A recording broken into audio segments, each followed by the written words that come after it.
I'm James Gosling, and this is a Star 7.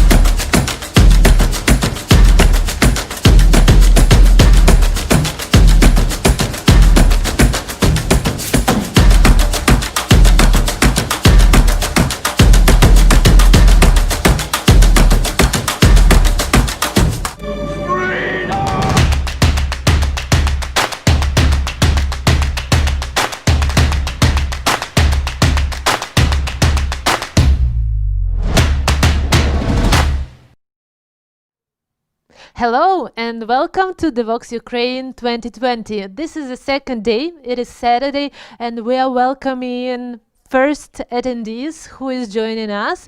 Thank you for those attendees who came yesterday to our first day of Devoxx Ukraine.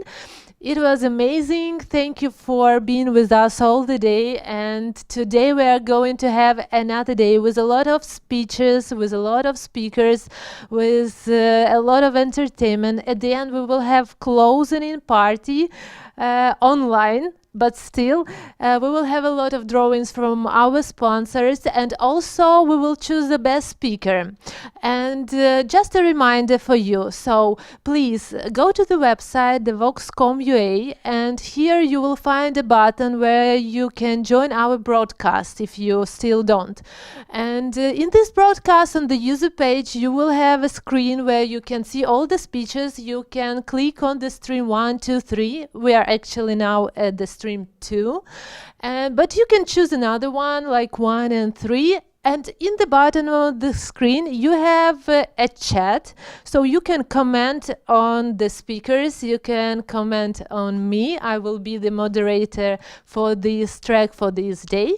And in the bottom of the chat, we will have a link to the Q&A rooms. It is a Zoom room, so after the talk of the speaker, when he finished, I will invite you to these Q&A sessions, and you are going just to join Zoom chat where you can ask your questions to the speaker directly.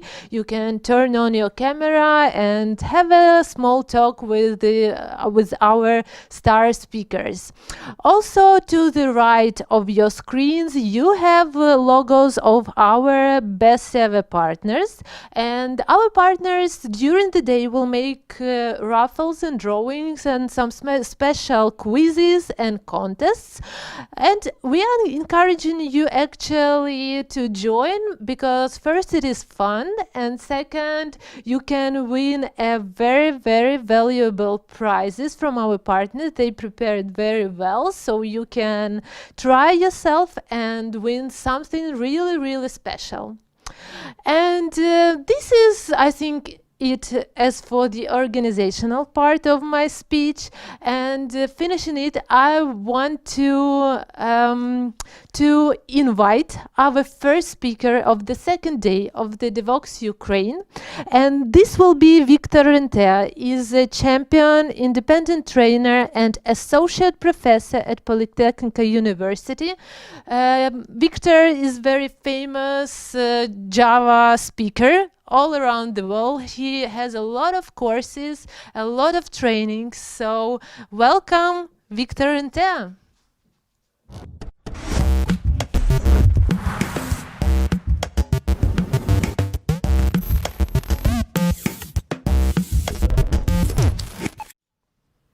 Victor, Hello. hi. Hi. How are you? Yeah, ready to start the party. Great. Do it. Welcome to Devoxx. Thank you very much for organizing all of this for us. It's really amazing job you've done here. Have you chance to watch Friday, last day of the conference? Yes. I've watched 2 talks. Interesting, super cool, very nice. Yeah, what did you enjoy the most? Well, I enjoyed the. The speakers were really able to share their passion. That's what really matters. I mean, that's what we are here actually for, right? Correct. Okay. The floor is yours. You can start. Thank you. Thank you. Okay, so is my screen visible? Tell me when I can. Yes, okay, good. So, extreme professionalism, software craftsmanship. Welcome to this talk. Let's see what this is all about. First of all, a quick introduction about myself. My name is Victor Enta. I'm indeed the Java champion, 14 years of Java plus many other languages. Then I've spoken in a lot of conferences, and you can find my best talks on this link on my website. It's a YouTube playlist. In April, 2 years ago, I founded a community, which is called Bucharest Software Craftsmanship Community. And you can see the relationship to the talk today, right? Bucharest Software Craftsmanship Community has become today one of the largest developer communities in Romania. We recently opened this community for any English speaker. So if you care to join for some free live streams every month, then I'll be waiting you there. The purpose of this community is really to to be able to share our passion about simple design, about refactoring and automated testing, but more about that in the actual discussion.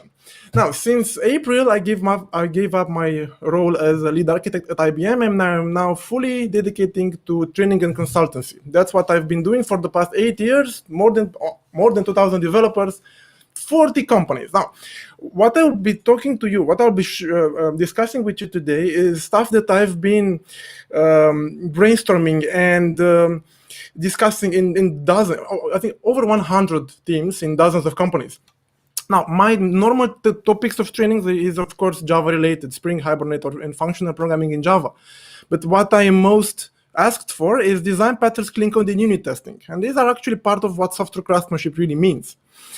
Then ReactiveX and Java Performance. You can find more of that on my website, or if you care to join individually, you can find me on Teachable also. Or, of course, I'm on the social media platforms. So if you care to join, I'm posting interesting, funny stuff that I learned myself, stuff that I find interesting or funny or motivational and so on. Good. Now, let's start with a bit of history, first of all. Now, at the beginning, there were only craftspersons. Most of them were women.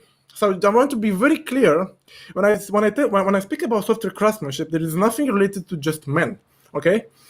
Most of them were women at the beginning. Now, they had to do everything back then, starting from hardware to testing to deploying to operations, debugging, everything, okay? But a while after, this all changed. Now, I wanted to introduce you gently in some of the problems in our branch. Now, as software grew big, someone had to check that the software was still doing the right thing. So this led to the apparition, to the role of the tester. Now, the tester, initially, we saw them, we thought they will help us. But inevitably, at some point, we realized that the opinions changed in a way. And I want to ask you, did this ever happen to you? A tester come with you with a bug and you say, oh, no, it's not mine. Oh, please don't. No, not mine. Can't reproduce. But then the tester will force you into fixing it, right? The relationship between the developers and tester wasn't the healthiest possible, okay? Inevitably, somehow. Then software grew big and the deployment became another problem. So this led to the issue of the sysadmin. The system administrator is supposed to keep things stable and running. As a consequence, they hate changes. Unfortunately, it is in our job description as developers that you should be changing things. So there's a conflict here, which leads to developers not having admin rights on their virtual machines, or leads to restricted software and email scanning. But I've also seen the opposite. Developers zipping, encrypting, base64 encoding, and emailing themselves the software they needed over scanners. It's insane, right? This shouldn't happen. But then 2 weeks ago, I was training at a company, and one of the developers actually suggested something. He was joking, but he said literally, "Oh, I know. We'll make this a stored procedure, so it's no longer our problem. It's the problem of the DBA." He was joking, but the very fact is insane. Right? DBAs are actually something that were invented for financial reasons by Oracle at some point. Now, a DBA will always try to keep things inside the database under his control, right? It will be conservative. Well, where the developer will just oftentimes consider database to be just a detail. I've heard this so many times. And on the worst extreme, developers will actually throw away all the everything that relational database will give them, and instead start re-implementing it over in NoSQL. That's insane, right? Things were already working. Foreign keys, the constraints, the transactionality was already there in the relational database, but still, there is a fight in between. This inevitably led to isolated communities. I mean, there are the testing conferences, there are the database conferences, there are the developer conferences. Now, the sad thing is that even on the same island, even on the developer island, there were fights and disagreements and differences in opinion, such as differences between open languages and proprietary, like ABAP. I don't know. These were always a bit more isolated. Then the static versus dynamic languages. Oh, you're a static language developer. You're an old guy, right? Then the game developers locked up in their studios. I've trained in all of these cases, and I've seen the differences in mindset, okay? That's actually how it feels, right? Developers locked up, this is the feeling. And then came the Node.js developer that actually started reinventing everything and realizing that they need multi-threading recently. So things like that fragmented even more the developer communities. Oh, but this was nothing compared to what happened in 2010, where the web trend actually caused the single page applications to get like a boom, like an explosion. Now, this were complex bits of software, very complex, which required dedicated technologies. And it led to some separation in the teams. Now, interesting enough, every time I find front-end team separated from the back-end team, every time the average age of the front-end team is less than the average age of the back-end team. I don't know why, but young developers somehow prefer to join the front-end team. Now, and they will end up reinventing stuff that the back-end team solved 10 years ago sometimes. And they are reinventing best practices and rediscovering clean code. Okay, wow, there is clean code in JavaScript. Oh my God, there is something like that was old. But if you ask them, they will reduce backend developers to API developers, right? I mean, they will consider them to be front-end and us to be backend, or the other guys to be backend. This is insane. This should never happen.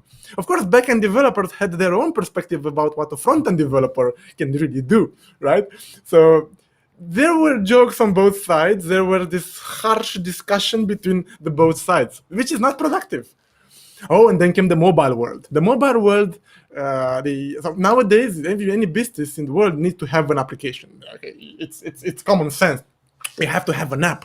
And there you go, you are implementing the same user interface 3 times, typically with 3 different teams producing 3 times more bugs. Every time hitting the same problems, the same issues, the same features in 3 different languages, okay? This is insane, it's absolutely insane. And sometimes this happens even worse, even in the same very language. Let's take Java, for example, okay? So we have to fix the problem in Java, so this guy thought to use OOP. Now I have a problem factory. You feel the irony, right? I mean, even in the same language, there are different styles of writing code, like procedural style that you first learn. When you first learn to code, you are just focusing on writing functions and procedures, nothing more. Perfectly fine. But then sometimes in high school or faculty, you learn about object-oriented programming. But if you are like me, you've learned about object-oriented programming from a very old teacher. But when he presented to me object-oriented, he was like, whoa, look, I can inherit reuse behavior. Don't do that. I can override concrete methods to adjust the behavior. Don't do that either. My teacher, my object-oriented teacher, was so fascinated about what he was teaching that transmitted to me this fascination. So I joined. Every developer joins the job with this idea of, oh my God, OOP is the ultimate technology, the ultimate idea possible, right? You know why this happened? In my case, for instance, because my object-oriented teacher. Object-oriented was the last thing my teacher ever learned 40 years ago. That's why he was fascinating, and he's still, whoa, object-oriented, whoa. But then you join a team, and suddenly in the team there is this geek guy who is a very big fan of functional programming and considers all of you object-oriented guys just to be obsolete. This is insane. This is wrong. What a software engineer should do is to mix those in the way to solve the problem at hand in the most elegant and simple code possible. Okay, maybe you want to build some object-oriented, maybe you want to apply some object orientation around some weird state transitions or some invariants in your system. Maybe you want function programming for high scalability or phase processing. Okay, while for the other trivial use cases, you might rely on procedural coding style. You need to mix them all, and I discuss all of these with many teams every week. Now, for all of this, there is a single word, actually. All of these, DBAs, sysadmins, front-end, object-oriented guys, this actually means over-specialization. This means over-specialization and leads to slow projects, leads to expensive projects, to large teams, okay? Every company needs an iOS team, an Android team, and I've seen this in so many companies. And the bad news is that typically, if you are a small company, you won't have a lot of people in the iOS. And if that people, that guy actually is run over by a truck, that's called the truck factor. Now, the truck factor means the number of people in a team that needs to be run by a truck so that your project is in deep problems. If you have only one iOS developer and that guy is sick, then you're, damn it, it's bad, right? But sometimes it gets even worse, because if you only focus on solving a problem in your own comfort zone, you can very easily fall in the trap of over engineering. This guy didn't know that there was a language to build wheels in, so what he ended up doing, he was inventing his own wheel. Right? That over engineering is the worst thing that can happen to a project due to the over specialization. What's the solution to all this? Collective code ownership. It means that you should care for the code. You should learn all aspects of your project, not only the part that you are working on. Then, so that you can help in any area that there's a fire in. Okay?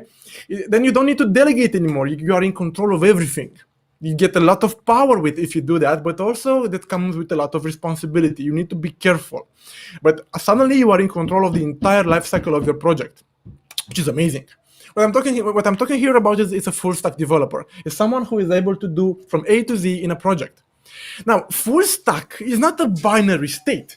You can't say that you've switched from a single stack to a full stack overnight or in 2 months. No, it's a goal, it's a journey, it's a trend, it's something that you are trying to do, okay?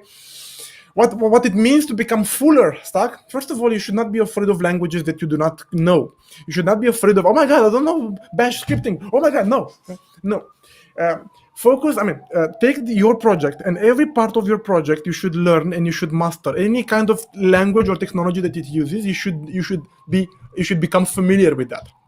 You should deepen your knowledge in those places which are more critical. If your project has big issues related to deployment, then become a Devoxx expert. If your project has critical UX, then become better in UX. If you have performance issues on the backend, learn there more. So you should deepen your knowledge in the places that are important for your project.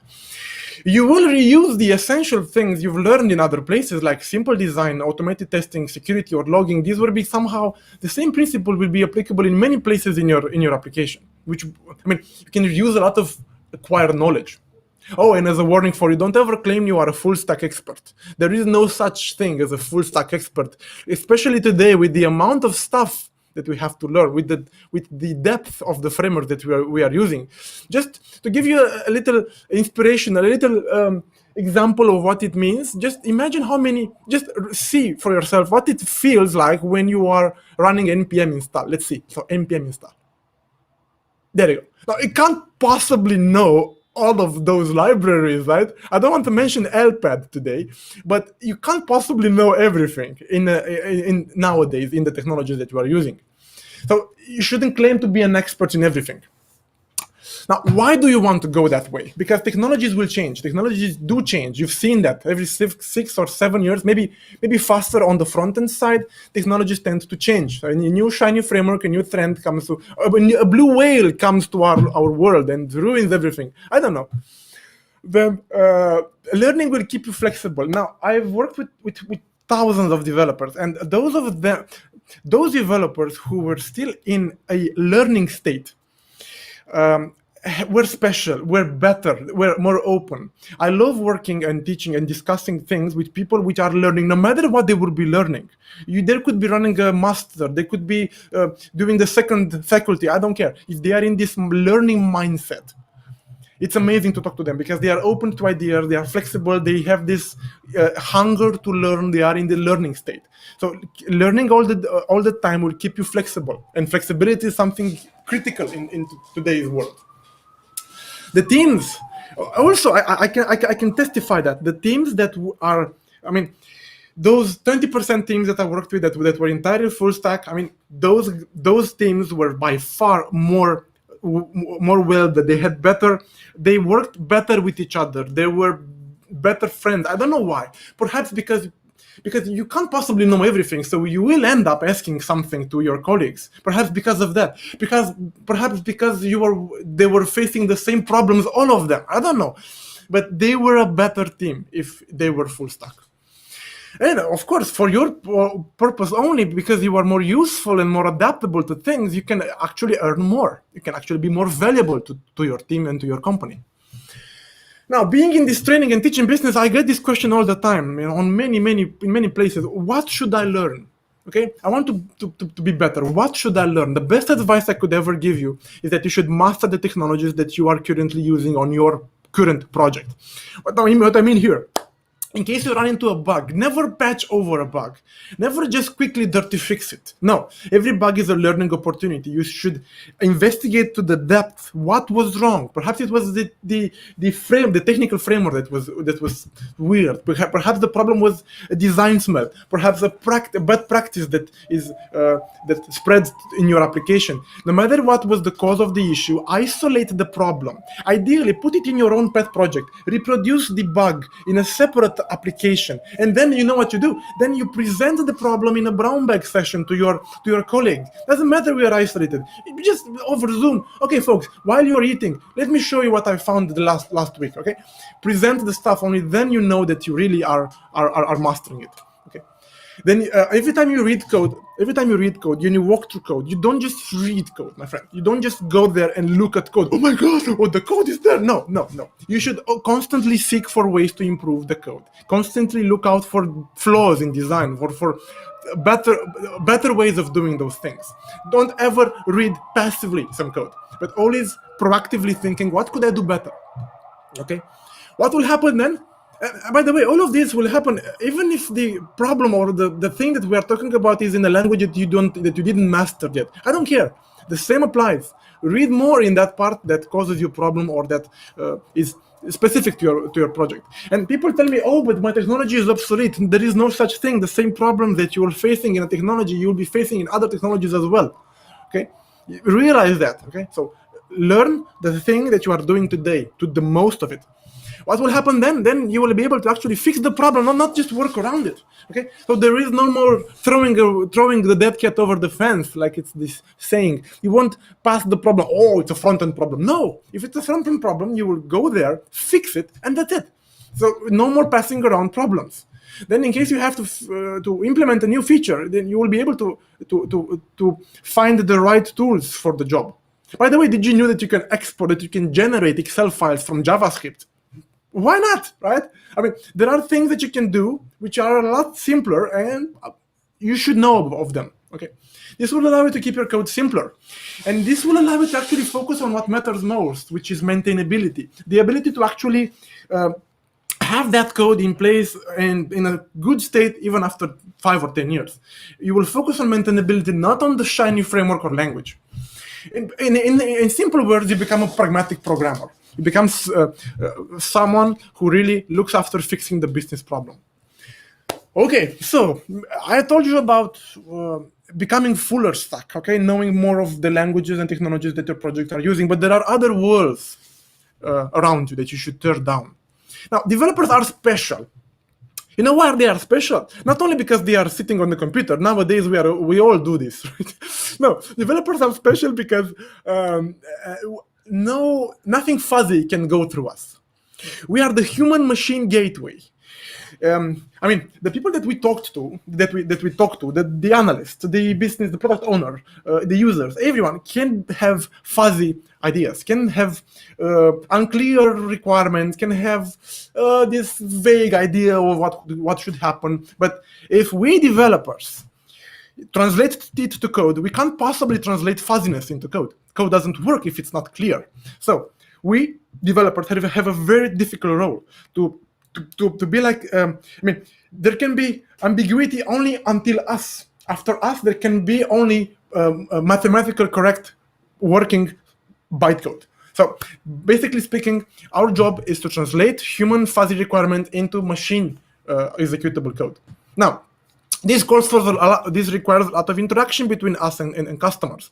And if between us and customers there is an intermediary, like a business analyst or a product owner, then in case this guy doesn't do his best effort to help us, but I mean his super best effort to help us, then it will actually make impossible or very hard negotiation to happen.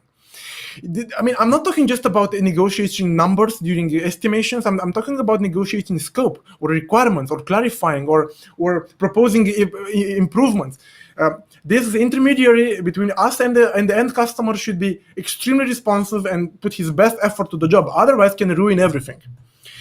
Can lead to this idea of the broken phone or Chinese whisper that the message ends up received distorted, right? And this will inevitably lead to a lot of blaming, which is very toxic in our branch. Okay, let's just an example, an old meme out there, how the customer explained it, how the analyst designed it, how the programmer actually wrote it, what was billed to the customer, and what the customer really needed. You see the difference between this and this and this? I mean, what the heck? Because of the intermediary people, the message got distorted, and we couldn't actually realize that he was actually just needing this. So what this leads to is that we end up delivering expensive bugs in a slow pace, right? And despite all of this, we still have a job. This is amazing. This was surprising for many of us. Whoa! Well, we do a lousy job, we make bugs all the day, and we still have a well-paid job. What the heck? Now, developers realized this was a bit strange and gathered in 2001 for this Agile Manifesto. You all should know this already, right? Emphasizing individuals, not processes, and working software, not documentation, collaboration, and responsiveness to change. Okay. Those guys that settled on these principles were the top-notch, the best developers of that day. The best developers, like Ken Beck, Uncle Bob, Martin Fowler, the best developers in the world gathered and made this. But nowadays, if you ask, I've asked for years the teams that I worked with, are you agile? And whenever I asked that, they were like, yeah, but yeah, transitioning, or yeah, kind of, yeah, agile-ish. These were actually the typical responses I got. Now, why is that? Because the developer, I mean, what is agile and how is agile sold to people? Now, unfortunately, at least in the eastern part of the Europe, to be honest, this is the typical answer I get. I mean, agile-ish. Why? Because business is being sold to the business as a way to increase velocity and adapt to late changes. They can change their mind. And of course they want it. Who wouldn't want it, right? So this will lead to a scrum pushed upon us.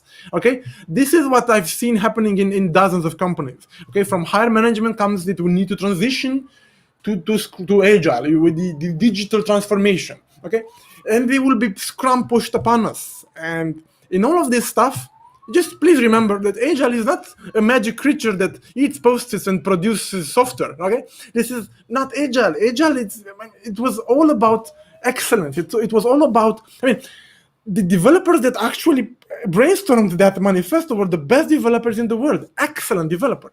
Where is technical excellence? People realized that something was missing from this game, and in 2008 they gathered for this software craftsmanship manifesto. This actually introduced the term of software craftsmanship. They were saying that working software is not enough because that might be shitty software, full of technical bugs and lousy code. This is not enough. We want well-crafted software. But I know what you'll answer me. Oh, but we don't want shiny software. Today we need to move fast. We need to go to the market and see if our product actually fits in the market. I know, I understand that. But tell me honestly, have you planned for a 2 weeks or 4 weeks refactor after 2 months of rushing? Have you planned for that? Or are you planning to rush for 2 years in a row? Guess what will happen after 2 years of rushing? Just imagine the technical debt you will have after 2 years of rushing. So my point is here, you need to balance. You need always to take this into account, and whenever you are rushing, know that you are gathering, that you are piling technical debt. Now, they also said it's not enough to respond to change. This is just a reactive behavior. We want to add proactively value.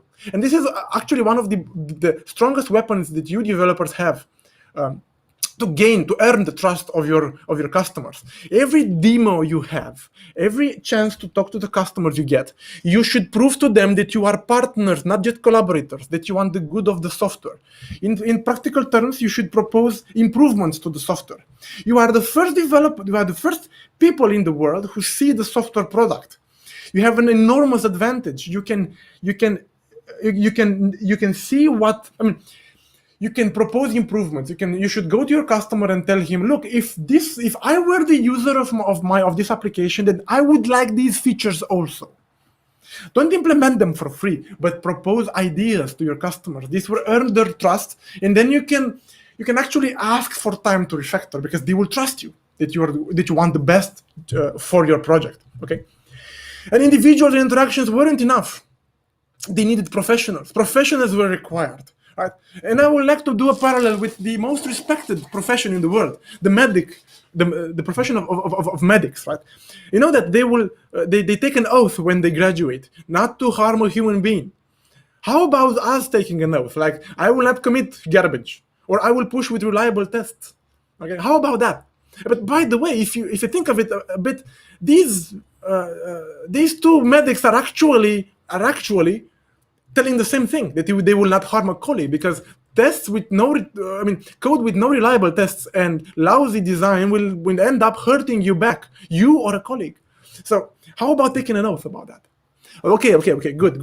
Okay, so a code of ethics. Okay, I can get that. But what should I do in practical terms? Now, you as a craftsperson should be able to talk to the customers, but I don't mean that. In many companies, you don't have the chance of doing that.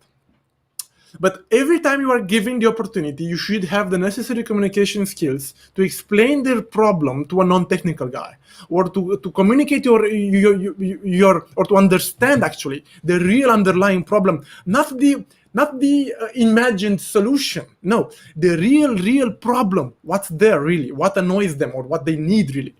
And then propose solutions. I know that you might not be in the solutioning teams. Many large companies have separate solutioning teams.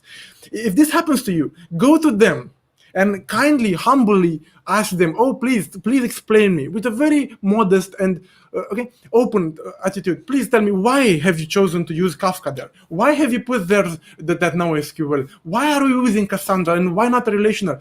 Ask them this. You want to know why they've chose the technical stack that you're currently using. So don't be afraid of asking them gently and kindly, okay?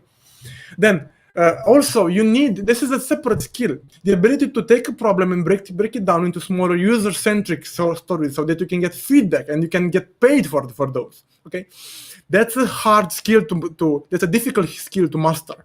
So as a hint here, if you are among the people who are estimating the stories and you are not doing it together as a team, just take some of the developers into the party and explain them why you are doing this, why you are breaking it like that, why are those tasks interdependent, and so on.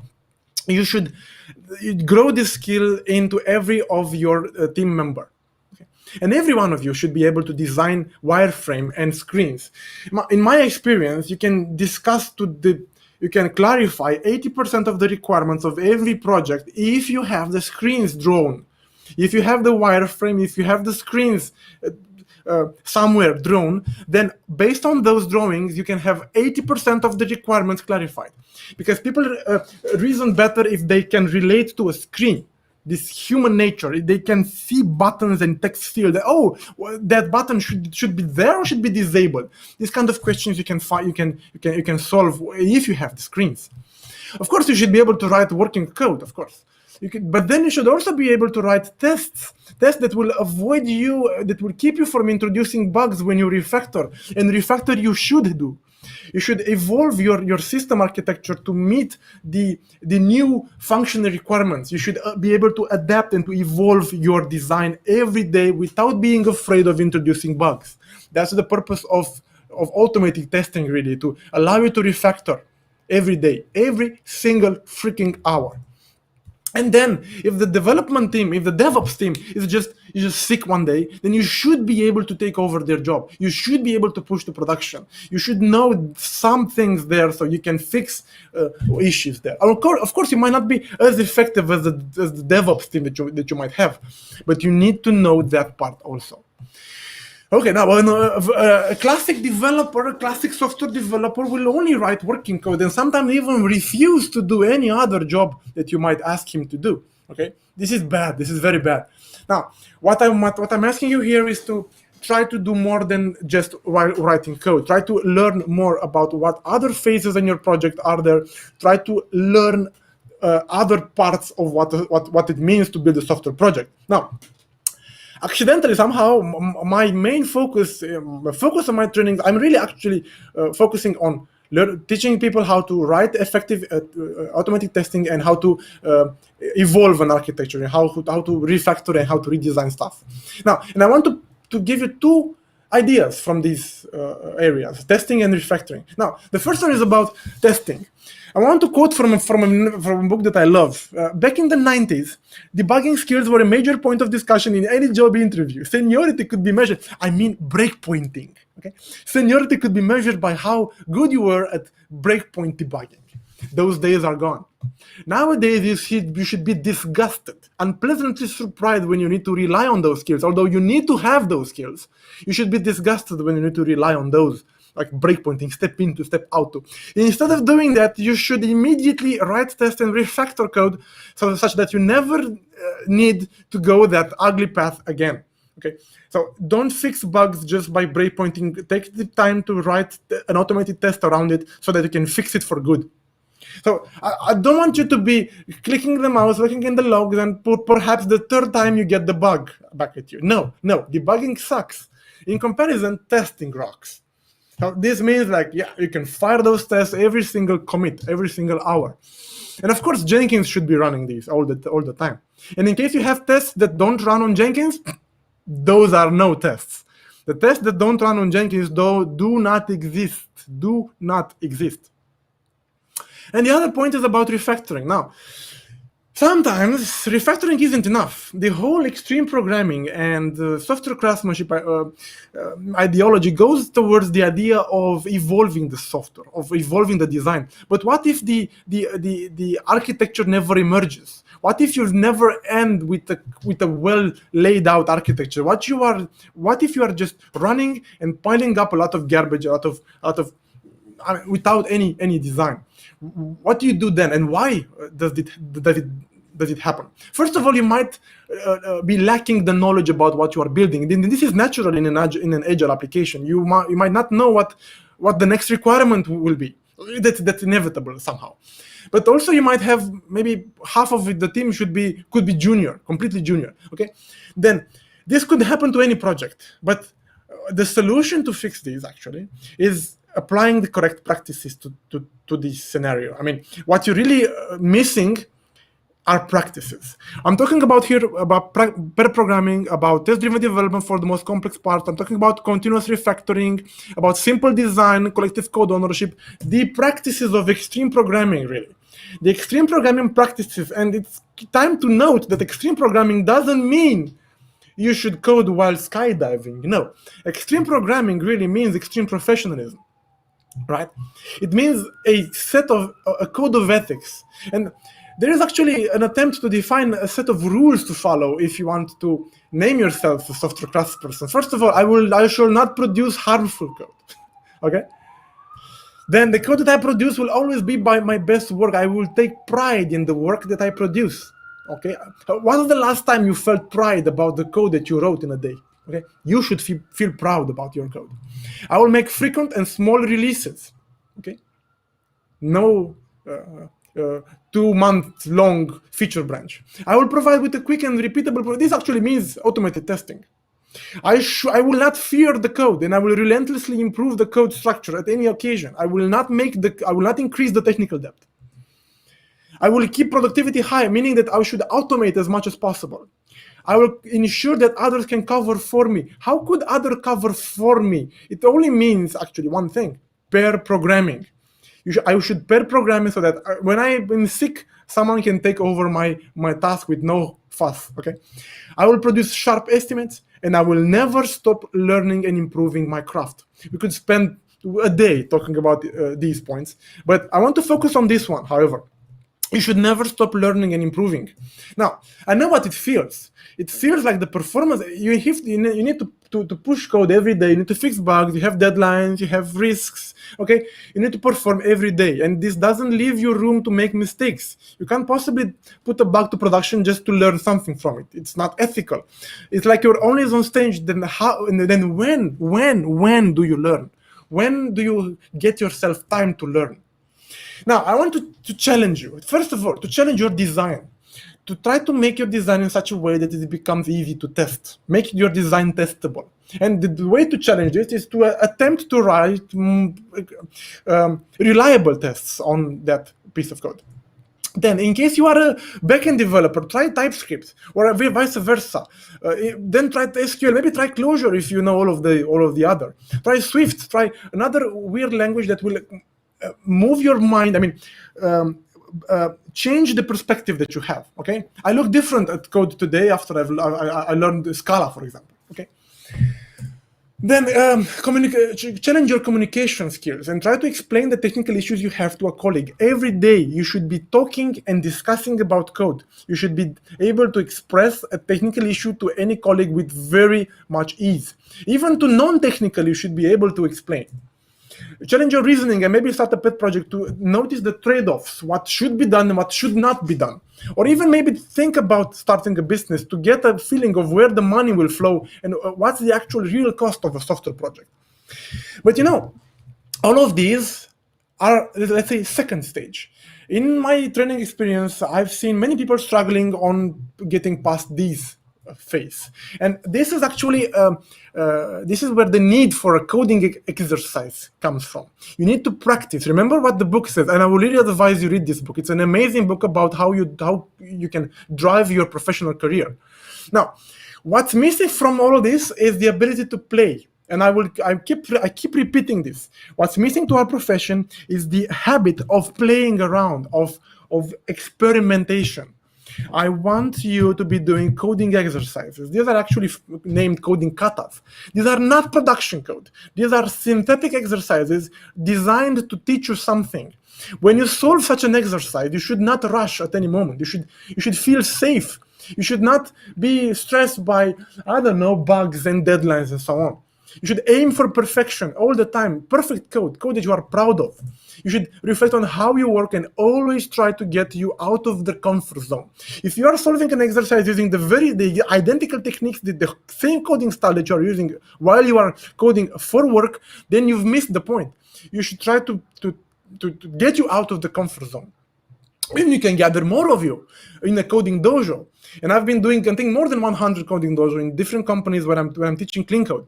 And it's very, very interesting. And I always encourage them to do them, to repeat this exercise after I leave. You only need around 4 or 10 developers for a time box of several hours most. And during this coding dojo, so there are many developers solving the same exercise together. You need to practice pair programming, practice refactoring or test-driven development. Never rush, never fear, there is no room for competition. You should not compete each other. But what you need to do is to play, is to experiment stuff, is to try new ideas and always remember to challenge your skill set and try to solve the problem the other way. Okay, the other way. Now, here are some books to get you started. In case you are entry level in clean code, I would highly recommend this book with pre and after. I mean, code, ugly code, good code, commented out why it changed. Then this is the book for exercises that you can take. Read the first half of this book and chapter 3 from this book at least, and following the links for the code smells that you recognize from your own production code, and read from there. And for exercises, this is an amazing book I've used for years. Excellent book. Now, you might be practicing as much as you want in synthetic exercises like sandbox playing around, but nothing compares to learning on the job, and nothing compares to learning in pair programming. Like one guy is writing code while the other is watching for higher level ideas and design and sync responsibility principle and looking out for highly coupling code and so on. Amazing experience, and every 10 minutes you swap. Okay, there are some rules. If you want to discuss more about pair programming, join the Zoom room I will open after for the discussions after this session. I have some tricks to share with you about pair programming. These tricks. Just enumerating them. It's fun. It's way more fun to code together with someone. You get better design because the navigator that just sits there and look at the code is just watching over big picture. Okay, you get less bugs, and this will interest your boss when you will tell him that it's actually faster and cheaper on the medium long run. Apparently, there is a demonstration on this site that on the medium long run is cheaper. Pair programming is cheaper if your project is supposed to live for several years, because there will be half the number of bugs and you will get better design as a result. Okay. Then more passion, because you are two of you. If you are coding alone, especially in these days, it's like maybe someone will maybe your child or your spouse will enter the room and ask you to go and shop something. You're right in the middle of the work. If you are talking with someone, they won't dare to do that. Okay. So natural knowledge flow, because it's easy to learn something from. I mean, it's more natural. You are working together, and when you are coding together with a senior, you will notice how he codes, and okay, super easy to learn. And easy to reuse because you've seen the code that you did not write. You've seen the code of the other developer. It's a collective code ownership, actually. Team bonding, you work together, you work together all the day, okay? Nice. Now, this actually I want to introduce to you my dear pig. Now, this is a real pig, look. Can you hear? This we call this the pair with me pig. Now, this was useful when we actually worked together physically, but what was the point? It's very interesting. Whenever someone had a problem, okay, and that problem exceeded his skill set, then he would squeeze the pig. At that precise moment, someone else who was just rubbing mint, doing nothing, will come and help that first guy. Now,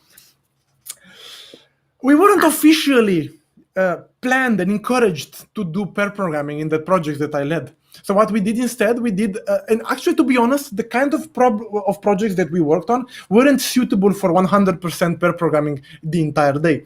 So what we choose to do instead is to have this convention. Whenever someone runs into a problem which is just 1% above his skill set, he's just a bit afraid about, just 1% above his head, then he will squeeze the pig. And someone will come and help him. And sometimes the problem was too difficult for those two together, and they will squeeze again, leading to trio programming, and squeeze again, until it ended up with what we call grape programming. We invented grape programming. I lost the picture. I had a picture with us doing this at one point. So this happened to us maybe once per month. One famous time, the last time I remember, it happened when a colleague of ours were playing with Eric's GS in Angular, and we were just puzzling what they were talking about, and we piled on their back and discussing stuff. We never heard of these things before. Whoa, what was that? Super interesting. So ad hoc mobbing. Now, pair programming, refactoring, unit testing, all of these are supposed to increase your desire, your passion to write code. But as we've discussed, craftsmanship doesn't mean just loving the code. but it usually starts with that.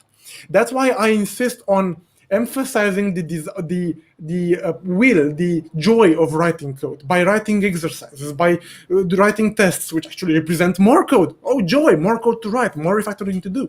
Okay, so you have to take this desire of writing code and use it to its most, especially if you are at the beginning of your career. It is mandatory for juniors to be eager to write more code. It is normal. This is how the things are supposed to be. So when you first join this profession, you should just be willing to write as much code as possible, but then you realize, then you are a bit puzzled that seniors will be so eager to delete the code. And I was puzzled, why? Because seniors know that the code will hurt them back. Seniors know that seniors spent dozens of nights debugging shitty code. Seniors know that code hurts them. So if they can delete some code, they will. But don't be influenced by them, you that are starting your career. Write as much code as is necessary so that you are comfortable with design and writing and solving a problem in a language. Master one language first and then move to others. After you've mastered 3 or 4 languages, then any other language won't be a mystery for you. You will recognize the same ideas over and over again. But the seniors that think this, they are actually, they have this perspective that perfection is achieved not when there is nothing more to add, but when there is nothing left to take away.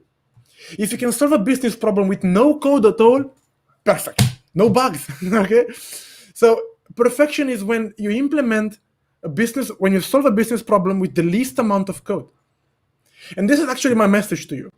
You aren't hired just to write code. You aren't supposed just to be writing code. You are supposed to solve problems. So my message to you is step out of what you're currently doing. Look around you. Look what happens before you get your task. Look what happens after you ship your task. Look around you and try to learn more of this. You should never spend a week without learning something, okay? And in the end, after years of learning, you will realize that we don't just write code, but we solve problems. Thank you. In case there are any kind of questions, maybe now, maybe in the Zoom room, but that's what I wanted to say to you. Thank you very much. Hi. Thank you very much for the talk. Very inspirational. I wanted to start coding thanks to your talk. Yes. Yeah, after the Devoxx, I will start like tomorrow. So great. Start with a game, by the way. If you ever plan to start coding, start by coding a game. Okay. Start by coding a game in JavaScript and TypeScript and something easy so that you can have visual feedback, and it's the funniest, the most engaging way. What would you recommend? Which game? Any game, tic-tac-toe, I don't know, a simple game, super simple game. Great, great. Okay, thank you very much. So after this talk, I invite you to join our Q&A session. So you have a link in your chat. You just go by the link, and guys which were following your talk will ask you, I hope, a lot of questions because it's quite inspirational, interesting. I wish you a happy day for today, and thank you for joining Devoxx, and I hope you will come back to us next year, and we will see you offline at Kiev in our conference. Okay, sure, for sure. So have a great day. Thank you very much. Thank you. Thank you.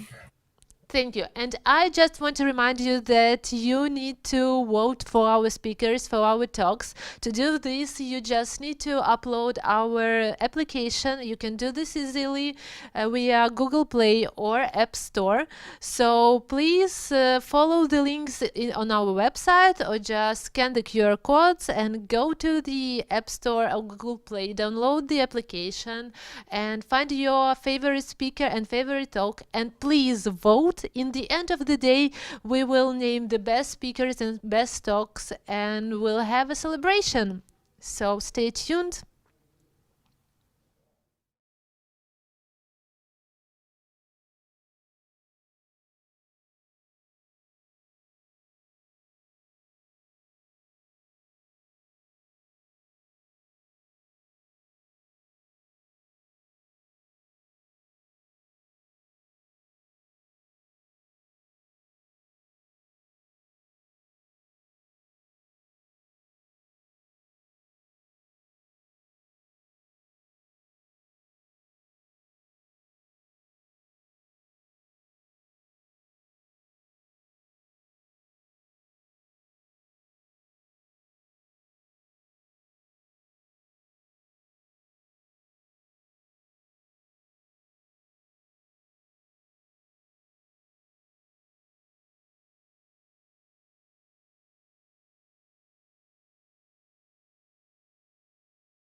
Since 2002, NX has been a trusted software development partner for global industry leaders and Fortune 500 companies.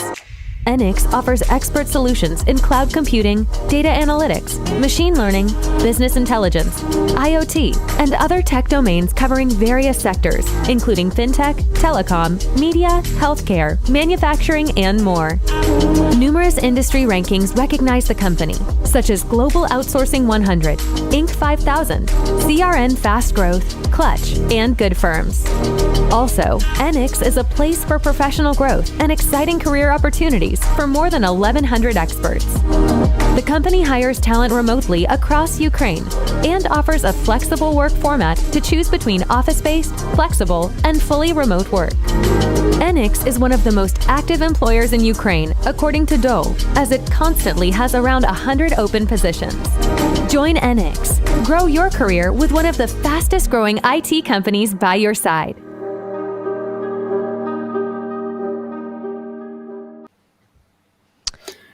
Hello, we are glad to welcome our gold partner NX company and its representative, Maxim Polomarenko, Director of Software Development Office. Hello, Maxim. Hi, nice to meet you. Hi, everyone. Nice to meet you. So I'm happy to be at the conference and have a chance to talk to you, share information about our career growth and opportunities at NX. But as I was asked by organizers, just a quick reminder that we are also having a contest and this beautiful toy. So while I'm speaking, you still have a chance to register in your personal cabinet and maybe win this nice prize. So a few words about our company. So today NX is one of the fastest growing IT companies in Europe. Between 2016 and 2019, we grew by 330% and reached 1,000 professionals. In 2020, despite the worsening business climate, we still keep growing and reached 1,100 people. NX has also formed a strategic partnership with a variety of global industry leaders, including such recognized names as Libara, Currency Cloud, Fluke Corporation, GoGo, TuneIn, several Fortune 500 companies, and over 100 medium large-scale businesses. Only a small number of them are currently on this slide. And we hire talents remotely across Ukraine and the world. The company has 7 offices in EU and United States. In Ukraine, we have 2 large offices in Lviv and Kyiv. And for those who used to work office-based, now we have a new system of working, and it proved to work. This flexible working schedule, office-based for those who work 4 days and more and have dedicated place, flexible with shared place, and fully remote for those who enjoy working from home and still have benefits of all company services attached to them. Also, we are building NX hubs across Ukraine, uniting our communities in the cities where we are represented. Our vision for the future is to have 1 floor office space in 5 cities instead of 5 floors in 1 city. So we are starting with Dnipro, Vinnytsia, Zaporizhzhia, Odessa, and going to be represented in other cities of Ukraine, where our community really grows. A few words on how the professional growth is working in our company. I am the man to talk about it because we are responsible for the experience of engineers and the company. So it all starts from the day one when the engineer enters the company already having assigned the level after the interview, and he or she starts to learn career opportunities. Then they choose core competence from the profiles available, and all the profiles are deeply described within our competence model. They set up their career targets to level up and have the tools for instant and qualified feedbacks. These are performance appraisals from their teams and on-demand technical evaluations, which are conducted by our specialized expert trained for these purposes. The expert goes through the whole detailed competence model and gives feedback on any gaps found out, and also mentions the ways to cover those gaps to speed up growth. And we have lots of tools to speed up that growth. So these are personal development plans, competence model with the links to the best resources to learn new technologies. Also, trainings and mentorships available here, as well as external certifications, which we fully support from global vendors and providers. Those who receive promotions, they actually not only promoted by technological level, but we also invest heavily in leadership skills, because with the new opportunities go some additional responsibilities. So leadership skills is something our engineers also gain with each level up. And once they are promoted, they have opportunity to share their successful experience with internal Tech Talk platform. Also, they contribute to expert services, the same mentorship, expert networks, and also they may participate in R&D, pre-sales, and many other opportunities. That's all works on demand. Going back to Java community at NX, we have quite a few people from Java crowd here. So about 100 engineers by my latest calculations, and this includes web development, backend development, as well as Android. And they are spread across, I think, more than 50 projects with which have some kind of Java technologies. To name a few prominent names of those projects, is a Fluke electronic test tools manufacturer, and they have very interesting technologies there with microservices, microkernels, as well as hexagonal architecture, and they integrate with PLC, SCADA devices, IoT, enterprise mobility. Very interesting tasks and challenges that they solve. Also, I can name Libara, a well-known British telecom, which we have about 12 agile teams working on, and some of them are Java directed. They develop a range of very different solutions, starting from Hybris CMS and also including very complex and challenging integration tasks with messaging payment solutions across different countries of Europe. And to name another prominent name, this is TuneIn, audio streaming platform. Probably you use it also. And our Java team is working with high-load APIs there. So that's definitely interesting to work with our Java projects. But we not only work, we also have fun. So we still have team buildings despite we keep social distance from each other. For example, in August we had company day online. Each of us received small packages with gifts and had an opportunity to raise a glass of wine, beer, or any other drink and stare at eyes of hundreds others simultaneously celebrating online. This was a new and very exciting experience. And we are one of the most active employers in Ukraine, according to the DOE, and we constantly have around 100 open positions. About 20 of them are in Java direction, so stay tuned. And check out our career website to find something interesting for you. Also, you can recommend your friend for an open position at the company and get bonus. All our hot vacancies have special referral bonus or referral bonus labels.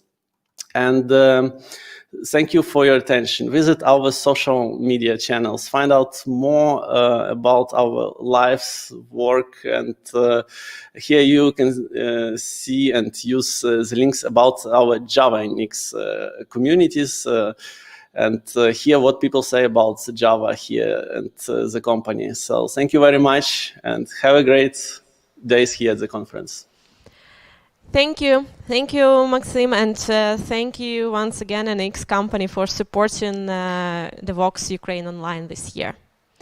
Yeah, and dear participants, I just remind once again to register for the prize raffle from NX and to be the lucky ones to win their special prizes.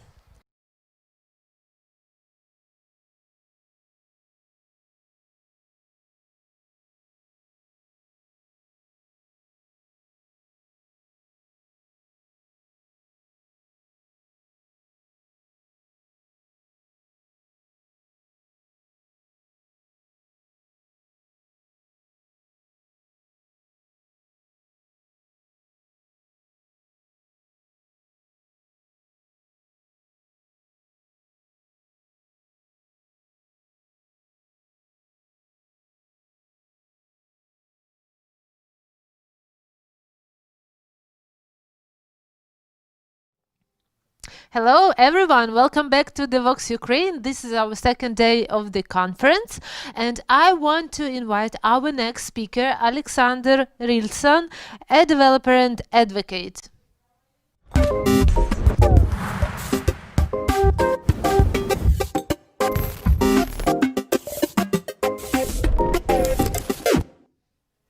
Alexander, hi! Hi there, how are you? I'm good, how are you? Kiev is on the line. Yeah, I'm good as well. Greetings from Germany. Thank you very much. How are things going in Germany?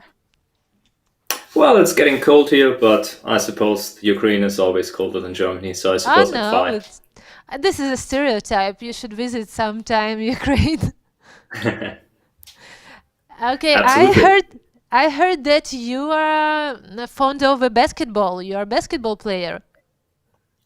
Yeah, I used to be, but with age and kids, sometimes people become more of a basketball watcher than a player. Okay, all right. Are you ready to have a talk? Yes, absolutely. Then the floor is yours. Awesome, thank you. All right, so welcome everyone. Thanks for checking by. And today's topic is more about search and search in general. Of course, obviously, you might have guessed it. Working for Elastic means that I'm biased regarding my choice of a search engine, but I rather want to talk about relevancy because everyone knows that any application should have a search bar and it should be easy to use and intuitive to anyone who is supposed to use it. But the hard work in the background is the one that is important, like writing the correct queries, understanding the intent of the user, and also thinking about your business and maybe making your queries more to support your own business. And I've brought up a couple of examples that I just want to go through. I also brought the demo application. It's on GitHub.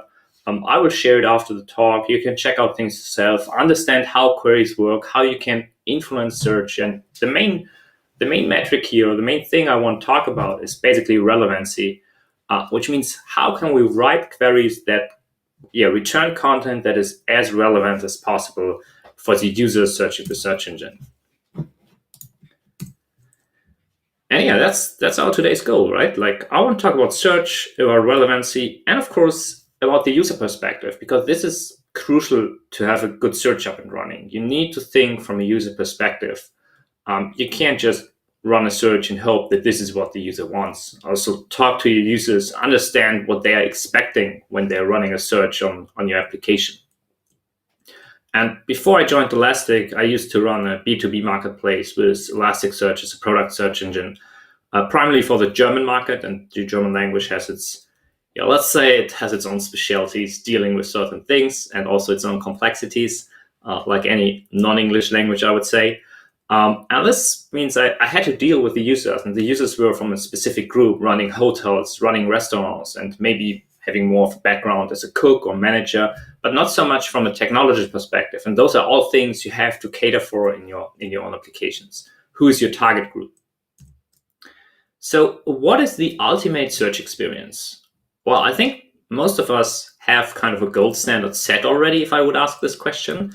And this is this one, right? That's a Google search. Google search is kind of the ultimate search experience. You go to google.com and all you see is a single search bar answering all your questions magically. And that is great, right? Like, you don't have any filters, you don't need to click around. We all remember those fancy forms from the 90s with 25 different fields. You had to put the first name in there, the last name in there, the employer in there, the profession somewhere else, just to search and filter for data. And of course, that was horrible, right? Nowadays, you have this single search bar and every problem is solved. Well, that's what we would like to have, right? And Google has a powerful search syntax. You can filter for date in there, so you can change everything within a single search bar because there's a custom syntax. But of course, if you dig deeper into Google, you will also end up with this, right? Where you can pretty much specify words, exact words or phrases in different forms again. And we are kind of back to the 90s. And because this is Google and you're usually searching something very specific when you go to the advanced search, this works. However, do you expect that on your e-commerce shop, people are using this kind of UI to actually search and try to find things? It's unlikely. Or imagine going to LinkedIn and having those different fields to put in whom you're searching for. Why that works, it's unlikely that users would make use of that. So the more specialized you are, the less you try to have something like an advanced search. For the Google case, this only works because they are really, really broad in what is their search experience. And also we have to figure out the query intent. And this is something where a search like Google with their decades of experience really shines, right? If you search for something like this, the Google query parser and the intent is kind of clear, right? You want to figure out there's a temporal part in this, and then there's an informative part in this. So this means like Google kind of figures out, okay, I know what you searched for. Most of the time, Google nowadays suggests a Wikipedia page. So the intent is rather clear. Or something like this. It's not only numbers, right? It also knows, tomorrow means the day after today. So I probably show the weather forecast up here. So those are all things that, especially imagine your weather search engine or your weather website, then you have to capture this kind of information to just show what you actually want to show and not let the user run into searching for text that contains tomorrow across your website. And this is really important to figure out the query intent of a search request, right? Something like this, if you type this into Google, it will return the current age of Barack Obama. So there's definitely some sort of more than just trying to search for documents that contain these phrases. And there are tons of users who type in the website they want to visit into Google, like Twitter, Facebook, whatever, especially like older users, less experienced users, and they are used to this kind of how the internet works. So this is also something that Google in that case caters for. Or this is a classic e-commerce search request that you basically have to dissect this, right? Because you probably would not find this exact description in a product description of any of your products. And you have to know, like, maybe cheap, you want to only filter on products that are on sale. Then Nike is a brand, so you may want to move this filter over to the brand. And then there's a color inside of that, so you don't want to search in the product description or title, but you want to filter on the color. The same applies for size. So basically, there's only one term left, and even the hoodie term could be like a category or something like that if you're running a clothing e-commerce shop. So understanding this intent and kind of modifying your query in the way is important if you have an experience, if you want to offer an experience where someone's really trying to filter down on a certain information. And the thing here is Google, of course, is Google is extremely generic, right? They kind of cater for any kind of input, and this is really good. And it's rarely needed for most of the web applications that you're running yourself, because usually the web application you run, you write, it's kind of specialized already. Like I ran a B2B e-commerce shop for a certain category of professions like hotels and restaurants. And that makes it kind of easy to at least reduce this whole query intent to something more manageable. And many of those use cases are basically specialized, like e-commerce. We're going to see that in a second. News are kind of specialized. Most people who are searching on the web for news are mostly searching for recent articles. unless there's a date specified, like with the stock crash example. But recency has a huge role in new search engines, because you usually want to show the most recent events rather than something from 50 years back, unless someone is explicitly searching for that. And the same applies for social network search. This is what my demo is basically showing nowadays that I brought with me, where we are searching for contacts, and there's a couple of rules, and we try to infer the set of rules of how LinkedIn is working. Well, let's take a look at e-commerce.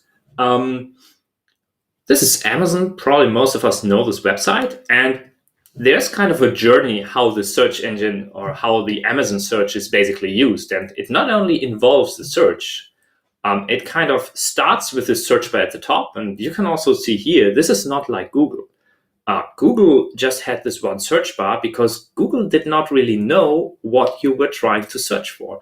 But Amazon knows very likely that you're trying to buy something. So they can show a lot of things already on their main page, right? You never see Amazon with just a search bar on their main page compared to Google. There are always products, there's always something to lure you into buying. So you can see that this is already the first step of specialization, completely independent from the search. But also the search is different, right? Because when you start the search, the next step you usually do, like I searched for a 50-inch TV here in this example, is that you try to drill down via the faceted navigation on the left. And this is a component that is absolutely everywhere in e-commerce, right? Pretty much you're usually offering so many different products that people do not try to type something more into their search bar. They do not try to say TV 50-inch between 200 and 400 euro in the search bar. They just want to have this available as a facet, click on it, and know that then there's suddenly a filter based on what they click on. Like common example for Amazon usually is like Prime delivery, or the ratings, or in this case, maybe you're interested just in a special brand, or you want to make sure you exclude a special brand in that case. So. And only after you select those facets, the number of documents on the right, the results have been reduced properly, you usually go down, select the product, and put it in the shopping cart. So you can see here, this is a kind of very defined journey. And usually you also know what you want to buy. So this is kind of how it starts. And this is also part of the ultimate search experience, right? Like, even if you think that you kind of pick the preferences, you made the first search, at every single stage, the search engine can kind of add some flavor to it to answer the question that is maybe also in their commercial interest. Let's take a look what I mean with that. So the first thing is the scoring and the ranking of the product that you just saw. It's never neutral. There are a ton of influencing factors in an e-commerce search. For example, the popularity. If you know that a product is really popular, gets bought a lot, you may want to score it higher. That always comes with a price in e-commerce search. And one of the big prices in there is that the winner takes it all. Because the product is popular, you score it up, it gets bought more, and it stays up in the score. And this may be something that you want to make sure is happening, because then you can only stock your shelves with one single product or a couple of different products, which you need to stock a lot, and the other ones don't need to be stocked so much. But it also means that you probably don't sell other products. So popularity is a used metric, but needs to be handled with care. Profit is another interesting one, right? If you search for iPhone on any e-commerce site, the first thing that pops up is an iPhone leather case compared to the iPhone itself. That's not a good experience unless you searched for iPhone case. But because you would probably make much more money with selling the iPhone, it's very likely that these kind of items will occur first in your search. And the same is with my TV search, right?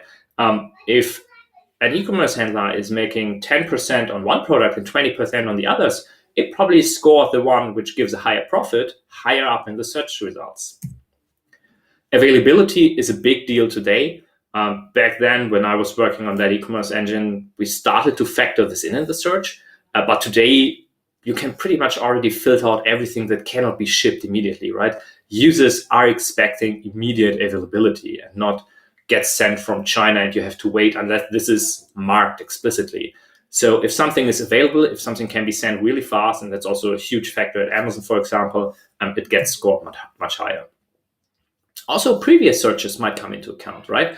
Like every e-commerce system gathers all the searches together that you did previously, maybe also just in your session. And if it figures out you already marked LG TVs or Samsung TVs in your previous search, maybe score those a little bit higher in the list of products, because you may want to take another look at that. And the same applies for previous purchases. That said, in this example, TVs are probably not a good example because you only need a new one every couple of years probably.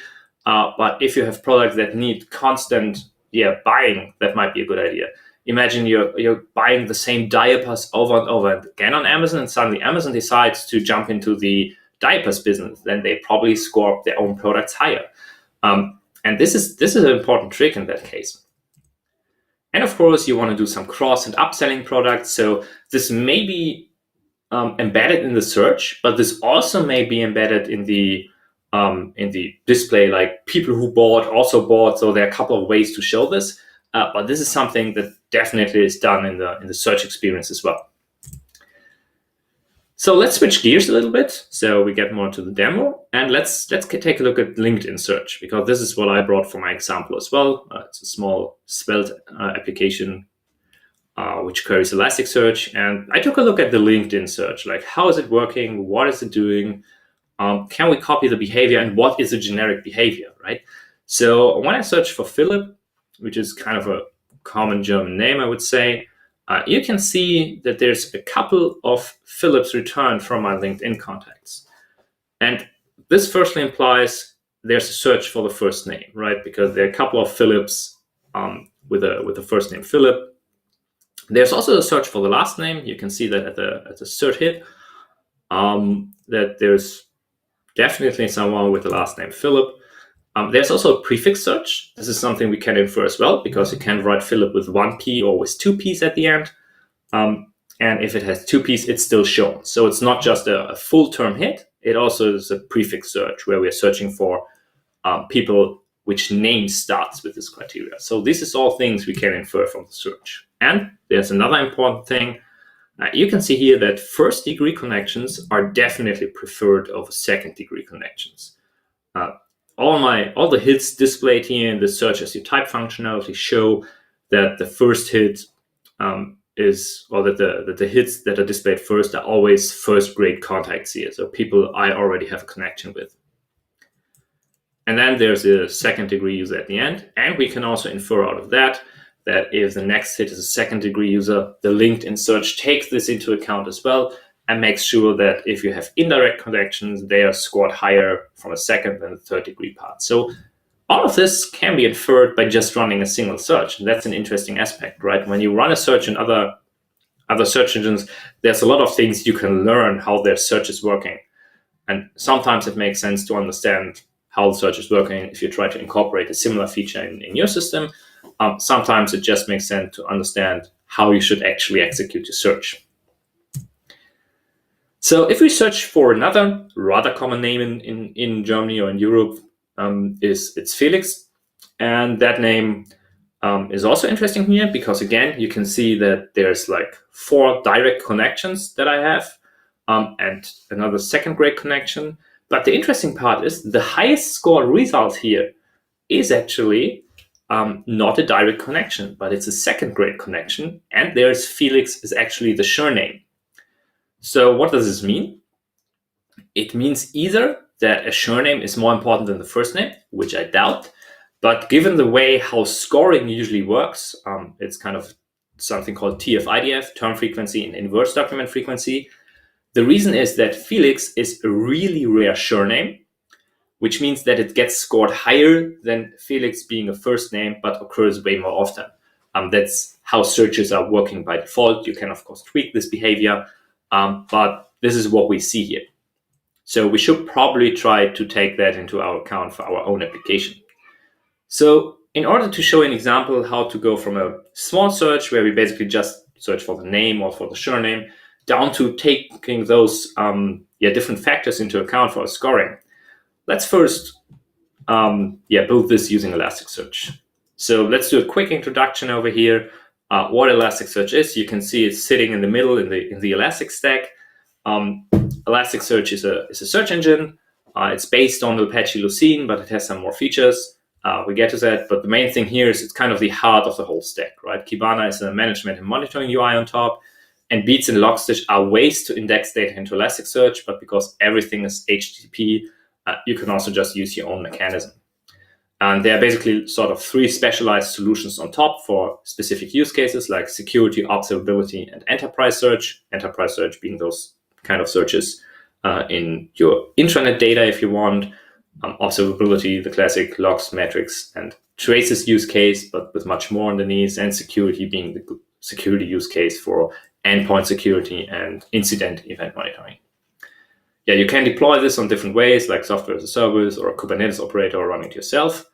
The interesting part here is for us today only Elasticsearch and Kibana. That's what we're going to take a look at. And Elasticsearch as a search engine allows you to do the good old full text search if you want. Full text search in this case means that you can type in any term and you get back the document that matches the term. This is what we are basically after today. Consider it the Google use case or the AWS use case or the LinkedIn use case. We're not going after analytics today. Analytics could also be seen as some sort of business intelligence if you want.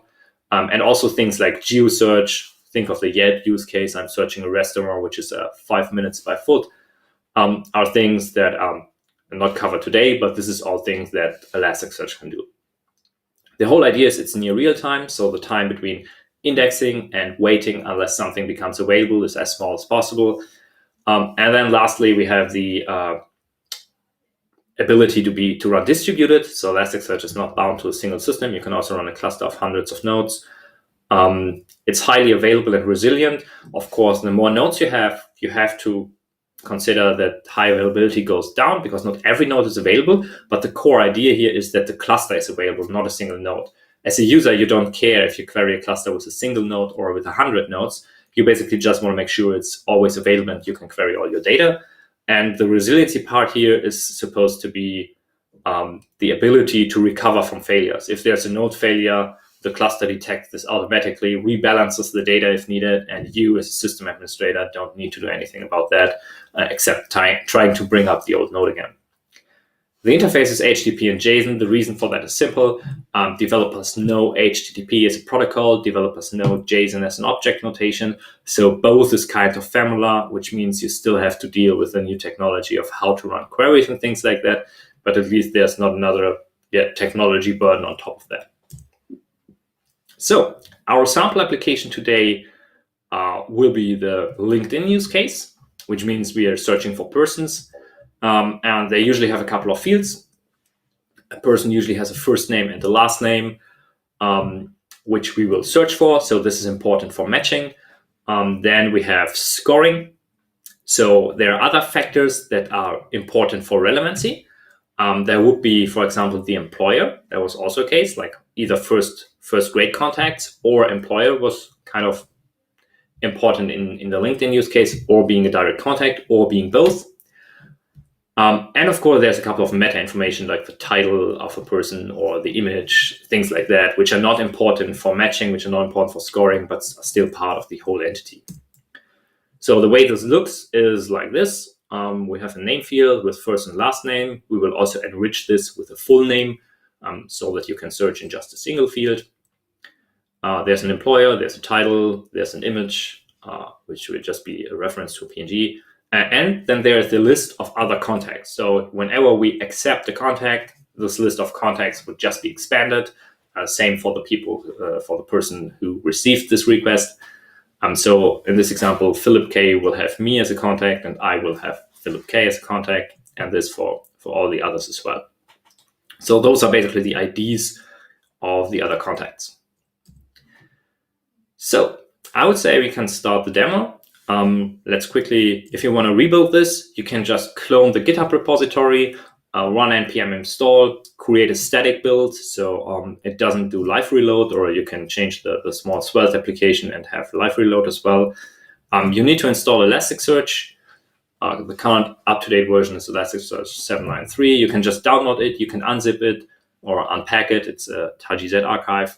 and start it. You don't need to install anything else. Elasticsearch ships with a JDK so that you don't have to have any external dependency. It's really just downloading the artifact for your operating system, and that's it. The same applies to Kibana. You don't really need Kibana to get the application up and running, but Kibana is the kind of management and monitoring tool that we will also use to just get an overview of how things are basically working. All right, this is the sample application. Let's take a look at that in the application itself. So if we go over here, I basically, let me full screen that. So I wrote a small Svelte application that basically displays this kind of social network. There's an admin interface which allows us to reindex all of the data. You also need to enable for your Elasticsearch instance this cross-origin resource sharing if you want to make this work. So I did a shortcut here. I'm directly querying Elasticsearch from the browser. This is something you should never do in production. But my main course here to show you is to show the queries. So I try to keep the complexity of the application as small as possible. And in this example, you can watch your own profile. This is myself. You can see your contacts. So this user has 3 different contacts. Surprisingly, all have very similar names. That's just to make the searches work later on. And the last part is basically running a search. All of those 3 pages have a search running in the background. And we're going to take a look at those as well. And then we can search for users here. So I can run a search for Philip or Philip with double P and get different records. You see that there's a score. We're going to talk about the score in a second. There's also different coloring for the border here. If it's a red color, that means it's a direct contact. If it's not a red color, it's not a direct contact. You can also see here that all of those first 3 hits, they basically have the same score because they all include Philip and the length of the field. In terms of the number of terms, it's the same. But the interesting part is here, we can now take a look at those queries. And this means we can take a look at the queries of how they work. And this is kind of the most simple query. We are just searching in the first name. So this also means if I would search for this first name, we would not get any result because it's not a first name. So this means we kind of need to tweak the query now step by step, right? We could run this query and hope that the users are finding what they're searching for. I would probably be a little bit naive. So the first thing we do here is that we're scoring our own contacts higher. And that works with something called a terms lookup. So now we have to already dive a little bit deeper into how full text search works. So we do have a bool query here, and that is a should clause. And this is something that is very different from other data stores because in search, everything is about relevancy. And this means that you can score things higher based on other criteria. So you can make a document more relevant instead of just excluding or including it. So what happens here is we are still retrieving all the documents with the first name of Philip with a double P at the end. But if it's part of the contacts field, so the list, the array list of all the contacts of these users, it should be scored higher. And this means we already follow like the first approach of improving our search. And if you take a look at the bottom, there's a red border around those 2 cards, which means those are my direct contacts and they are suddenly scored higher than the other contacts. And this is the first way how we can basically change or tweak the relevancy without changing the number of results. It's really just about the order of the results that are being returned. So the next step is probably that we want to score the first and the last name. So we can just search for Cran being a last name here, or Laughable with another one. And score for that as well. I can also search for first name and last name in combination. As you can see here, there's only required one of the two terms is only required to match. And we are also searching either in the first or in the last name. As you can see here, suddenly a user comes up that is not a direct contact, but has Philip in the last name. And that one in this example also gets a higher score because Philip as a last name is more rare than Philip in the first name. So we could go further here and score with the first name and last name, score the own contacts and the colleagues hire. What basically happens here is that we do have a should clause, and a should clause as well as a must clause. Must is something that has to match. Should is something that increases the score or the relevancy. You can have several criteria. So in this example, if someone works at the same employer than me, and is part of my social network, this person is scored higher. So we can just search for Philip again. And you see here that this person who is a first contact, works at the same company than I do, has the highest score. This is a contact as well. But interesting enough, this other person with the surname still gets scored higher. And this is where scoring suddenly gets tricky, right? We could now try to optimize for the single use case that all my contacts should always occur up. But of course, this has other effects if you really want. And this means that you have to test and to tweak a lot with these kind of searches to figure out what is the best way to improve things. And we could go further here and again change our query. And you can see here I added a boost. And the boost in this example means that the first and the last name, the search itself is considered more important than the should clauses. So even if someone is a contact, even if someone is a colleague of mine, we still want to make sure that the full text search match here is considered twice as important than it was before. And we would end up with the person with Philip having the surname up in our scores. So as you can see here, we now added another field. So we can search in the full name field. So we will search for Philip Kran, and we can see here that Philip Kran is just a single contact in this case. However, there's still one thing missing. Or now with this, we fixed a lot more. Sorry, I mixed up the search.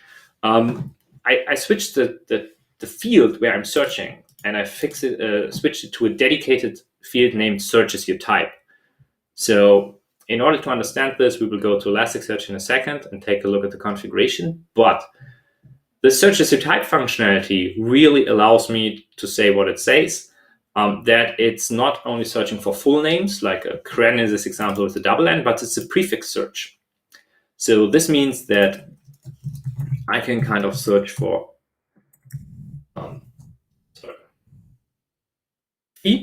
and you suddenly get every Philip in this example. Or I search for Philip Kl, and I get suggestions or search results for Philip Kran. So with this way, you can execute a search while you type. Be careful with this kind of functionality because you're sending a lot of search requests, which is from a performance perspective usually not a problem. But you also have to make sure that your users are actually seeing this. So we did user tests at my previous employer, and because the target group was not like technology persons, they were mainly watching on their keyboard while they were typing. So they didn't get any feedback of this kind of suggestions and didn't select anything until they finished typing. Nowadays, things are even different because on our phone, our behavior is very different, right? It's not only about suggestions, it's also about typos. Like when I type something in my phone, I'm usually fat fingering around and I have a hard time probably typing the correct word without any mistake. And this needs to be taken into account as well if you run a search. So just keep that in mind. And here's a last change, that if I run a search, I also want to make sure that I can turn or flip the terms around, right? When I run something like a social network, maybe people are trying to search for the last name first because they remember the last name and not the first name. So this is something you also have to take into account when you create this kind of searches. And to take a step back and take a look at the configuration, let me make this much bigger and it's easier to read. We're not going to take a look at the different queries. The different queries are in the application. I'm going to show that in a second. But what we basically have here is we have created an index called social network. And this index contains our users. I only have a test index of, I think, 10 users or something. But it also contains the configuration for every single field, right? If you take the name field, for example, which is over here, you can see that there are different subfield. There's a search as you type configuration, which supports this prefix type functionality. There's also text fields, so you can do the regular searches that we saw at the beginning, and we did the similar for the first and last name. There's the contacts in there. So the contacts are a list of people that I'm connected with. So if we run get social network .lxr, that's the user I'm supposed to be logged in with in the sample application. You can see here, there's my first name, last name field, and down at the bottom, there are the contacts that I'm connected with. And those are the ones which are basically scored higher. Why? We have this terms filter here, and this one is basically looking up the contacts. So it's querying, or it's retrieving the data that I'm showing here, looking up the contacts field, extracting this array, and using this to score the contacts higher. So if I add a new contact, and that one is called Philip X or something like that, it gets appended to this list, and this query doesn't need to change. We can just run the same query, and the new contact would already be scored higher without any change. So it's a little bit dynamic. It just needs to look up these contacts before executing any query. So there's another step basically that needs to be taken. But this way we can kind of do this sort of scoring. And as you can see, and this is one of the main points I wanted to say, you can start with a small query, which is just like this at the beginning, right? The simple query that you saw. And it's really small, it's compact, it may be sufficient for exploring, but the moment you think about how your users are handling your application will be the moment where your user, or where you as a developer of the search application usually end up with more complex queries. And this is fine, right? As long as the query is answering the question that you actually had, there's no need to really be worried about your query being too complex. Like, as long as it's within your SLA in terms of speed, as long as your users are happy and consider the search results valid, this is all fine. And like, just sit down and come up with ideas how to improve your query. Think about relevancy and what it means. So, yeah, for time reasons, I would just send a link to my presentation later and include these kind of links. So this is just an example that you can use as well. There's enough information to basically get up and running. But I'm going to jump back to the presentation now. I have a couple of slides left. Yeah, this is just to repeat, like, this demo is not supposed to be run anywhere on the internet, just run it on localhost. If you would like to run it on the internet, you would need to have some sort of middleware where you basically send the search to, that is also responsible for indexing the data. Everything here is done right from the browser, and this is not how you should be using Elasticsearch. All right, let's do the quick summary because we're running at the end of the time already. So coming up with a simple query is easy. You just thought, right? Elasticsearch has a ton of functionality to really come far with simple queries. You can select multiple fields, like searching in the first and last name fields from the beginning. All of this is good. All of this is easy.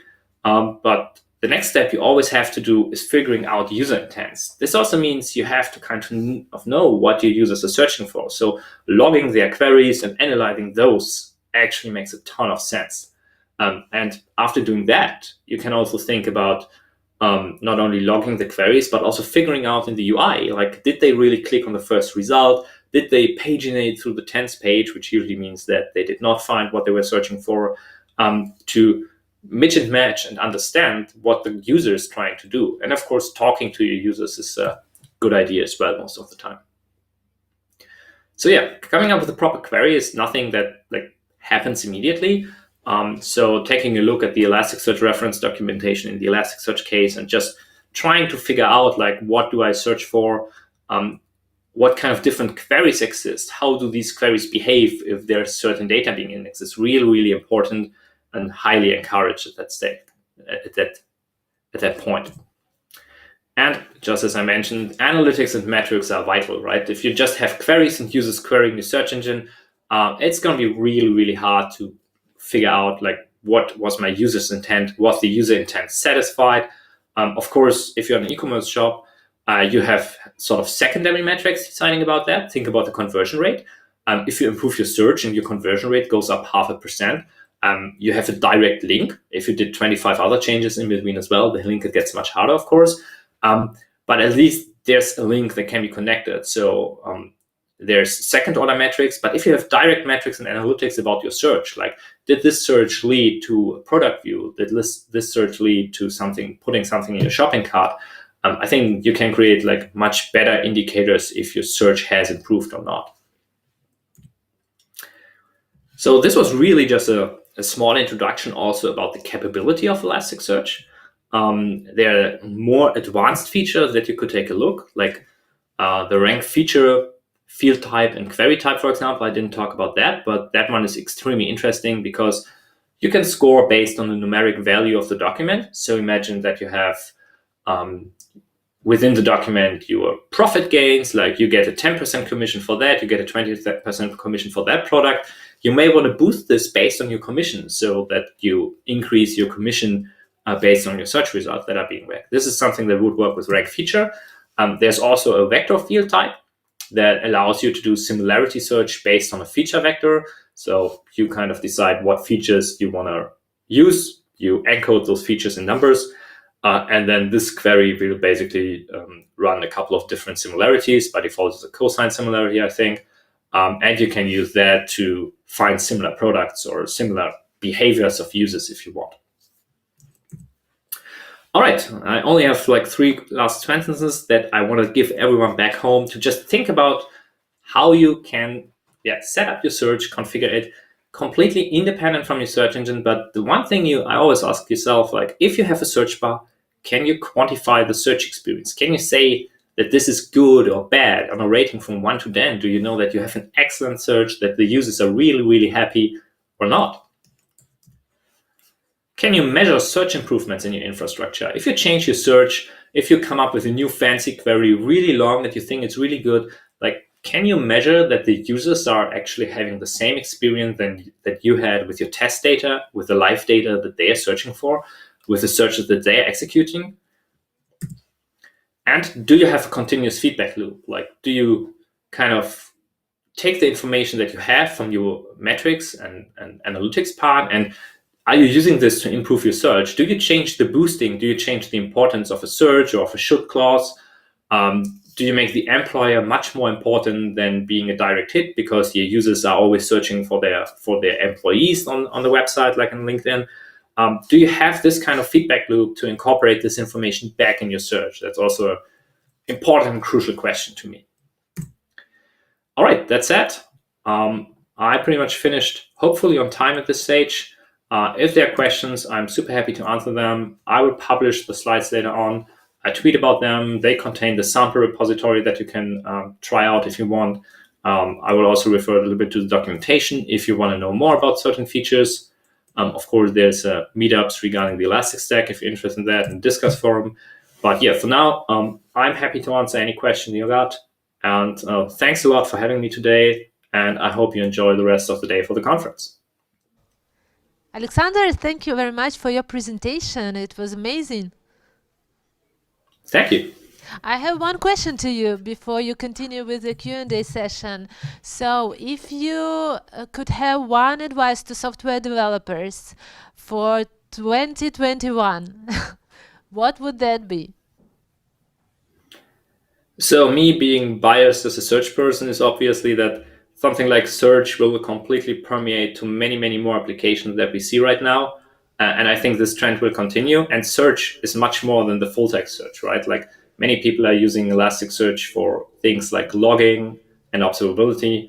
And the existence of search is something which will not go away, but users are expecting really good experiences. And from my perspective, and that's not only for search, but also for anything that we developer, think of the users and think of the users first. Like that's my number one advice. It may not be the newest one, but it also doesn't age. Fantastic. Thank you very much. I'm inviting you to the Q&A sessions together with our participants who watched your talk. So you can meet your followers at Q&A session. I'm inviting you right now. Have a great day. Thank you for joining us. And I hope that you will come to Kyiv next year and we will meet in person. Looking forward to that. Thank you. Thank you very much. Have a great day. Goodbye. Bye-bye.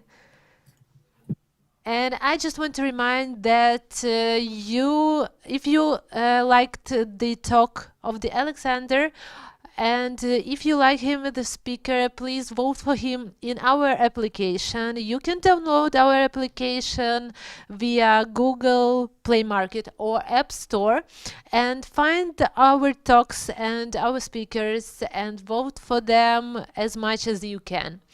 And after the Q&A session with Alexander, we will have a presentation from our platinum sponsor, EPAM, and from Andriy Kucherenko, Chief Software Engineer. So stay tuned.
You grow. You grow when you have a desire to become better, to learn new things. When you listen to a webinar, a conference, a talk, go to courses, dozens of courses, then you are the one who speaks. You grow. You grow when you get up to speed, When you focus on your work, on your customer, on your team, then you become a part of something big. When you raise the bar and take responsibility for your work, whether good or bad, when they ask you for advice, when you create a small revolution or speed up an evolution, then you grow. You are growing because growing matters to you. You keep at it until it's just right. To be honest with yourself and others, to further educate yourself, to become an expert. And if it matters to you, it matters to us. APAM, focus on your growth. Hello, and we are glad to welcome the representative from EPAM, Andrei Kucherenko, Chief Software Engineer. Good morning, Andrei. Good morning. Yes, my name is Andrei Kucherenko. I've been working in IT for more than 18 years, and today I'm going to talk about advanced engineering. Let me start about small self-intro. My areas of interest are front-end development, back-end development, mobile development, clouds, IoT, and other. Also, I'm mentor, speaker, curator of mentoring programs, trainer, author of open source projects named GSCPD. It's tool for copy-paste detection in programming source code.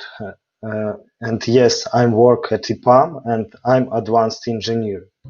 Today I will talk about advanced engineers. So let me describe the problem. What we know about programmers' career path. We know that programmer starts as junior, next step is middle, and next senior, lead, and that's it. Pension and well-deserved rest. That's probably what engineers had 50 years ago, but now you can become lead engineer in 25. What should we do next? There are several ways to grow. Switch to manager or architect, or leave EPAM, leave IT at all.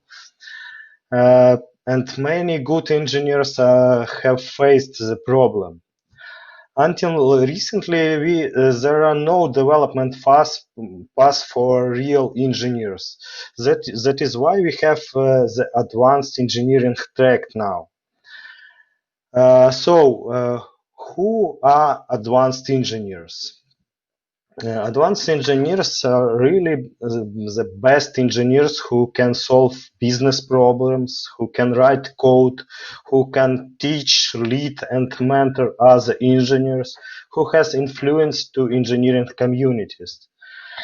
They are best experts in their areas and have wide vision of related areas. The best engineers who enjoy solving any problem in engineering way. We have different advanced engineers in EPAM. Some of us has a deep knowledge and contribute to extremely interesting and important open source projects. Some of us extremely wide skills in extremely wide skills in technologies and easily switch between different technologies for solving business tasks. Some of us are the best trainers and mentors.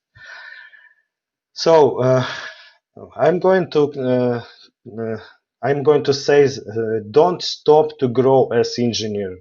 You have opportunity to grow engineers all your life, and for that I suggest you to join the EPAM team and grow with us as advanced engineer.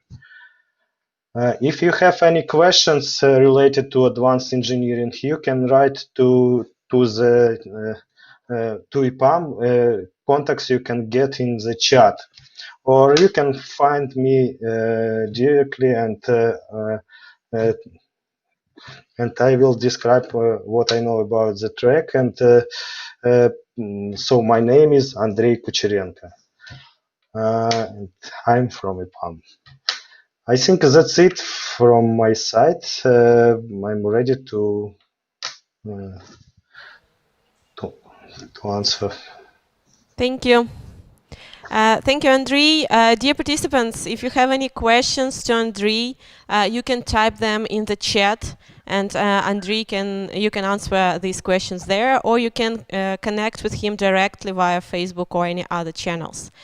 And of course, there is a link to the EPAM Master Program at the user page under the EPAM section. So please follow the link, and you can find more information about the growth possibilities and learning possibilities at EPAM. Thank you, Andrei. I hope you will enjoy the rest of the conference together with us. So thank you for connecting. Thank you. Have a good day.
You grow.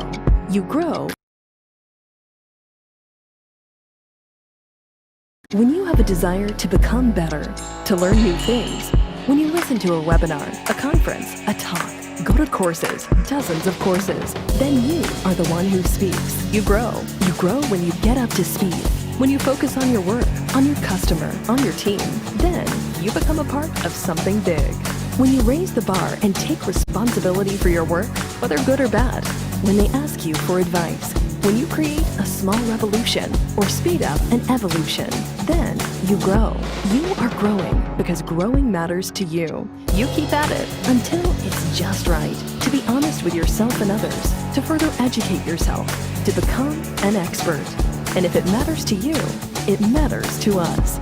APAM, focus on your growth.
And we're back.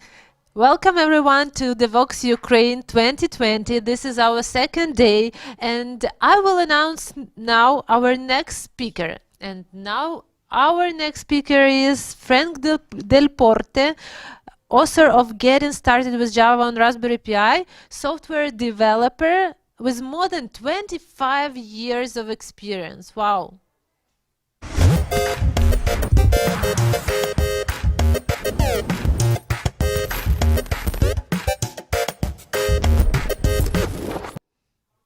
Frank, hi. Hello, Devoxx. You hear me? Hello. Kiev is on the line. How are you doing?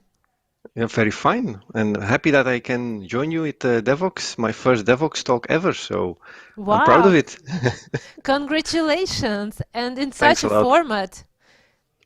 Yes, it's a bit strange this virtual event, but I'm happy that the community keeps sharing all this knowledge through this free event. It's really amazing. That is true. I know that you are a professional in Raspberry Pi, and which project do you consider the most fabulous in Raspberry Pi? Raspberry Pi, well, actually, it's a bit strange to do Java on Raspberry Pi, but that's part of the talk, of course. I know it's used a lot. The Pis are also used a lot in professional environments as a test tool. For instance, I work at Televic Rail, and we use a lot of Raspberry Pis where we simulate trains, for instance, to test our software that we develop in these projects. So it's very fun. It's a cheap product, and you can do a lot with it. That's interesting. And also, I have checked a little bit about you. So Yeah, I oui. know I know that you're a drum player. Is it correct? No, well, I try to do drums, but no, it's my son actually, and Ah, as a bit of a technical fan, I assist him in yeah, he has his own YouTube channel, so I invite everyone to join that channel. But I combine my love for Java, Raspberry Pi with his drum, and we make something fun with it. wow. I think that everyone now should check and go on YouTube and check Yeah, of this course. drum plays. But Okay, I will show you a little piece of him. great, awesome. We are waiting for it. Are you ready for your talk? Absolutely. Then go ahead. Okay, thanks a lot. Okay, so let's have the presentation online. Yeah, okay, there we are. Um, I'm happy to be here and to present my Java and Java FX talk on the Raspberry Pi. A little bit about me. I'm Frank Del Porte. I live in Belgium. I do a lot of blogging on webtechie.be, and I started programming when I was 10 years old. So yeah, that's already 35 years ago. And it all started with this Commodore 64, a very cheap device, which allowed me to not only program, but I even controlled my Lego trains through this computer. At that time, it was really a challenge to find the right hardware and how to do it. You needed to order books from other countries. You need to pay. So that was all very complicated. And nowadays, with all this online knowledge sharing and all the information that you can find and very cheap electronic components, now again, you can do the same thing as I was doing 35 years ago with this Commodore 64. So that's what I'm gonna talk about. Now, how this Java on Raspberry Pi started is first some information about myself more. I work at Televic Rail, and we built these screens, for instance, for trains and metros and trams, where we share passenger information, and we use a lot of Java also on the wayside and on the trains to bring real-time information to these trains and inform the passengers as good as possible. So here we'll use a lot of Java and embedded devices. I'm also a lead coach for Coder Dojo. That's a club where we learn and inspire kids to get involved into technology, not really to make them programmers, but to learn to work with computers and explore what is possible, not only with software, but also with hardware. We use Arduino, we use Raspberry Pi, we use Lego Mindstorms.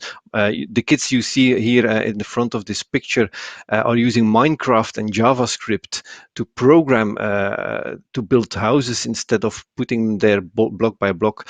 And at these Coder Dojos, all the coaches are volunteers and they bring their own knowledge to this event.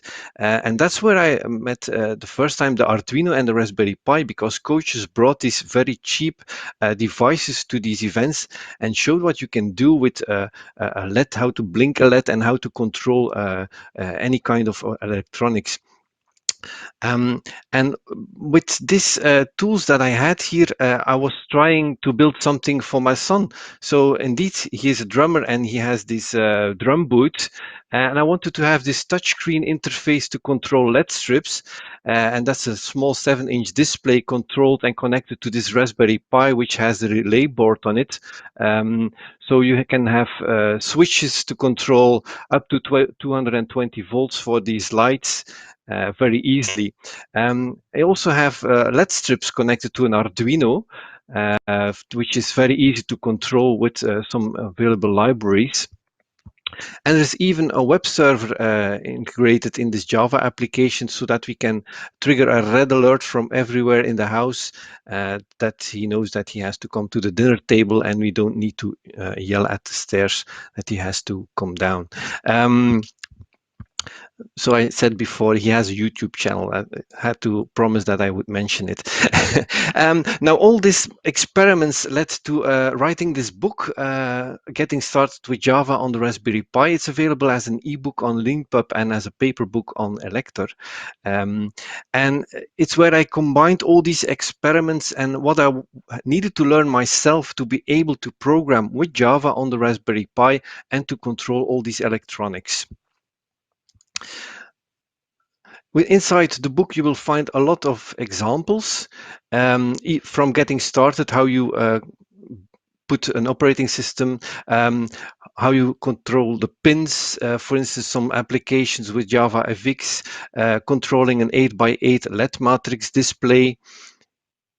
There's also this little LED segment that you know from a clock. I go get the weather from the Open Weather API to show it on an LCD display. There's even a Spring example. Spring is a bit heavy on the Raspberry Pi, but it definitely works. So here with some REST interfaces and a Swagger UI, you can control a LED and read the button state. And the last example, which I will also show you in this presentation, is the Java FX user interface with the Mosquito queue to control a LED strip connected to Arduino, all through Wi-Fi, so bringing together different devices into one network. I also had the honor to speak with a lot of Java heroes about what they think about Java, the current state, and how it should or could be used on embedded devices. Okay, next slide.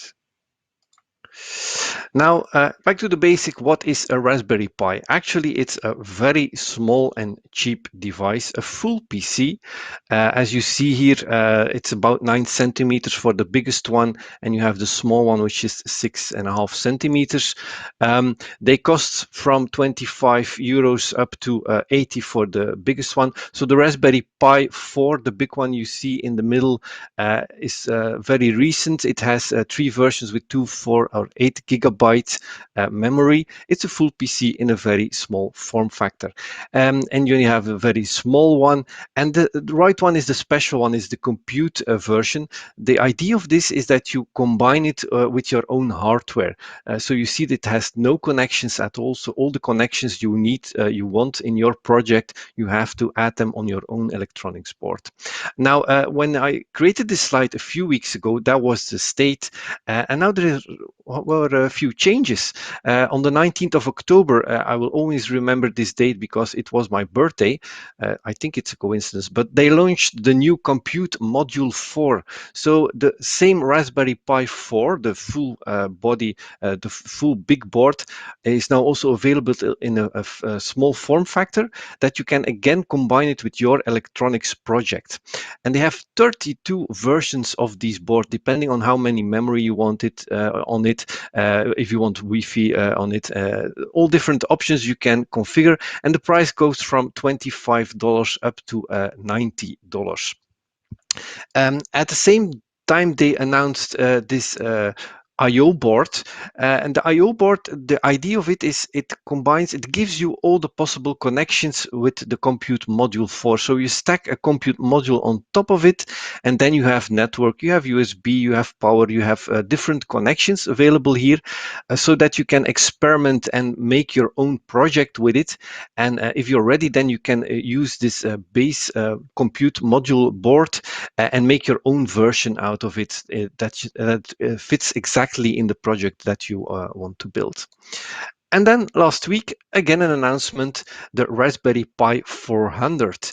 And the Raspberry Pi 400, it was an existing keyboard that they reused. It has the same form factor, but it comes for €70, and it has a Raspberry Pi 4 integrated into it. So you see all these connections at the back. So you have network, you have USB, you have two 4K display connections, your SD card, all the pins of this Raspberry Pi, everything in this single keyboard. Now, where did we see this before? This small keyboard with everything inside of it. Oh yes, indeed, 35 years ago, that was exactly what I was using when I started experimenting with software and hardware with electronics. Now there is one big difference. This is how my screen looked on my Commodore 64 35 years ago with basic programming code. And this is how my Raspberry Pi 4 looks like. So it has a 4K display. Now it has even two connections, so you can have two of these screens connected. And I did a lot of the writing of my book on this Raspberry Pi. So you see, I have two Visual Studio Code open. I have Arduino open. I have the terminal. So this is a full PC, which you can buy for around 50 euros or 80 if you go for the 8 GB version of memory. A very cheap device with a lot of possibilities. A question I get asked a lot is why Java on the Raspberry Pi? Wasn't the Pi meant for Python? Well, actually, yes. So when they designed the Raspberry Pi, they wanted a fruity name, like you had already Apple. So they chose Raspberry, and they added the Pi because you had the numeric value, but it's also Python, related to Python. That was the idea. But to my opinion, Raspberry could also have been the Raspberry Java, for instance, because Java works just as well on it, and you can do a lot of stuff. Why? Because you can. Obviously, I will show you, and you will learn a lot, especially if you work like me in a company where they combine software and hardware. It will really help you to understand how all these kinds of communication with hardware work, and that you can write better software. Java is not dead, of course. That's a lot of discussion I hear online. Java, but that's an old and a dead language. No, it's not. It has been the most popular language in the last 3 years, combined with C. There's one slight problem. This is the TOB index of this month, and Java moved from the second place to the third place because Python got a lot of attention for AI. So thanks to this talk and all these initiatives in the Java world, I'm sure we're gonna back to the first or the second position next time in this index. What is also a bit funny is a link I found only 2 weeks ago about the eco-friendliness of Java. It seems that running Java is really eco-friendly. It doesn't use a lot of energy or electricity. So especially in embedded projects where you use these cheap and small devices, that can be very important. If you compare Java to Python, the amount of energy used for a similar function, there's a very, very big difference. Isn't Java too old? That's another question. Isn't Java much older than Python or JavaScript? No, it's not at all. Java and JavaScript were first published in the same year, and Python, that's even older than Java. And then you see that you had some other languages which were a bit mimicking what Java was doing, or a few years later. And Java is evolving fast. Since we have this 6-month release cycle, which started in 2018, we get a lot of improvements, new functions, new features every 6 months. It's really a joy to follow up on what is happening really in this Java world. And with this Java 16 and Java FX, which we will come back later, we will see that new features are also coming for the embedded world to make applications for embedded projects a lot easier and faster. A little side note, these charts I was just showing you, I needed them for my book, and you could make them with Excel or Photoshop, I guess, but as a Java developer, I made them with Java FX, of course. You can find the code of these charts as part of the book, and you see that with some very simple Java enums and a few hours of Java FX coding, I created these simple charts and just make screenshots for them. And if you don't believe that Java on the Raspberry Pi is a good idea, you can believe Oracle. I wrote an article for the Oracle Java magazine about how to get started with this, and it's also part of this presentation, of course. It's one of the most liked tweets of the Oracle Twitter handle of this summer. So I'm pretty proud that I could even inspire some of the Oracle worlds that Java on Raspberry Pi is really a good idea. Now let's get started. So if you buy yourself a Raspberry Pi, you need an operating system. So you need a small SD card to put it inside the Raspberry Pi. Raspberry Pi Foundation has its own operating system, Raspbian OS. It's based on Debian, and it has OpenJDK 11 if you go for the full version. They also have a 60-bit work in progress version, because with these new Pis with more memory, it becomes important to have a 60-bit OS. They recently rebranded their OS to the Raspberry Pi OS. And on their website, they have this imager tool that you can use to burn this image to this SD card, and you are started in a few minutes. So if you select the full Raspberry Pi OS or the Raspbian OS, which is more known, you get a lot of pre-installed tools. You see, for instance, for programming, this whole list of programs that you have available. Visual Studio Code is not part of it, but since a few weeks, there's a lot of stuff going on in this world. So only a few weeks ago, Visual Studio Code announced a version of their program designed or built for the Raspberry Pi. So if you go to the website and you select this ARM or ARM64 version, if you have a Raspberry Pi 64 version, you have this program just in a matter of minutes.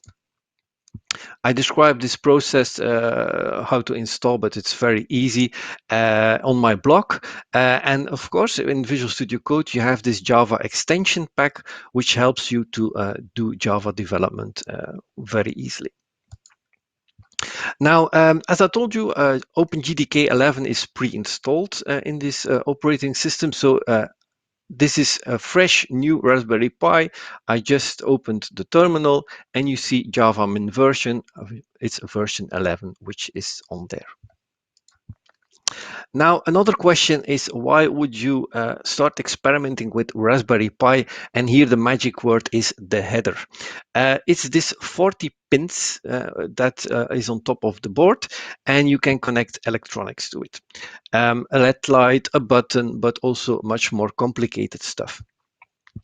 To understand what's inside this header, what these 40 pins can do, I created a little Maven library. There's more info on my blog, and it describes the headers, what the functionality is of each pin, and what functionality per pin is available. And using Java FX, I created this small application to visualize what's inside this Java library. So at the beginning, they started with an 80-pin header, but an 8-pin, where you had 5 volt and 3 volt on a pin, and then 4 input-output pins to connect devices. Now let's move a little further. They had a smaller than. Now we are at the 40-pin header. And here you have, again, 3 volt, 3 and 5 volt, and you have a lot of connections. Some of them have a dedicated functionality, but you can use a lot of them for very different and purposes. As you can see here in this picture, there is a small board on top of it that helps you again to identify each pin and the number of each pin and what you can do with it. But very short, GPIO, so that's most of these pins are GPIOs. They are general purpose input-output pins. That means that you can connect something to it and you have a state of 1 or 0. Everything is a 1 or 0 in our computer world. That means it's a true or a false. And for electronics, that means on this pin it's either a 3 volt 3 or it's 0 volt. For a LED, that means on or off. For a button, it's pushed or released. So everything is again back to just an electronic connection and 3 volt 3 or 0 volt. In the most simple state, it's a 1 or a 0, so you can connect a LED to it and put it on or off, or you can read a button. But there are some other protocols which can be used with these pins, I2C, SPI, serial interface. Some of these examples in the book use these protocols. For instance, to control this 8x8 LED matrix is done with SPI. Serial communication is used to read out the state of a temperature or a light measurement sensor through an Arduino and visualize in a Java FX chart. If you want to get started into this amazing world of electronics, buy yourself a starter kit. You find them from 20 euros and up on eBay. Just search for electronic starter kit. Make sure that you have a lot of resistors and LEDs, and this distance sensor is a very fun thing to use. Then a servo or a motor and this LCD display. You will find them in a lot of different flavors, with or without a Raspberry Pi or an Arduino. Just go out on eBay and you will find a lot of these. What we will be using in this presentation is a LED light. A LED light, you just have a plus and a minus connection and it gives you some light. There are other flavors like the RGB LED. The most simple one just has 3 pins, one for red, green and blue. And if you want white, you have to put power on all 3 of these pins. And you also have the LED strips. A lot of electronics projects to get you started are with using LED strips. They are very funny to work with and they give you a lot of amazing results. These strips are very special. So they have, again, RGB. So they have 3 colors in them, but they have this very little chip inside of them. So you only have to give them power, a ground, and a command signal, one connection to control them. And you can address each LED in this strip individually. So if you want the 5th LED to be green, you can give it a specific signal to only lit up this single LED. I told you before, this Raspberry Pi gives 3 volt 3 on a pin, so if you want to put it on, but most LEDs don't need that amount of voltage, so they need a lower voltage, and we fix that by adding a resistor in between.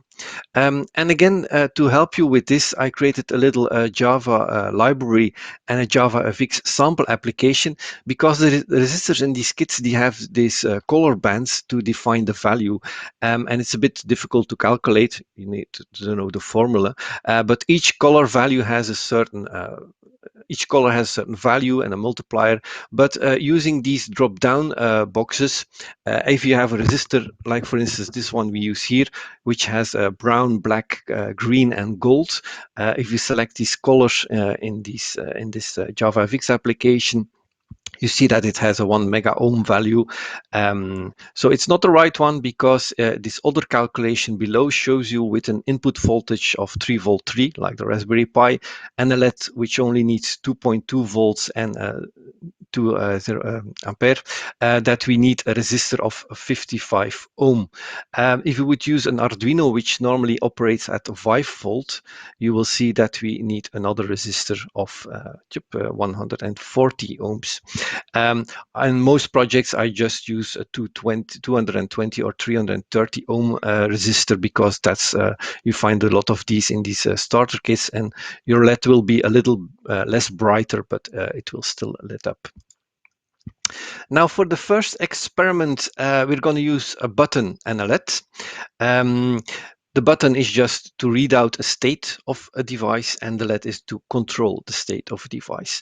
You see that we go from a pin to a resistor, that we have the correct voltage. Then we go through the resistor, and then back to the ground of the board, and we have here a 3-volt 3 coming out of the board. We go to the push button and back to one of the pins of the Raspberry Pi. So what we are using here is the 3-volt 3, the ground, and then 2 GPIOs to either read the state of the button and control the LED. Yeah, we go from a GPIO to the resistor to a LED and back to the ground, and from the 3-volt 3 to a push button and back to one of the GPIOs. It looks like this.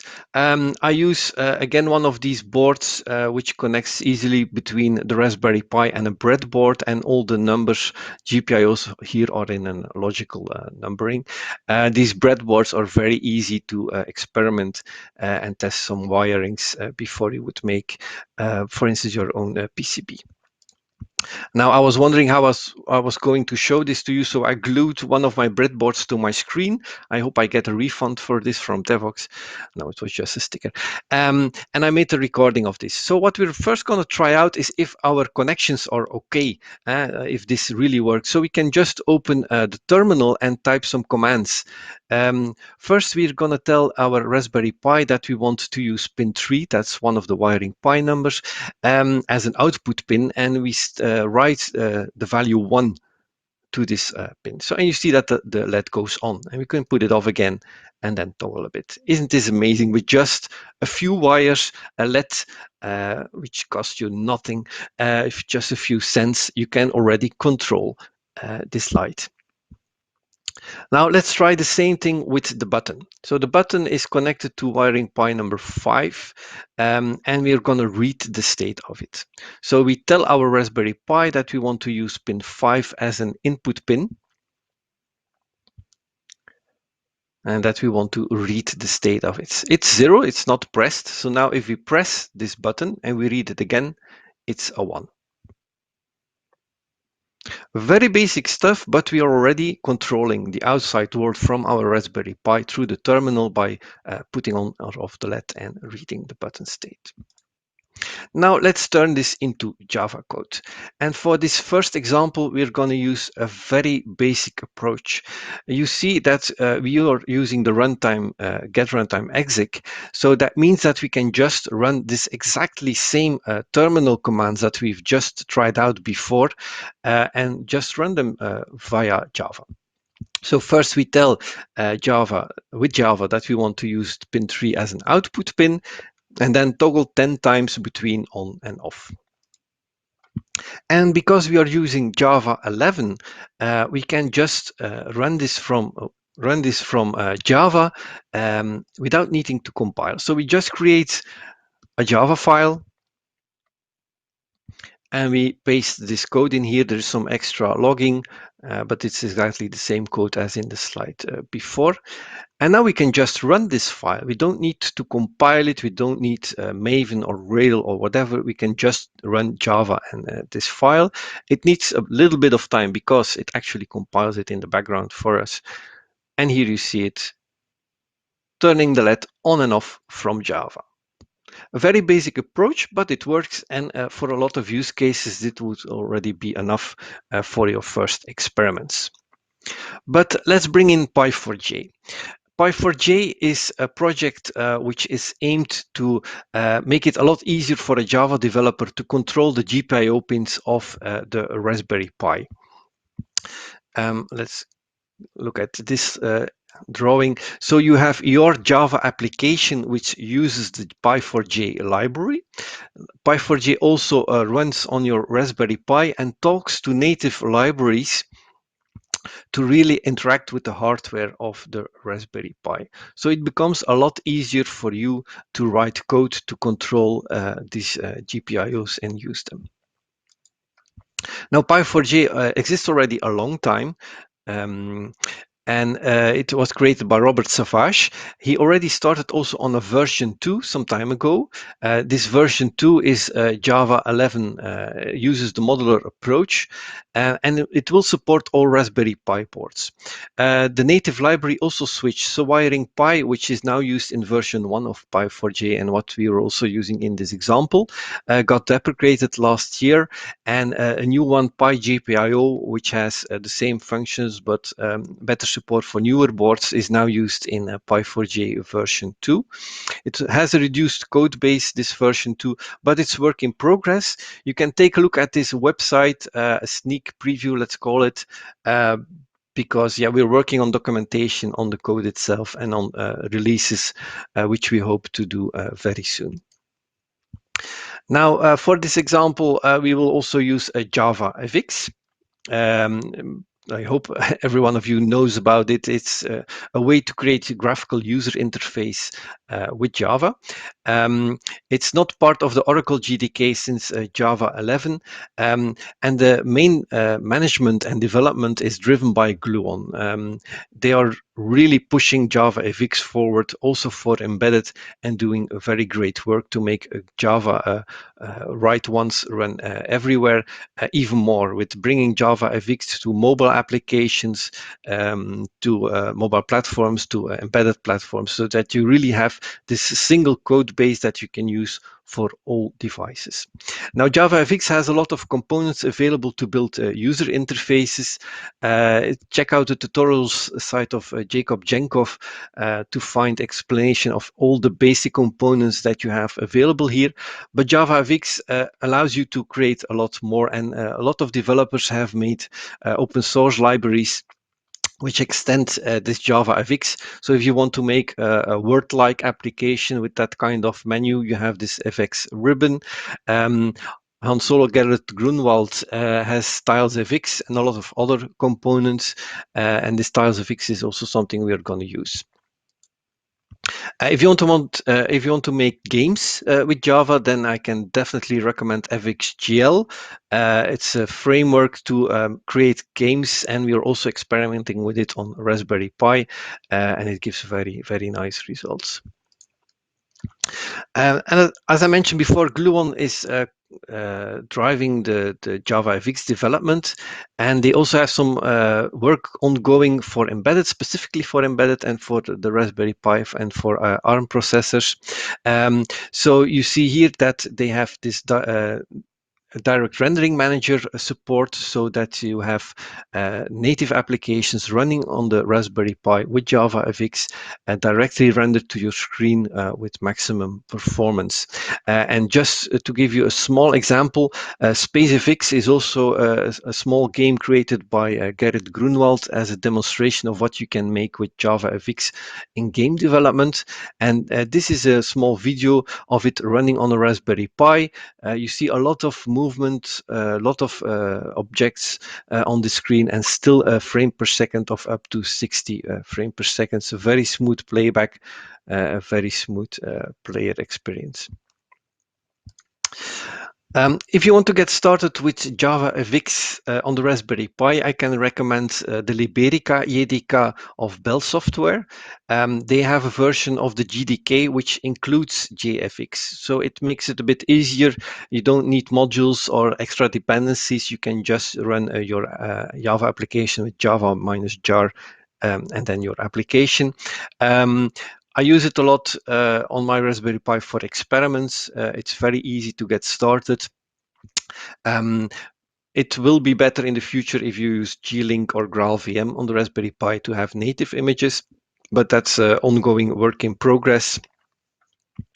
So for now, you can use this Liberica or experiment with other stuff. Getting Liberica on your Raspberry Pi is very easy with wget, and then install it, and then just configure it that you want to use this version of the GDK. And if you then ask for Java -version, you have the 13 Bellsoft version, for instance. But they have releases for every version of the GDK. Now let's create a first application.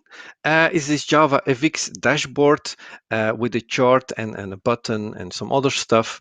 The sources, you can find them on GitHub, and the full explanation is in the Java magazine of Oracle. So in short, I will just show you what it does. It's a Maven project, so we need this dependency to the Py4j library. I use the version 1.2 because that's perfect in our use case. Newer versions will be coming in the future. And we have this GPIO factory and the controller, and that's actually our connection between Java and these GPIOs. To have a LED, it's very easy.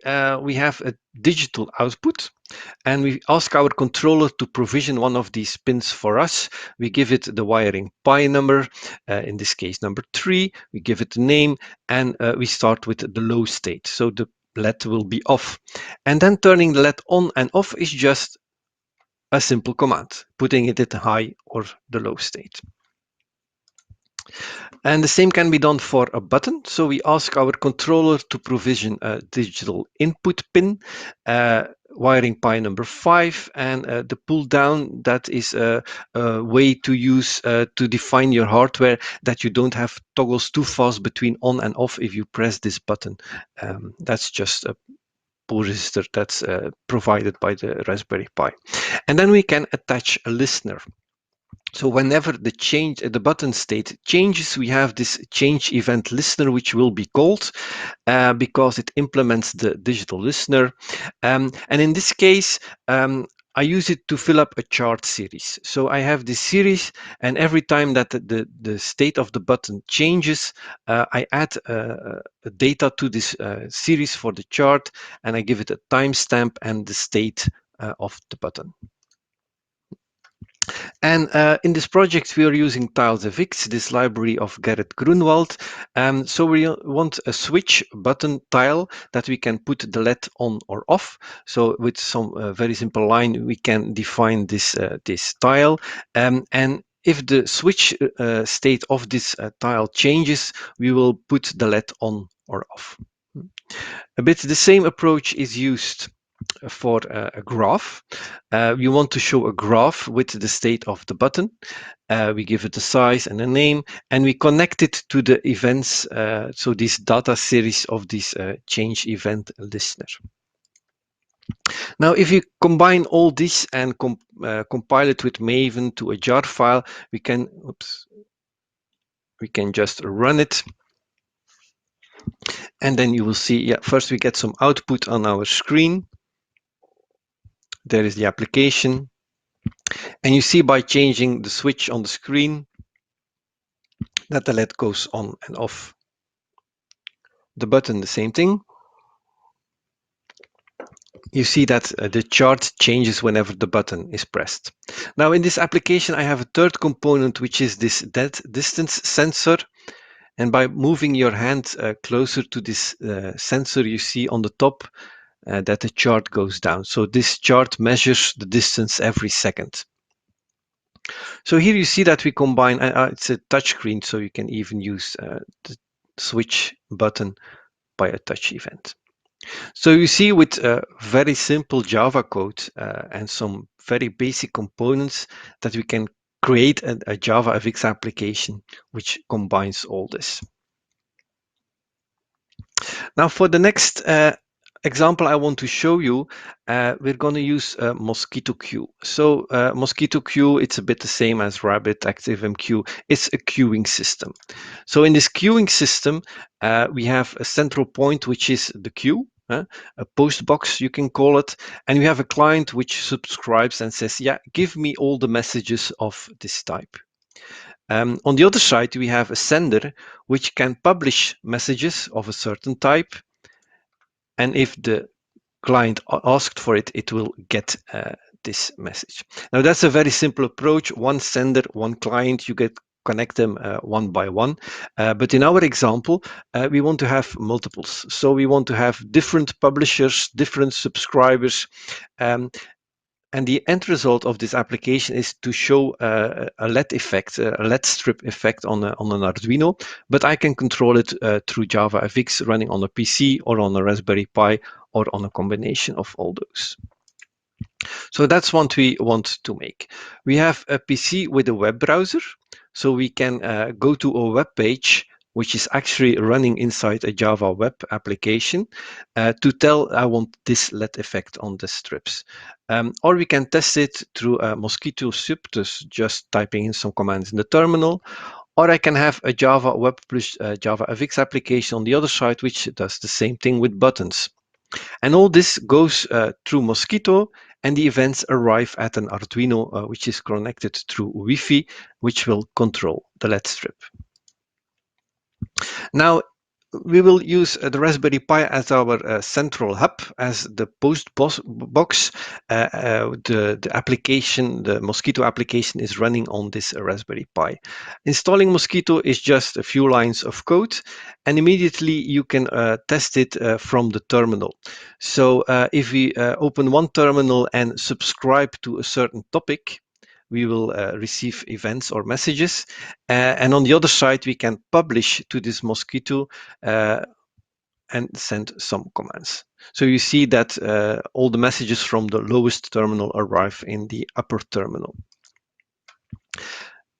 As this is running, we can also use the same thing from a Java application just by using the MQTT client and the MQTT messages.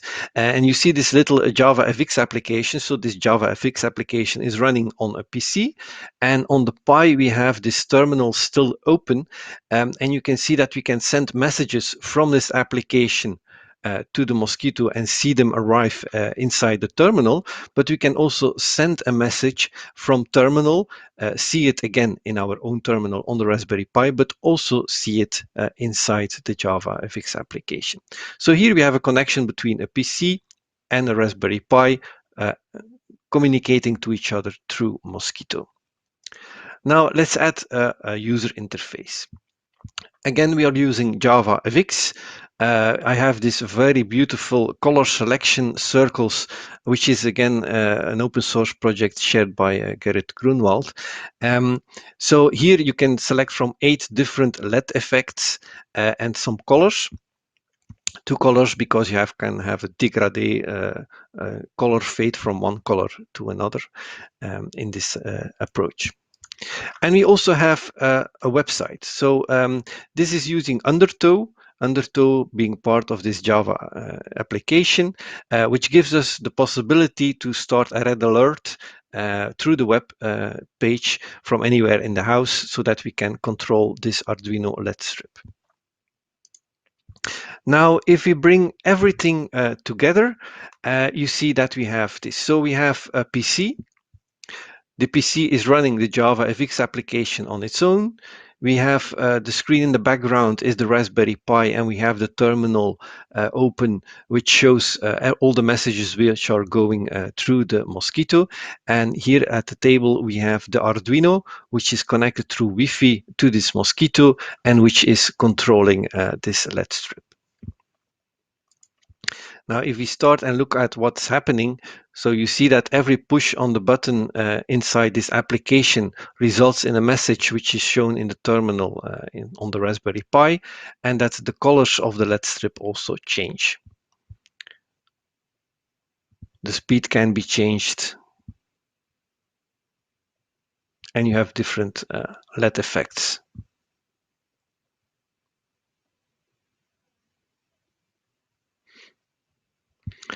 And the same can be done through a web page, red alert. So all controlled with Java, simple Java commands, MQTT, Mosquito queue, running on the Raspberry Pi, and all without having a lot of other functionality still available on the Raspberry Pi, because this Mosquito takes very few resources. Okay, almost finished. What did we learn? What did I wanted to show you? That Java and JavaFX on the Raspberry Pi works. It's really a fun way of combining software and electronics and building projects. A lot of what I've shown you already is maker stuff. So you make it at home to learn new things. Of course, all this can become commercial products. There is a lot of Raspberry Pi already in the commercial world used in electronics projects. Using this electronics is really fun to extend your knowledge because you will learn a lot of things. You will learn how to control devices, different communication protocols like this I2C and SPI, each of them having their own benefits like speed or how many devices you can control with it. Because we are using Java, we can have a big result with minimal code. We can use Spring, for instance, to have a REST API and have Swagger on our device. You can have Undertow if you want to have a very minimal web server. And there's a lot to look forward to. So you have this native new stuff going on with GraalVM, for instance. You have also native improvements for the performance of JavaFX on the Raspberry Pi, direct rendering, for instance, and the animation speed. Pi4j, this version 2, which will bring a lot of new features and ease of extension. And JavaFX, of course, which is a very, very great tool to build user interfaces. If you want more info, I can recommend you my blog, of course. I will also, I published already all the links of this presentation this morning on my blog. So if you want to find more, you can just go to this website. I do tweet a lot about Java, Raspberry Pi, and all related stuff on Frank Laporte. And I also write for fuj.io. So that's a very new website sponsored by Azul. For friends of the Open JDK.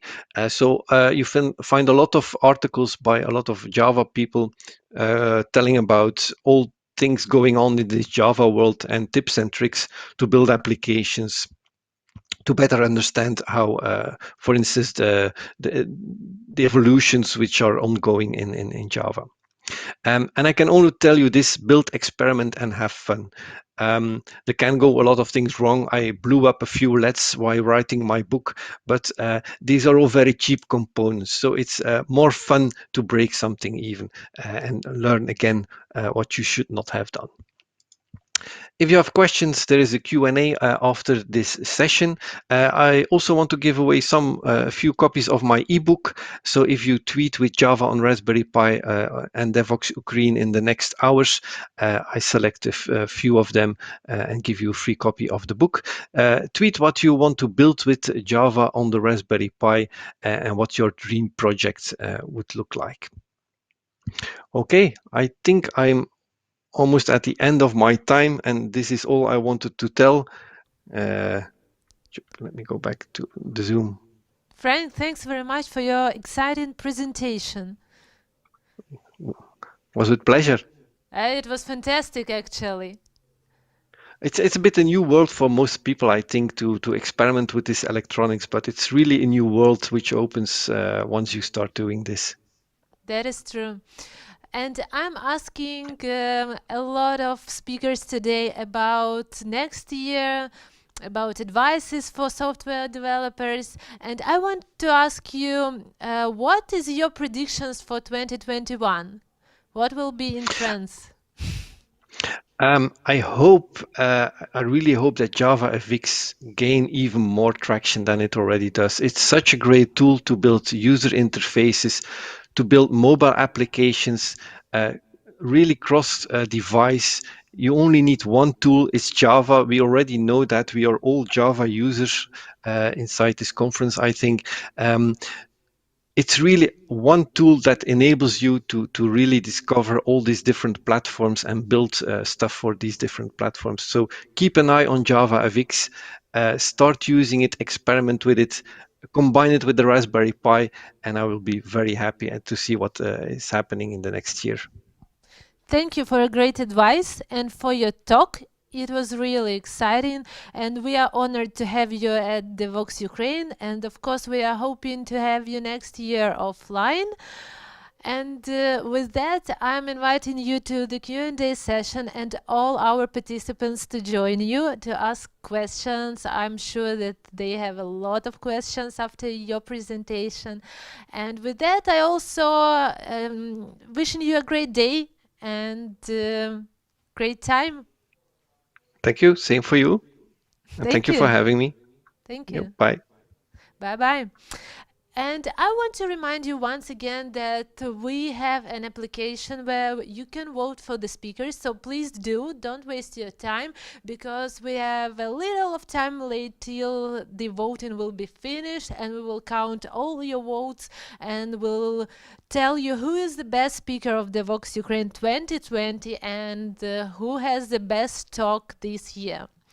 And after the Q&A session with Frank, we will have a presentation from our partner, gold partner, Infopulse. So stay tuned.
Welcome to InfoPulse, the place where we not only get professional experience, but also make friends and share common values.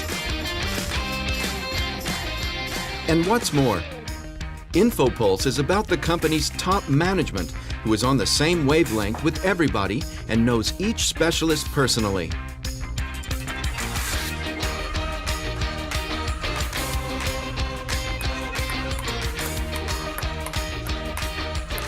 It's about victories in business and in your favorite sport. This is when you feel at home while at the office. And you can combine business with pleasure. For instance, studying foreign languages while watching films.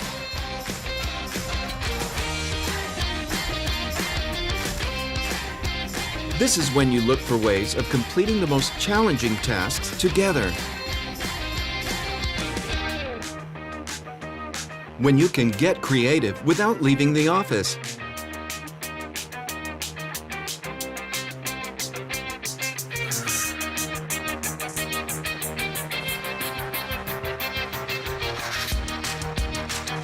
Where you can find time for improving your physical and mental health.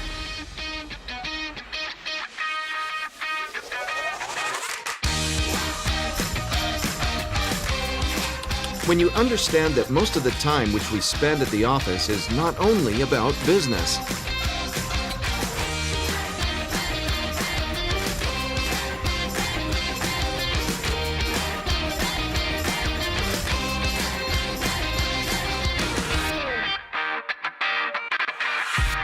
Okay. Hello. Hello, hi. Hello, how are you today? We're perfect. We're with you. So obviously we're good. And Okay, you know, great. Great. yes, it is. Yeah, what have you prepared for us today? Oh, it's a good question. So since I'm new here, I couldn't come with empty hands. So I prepared a small game for you, Ainura.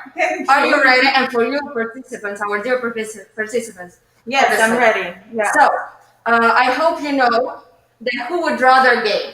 Sure. Okay. So who would rather know the name of each specialist? Oh, that's easy. This is our CEO. This is Yes. true, guys. He knows every single name in the company. He has a very good memory. Oh my God. This is And motivation. I I couldn't find such motivation myself. So the next question. Who would rather stay always open and honest with our specialists? This is also easy, Maria. Very easy. I would say each InfoPulser, because this is our culture. This is what we encourage our employees to do. So I would say every single InfoPulsers. Okay. And who would always stay flexible, stable, and open to new changes, even during difficult times? Your questions are too easy. I think it's InfoPulse, guys. InfoPulse is a stable family company. Okay. So, okay. Yesterday, Maria, you missed our presentation of our history and how everything started. I already asked you some questions, so I think you know everything. Yeah. But today, I think it's a very good time to kind of dig a little bit more into our project. We're delivering IT services into various departments such as banking, financial department. We are collaborating with Big Four, Bigs, fintechs, automotive. And could you remind me, please, how long we have been cooperating with BICS? Yes, Maria. I think this is our longest cooperation so far. We are partners for about 30 years and counting. Oh my God, Yes. it's such an honor. Yes, but you know, we provide really high quality technical support, and we create different technical projects, but we always remember about the purpose, about the main mission of our projects. That is why we are known for good social projects, and even during this hard time, we help our country. We provided more than 2 million hryvnias, which helping to fight the coronavirus. And it is called the Track of Health. And you know what is more? We also are pretty good and culture supporting of our country. Yes, yes. We talked a little bit about our traveling of employees and culture, and I'd like to elaborate a little bit more on that. I would like to say that InfoPulse is encouraging every employee to develop his personal skills as well as professional skills, of course, and broaden horizons because sky is the limit. Yes, and also we offer all kinds of different trainings and mentorships. By the way, Maria, did you have a chance to use one of our trainings? Of course, you would not believe me. I participated in training of creating speeches, and I hope I'm doing great. Oh my God, you're doing very great. So you're practicing right now. Yes, guys, thank you for being with me now. Yeah, and I actually started learning Norwegian with InfoPulse. Ooh. Yes, yes. Good day. And you know that's a bit about our projects and back to our cooperation with Ukrainian government. We created a gift for our students, for our members, a STUS online museum. All of you can now check it on website. And what do you want to say about our company? Last word. I think as yesterday, I encourage each and everyone to visit our website for more information about our social projects, about how we can all help our countries fighting this COVID situation, and also, of course, please check our vacancies because we have open positions in different And you know, we locations. stay open for you, and Yes. always open for communication. Sure. Feel free to contact us on social media. Thank you. Thank you. Thank you. Thank you, InfoPulse, for such energetic presentation and for providing more information about your company and, of course, for supporting Devoxx Ukraine Online this year. And dear participants, I encourage you to register for InfoPulse giveaway. You will find the link at our user page, so register and the winners will be announced at the closing ceremony today. Sure. Thank you, ladies. Have a good day Have and stay with us. Bye.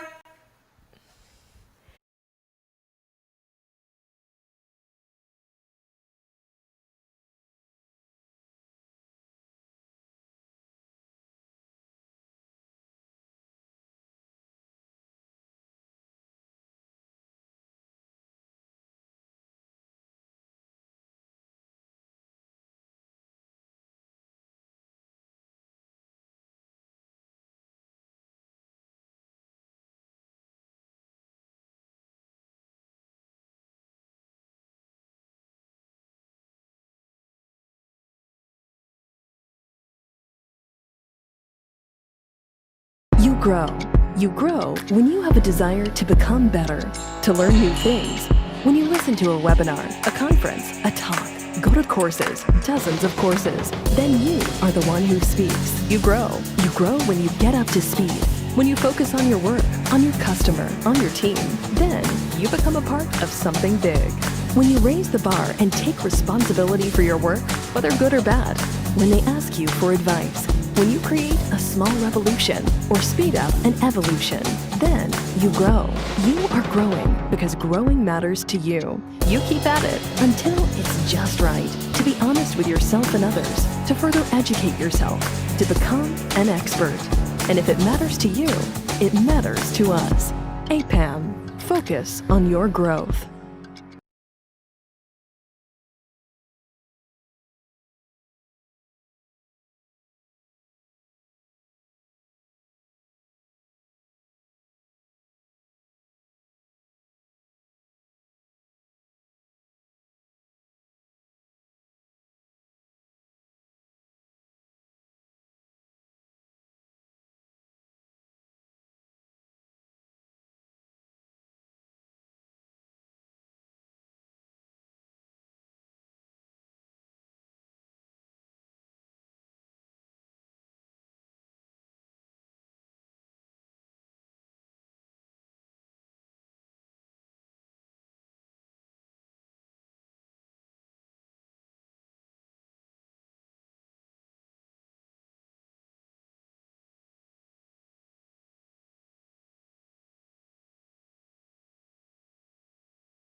Welcome back to Devoxx Ukraine, and we continue.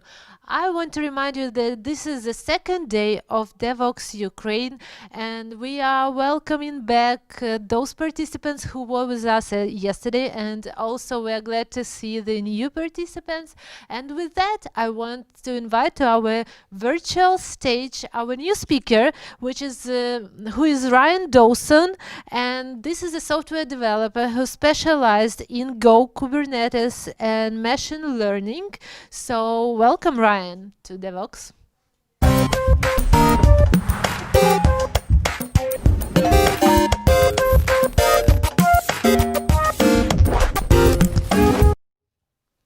Ryan, hello. Hi, thank you for having me. It's good to be here. Thank you for joining us. Hey. How are you doing today? Yeah, pretty good. A little bit cold. It's quite cold in London today. Otherwise good. In Kyiv also we have not very good weather today, but still we are quite positive. Is it your first time at Devoxx? Yes, it is. Yeah. So congratulations on that. Thank you. You can make a wish. I can make a wish. Yeah. I guess I can wish that everything goes smoothly. And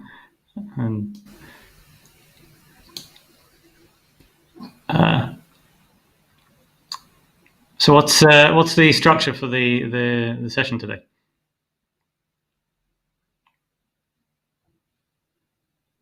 To talk. Please turn on the presentation on all the screens so everyone can see your deck. So share your screen. Oh yeah. Oh, oops! I'm not in the Zoom meeting. Yeah. Sorry. No worries, no worries. We have a couple of minutes to wait until you can share your presentation. Oh, that's strange. I was in the Zoom meeting. I am in the Zoom meeting. What's going on? Media stream. Okay, let's try this again. Okay. Have you found the button where you can share your screen, share your presentation? Yes. I take it you're not seeing it. Am I not meant to? Should I be sharing in Zoom or in vMix? Oh, you are seeing it now. Okay. Screen. Oops. You got it now. No worries, no worries. Yeah, here you go. We can see your deck. Super. Okay. And is it just the deck you're seeing, not my speaker notes? Have I shared the correct? We can see you and your deck. Okay, just me and my deck. Good. Yeah. Okay. Should I get started then? Yeah, you're all set. Go ahead. Okay, cool. Back to my intro. So I'm going to give an introduction to DevOps for machine learning, particularly the running of the life cycle for DevOps around machine learning. That life cycle management around machine learning is being called MLOps. So I'm going to give an introduction to MLOps coming from a DevOps perspective. It's mostly a conceptual introduction, but I'll also try to give snippets of examples along the way. So the MLOps scene is complex and it's new. It's distinct from mainstream DevOps. So we'll start by comparing MLOps to DevOps. So we can use DevOps as a kind of point of reference to start to understand MLOps. So to understand why it's so different, we need to understand how data science is different from programming. We'll find out that the difference centers on how data is used. Then we'll look at the build, deploy, monitor workflows for DevOps versus MLOps. From there, we'll be able to go deeper on particular steps in an MLOps build, deploy, monitor workflow. I'll try to explain that MLOps challenges vary by use case, and some use cases have especially advanced challenges. So we'll touch on those a little bit before wrapping up. So DevOps, as I see it, is about making that build, deploy, monitor workflow for applications as smooth as possible. It tends to focus on CI and CD and infrastructure. It also extends to the post-deployment, the monitoring stage. The workflow is a key enabler for software products. Fortunately, there's some great tools in this space that have become pretty well established across the industry. Tools like Git, Jenkins, Docker, Ansible, Prometheus, kind of old friends now of the DevOps space. The MLOps scene is in a very different place right now. There's surveys suggesting that 80, even 90% of machine learning models never make it to live. And at least part of that is due to the complexity of running machine learning in production. There's a famous paper called Hidden Technical Debt in Machine Learning Systems, and it explains about all of the effort that goes into running production-grade machine learning systems. It has a diagram shown here with boxes showing the relative size of different tasks. There's a tiny little box in the middle for ML code, and really big boxes for data collection, data processing, runtime infrastructure, and monitoring. The Linux Foundation for AI have offered some help by producing a diagram of the whole MLOps tool landscape. It's great, but it has loads of tools in loads of sections, and even the section titles won't make much sense for newcomers to MLOps. So let's try to understand more about the fundamentals of MLOps and where it's coming from. Fundamentally, MLOps is different from DevOps because machine learning is different from programming. Traditional programming codifies rules explicitly, rules that say how to respond to inputs. Machine learning does not codify explicitly. Instead, rules are set indirectly by capturing patterns from data and reapplying the extracted patterns to new input data. This makes machine learning more applicable to problems that center on data, especially focused numerical problems. So with traditional software, we've got applications that respond directly to user inputs, such as terminal systems or GUI-based systems. You code these by starting with the hello world and adding more control structures on top of the hello world. Data science problems fall into classification problems and regression problems. Classification problems put data into categories. An example would be, is this image a cat or not a cat? Regression problems look for a numerical output. For example, predicting sales revenue from how advertising spend is directed. The hello world of data science is MNIST, which is a dataset of handwritten digits, and the problem is to categorize each handwritten sample correctly as the number that it represents. When I think of machine learning as capturing patterns from data, I think about fitting for regression problems. You basically have data points on a graph, and you draw a line through the data points and try to get the line as close to as many of the data points as possible. The distance from each data point to the line is called the error, and you keep adjusting the equation of the line to minimize the total error. The coefficients of the equation of the line corresponds to the weights of a machine learning model, and you then use that to make predictions. Of course, the machine learning training process is more complex than the way I'm explaining it. For example, there's more to the process of adjusting weights to try to get the line to fit the data. It's done programmatically by using an algorithm called gradient descent. Essentially, we randomly pick a way to shift the line, but it's only pseudo-random, as it will take a step in a given direction and then check whether that reduced the error before deciding whether to keep going that way. That step size can be tweaked, and you can get different results depending on the tweaking, so the overall process is tunable. It's okay if some of this feels like it's over your head, or even if it's kind of old news to you. The key point that I'm driving at here is just that building machine learning models is a numerical process, and that it's tunable and an exploratory process. So basically, data scientists are looking for patterns in data and trying to find which methods are best for capturing those patterns in models. This is a very exploratory process, and the tools that data scientists use reflect this. Jupyter Notebooks, for example, are great for playing around with slices of data and visualizing patterns. So these differences between programming and machine learning have implications for how we can best build, deploy, and run machine learning systems. So let's get into more detail about how different these build, deploy, monitor journeys are. Let's go on an imaginary development journey. We can start with a user story.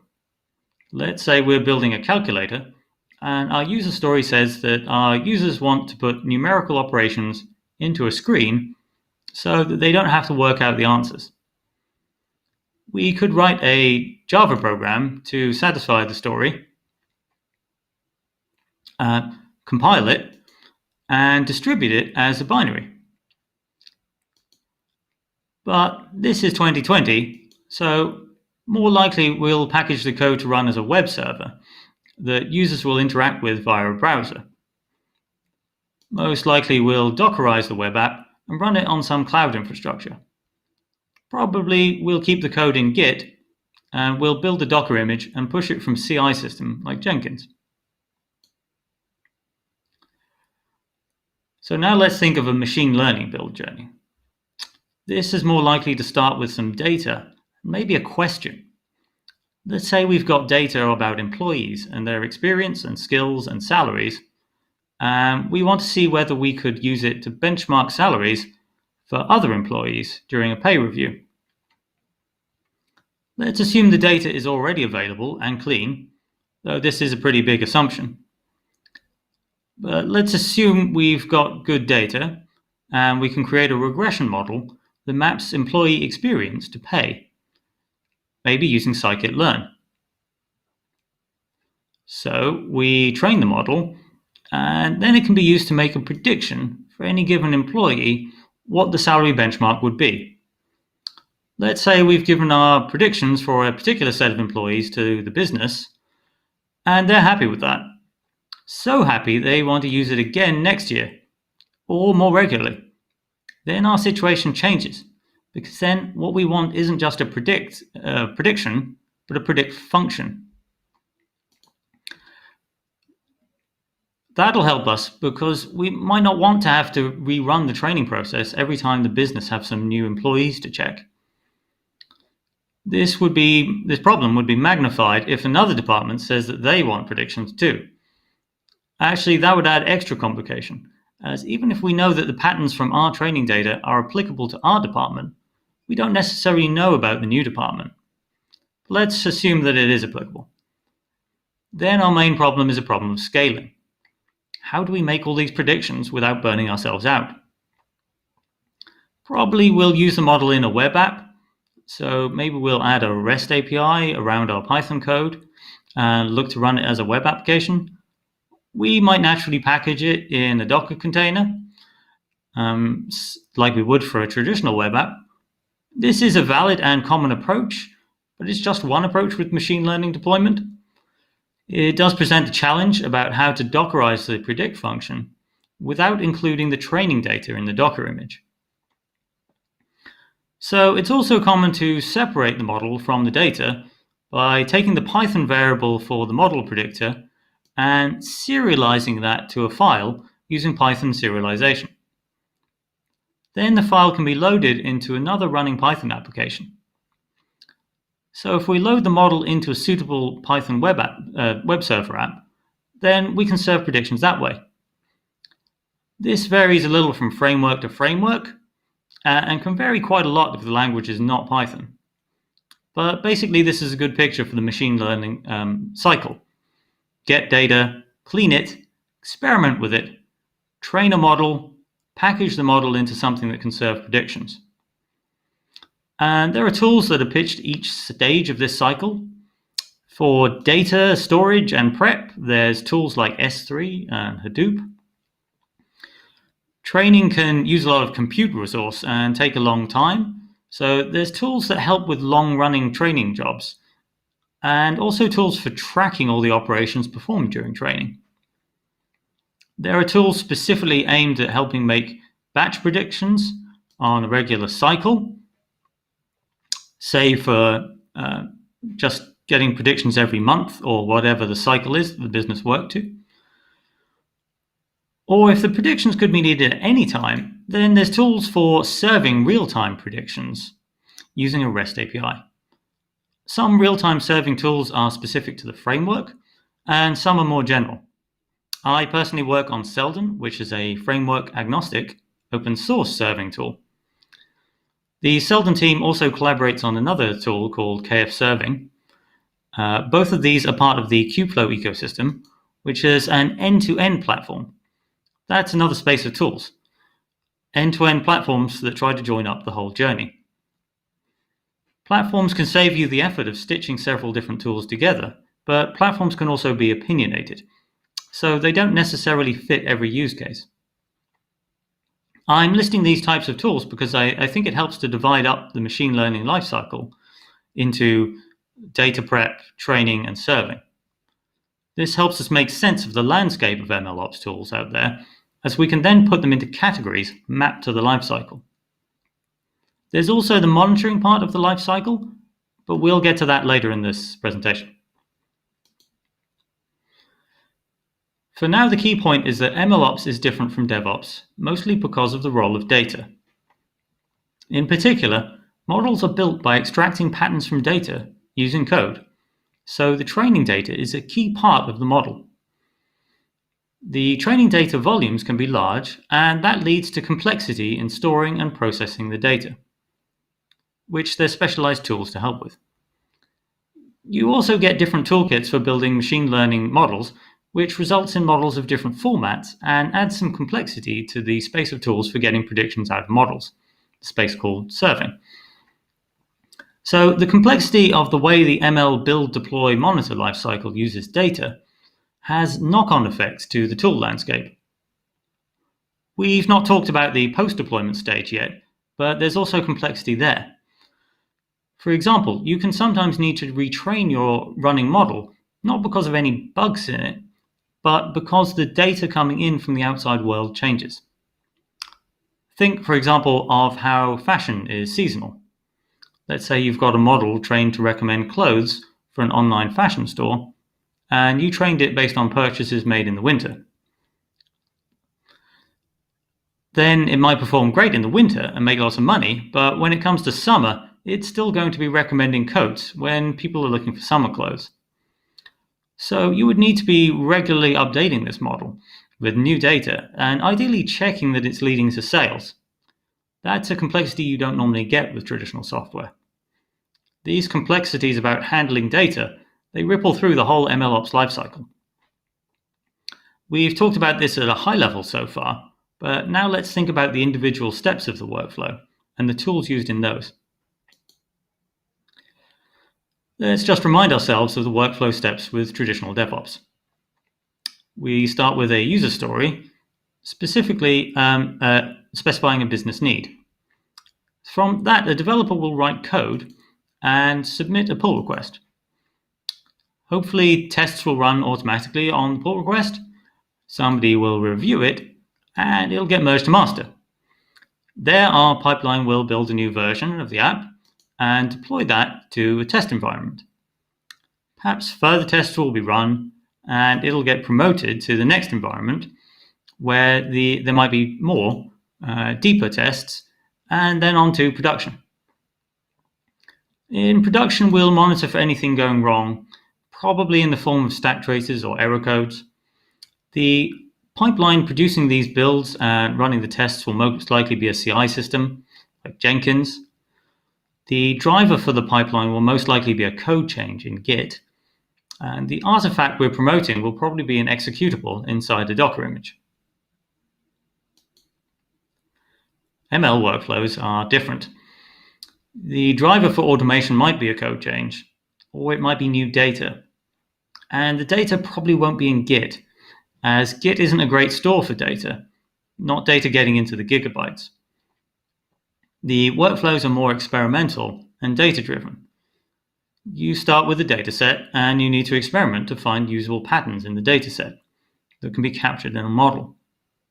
When you've got a model, then it might not be enough to just check for pass-fail conditions and monitor for errors like you would with traditional software. You likely have to check how well it performs against the data in numerical terms. There can be quite a bit of variation with ML workflows.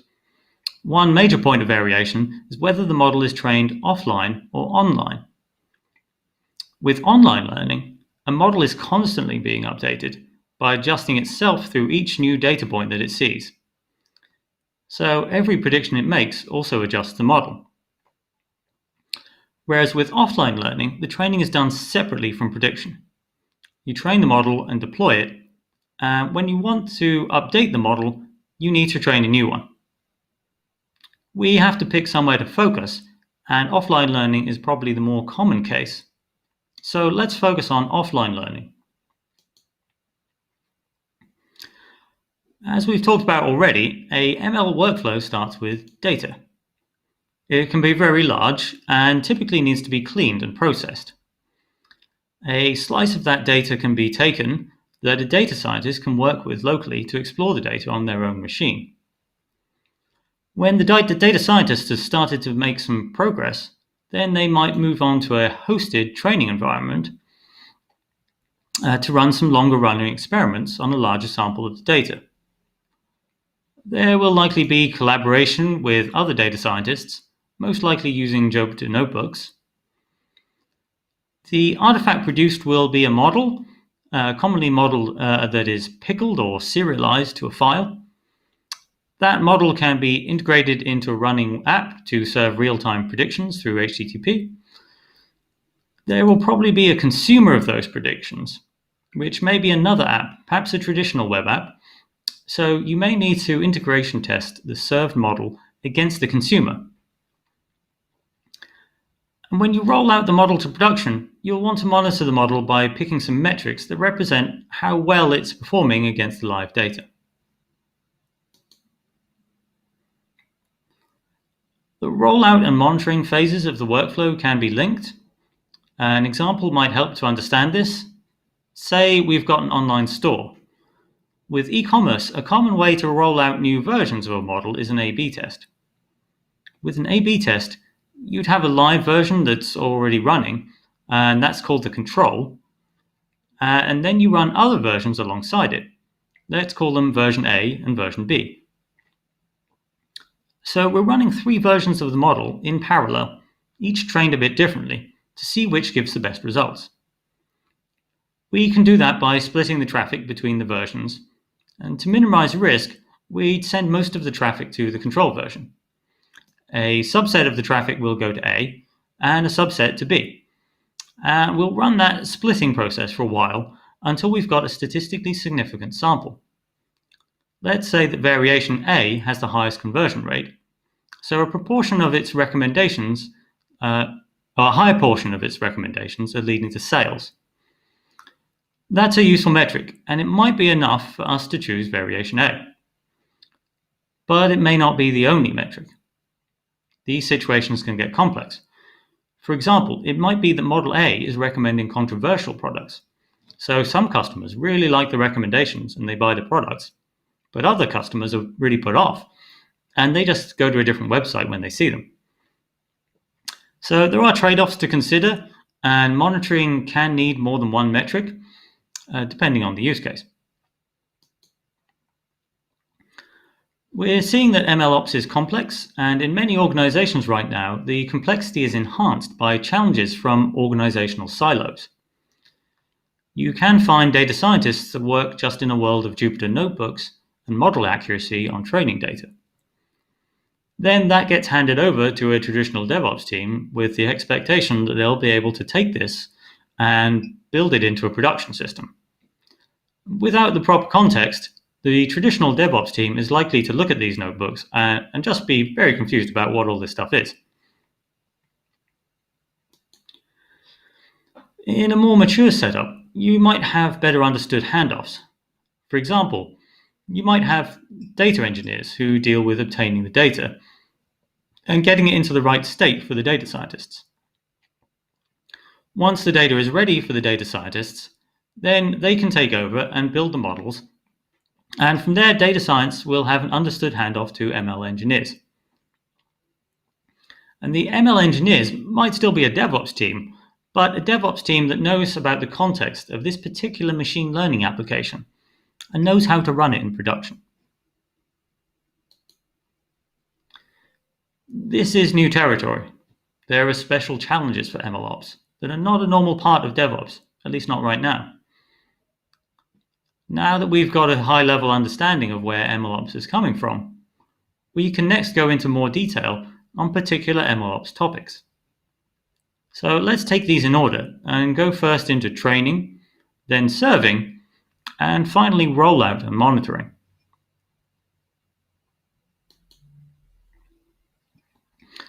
So there's tools that are pitched particularly at the training space. To name a few examples, there's Kubeflow pipelines, MLflow, Polyaxon. These are all about making it easy to run long-running training jobs on a hosted environment.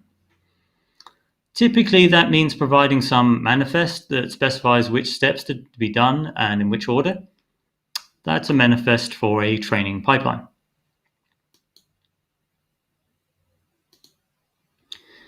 As an example, a pipeline might have as its first step an action to download data from wherever it's stored. Then it gets split into training and validation data. The training data will then be used to train a model, and the validation data will be used as a check on the quality of the model's predictions. When we check the quality of the predictions, we'll want to record those checks somewhere. Have an automator to decide whether we should consider this a good model or not. If it's a good model, then we'll probably want to serialize it so that the serialized. This is probably sounding rather like continuous integration pipelines. It is similar, but also different. The difference can be seen in the specialized tools dedicated to training. One tool for handling training, for example, is Kubeflow pipelines. It's part of the Kubeflow end-to-end platform. It's just one part of the platform, but I'm not going to talk about all of Kubeflow here, just pipelines.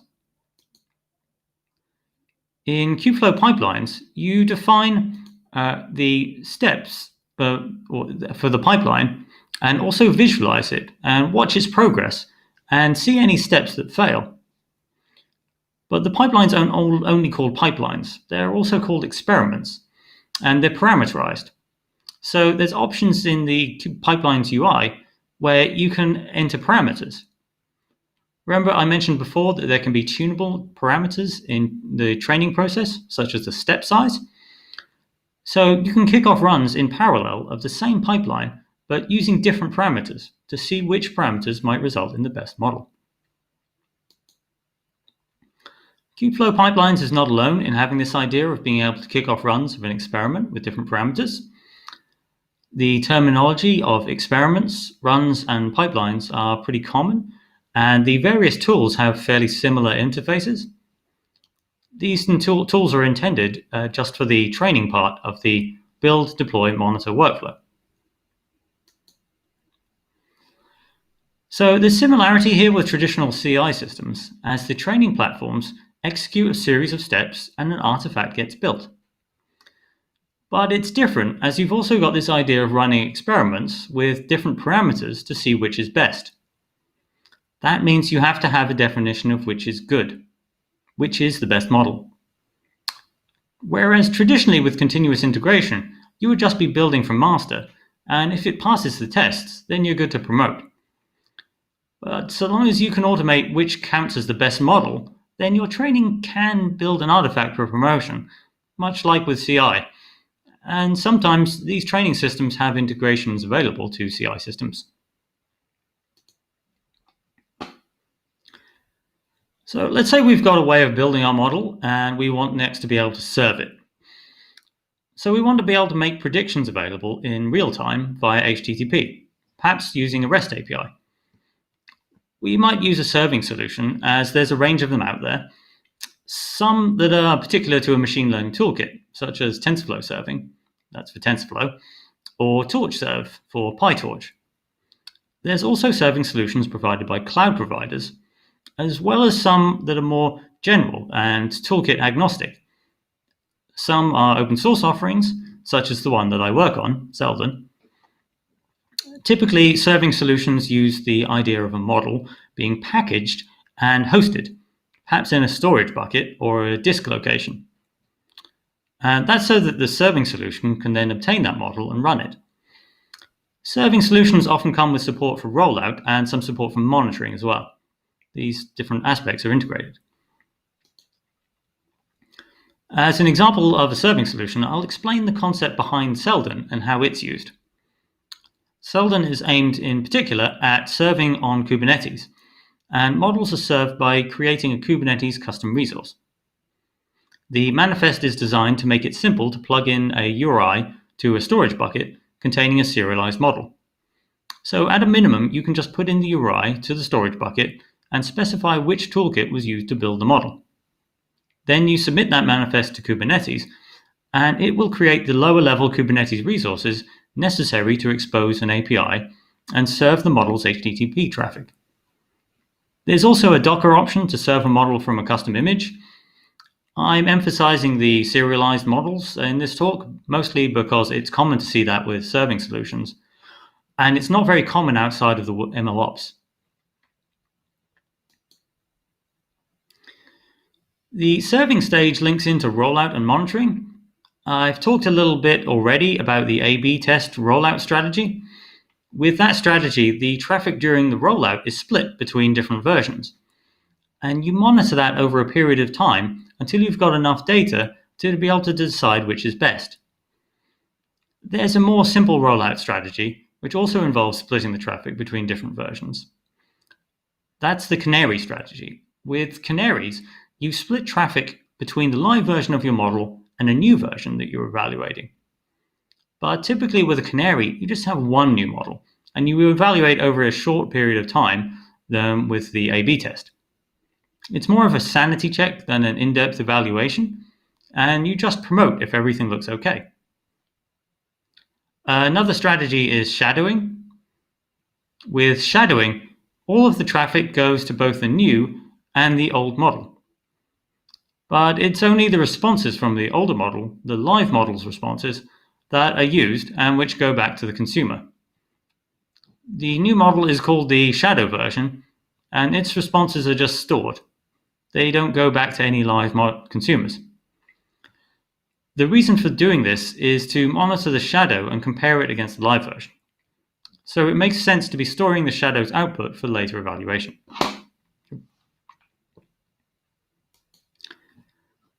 Now, serving solutions have support for rollout strategies.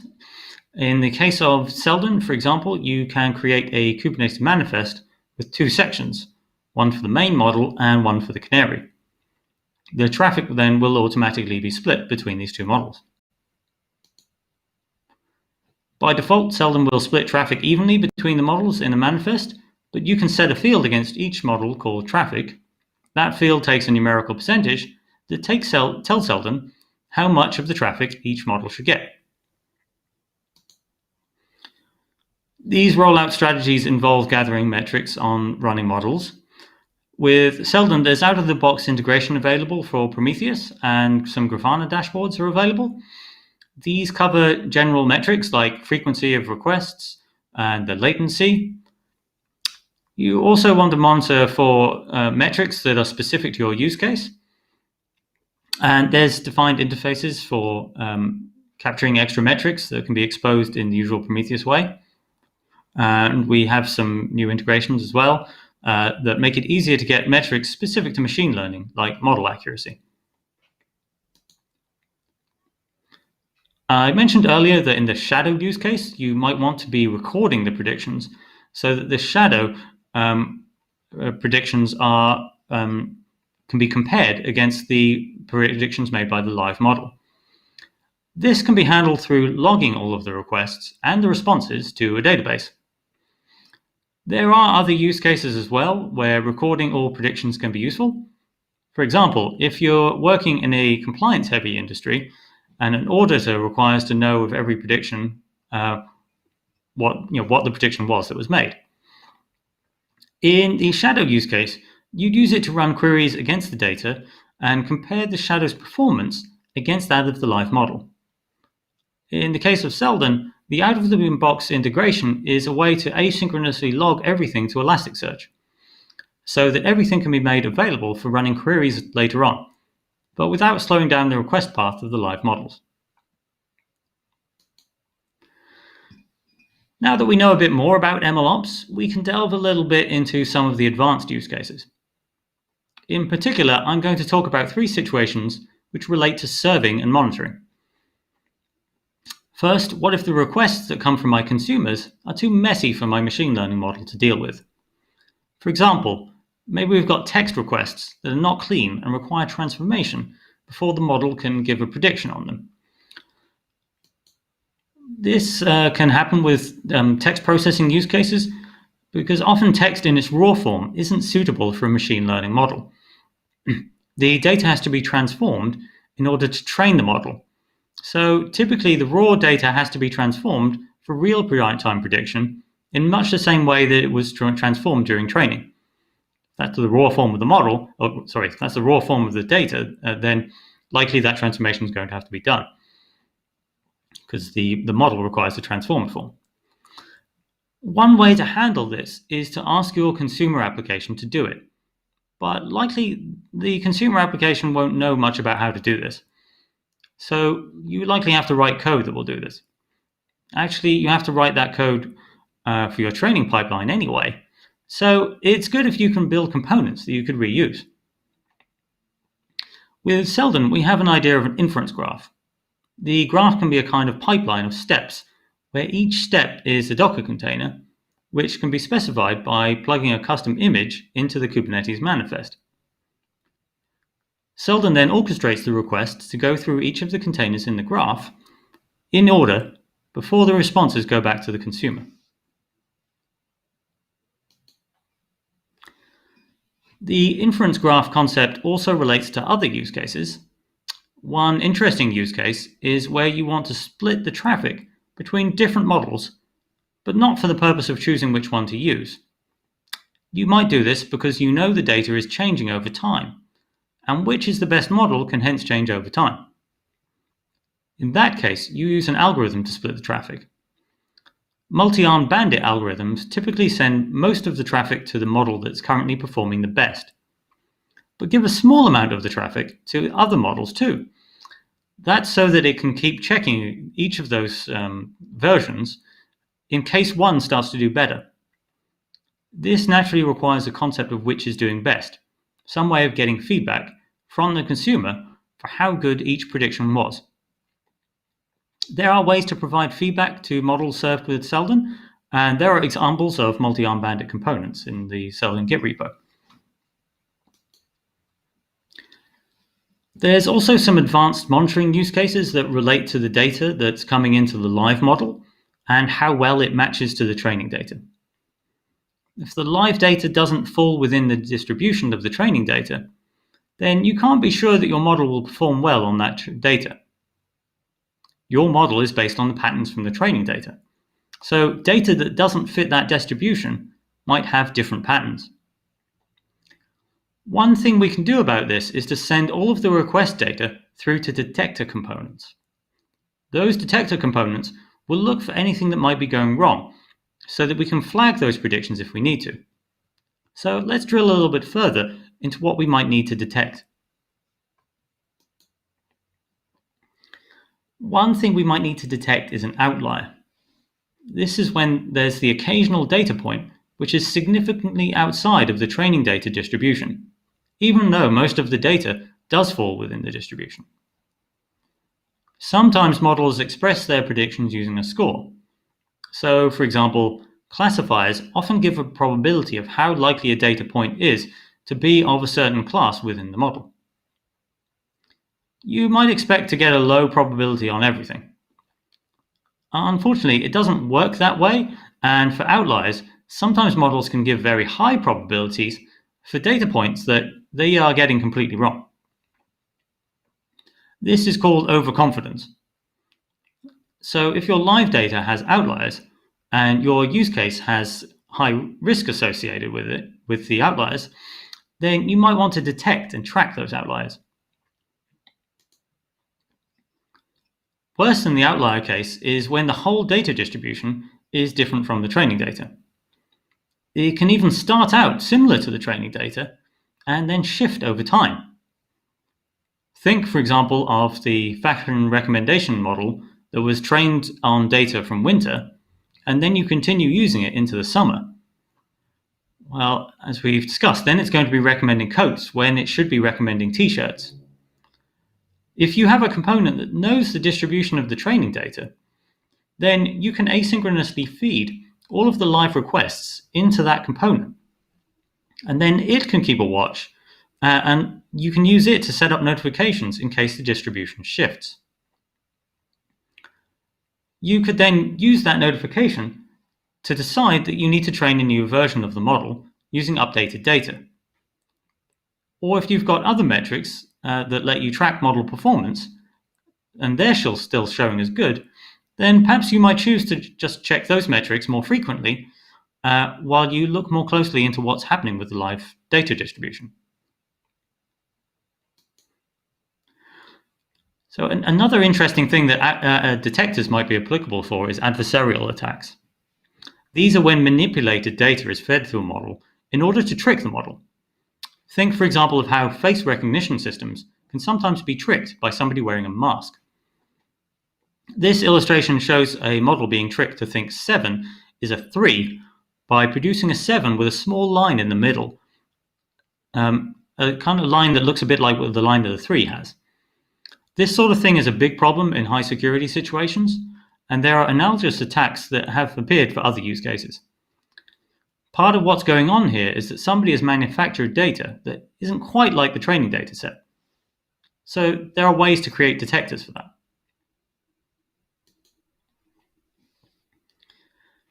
Explainability is another advanced topic. It's less of a monitoring topic and more of an observability or visibility question, but a very interesting one.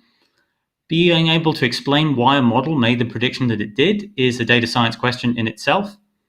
There's various techniques for this. One of them is called anchors, and that asks what features about the data, the input data, would need to be fixed in order for the prediction to hold.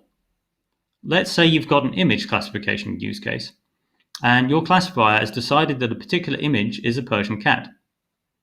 Then you'll want to know what about that image makes it stand out as a Persian cat. So your explanation technique could be to find part of the image that on its own would be enough for the image to be classified as a Persian cat.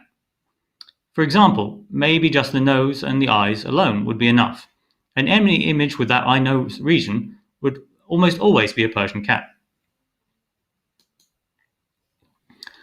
The explainability part is a data science challenge in itself, but it links into MLOps because you'll need to know what data to get explanations for and what model was being used to make the original prediction. This is clear if we think about a use case that's a bit more real. For example, if you've got a system that makes decisions on whether to approve loans. If you're denying somebody a loan, then you might want to be able to explain why you denied them the loan. So you want to be able to revisit exactly what was fed into the model. You'll need to know what data to get explanations for and what model was being used to make the original loan decision. I mentioned storing requests and predictions to a database earlier, and if you do that, then you can later revisit them to work out explanations.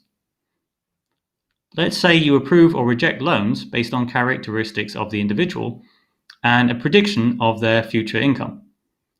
This example here is a classifier based on a widely used US Census dataset called the UCI adult dataset. The explanation here is showing that more than 90% of the time, a separated female will be classified as low income by the model. That's a pattern that it's taken from the data that it was trained on. So basically, any separated female applying for a loan would be at a disadvantage. Clearly, this is biased and unethical, and you shouldn't be using those data points. So explainability relates to the governance topic of bias.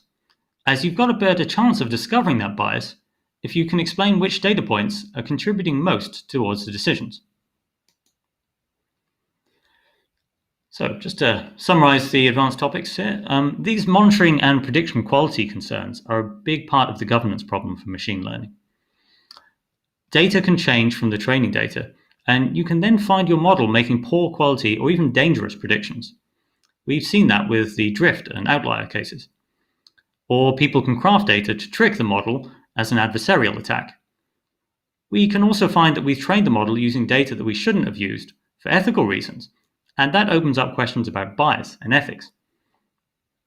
There's also a big governance question about being able to say exactly what was running and when.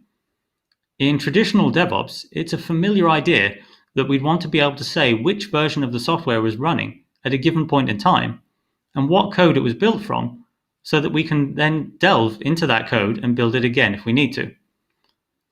This can be much more difficult to achieve with MLOps, as it would also require being able to get access to all the data that was used to train the model, and likely also being able to reproduce all of the transformations that were performed on the data, and the parameters that were used in the training run. And even then, there can be elements of randomness in the training process that can scupper reproducibility if you don't plan for them. So let's finish up by summarizing what we've learned. MLOps is a new terrain. ML workflows are more exploratory and data-driven than traditional DevOps workflows. MLOps enables ML workflows. It provides tools and practices for enabling training runs and experiments that are very data-intensive and which use a lot of compute resources. It provides facilities for tracking artifacts produced and operations on data during these training runs. There are MLOps tools specifically for serving machine learning models and specialized strategies for safely rolling out new models for serving in a production environment. There's also tools and approaches for monitoring models running in production environment and checking that model performance stays acceptable, or at least that you find out if something does go wrong. So that's an overview of the MLOps field now, at least as I see it. Thanks very much for listening. I guess we will be ready to move to questions. Ryan, thank you very much for your presentation. Thank you for the opportunity to present. It was awesome. Congratulations on your first talk at Devoxx. Thank you. Okay, I have one question to you. So, we are close to the next year, right? To the 2021. And what will you advise to software developers for 2020 first year? Advice for software developers? Yep. I guess it's very tempting in the machine learning space to be saying, get into machine learning, it's the future. And I think it is the future. I mean, I think it is going to see massive growth, but the whole software space is going to see growth. Software is going to keep growing. Like it's a massive growth area. So I think the key thing for developers is to find the thing that interests you and that is best for you to focus on at this point in your career, and really go with that and make it work for you. I think that's a great New Year's resolution for any developer. Great one. Thank you once again. I invite you to Q&A session, so you can go by the link in your email and join our Q&A session together with participants that were listening to you. And with that, I want to thank you for your presentation once again. Wish you a good day and best of luck. Thank you. Thanks. Have a good day. And to our participants, I remind that we have an application where you can vote for the best speaker and for the best talk. So continue to vote. In the end of the day, we will tell you our results. And I want to invite you to Q&A session right now. And after that, to hear a presentation from our gold partner, Playtika.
Hello.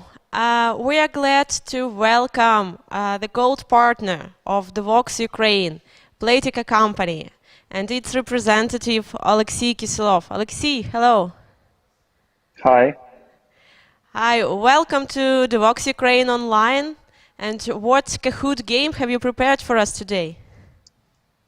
Hi everyone. First of all, happy to be at such a great event despite the rough times. I'm manager from Playtika, and in this time slot, I will say first of all a couple of words about Playtika and our R&D department in Kiev. And our Kahoot quiz will mix actually information about Playtika and some tricky Java questions. So pay attention to what I will say and just try your luck. So right now I already generated a Kahoot quiz game and its pin. So if you see my screen, what you should do is to go to kahoot.it website or use the Kahoot mobile app if you have it and enter this PIN code.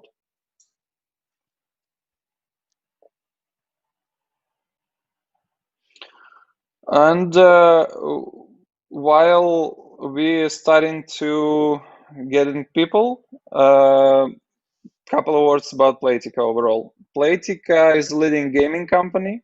It was founded in 2010, and now it has a lot of games with almost 30 million monthly active users.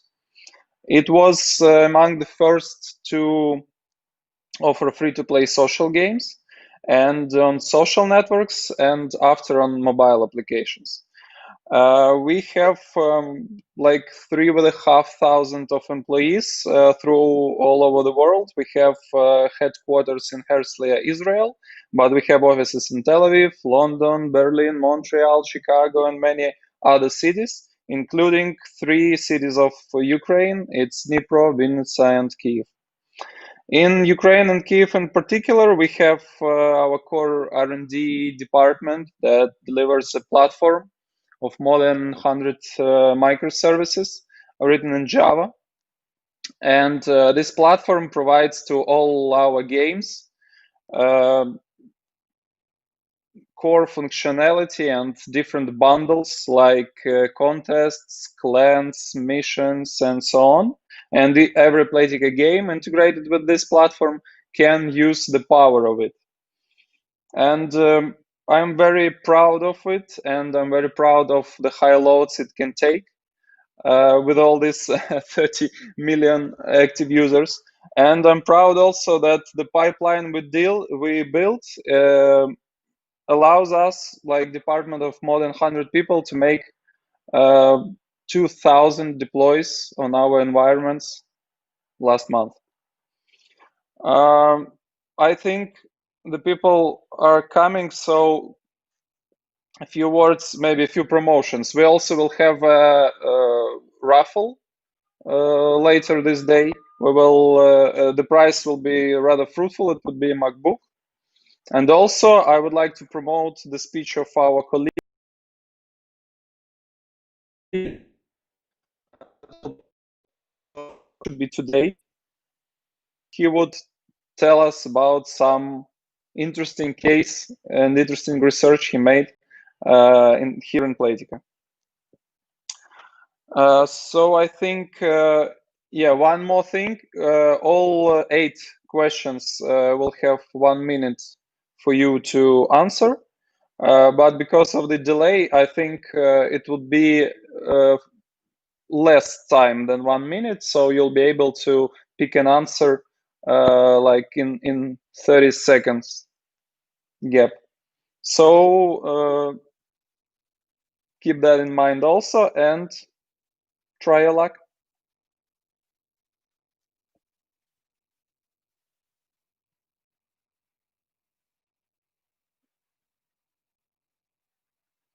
Okay, if number 74 will be here at least for, okay, 77. We're still getting people, so probably 10 to 20 seconds and we will start.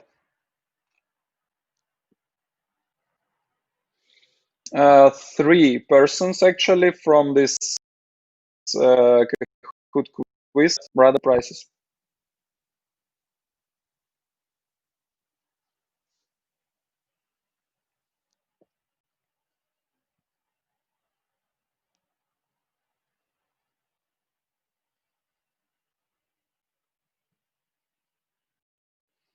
Okay, so 5, 4, 3, 2, 1.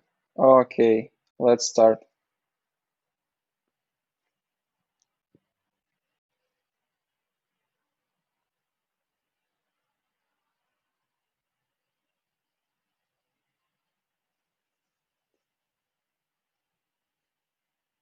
This one should be easy. It was mentioned at least 2 times.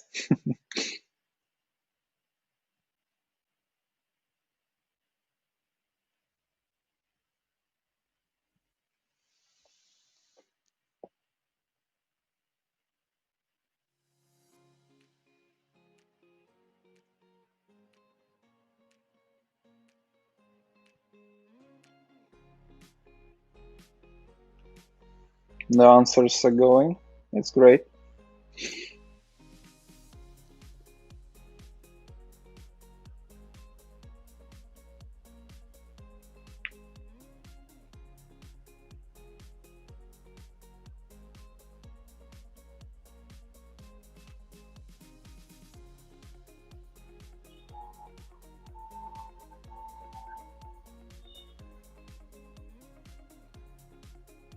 Okay, we have a lot of right answers. Good start.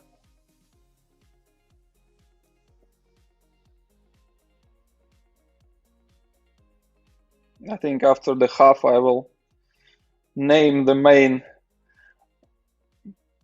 contestants for the win.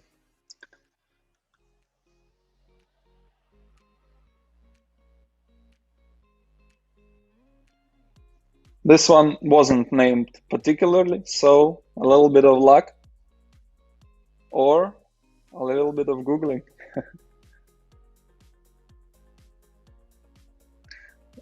Yeah, probably I will also name the question. Number of Playtika office locations around the globe is.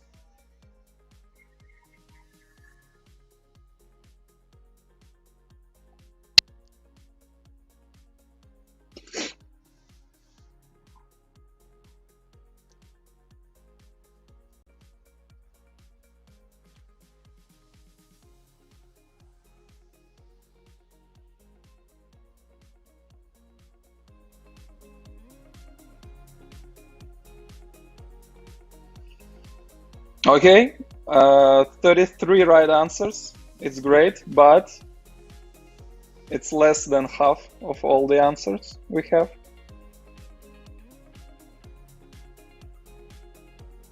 Let's go. Third question, how many microservices there are in Playtika platform? We mean the platform that we built here in Kyiv.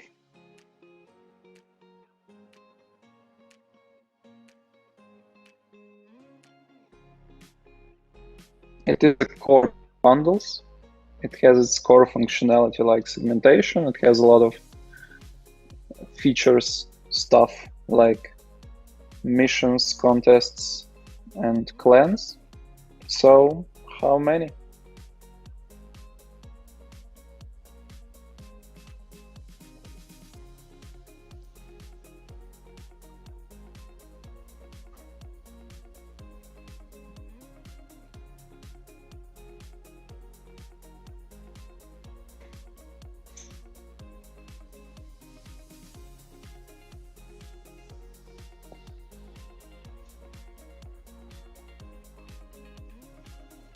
Okay.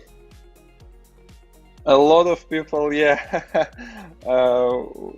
were thinking that it should be the highest number, but not.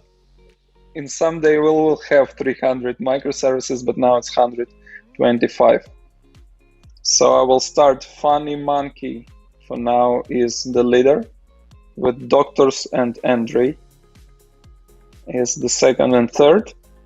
Next question, how many people work on Playtika products? With the answers of 3,500, 5,000, 500, and 180 employees.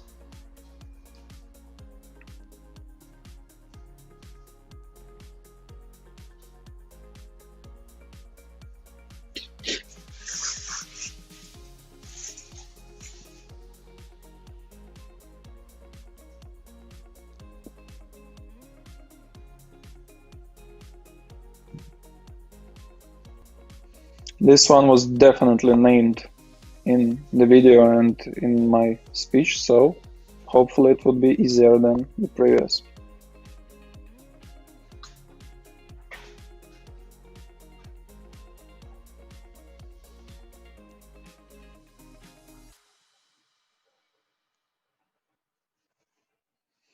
And yes, it was the easiest one as for now. 3,500 is the right answer. But it also matters the speed of your answers. So as we can see, there is not a big changes here. Now some Java questions. What will be the output when we enter 1 plus 2 plus 3 with some additional thing, plus 4 plus 5? Some of classic tricky questions from all Java quizzes.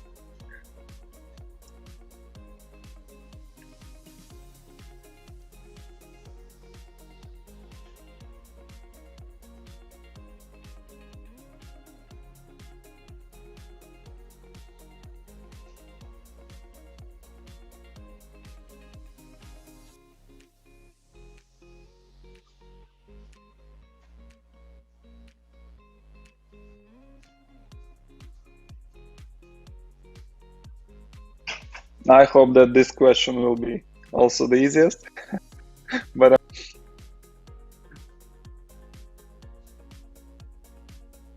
okay, yes. Yeah, first two integers will be treated as integers, and then it will be the string, and after that everything will be concatenated and Java will handle it as a strings. Good job. Nothing changed, just Funny Monkey is going to the stars with his score.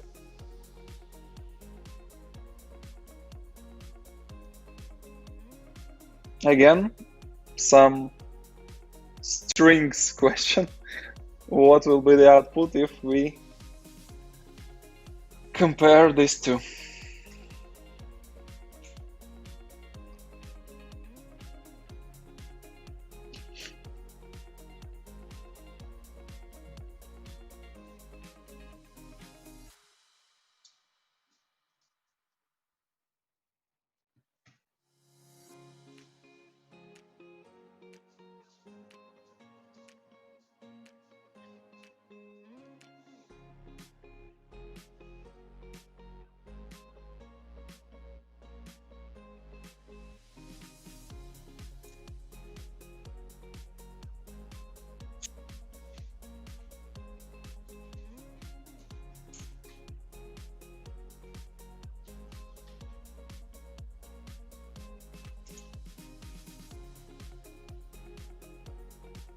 Okay, fairly simple as we see. Yeah, it's the same object, the same place in memory, that's why the result will be true of such comparison. We have new third and second place. Andre is second and Rini Vesio is third, with Funny Monkey being our leader. What is the Balmer Peak? It's either a mountain in South America or correlation between imbibing in alcohol and cognitive ability improvement, or it's the name of Steve Ballmer's yacht. It's a mountain in North America.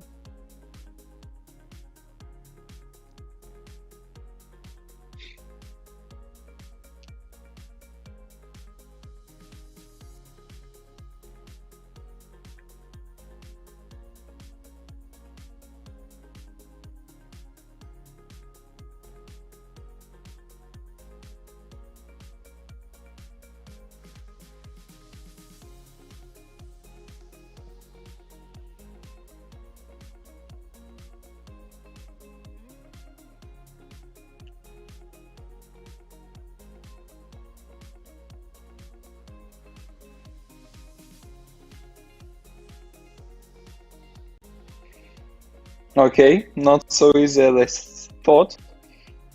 It's a famous correlation between alcohol and some cognitive skills. If you're not heard of it, please Google it. It's really interesting. And the last question. Yeah, see what's going on here. Funny Monkey, BG, and Ekem Rayev are the top 3. The last one. What is this? And some strange things. There you can see a pattern probably. Is it an assembler? An SMS of after 5 bottles of beer and average code in Playtika, or load? The faster you answer, the more points you get.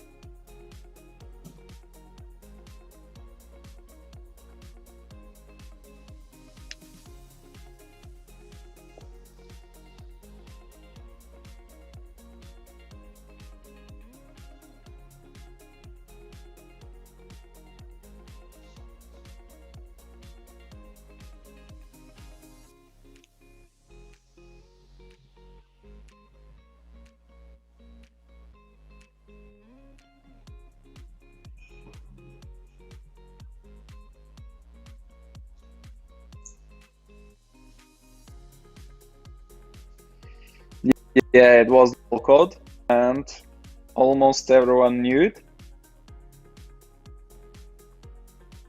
So, this is our podium. Cookie, the 3rd place.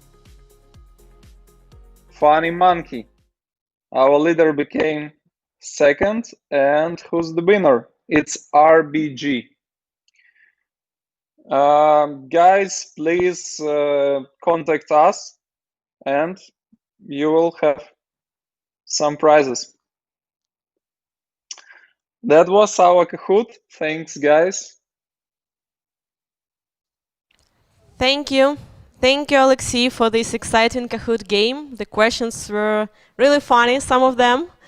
So thank you. The winners, I congratulate you, and please join the Playtika chat. You will find the link at our user page, and contact the Playtika company to get your prizes. So thank you once again for supporting Devoxx Ukraine Online, and hope to see you next year with us. Yeah, I hope too. Thank you, guys. Thank you. Yeah, dear participants, also I will remind that Playtika has some other prizes raffles, and the main prize is a MacBook, so you can register for this raffle and the winner will be announced at the closing ceremony. And now I'm glad to introduce our next speaker, Ben Evans.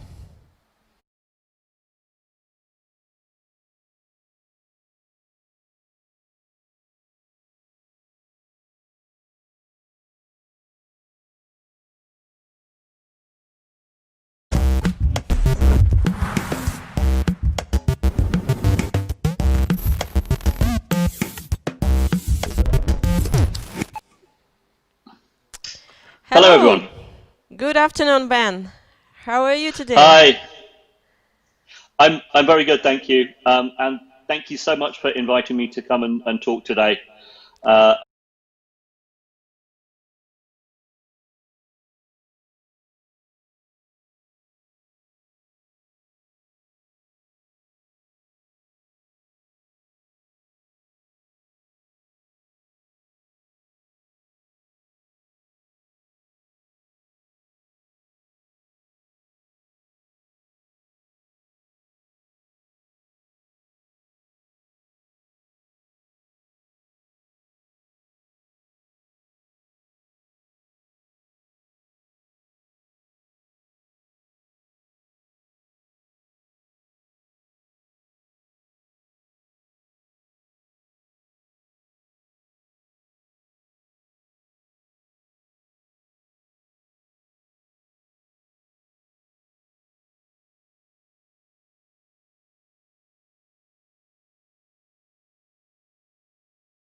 and welcome back to Devoxx. And I want to announce our next speaker, Thomas Vitail. He is an author of the amazing book Cloud Native Spring in Action. He is a senior software developer, and he is also a certified enterprise application developer and Pivotal certified Spring professional. And also Thomas, as I know, he contributes a lot into open source projects like Spring Security, Spring Cloud, Keycloak, and I know that many others. So welcome, Thomas Vitail.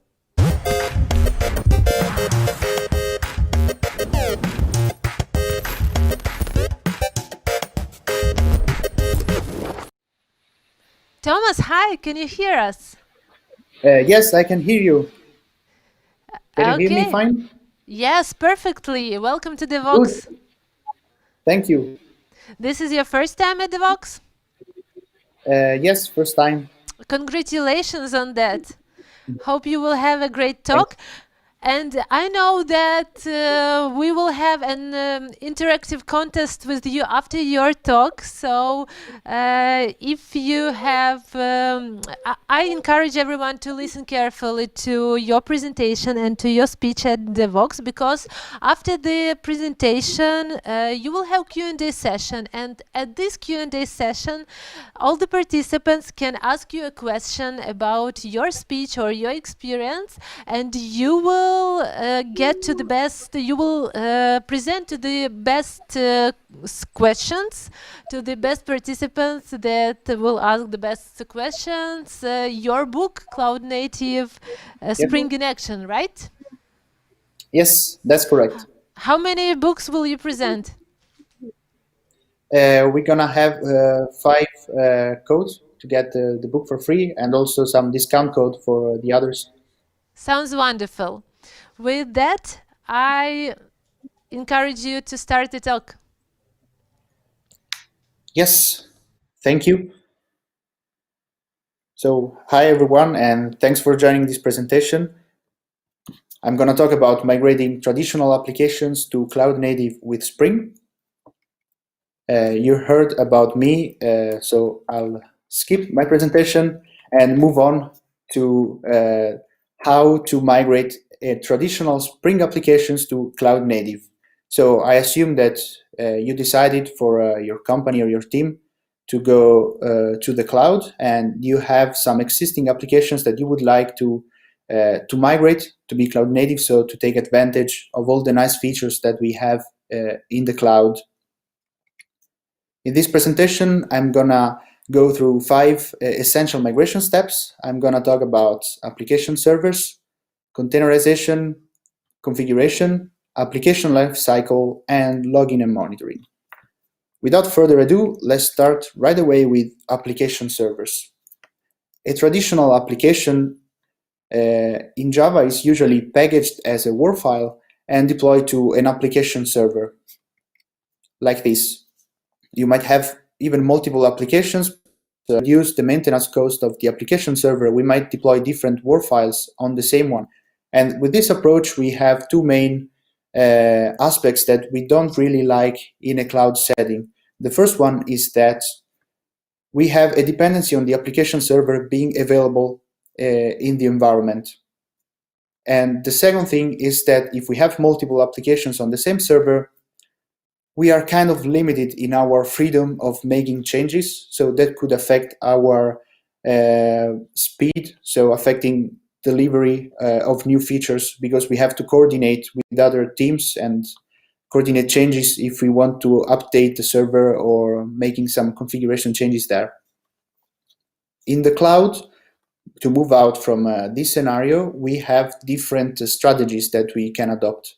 The natural migration strategy, if you start from an application like that, it's moving from an external server to an embedded one. So having the server embedded in your application, and that could be an embedded Tomcat if you were using Tomcat before, or Undertow if you were using something like Wildfly or JBoss. And the Spring Web library helps you with that, providing this embedded server and its configuration. But if you need specific performance, you can also make a further step and go the reactive way. So using Spring Web Flux and relying on Project Neactor and Netty to have a non-blocking server so that all the threads handling requests will not if they're waiting for some other computation to happen. And that's the case with servlet-based servers like Tomcat or Undertow. But maybe you can also have some functionality that you would like to extract and have it a standalone and go serverless. So without a server, have functions deployed on platforms like AWS Lambda, Azure Functions, or Google Cloud Functions. And Spring Cloud Functions is a library that can help you doing that. We're going to see more about the first option. And the server part is not enough. The change that we also need to make is about how we package applications. Because in a traditional setting, it's usually a WAR file, but now we move to an executable jar artifact. So the 4 applications that we saw before are now independent from each other, and they don't depend on an external server being available in the execution environment. And now let's have a look at a little demo.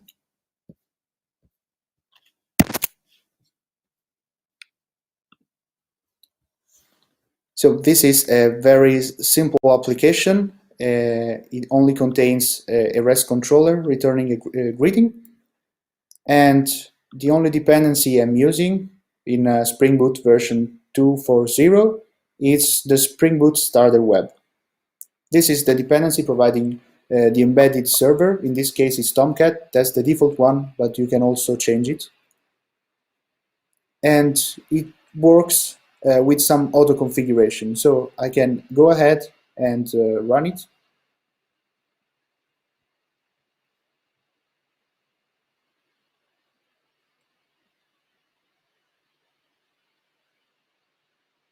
And now that it's running, I can see that it's running Tomcat, an embedded Tomcat on port 8080. So I can perform a GET request on port 8080, the greeting endpoint, and I'll get the message back. But if we are migrating from a traditional application, we usually have some specific configuration on the application server. So for Tomcat, we might have something like this. This is a server.xml file. It's a standard configuration for Tomcat, where we can define different objects like listeners, connectors, and hosts. When we move to an embedded server, we won't be using this file anymore. But in Spring, we have 2 main ways to configure the server. The first one is through properties. So in the application properties, I can configure different aspects of the server. For example, I can change the port number to 9000. I can define a connection timeout, 20 seconds, and maybe configure also the threads that are used by Tomcat.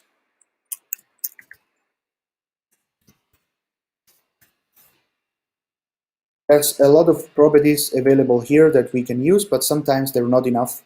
So if your traditional application was deployed on a server that was heavily customized, you can have full control over the configuration of the embedded server by creating a configuration bin. So we can create a class like this. This is configuration. And we can implement web server customizer. This is how we define any kind of custom configuration for the embedded web server. And in this case is Tomcat. There's one method to implement, it's customize, and in here we can basically have the same configuration that is here in Java.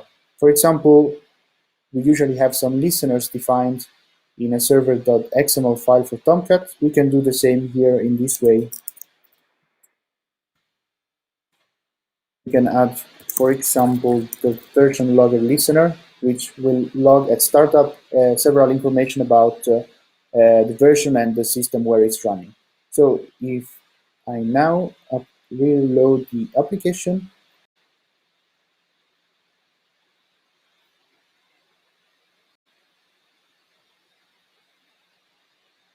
we can see that we have the listener printing out several information about the system where we're running, and the application is also started on port 9000 this time.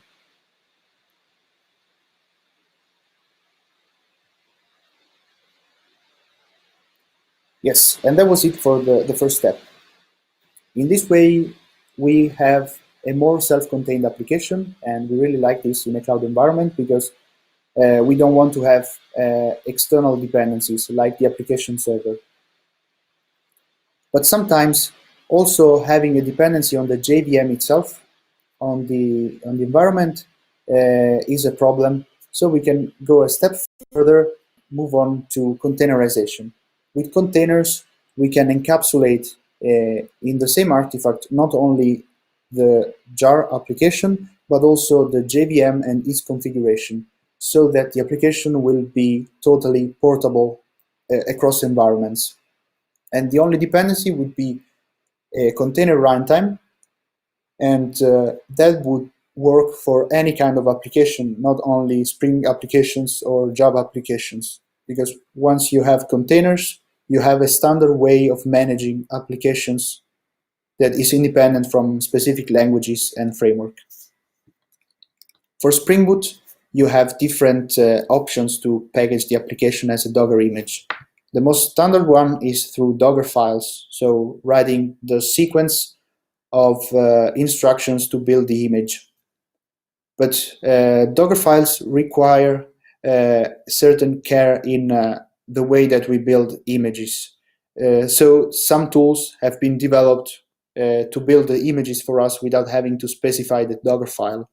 One of them is Jib, that is a tool developed by Google, and it's for containerizing Java applications without the need to provide the Docker file. And we also have Cloud Native Build Packs, that is a project hosted in the Cloud Native Computing Foundation and can be used not only for Java applications, but for any kind of application. Since Spring Boot 2.3, we have build packs integrated in Spring. So we're going to have a look at that, because Cloud Native Build Packs will take care of all the aspects that otherwise we should consider when working with Dockerfile and Docker images. For example, we don't want to use the fat jar inside the image, but we want to leverage the layered jar mode that, since Spring Boot 2.4 is enabled by default, so that we have on different layers the dependencies and our own application code that is the one that changes more often. We also need to maintain Docker files and use up-to-date libraries, being sure of what we use inside the image. We need performance, both at build time and runtime, and security. Containers by default run as a root user. We don't want to do that. These tools take care of that for you. And also, we should never include secrets in an image. Even if in the next layer you remove it, then it will stay in the previous one because it's immutable. That's really important. Let's have a look then at how to containerizing Spring Boot application.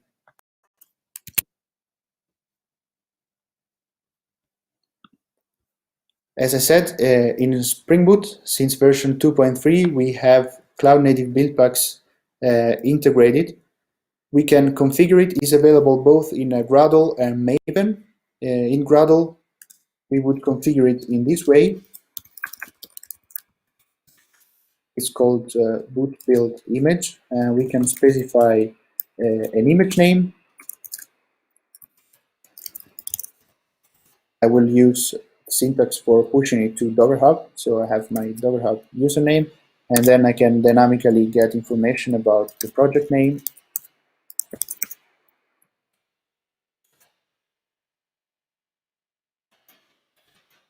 and the version.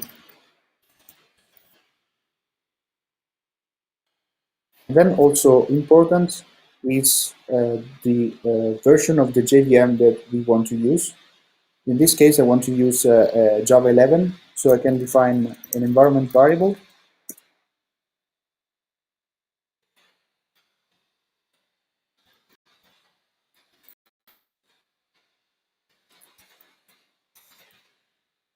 And in this way, I will get the latest Java virtual machine version 11 available, so with the latest security patches. After doing this, I can run the task.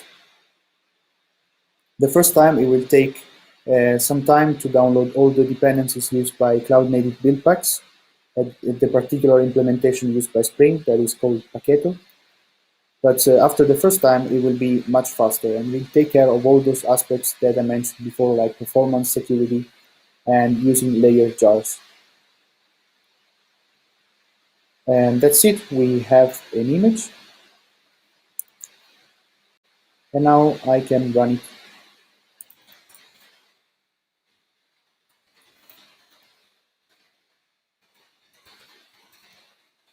I will expose the application to port 9000. And the name of the image.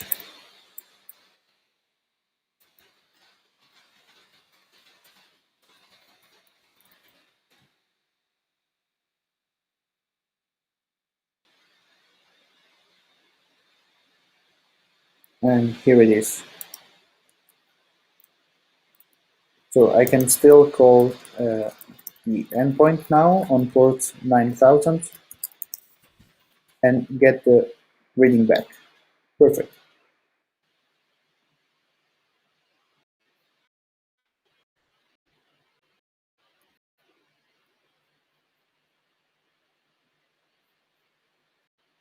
After these two steps, you have a fully self-contained and portable application. So it's time to deploy it to a cloud platform. But to do that, you need to take care of configuration first. And the 12-factor methodology defines configuration as everything that changes between environments. And it's something that lives outside the code. So the application package, that could be the jar or the Docker image, will need to stay immutable and portable across different environments. And then we can provide different configuration depending on the environment for each type of deployment.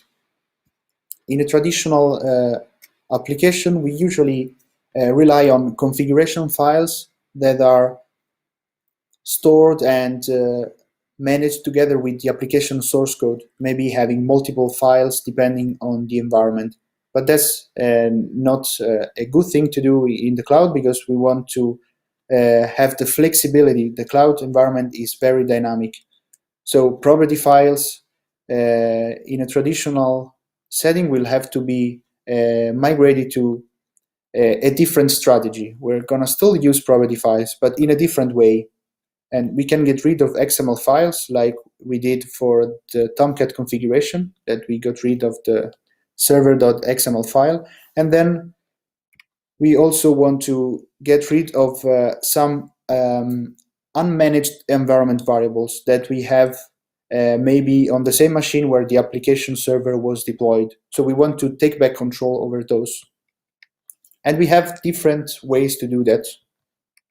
As I said, the starting point is properties, again in Spring. But these property files that we have in the source code, we want to use them as specifications for what can be configured in the application, maybe defining some sensible defaults, and have specific values for the development environment. But when we deploy the application on any other environment, then we want to have externalized configuration. It shouldn't be in the source code. We can use configuration services, for example, and Spring Cloud provides integration with different services like Zookeeper, HashiCorp Vault, and Consul. And it also provides a configuration server that we'll see later. If you are deploying your applications on a cloud platform like the ones provided by AWS or Azure, Google or Alibaba, you can also use the configuration services provided by them. And Spring Cloud has integrations with them, like the AWS Secret Manager. You can use that too. Another option for Kubernetes-based platforms is to use config maps and secrets, as well as environment variables that can always be used. But we would like to have all configuration outside the application and maybe centralized in this way in a configuration service. Let's have a look at how to do that. We're gonna analyze a couple of strategies. So first of all, we want to see how to use environment variables. Earlier, I defined this property, server port 9000. This might be good for my development environment, but when running the application, I might want to have a different port, and for that I can use environment variables. First of all, I need to build the jar file.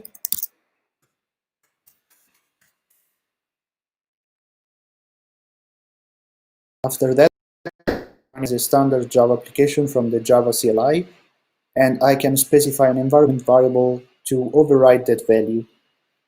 Spring allows to use the same naming to override properties. So if I write server port, this will override the property server.port. So I can have maybe 9001, and then I can run the application pointing to the jar file.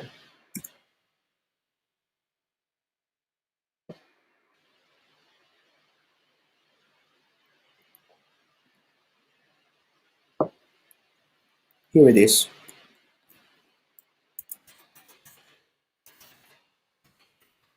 Now on port 9001, we can reach the application. Nice. But in a cloud environment, this is not always a good option. We might want to have external services. So to show you that, let me delete this. We don't need that anymore. But we have this greeting controller that returns always the same message. So we might want to customize this so that it's different depending on the environment. We can define a property with the default value here, greeting, and this will be our default value.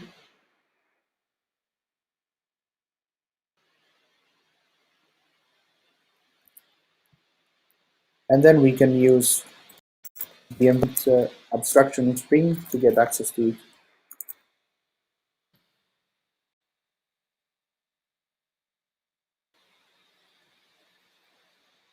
So instead of returning a hardcoded string, we can return environment.getProperty greeting. At this point, nothing will change because the default value is the same. But now I want to use a configuration server to deliver this configuration to the application. A configuration server is a very small application. The only dependency is a Spring Cloud config server. I'm using the 2020.0 version. And in the Java part, I only have the Spring Boot application class with this annotation, enable config server. That's it. Then the only thing left to do is pointing to a backend that will provide this configuration. I'm using a GitHub repo. So I'm pointing to a configuration repository that is on my GitHub. And that's it. We can run now, not here, we can run the config server application, first of all.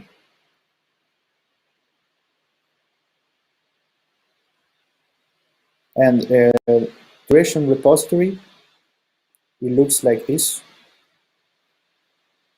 It's a repo on GitHub, and there's an application.yaml file there with a property called greeting and value hello cloud. So if I'm doing everything correctly, I will get this message now when I run the application. So we have the config server application running correctly. In the other application now, I need this dependency, Spring Cloud started config, and I need to specify which configuration server contact. So this is new in Spring 2.4. I can configure that in this file, application.yaml or application.properties, and we can use Spring config import. Then I don't want the application to fail if the configuration server is not up and running, so I will define this import as optional, and then I will point to a config server that is running locally on port 8888. And this this would work the same way also for other services. If you have console, or if you have Zookeeper, it works the same. So we have everything in place now, and we can run the application again, making sure that we have the latest dependency with Spring Cloud started config, and then run the application.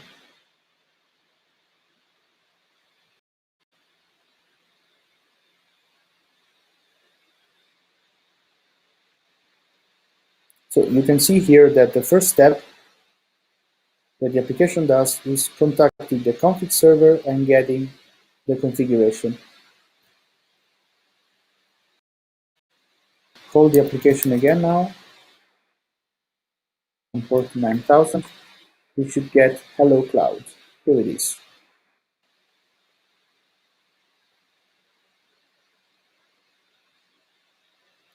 All right.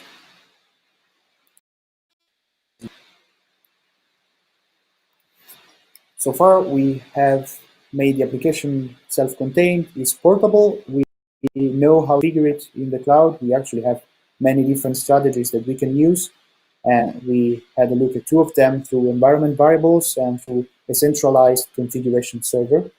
But now let's focus on what happens when the application is running. So on the application lifecycle. Here we have some differences between traditional applications and cloud-native applications. So a traditional application, because of the whole application server dependency and maybe multiple applications being deployed on the same server, we have slow down compared to what we can achieve in the cloud.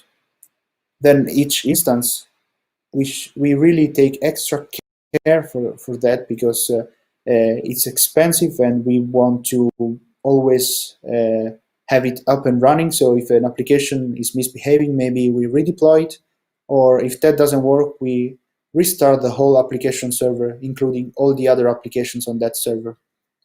And if in increasing workload, we can rely on vertical scaling, so increasing memory and CPU, because sometimes traditional applications are stateful, and we can't simply scale them horizontally. This, of course, for a cloud-native application. So when we are migrating existing apps, we should make them disposable and stateless as much as possible. Stateless because we want to use horizontal scaling, and that's only possible if we don't have to manage in a state. And disposable because in the cloud, everything is dynamic, so we can have multiple instances of the same application. And if one is misbehaving, we don't take care of it, but we maybe remove it and start a new one. So they're really disposable. So we have fast startup time because we removed that external dependency, and in general, we have a much more focused application. They are disposable instances. We can start them and stop them whenever the application thinks it's necessary, depending on the health and the monitoring. And then we are allowed to use horizontal scaling. Let's have a look at what we can do in Spring.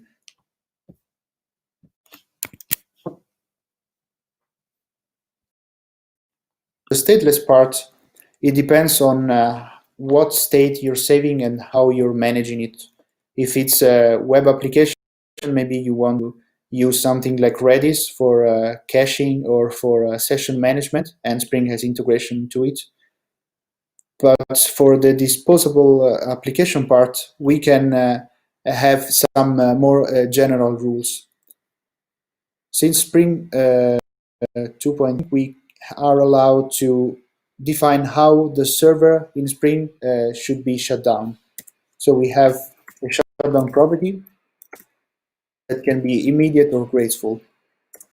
Graceful means that whenever we stop an instance, we wait pending request to be finished before shutting it down. Otherwise, we get errors. And we also can define a lifecycle timeout so that if, for example, after 20 seconds, there's still some requests pending, we just shut it down because we don't want to wait more.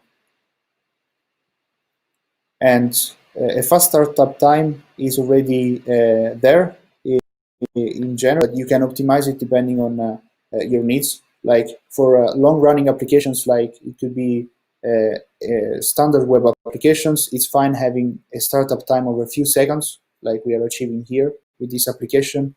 But if you're working with functions, then you might look more into that, because a few seconds might be too much for sure. So let's see how this works now with the graceful shutdown. I can start the application again.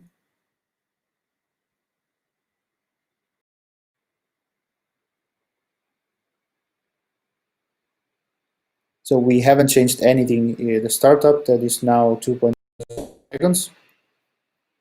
If that is too much for you, there are ways to optimize it, but we are not going to look into that. And the interesting part now is what happens when I stop it. You can see that it receives the shutdown signal and starts doing a graceful shutdown, waiting for active requests to complete. Now, there were none, so it was pretty fast, but it would wait up to 20 seconds. All right.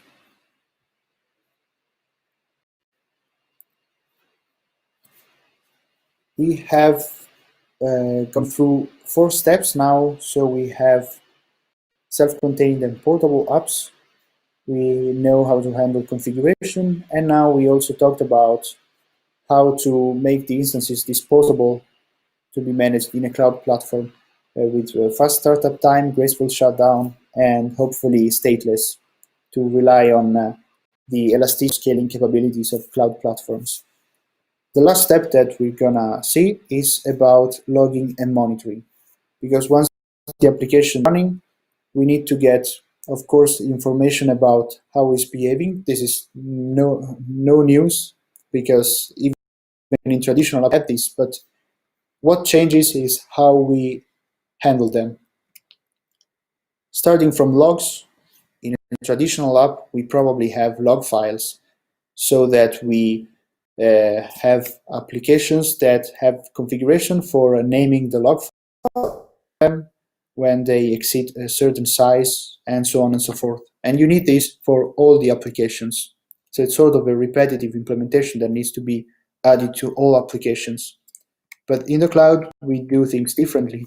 We log to the standard output and treating log messages as events.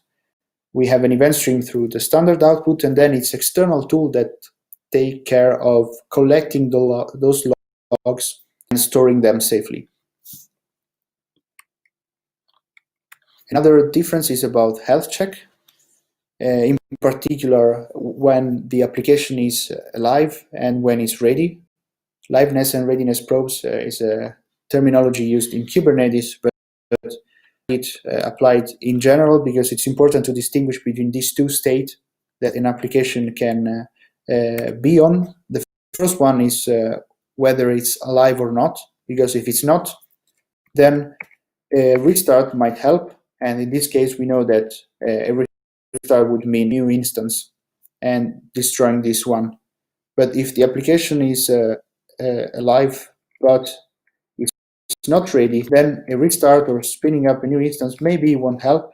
Think about applications that need a database in order to deliver their services. If the database is not reachable, then the application is live, but it's not ready. So we want to provide information about metrics. And finally, metrics. We have a switch from having outside the application some agents collecting collecting and fetching metrics. If you think about the application server where we have several applications deployed, we can deploy also some agents on the same application server fetching metrics for us. But in the cloud, we need to get more responsibility as application developers and have something inside the application so that we can look into which metrics we are exposing and how they used, and depending on what is your goal, what you want to monitor. In Spring, we have Spring Boot Actuator that helps us dealing with both the health checks and the metrics, including exposing them according to the Prometheus format so that a Prometheus server can fetch them. So let's have a look.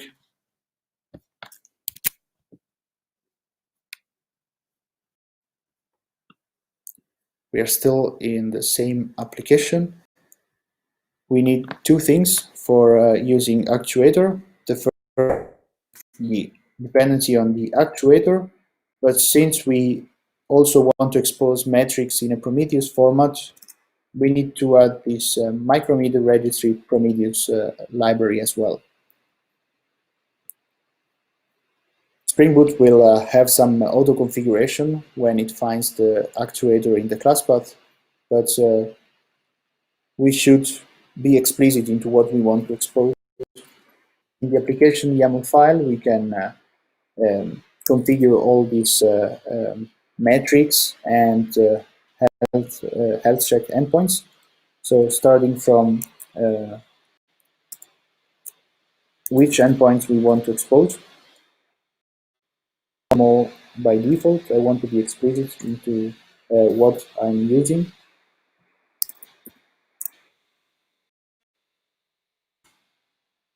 In this case, I want the health endpoints and the Prometheus.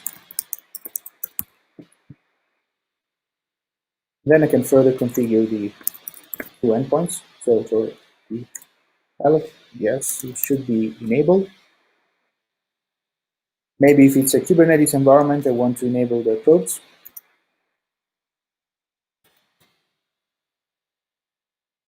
And I want to show details always.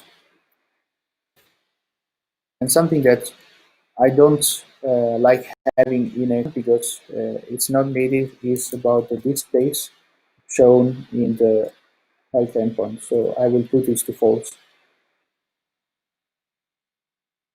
And then Prometheus. So now with that dependency and this small configuration, we will have, let me do one thing first. We will not use the config server in this example, so I'll remove the dependency and the configuration so that we focus on the metrics. Let's run the application.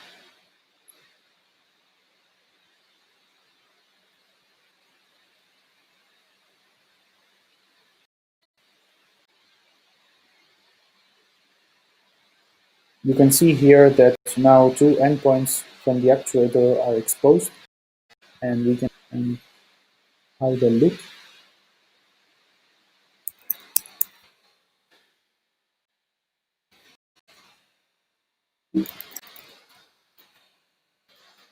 So all actuator endpoints by default are exposed through this path /actuator. Monitoring, we can do /health, and you can see both the liveness state and readiness state, or have directly information about the specific state. on the liveness and the readiness curve.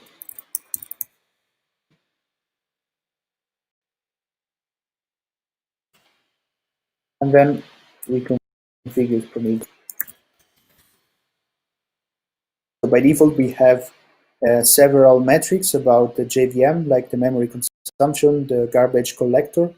And for Tomcat, we have the sessions, we have the threads that are used by Tomcat, we have the request, different information, the status, if there was any error. But you can add your own, of course, both in the health endpoint. If you want to monitor a specific aspect or a specific backend service, you can add it there, and you can add your own metrics.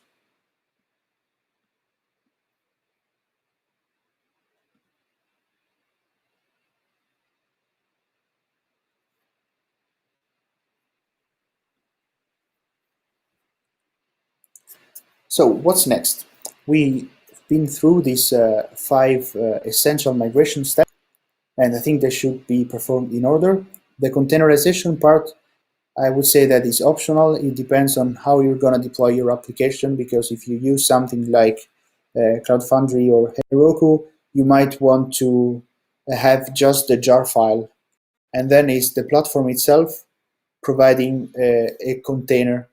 And actually, it's the Cloud Native Buildpacks tool that we saw before, developed by Heroku and Cloud Foundry and used in their platform, so that when you upload a jar file, then the platform will build the container or image starting from that jar and using Cloud Native Buildpacks.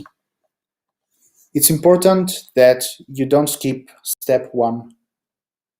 Sometimes a mistake that is made is going directly to step 2, so containerizing a traditional, meaning that the whole application server is containerized, and that application server includes the WAR files belonging to different applications. And that's really bad, because you are making the whole management of that application much more difficult. So if you don't want to do step 1, I would recommend not to directly move to containerizing everything, because when containerizing an application, we need to have an application with specific conditions. In particular, in the cloud, we can't have applications or multiple processes like the application server and the applications inside the container. It's just a way that is meant to, it would be hard to manage. You wouldn't be able to rely on all those standard and proven practices that we have been developing while using and experimenting with cloud native technologies. And something else is about the 12-factor methodology that I mentioned before. If you're not familiar with that, it's about 12 best practices and development principles that have been introduced by the engineers at Heroku a few years ago, and later revised and extended to 15. While performing these steps, we actually used some of them. For example, we talked about the code base, and that shouldn't contain the configuration. We talked about dependency management, meaning that we want the application to declare its own dependencies, like we have in Gradle the manifest, but we also don't want external dependencies on the application server. Configuration shouldn't be part of it, but should be externalized with special care for credentials and other secrets that should be handled in a very careful way. We talked about stateless processes, finding that it's about exposing the application services through a port, and that application should be self-contained, so like we have a jar file now. Concurrency, of course, is about this explicitly, but it's allowed. We have a web server with multiple threads. We can go on with that. And disposability, we talked about that. Environment parity. With Dogger, we have an application that is portable everywhere. So we can have as much as possible similar environments. We talked about logs and telemetry for metrics. So if you're interested in cloud native applications with Spring and Kubernetes, as mentioned before, it's called Cloud Native Spring in Action. It's available right now in early access on manning.com. Here is a % discount code that you can use not only on my book, but in for all products in the catalog. And later in the Q&A session, I'm going to raffle 5 codes for a free ebook. Now, in the last minute I have, I prepared a bonus demo since we talked about Kubernetes. So with the same application we achieved after performing those 5 migration steps, we can now deploy it in Kubernetes. And I have a deployment file where I can specify that I want 3 replicas of that application. This is the image that I built before. I define the port, I define the liveness probes, and I also overridden the reading property through an environment variable. I have Kubernetes running locally, so what I can do is running those files.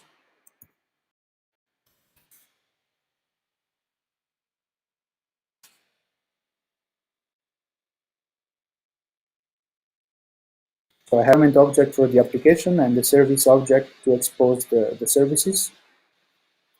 I'm using Minikube for that.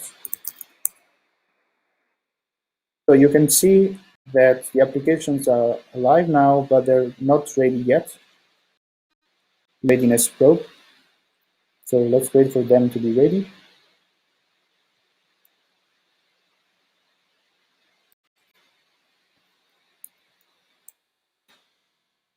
And once they're ready, we can call the endpoint. Ready now.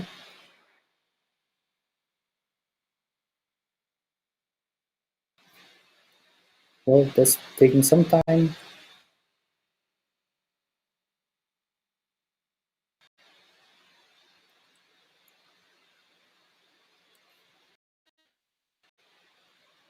Yeah, the power of live demo, right?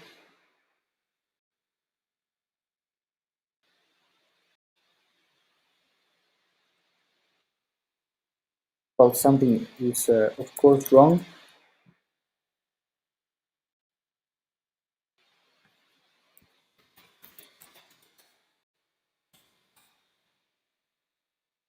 If I can fix it quickly, otherwise.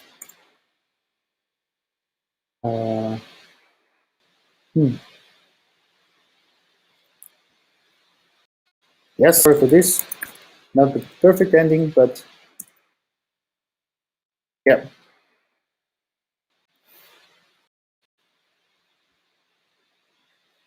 So thank you for joining. I hope it was interesting. I can meet you in the Q&A session later. So if you're interested, if you have questions, just join there. And you can also join the raffle for 5 codes to get a free ebook. Yes, thank you. Thomas, thank you very much for exciting presentation. It's been a pleasure. Can I go with the first question?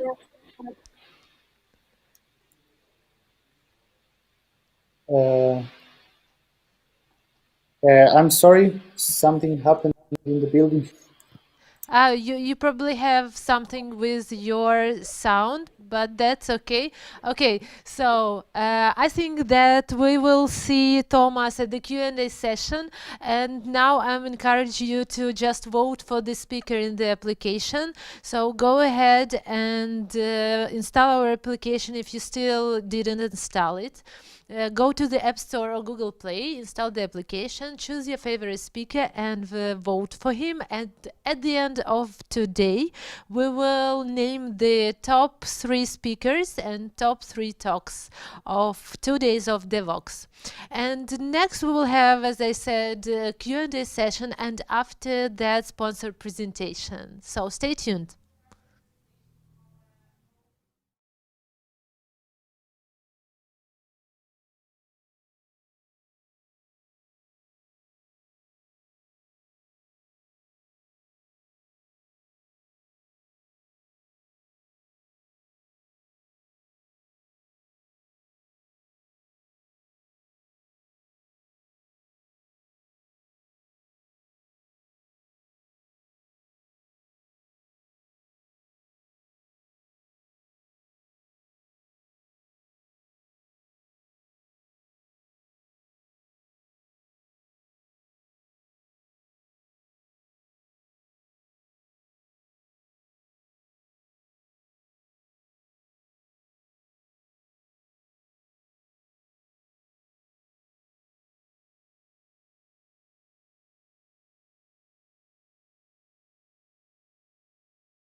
Привіт! Вітаю в Sigma Software. Мене звати Оксана, і сьогодні я покажу, як нам живеться у львівському офісі. Ходімте!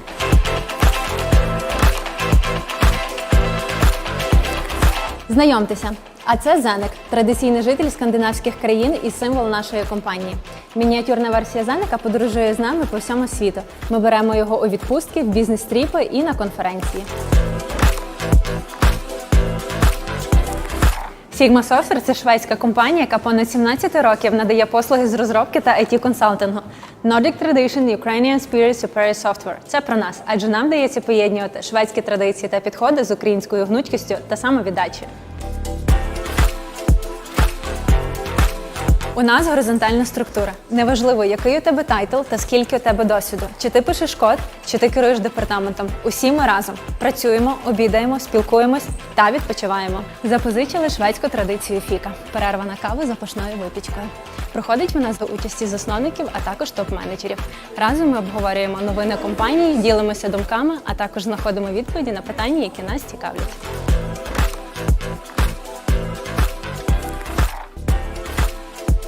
А зараз я вас познайомлю з одним з власників компанії – Вовою Червою. Вова, привіт! Привіт, Оксана. Я вже трішки розповіла про наші шведські традиції. Поділися, будь ласка, нашими цінностями. Ценности наши основные – это уважение к людям и одинаковое отношение к каждому, вне зависимости, это клиент или сотрудник. А можеш розповісти трішки про наші бізнес-підходи? Опять же, то, что делает наш бизнес успешным, это то, что мы уважаем наших клиентов и стараемся строить личные отношения с ними. Чим, на твою думку, відрізняється львівський офіс від решти офісів Sigma Software? Львивский офис – это относительно небольшой офис по сравнению, например, с харьковским, и это дает возможность знать людей по именам в офисе, более плотно и тесно общаться друг с другом, помнить, у кого когда день рождения. Добре, я буду бігти. Рада була тебе бачити. Ще почуємось. Взаимно.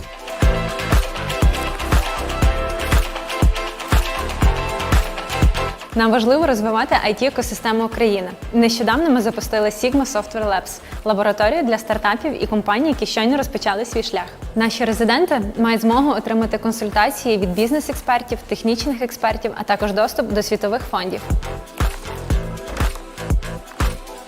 Як і більшість шведських офісів, львівський побудований з урахуванням зелених технологій.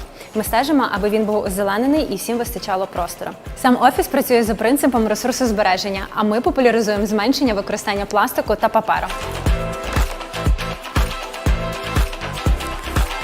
Ми дуже гостинні. Окрім фіки, ми залюбки приймаємо гостей, хостимо мітапи, організовуємо внутрішні події та курси від Sigma Software University. Це наша освітня платформа, яка дозволяє здобути знання як зрілим спеціалістам, так і тим, хто тільки починає свій шлях в IT. У нас дуже дружня і затишна компанія. Ми не лише разом працюємо, але й проводимо багато часу теж разом. По п'ятницях взагалі організовуємо спільні сніданки, де можемо поділитися нашими новинами компанії, які відбулися за тиждень. В компанії відбувається стільки цікавого, що важко щось не пропустити. Саме тому виникло дві круті ініціативи. Insiders – подкасти про IT та Sigma On Air – корпоративне радіо, на якому ми з Максом розповідаємо про найгарячіші події компанії.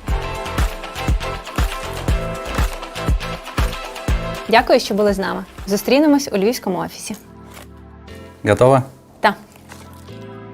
Вітаємо на хвилях Sigma On Air. Студія Оксана Назаркевич та Макс Ковтун. Всім привіт!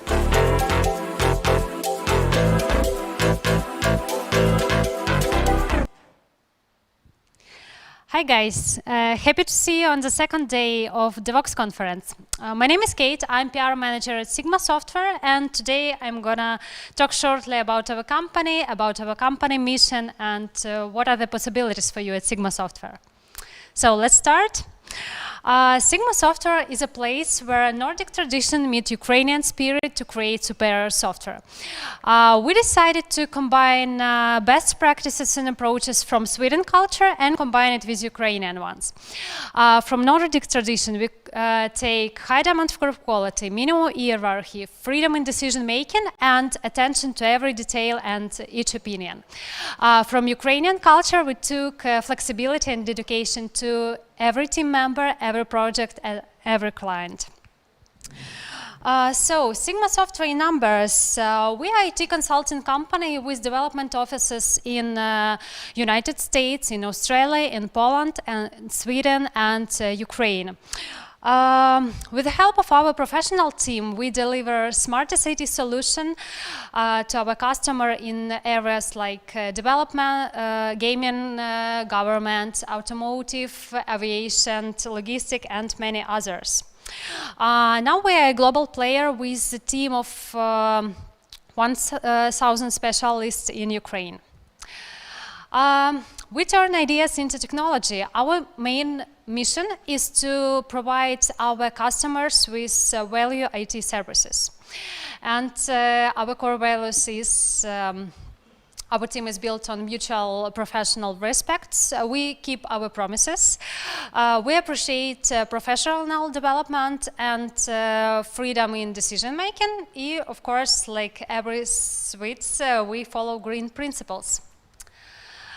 So why Sigma Software could be interesting for you? First of all, because we have lots of challenging projects.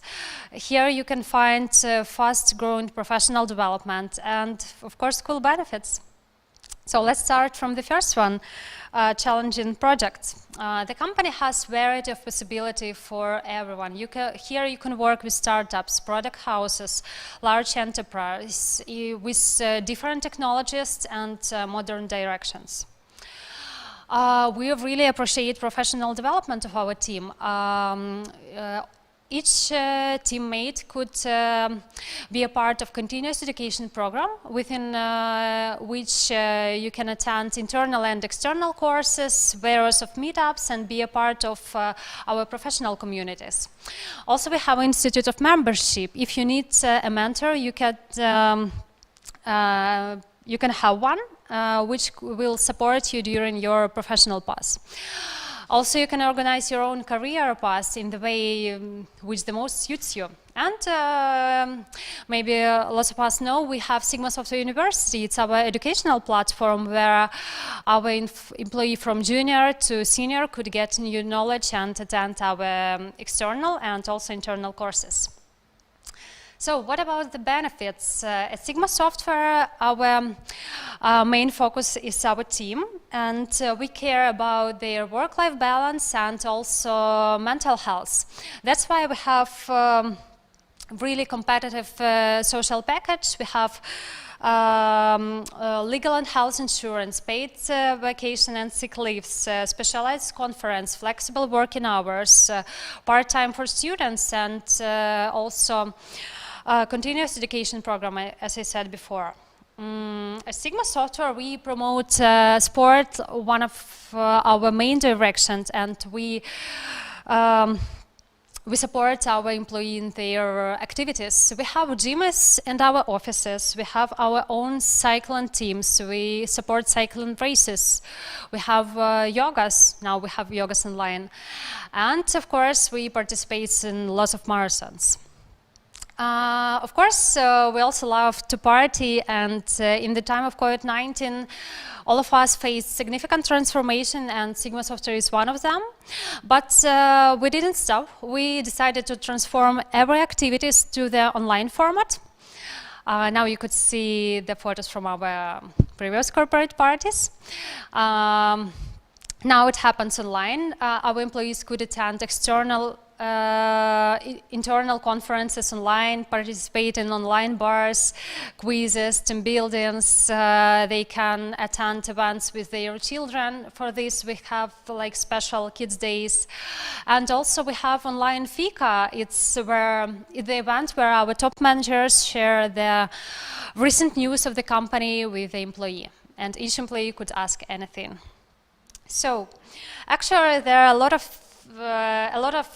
to do to make behind the work at Sigma Software. And if you are looking for challenging projects, fast professional development, and new opportunities, check our Sigma Software career site. I'm sure you will find something that matches your interest. And I just want to remind you that today we will choose the winners of our giveaways and quizzes. So join us in the evening in the closing session. Thank you for joining the Devoxx conference and organizers for making it happen. See you today and have a great weekend ahead.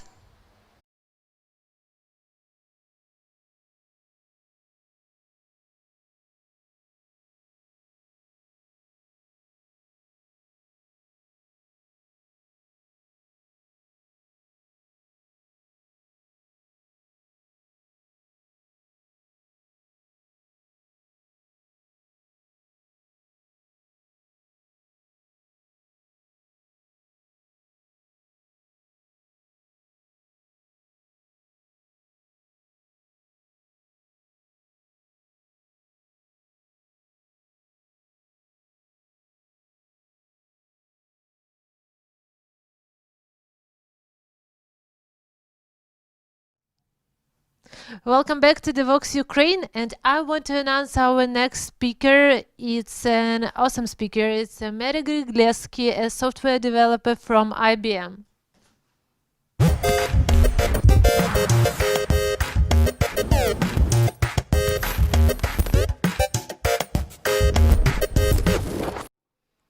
Mary, hi. Hi, hello. How are you doing today? I'm good. I'm good. Thank you for asking. It's early here in Chicago, but that's okay. Yeah, I'm all excited. So. Wonderful. We are super glad to see you at Devoxx. Which time are you at Devoxx? The time, you mean the time where I am now? No, I mean, how many times have you been to Devoxx already? Oh, how many times? I'm sorry. This is my third time. So yeah. Wow. And yeah. So I always had a lot of fun the past 2 years. That was so much fun. Yeah. So I'm kind of all excited again to be back again. Yeah. So yeah. We are honored to have you once again at Devoxx. And the stage is yours. You can start your talk. Thank you. Thank you very much. Yeah. Okay.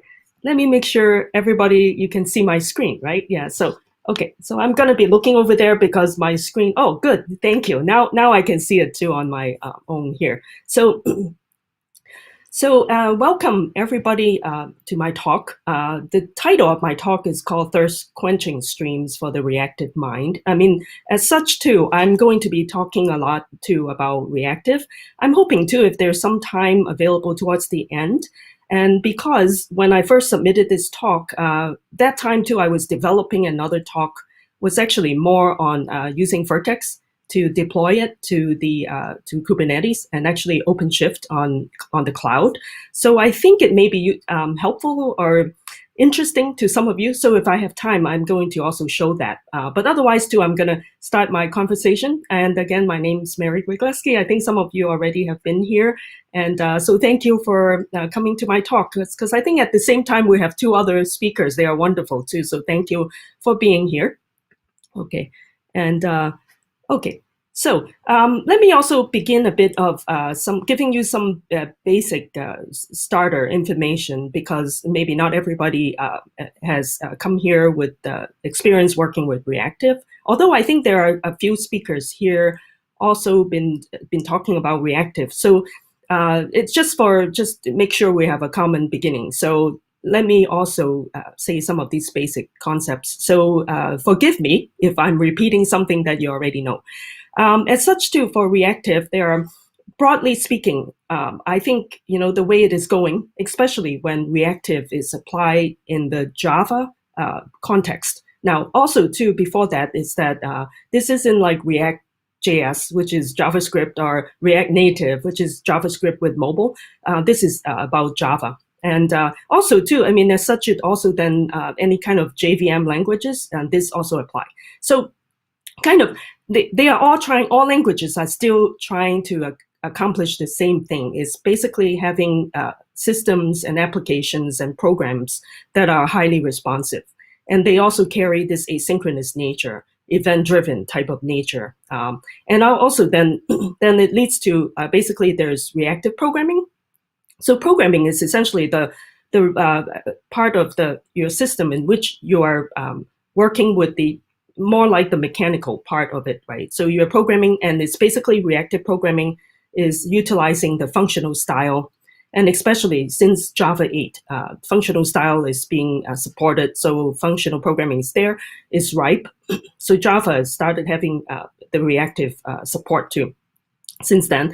And then there's also reactive systems, which actually is a bit of a next level up. You're not only dealing with the, a component is being, written in a reactive fashion, but we're talking about system as a whole.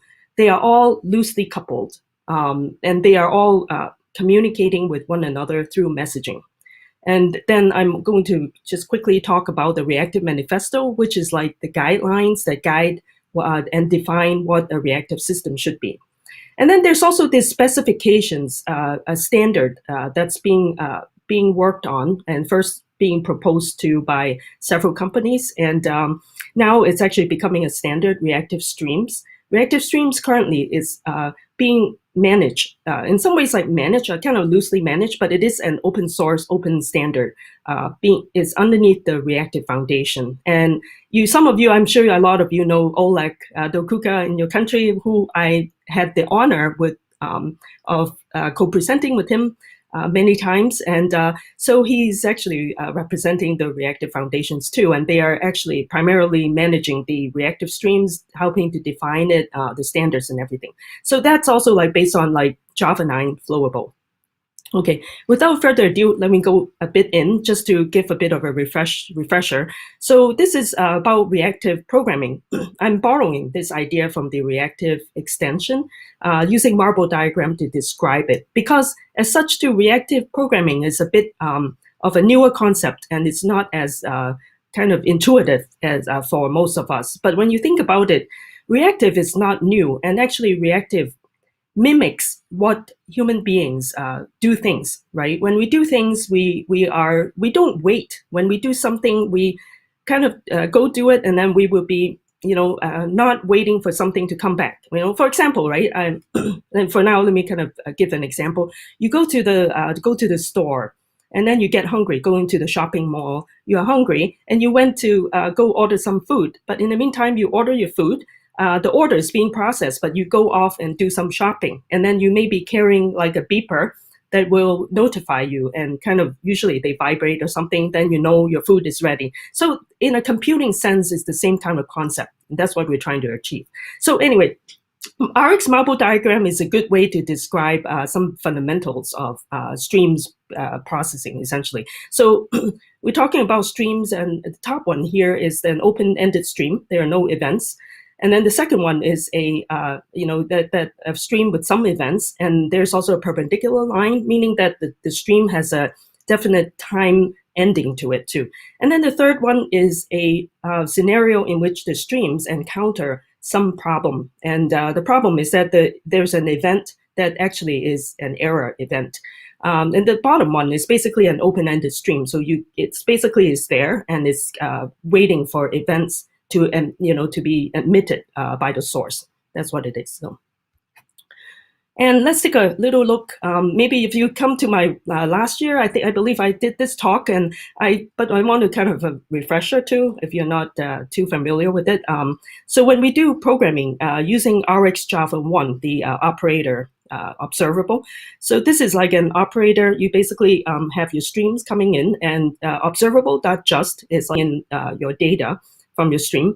And then you apply a transformer, what we call like operator in the reactive Java sense, is operator called map. Map will transform it. So it's functional style. So you basically are giving it a function for what to do with the data. In this case, a very simple case will be multiplied by 10. And then immediately too, then your client, consumer for this data, you also like subscribe to it. So that's a very reactive Java way, and this actually is reactive RX Java. This one observable is the RX Java 1, which doesn't have back pressure support, but this is just an example to illustrate. RX Java 2 uses a flowable and is equivalent of an observable, but with back pressure support. So that's that. So now if you run this, then what you will see is the output where you see that 1 becomes 10, 2 is the 20, and 3 becomes 30. And if you want, there's rxmarbles.com where you can visit, and there will be lots of examples for you to try interactively too. So that's a quick introduction. Now then, there's also the Reactive Manifesto. This is a standard, or kind of more like a specification that's began and led by Lightband, company that produced or invented Scala by Dr. Martin Odersky, and then Akka, the framework. If you're familiar with Akka too, that's a reactive framework. So the Lightband helped to define this manifesto, led this effort. And so basically, for any reactive systems, they must meet like 4 criteria, 4 principles. So one is responsiveness. Responsive, meaning the system has to be very responding, capable of responding to all requests on time in a very timely manner. I'm sorry. And so that's basically, it's kind of really fundamental is that. And then the next thing would be I'd say the scalability part, which is elastic. So now, normally, if we are doing something simple, it's no big deal. You can be responsive.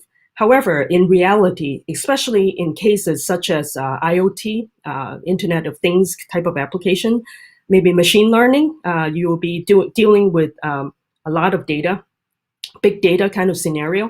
Then basically you have so many requests coming in, so many events carrying so many pieces of data. Your system needs to be able to scale accordingly and becoming really elastic. So that's the elastic side of things. It's basically the overall thing is that your performance won't suffer. Your performance will still kind of be the same. You won't kind of suffer in terms of being able to respond. Now, in modern infrastructure, a lot of times too is that elasticity also is being helped by having a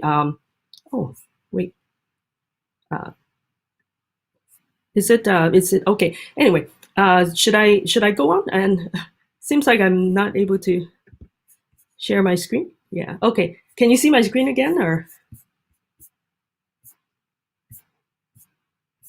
Seems like I lost for a minute or something. Okay, let me, hold on.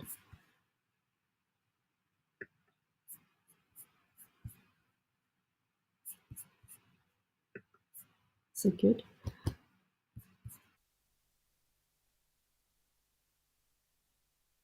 Well, inconveniences. I think that Mary lost connection right now, and we are trying to get her back. So just wait a couple of minutes till we will fix this issue. Probably it wouldn't take too long.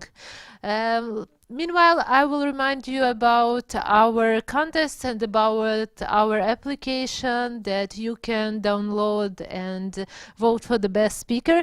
So you can just type in the search Devoxx Ukraine in the App Store or Google Play Market and download our application Devoxx Ukraine and install it on your mobile, vote for the best speaker, and you will see results and you will hear results from us in the evening today at the closing ceremony that we will have at 7 p.m. GMT +2. So please join our closing ceremony, and you will know who is the best speaker of these 2 days.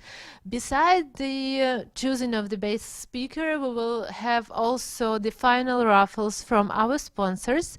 So if you want to participate in those raffles, on your screens, in your website, in your user page of the broadcast, you see in the right of your screen sponsor logos. And under the sponsor logos, you will see some descriptions where you can participate in which contests and what presents you would possibly get. So please register to the sponsor raffles, and they have quite a nice prizes, quite a nice presents. Some I know that Playtika is raffling MacBook, for example. So try and join the contest, the raffles from sponsors, and take a chance to win some special prizes. And we are still waiting for the Mary to join. I think that we will probably wait for another couple of minutes till we try to reconnect. I remind you that we have a live session, so all the speeches are not pre-recorded. This is a live online conference, and sometimes some technical issues happened. That is why we are trying to now to entertain you and to keep you focused on the conference. So don't escape from the broadcasting. You can just wait a couple of minutes meanwhile to vote for the best speaker, and wait for the final ceremony where you will get to know who is the best speaker of today. Mary, if you hear us, can you share the Zoom, please? Mary, are you with us? Can you please talk a little bit? Okay. Cannot share. Please tell them to. Okay. All right. Yes, yeah. you're back. You're back, Mary. Hi. Okay. Hello. Yeah. I was Hello actually. once again. Yeah, I kept trying to share the screen, but I couldn't connect with your technician. So yeah, I think they had to enable it. So that's why. So yeah. Okay. Welcome back. I'm You so can sorry. continue. Okay. All right. Yeah. Let me resume. And I apologize for this. There's always some challenges, right? So, but thank you for your patience if you're still here waiting and watching. So thank you. Okay, let me then go back. I believe I was talking about Reactive Manifesto. Just 1 second. It seems like there's some sound. So let me make sure it's my screen share is good. And also, yes, I'm also getting all my sound correct too, but I can hear some noise in the background. So. Okay, so and let me hold on. Hold on a minute. I don't know if you can hear. If you can hear, there's some sound in the background for me. So I think if someone can. Okay, so I think if someone can kind of mute on that side would be good. Otherwise I'm hearing some sound. If Sasha, I think it's Sasha, right? If you can mute on your side, I'm sorry. It's this kind of things always happen. Seems like at different. Oops. All right. So, okay. Well, I'll just continue. I think looks like it's better now. Yeah, they muted. So let me continue then with Reactive Manifesto, the 4 principles. So I talk about responsive, then we go back to talking about elastic, which I just talked about being systems being very able to grow and when there are more processes, and then lower, kind of like the number of processes being very elastic. So then performance is not degraded, right? So that's the goal. And then there's also the resiliency part, meaning that if there are any error condition, then your system needs to also be able to respond quickly to this scenario and kind of bounce back, right? Essentially, it's being able to recover in a very timely manner. And then all these 3 are capable of doing so because of a very message-driven type of systems. So, and also a note too about message-driven is that it's not exactly the same as event-driven.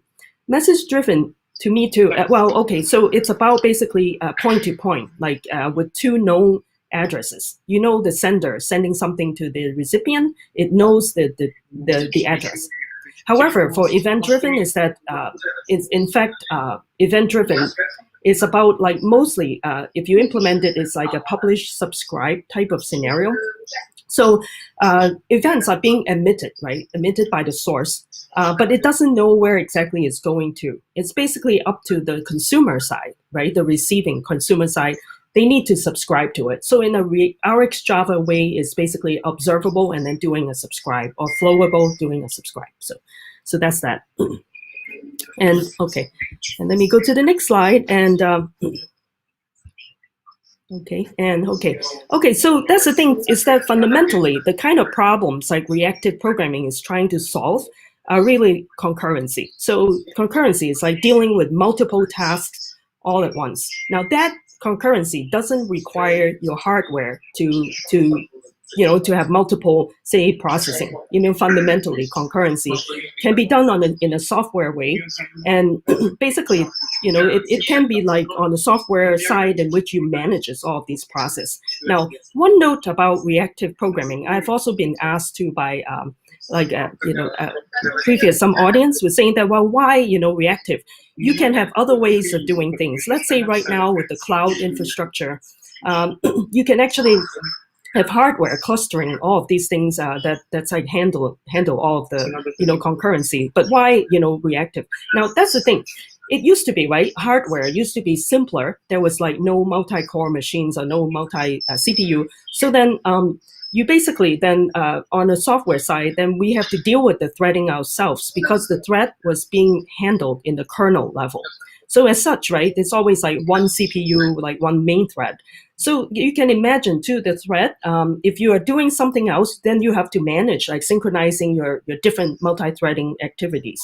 So you can see that the concurrency is being achieved by that. Then we all know, I mean, threading, it can be a challenge as a programming, but in a real kind of real life scenario, it can become quite messy, right? You don't know because it involves like the time element in processing all your data that comes in maybe from multiple sources and things like that. So that's a concurrency. Now, the thing is with reactive programming is that it takes advantage of our more sophisticated hardware now. There are multi-CPUs machine, multi-core machines, and all of these virtualization, containerization, clustering, all of these is basically we're taking advantage of these hardware advances, and also reactive programming still are dealing with threads, but the threads are being moved into user space. So user mode threading versus like kernel mode. So that's the idea. Reactive libraries are actually basically having threads in the user mode side. So in that case, then you do not hold up the main thread in your kernel side, which actually, then it will kind of involve a lot more I/O on the kernel level. So that's what it is. So now parallelism is slightly different too. Parallel is also doing multiple tasks, but the idea is that you can do it all at once. And parallel processing does require you having like hardware, for example, multi-core hardware, multi-CPU. So, okay, and let me then move to the next one. This one too, maybe my colleague here, Grace, had spoken about it. We kind of think this is a great diagram just to show, in reactive systems too, we're dealing with, a new level of computing. So then we have different like design patterns. And these are like the more common design patterns that are being like used in a reactive systems. So first and foremost too, actually, I should say back pressure. Back pressure essentially is what reactive streams, like the main kind of target to kind of having that specifications is to handle back pressure. It's meaning that, you have a system, you can have many requests coming in. And if it's not being handled correctly, then a back pressure built up. And so that's like a very kind of fundamental pattern that all like reactive systems should have. And so in this case, back pressure will occur if you're expecting a lot of data kind of can be flooding your system. So.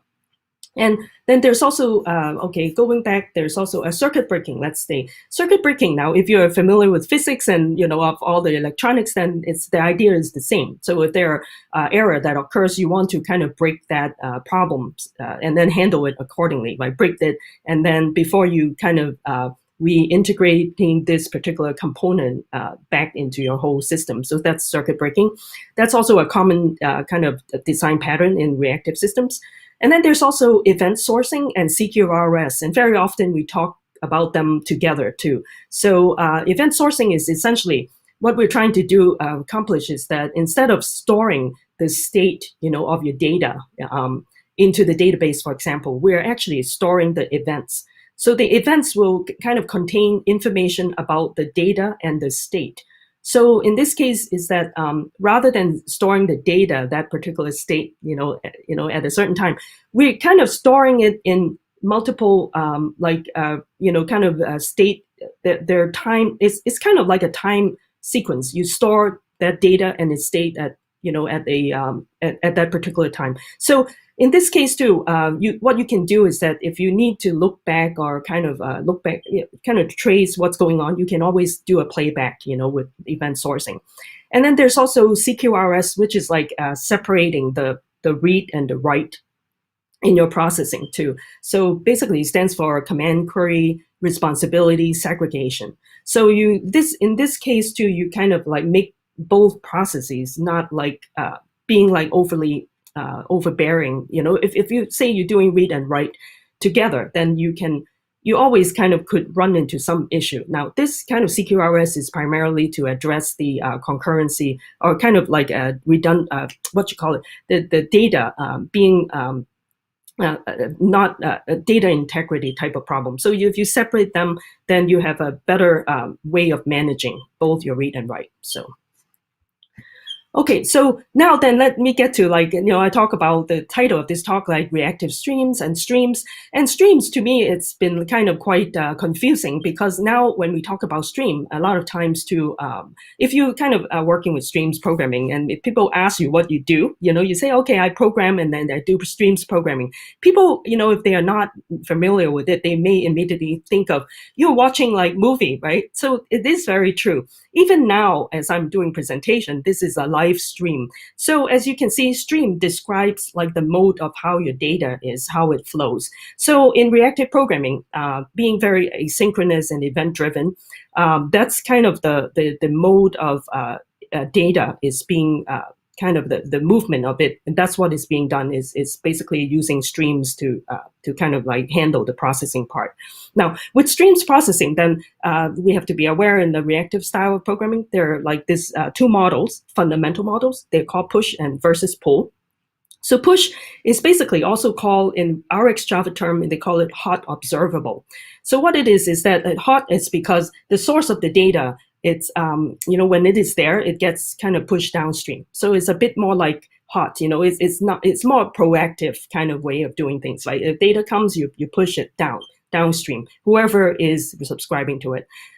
But then with pull, it's the opposite. It's like whoever needs it, it's like cold observable. So the data won't move until somebody needs it. So sort of like cold in that sense. So basically downstream would then pulls data from upstream because it needs it. So in programming terms, right, observable, this would be doing a dot subscribe. So that signals like, I'm pulling the data. But the thing is, with reactive streams, very often we describe it more like a pull than push because it's a dot subscribe. So once you subscribe to it, you signal a pull, and the pull then essentially it's when you do, let's say a subscribe, you're actually subscribing to data that hasn't happened yet. It will happen in the future. So this is kind of like working like with Java's in Java application, then it's dealing with the futures and completable, all of these things. So anyway, so that's the idea. You can have pull then push, and that's mostly how the reactive streams are handling the streams modeling part. Okay, and sorry. Let me then also just a quick diagram to describe too. So push is basically here your producer, and the producer needs to will be emitting data. And so basically you already have a consumer being there, then it basically sends it, it sends the data without actually being asked explicitly. It's a hot observable type of situation. And then pull will be like for downstream initiate the request, the need for it, for the data, then it pulls from the upstream. But it's actually, we call it like pull. It can't really be really the one pulling because the consumer doesn't have control over the data. It's really up to then once it's being pulled, you're doing a dot subscribe, you basically subscribe to a future. And so if the future object is ready with the data, then basically the producer will then emits the data and essentially then sends it to whoever subscribes to it. So, okay. And so now some diagram to describe again back pressure. So it's like too many requests coming in, and then it's basically the pressure build up and it's kind of like turned back because you have too much pressure, and on the processing side it can't handle it. Then basically the pressure kind of reverse itself, and that's why it's called like back pressure. And this is also a diagram too, which I saw was kind of a good way to describe, in a back pressure scenario in a publish and subscribe event driven kind of case is that the publisher generates more data than subscriber wants. So that's what happened. And this is like a closer look into the reactive streams now. Now, earlier I talked about reactive systems, so now let's focus, kind of think of it like we're focusing a bit more into a specification, which is reactive streams. So reactive streams essentially, now don't be fooled by it. It looks like a simple specification. It's actually just all interfaces, and there are 4 interfaces and no implementation, and that's essentially the reactive streams specification.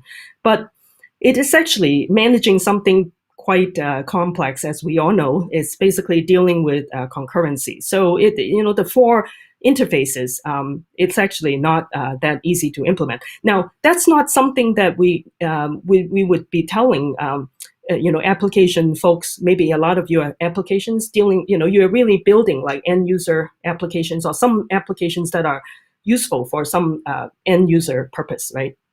So in that case, it's not actually recommended for anybody to use the reactive streams interfaces directly. Again, it's because of how complex it is. So there are actually popular libraries out there that supports reactive streams, which I'll be talking in a second. But these are like the 4 essentially the 4 interfaces. So let's take a closer look.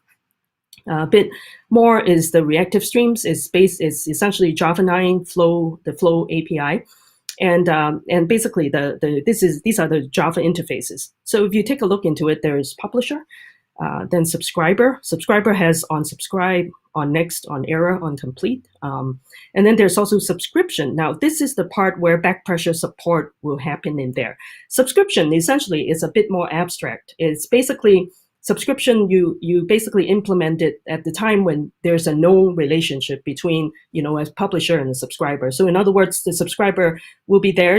Once you subscribe, then it forms that subscription. So the back pressure support will happen there, because then it's basically the library will kind of look at it and know that you need to apply back pressure support on that level.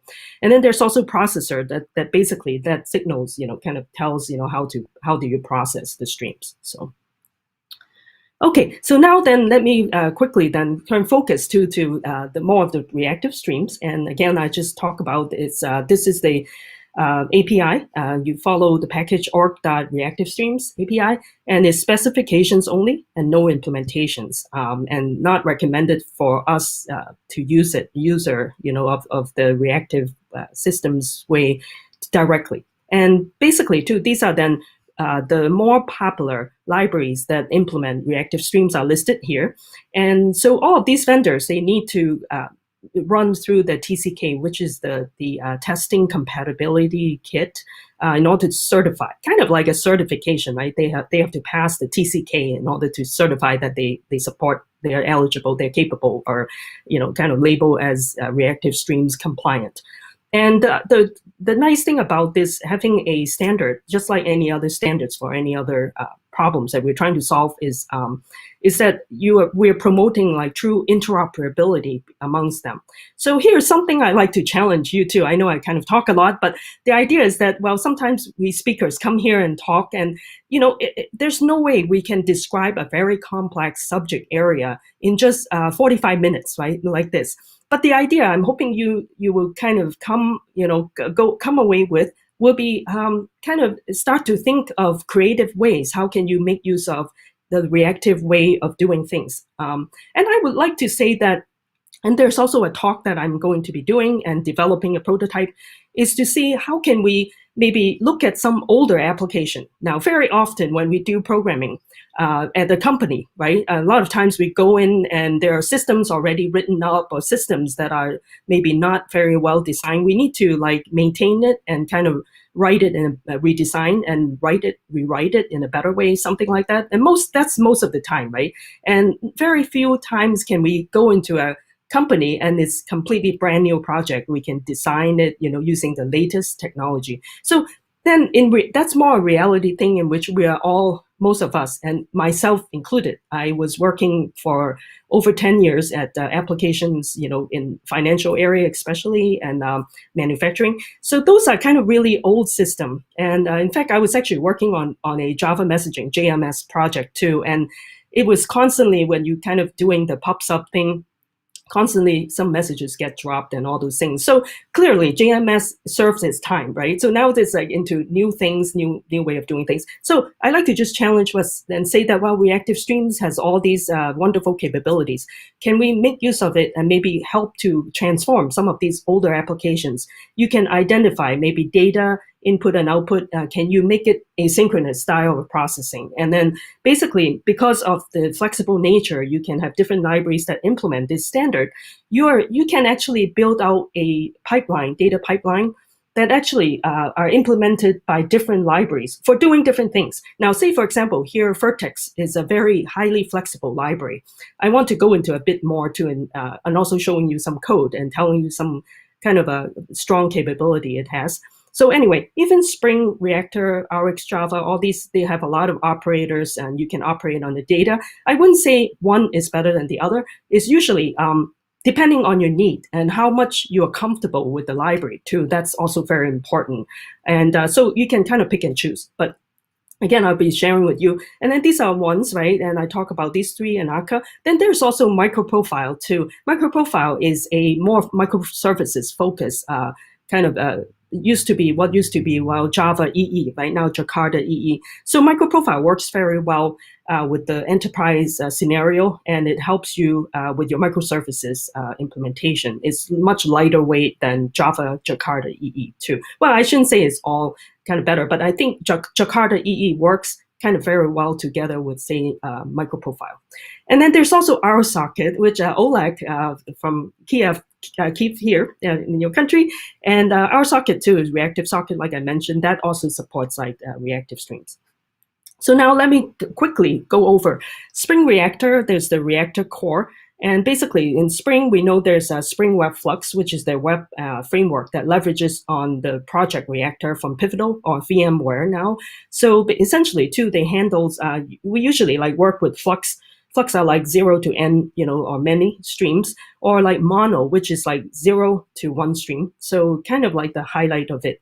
And as such too, Spring, it's essentially the same group of engineers that work on implementing Spring, and it started off since Java 8. And so the group of engineers also work on RxJava too. So you can see that the operators, they're kind of similar. They kind of work interoperable. They're interoperable very much so.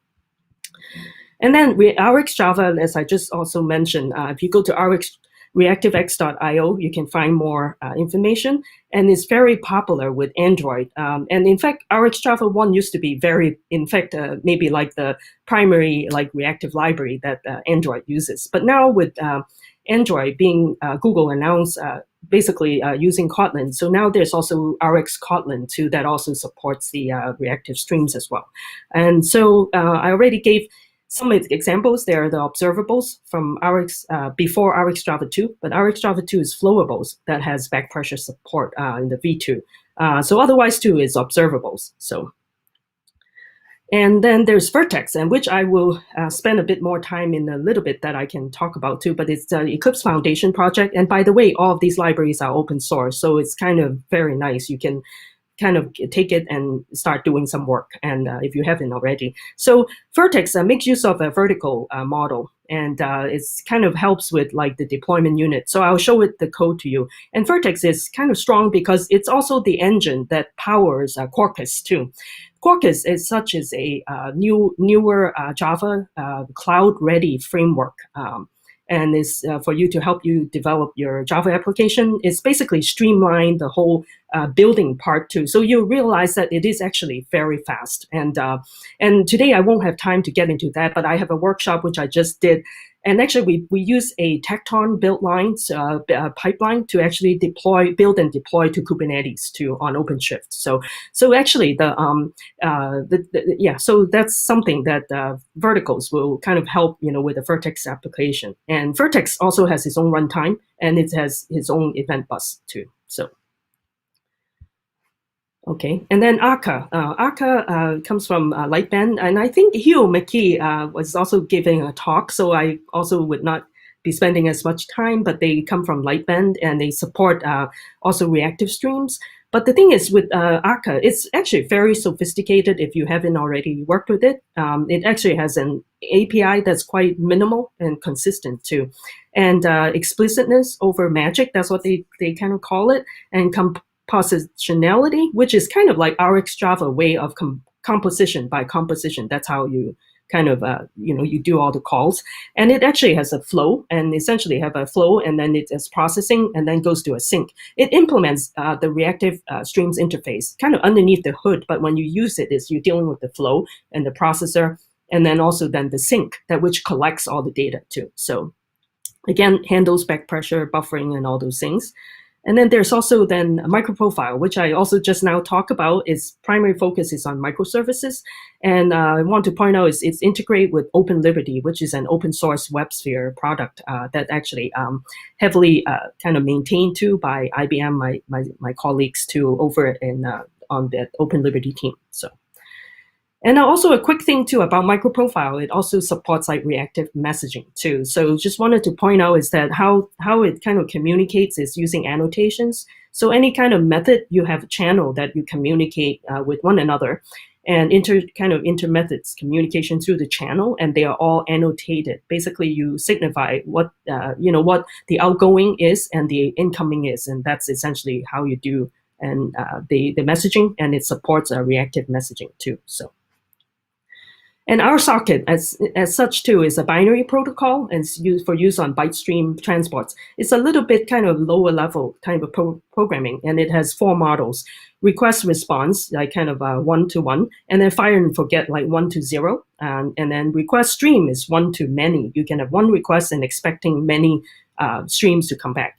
And channel is bidirectional, so you kind of maintain that channel. You have your requester, your sender, and receiver, but they kind of change roles, during the connection, and that's a channel that's kind of open, and state is being maintained.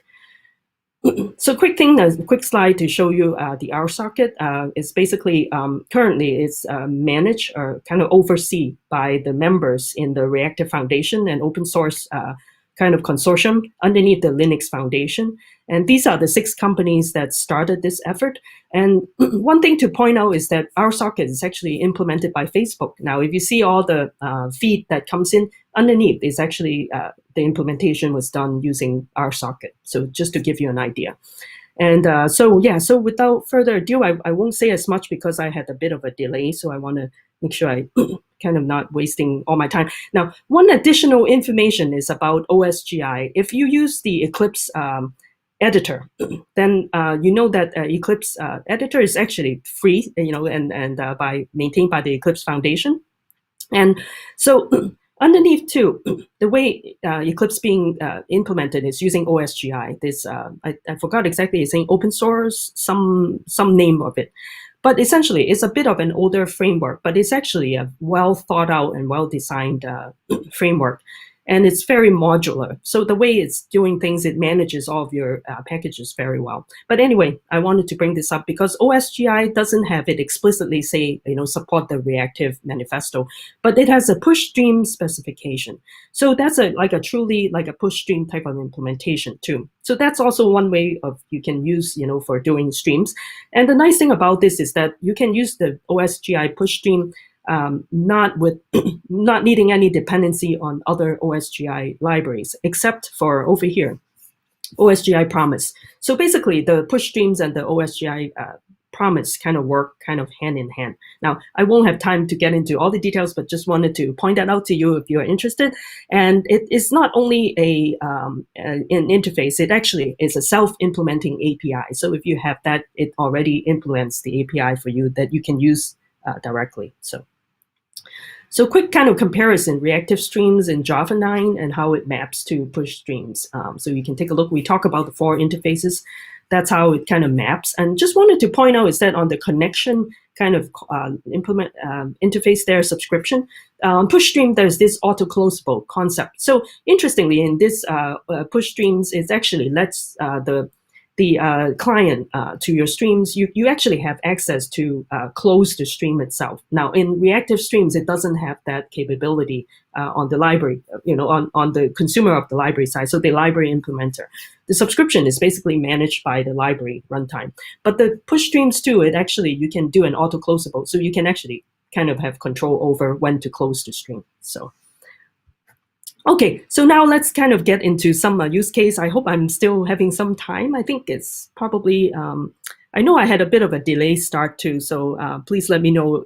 I think the staff, let me know if how much time I've left if I'm taking too much time. So, okay, so some Vertex example. Okay, I've been talking so much. I'm sure a lot of you are actually quite, let me quickly show too Vertex. I just thought it might be good too, in which, play from current side. Okay, just let me quickly think. Why Vertex, right? I wanted to highlight that as kind of example code today because again, it's reactive, event-driven, very lightweight. I want to highlight the polyglot nature. You can actually, it doesn't dictate, and that's what I like about it too. It doesn't dictate how you should implement, but you can actually, have different, have your Vertex runtime call different libraries, modules too from within it. So I'll show you. And I have an example of how it calls like JavaScript or calling like Kotlin. I mean, those are still JVM, but you can have Python, Ruby, Go, and anything too. So, all right, quickly, let me then move.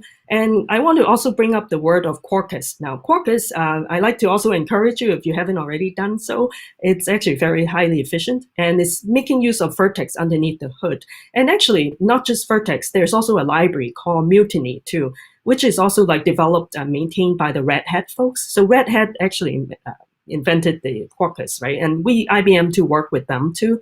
And so the idea of the Quarkus is that it supports reactive and also imperative, all in the same runtime. So it's quite interesting. And if you get a hands on it, you realize that it is very fast. And I think I say, a lot of the credit goes to the use of the asynchronous capability and that's provided by the Vertex event bus.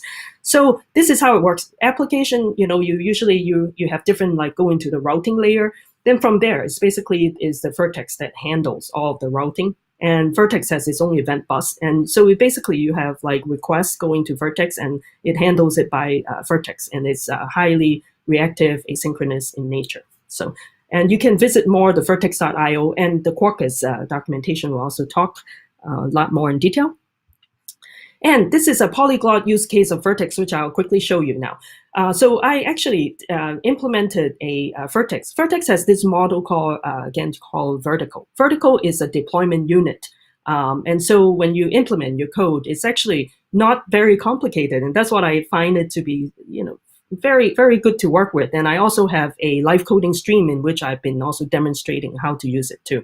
So over here, your Vertex, in the simplest case, your Vertex runtime is running in your JVM. And so over here, my example will be I have an API vertical. It's essentially a gateway.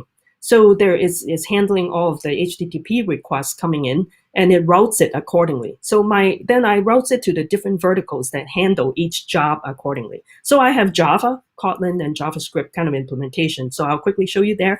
And Vertex has an event bus. So the event bus too is nice because then it doesn't tie up the main event loop. It gets the request and then it goes around and does its job and tell whoever needs to do the job.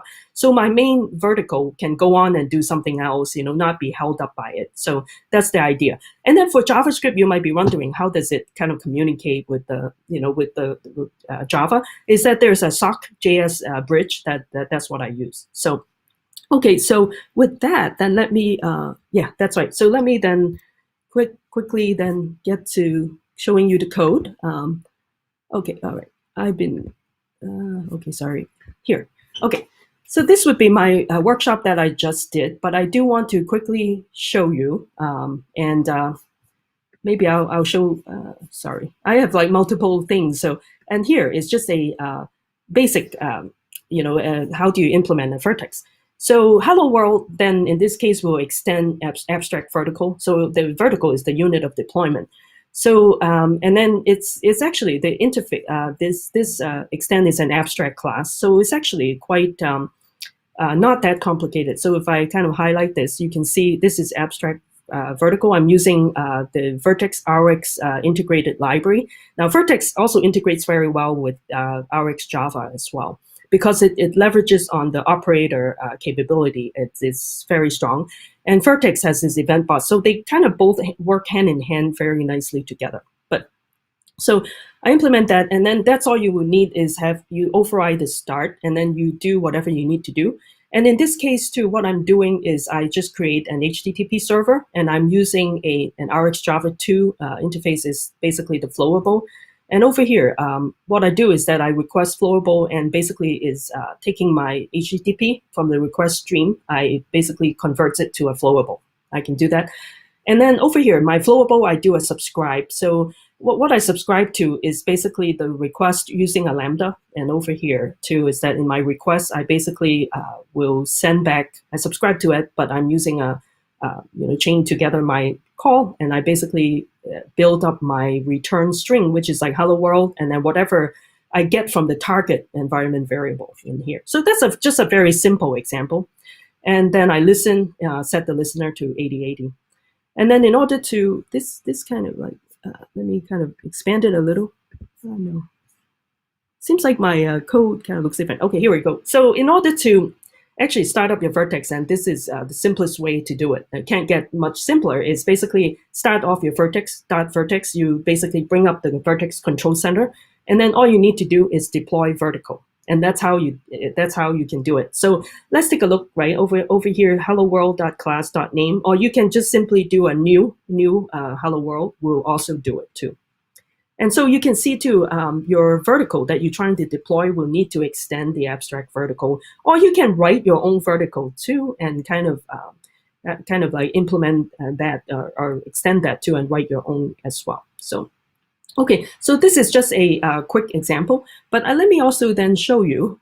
Okay, so this is that, and I will actually switch back to showing my. Sorry. Okay, now this one is the polyglot example. So I have the main class from the diagram there. I have the main class API vertical. So let me then quickly show you. So you can see too, like you can see, take a look at the whole list of imports that I have in here, but primarily too, I'm using the abstract vertical, and also too, I also have the router, which I'm like handling all the routing, the requests coming in. And okay, so then my vertical, I'll extend the abstract vertical. And then I also have some metrics that I'm measuring, how many times, it's being called and all those things. So you're seeing some of these. I'm using an atomic integer because it just handles the concurrency well. So I kind of make sure the data doesn't change, kind of more accurate. And so over here, so in my start, then I also make use of a, let me kind of do this. Okay, so I'm also getting properties. I basically using the Vertex as a config retriever. And over here, you can see it's a configuration retriever. So that's the nice thing is that I can read in all the properties from an external JSON file. And here's the JSON file. All it's doing a sample is just defining my port, my delay, kind of parameter and worker count in this case. So let's go back here. So I basically will retrieve all of my, my parameters, and I build it in memory, a JSON object. And essentially, too, my retriever, I can just do a .listen. So the listen will just listen for any changes. So if there are any changes, so basically I listen. If there are any other changes, I basically will read in whatever changes is in the configuration file, like, while in memory, and load it, into my runtime without having to reboot and reset and restart my server. So that's a nice thing. And okay, so that's an example. And then there's also a stop that you can override to. So any kind of cleanup you need to do, you can specify it in here in the stop method. Now let's take a look then further. So, okay, so I'm dealing with this, but basically from the start to earlier in the start routine, if all goes well, then basically I will call the startup method. The startup method here too is that I'm doing a router, and I basically then binds it to the router binds it to my current Vertex. I create this router object. Then with this router, now anytime you do Vertex, you basically have to define handler to it. So in this case, I have a CORS handler that handles all of the, the cross object origin. If you're working with web programming, you're familiar with it. So you can actually build up a handler that handles the CORS too, for your setting all the headers and dealing with permission and all those things.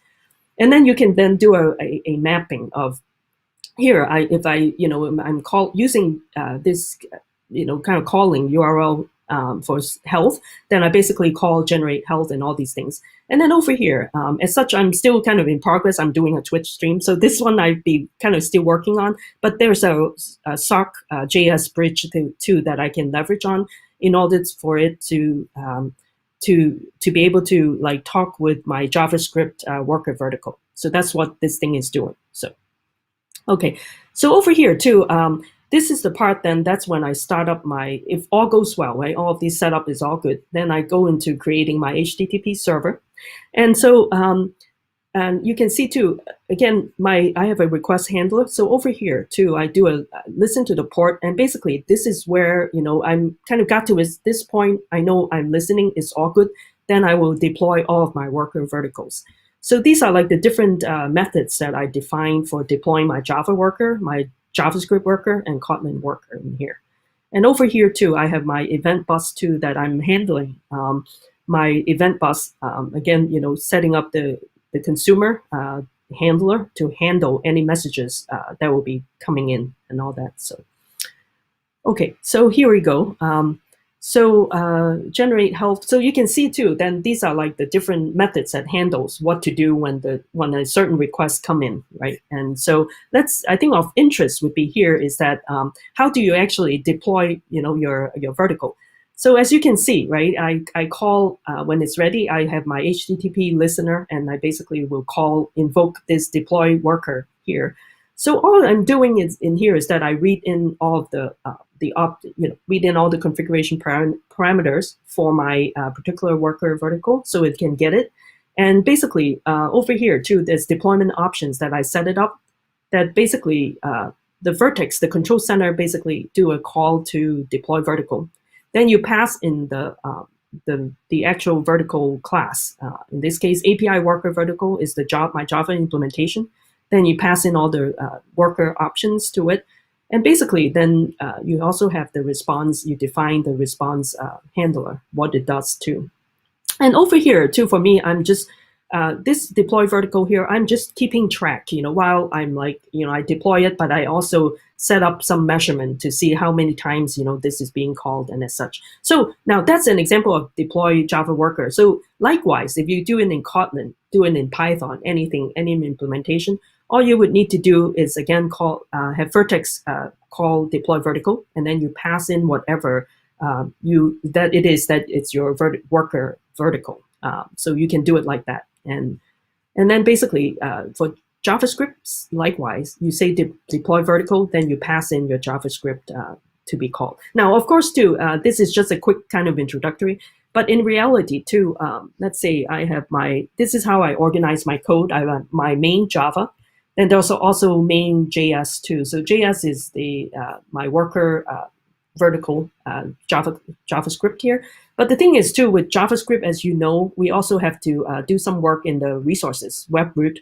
And you actually do need to include the vertex eventbus.js in there too. So, and then there are also another one too, in which I split it up. So then also another JavaScript that's kind of handling the actual event bus coming in and consuming all of these messages too. So that's with JavaScript. And then Kotlin is actually easier too, as we all know, is again just JavaScript, our JVM implementation. So this is the Kotlin implementation of handling requests in this case. So okay, so as you can see, like doing polyglot in Vertex is actually not a big headache at all, and it's quite direct and simple if you're handling some simple case, but of course it can get a bit more complicated. Now, the nice thing is with this event bus, it handles and deals with all the threads, so then you don't need to have to deal with it. So that's the idea.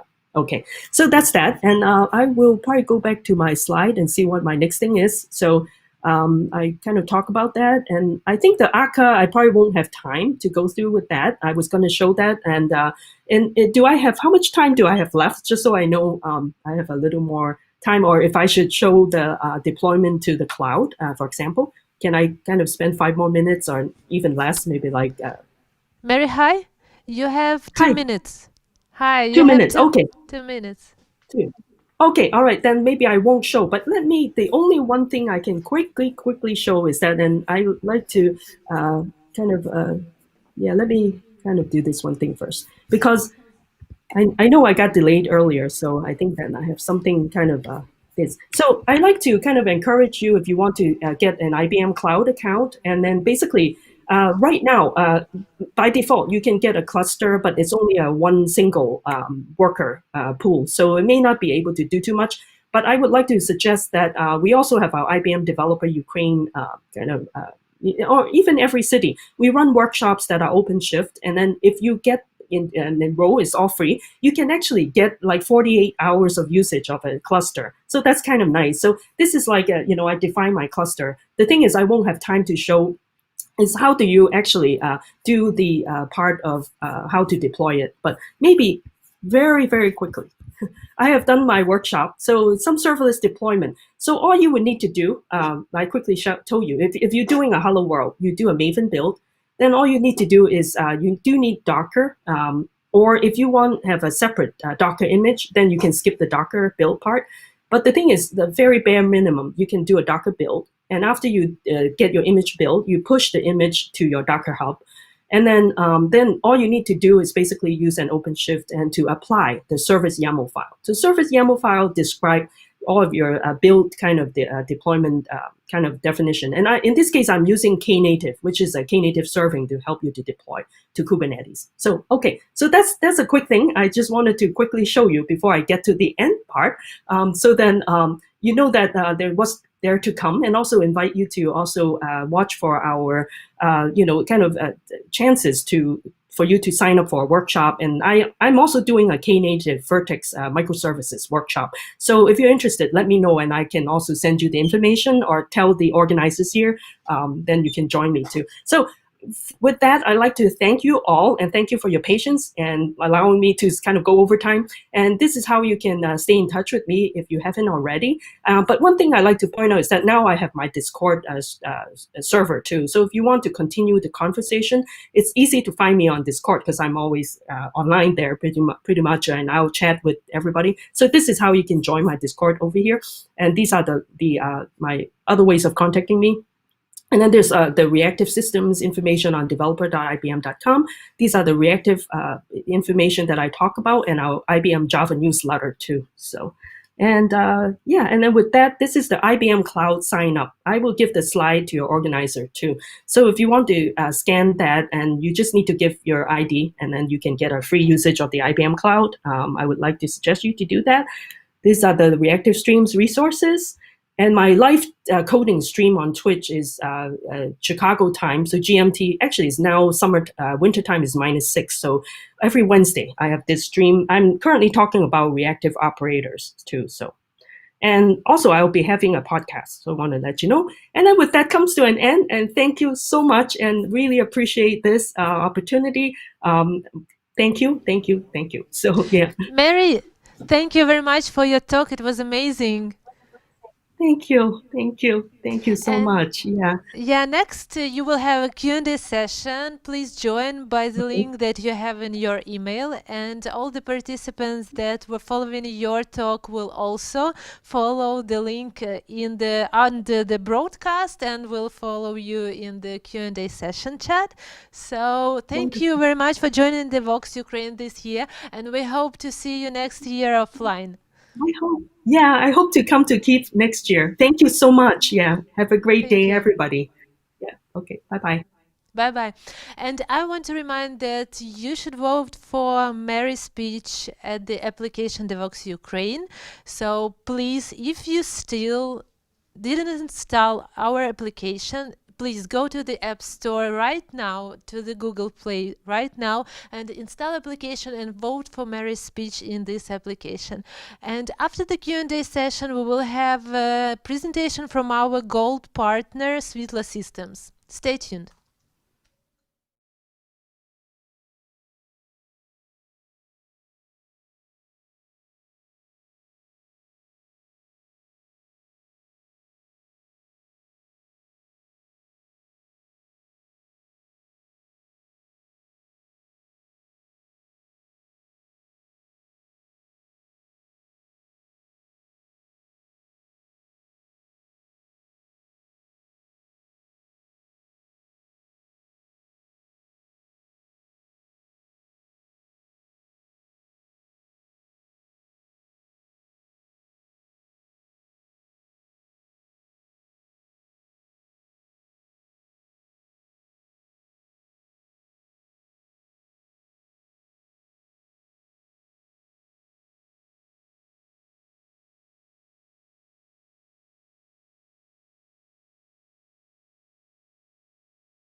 Welcome back to Devoxx Ukraine. This is the second day of the conference, and now I will announce a special talk. It will be a round table, and our program committee lead Oleg Tsaltsalko will moderate this round table. And together with Oleg, we will have Ben Evans, Bruno Souza, Simon Ritter, and Mohamed Taman.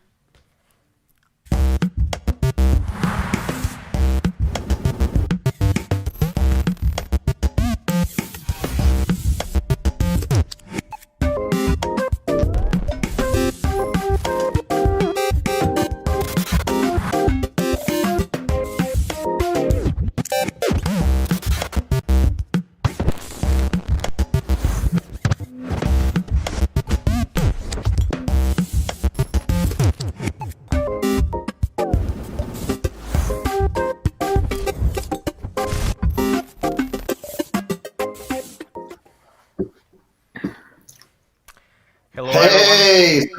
Hello, Hi guys, everyone. guys. So today with us we have 4 our well-known speakers, Java champions, true community leaders, Java experts, and simply great guys. So please welcome Bruno Souza, Java champion, Java evangelist, and leader of So Java user group from Brazil.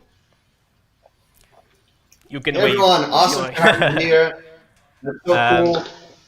Then Simon Ritter, Deputy CTO of Azul Systems, Java champion and member of GCP Executive Committee and Java SE Expert Group from UK.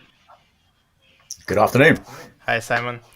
Ben Evans, GVM architect at New Relic, former GCP Executive Committee member, Java champion, and author of a number of books for Java from Spain. Hi, everyone. And finally, Mohamed Taman, Chief Solution Architect at F4Tel, Java Champion, Oracle Groundbreaker Ambassador, author, and GCP Committee member from Serbia. Hello, everyone.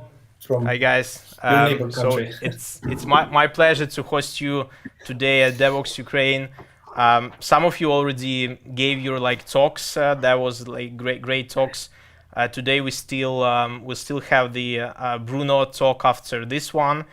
I prepared a number of questions for you guys, but I guess I would ask the participants who are watching us online. Please do not hesitate to ask your questions during the talk because this is like a round table. So please chat your questions into the YouTube channel or into the Q&A form on the main kind of page, right? And I'll try to get that questions for our expert Java champions to talk about. So please kind of chat your questions, and we'll be happy to discuss that. But just to start from, let's talk about our first kind of encounter with Java. So I remember my first encounter with Java when I was in my first year at university, and I remember we were learning Pascal, but one of our professors said, "Guys, let's learn Java because Java is the future," and looks like he was kind of right, because I built my career with Java, starting from Java developer, and I never regret that actually. So can you tell us, guys, what was your first experience with Java, and why did you choose to learn Java at all?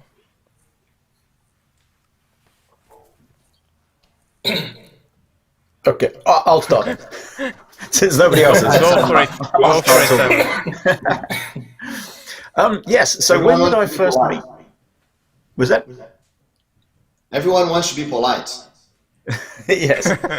Okay. So when did I first meet Java? Well, I think it would have been when it was actually first released back in May of 1995.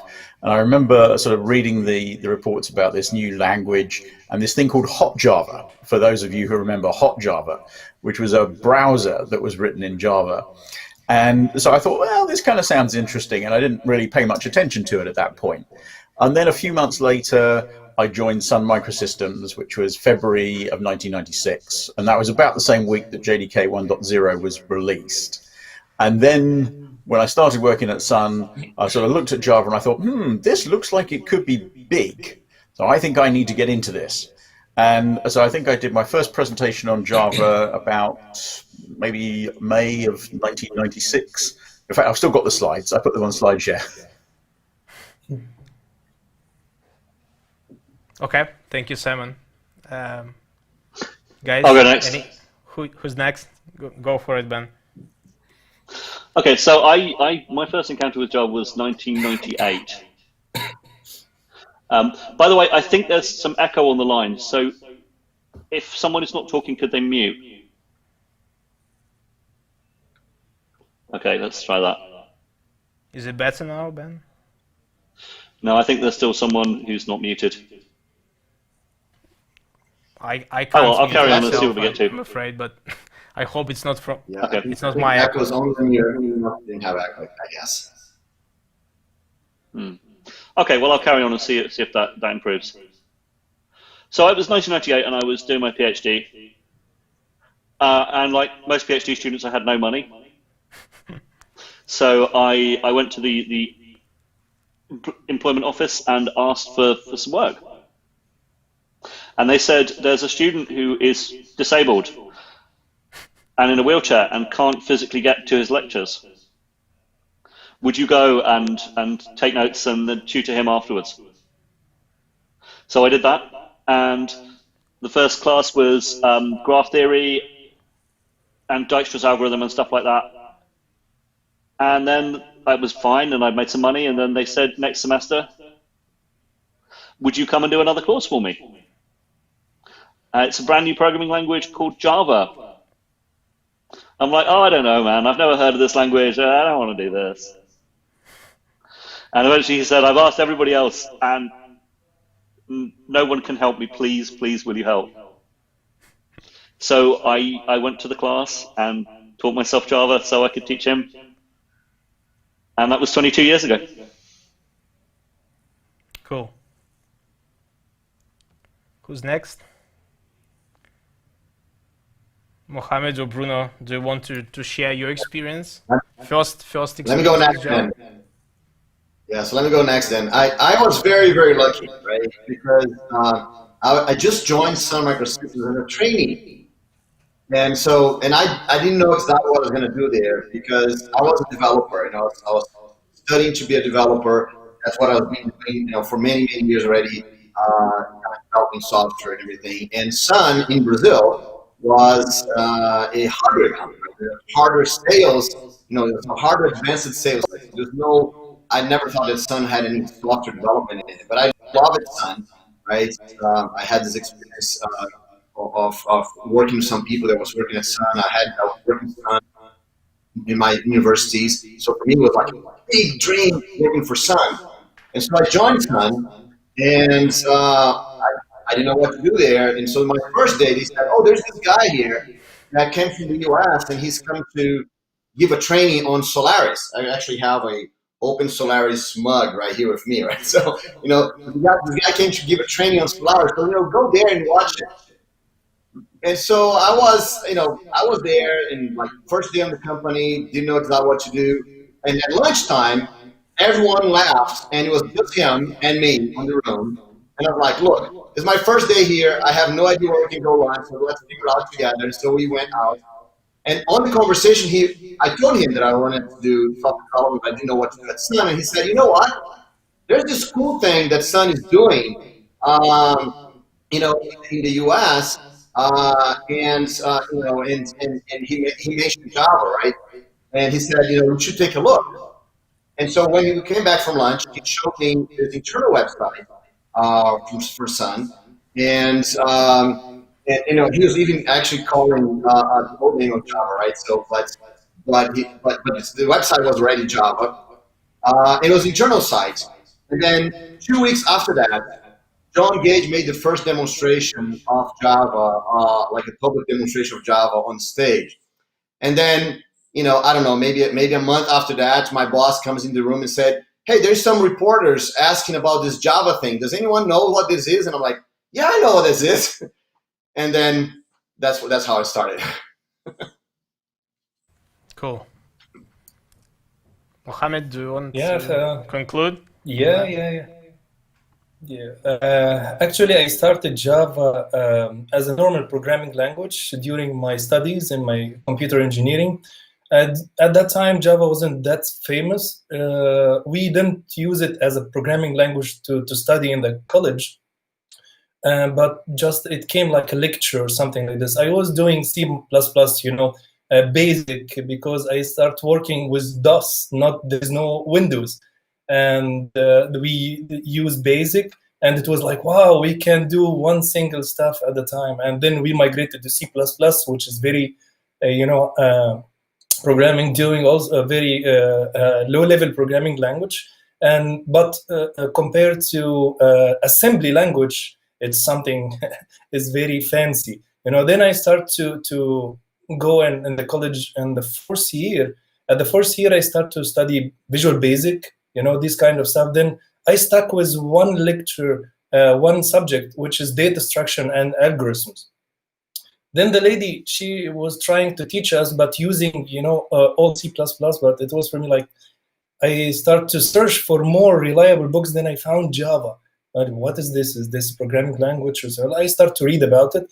I like it. I like it so much. Why? Because I found everything is structured.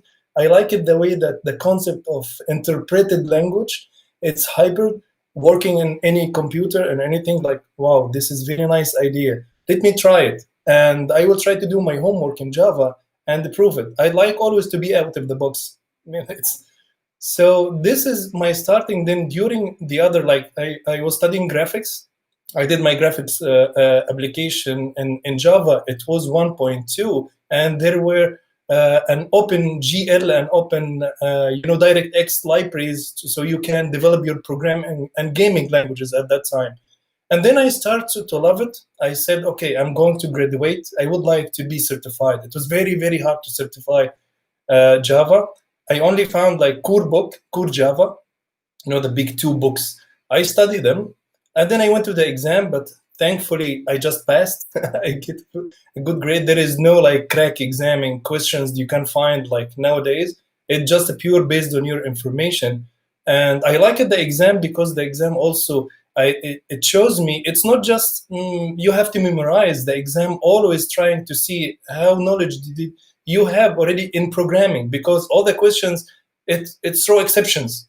So if you don't know the situation, you will never know the answer. So I started like this. Then I never changed Java. I fell in love. Then I met these amazing guys, and I'd like to be one as a Java champion and speaker like them. And I remember back days, and in my starting journey, I contacted Bruno to be Java champion and how to be, and he told us like, participate, man, do this 1, 2, 3. It was 2008, I remember. Then I start to follow his rules and the guidance, and here it is.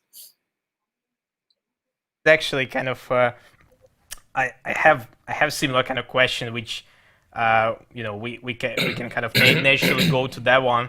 Is about effective learning, and basically how do you start, right? Especially being like a junior developer, or even not necessarily like junior developer, but how would you like start? Where can you participate, right? How can you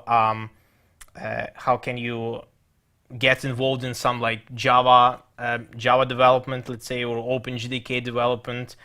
And can you share some like tips of effective learning, and what would you suggest to developers how to start with, how to get engaged? So this question for me? No, not necessary, guys. Go ahead. Yeah. Okay, I can start again from this, so we can go back in reverse. So, okay, the first thing is always, as you have said, just continuous learning, because even nowadays, we don't have this luxury like old days that we have the release and we can stay for for a while, studying, specialized, and then we have another release. Now it's almost every week you will have a release in library software, and we have this example in GDK. It's each 6 months release cadence now, which is really amazing, and also need from you to study every aspect to see what is the new features, what is the new cool stuff came to the language, and how it's advanced. And also teaching. When you teach someone else, this is very important. You are bringing back your knowledge, you are connecting, and also with the questions from the people you get asked. And this is very important. It's open your mind to have a new keys. So you don't know. I get a lot of questions. The feedback is amazing. So this is why I love speaking. I love spreading. When I go to my company, whenever there is a session I give in a conference, I have to spread it with my team, the company, as a knowledge sharing. And then I tell my developers, guys, or my team, okay, we have this subject, go search for it and present it for us. So you have to encourage people to just share. When you share, it's an amazing. This is how the knowledge transfer. You correct your information too, and also you get more and more thoughts and open views. So now I started as a Java developer, definitely back then in 2005, and now I'm chief solutions architect, or let's say in architecture working environment.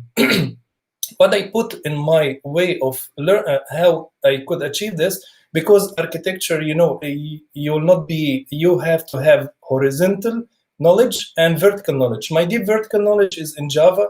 I assume this also because Java is very big, and also horizontal because you have to know how Java and the other components should work together. And what you suggest, you are not just coder, you are coder, you have to know about the cloud environment, you have to know about the hardware, even a higher position, like you have to know to work with C-levels in order to get the ideas and how to do, all of this kind of stuff.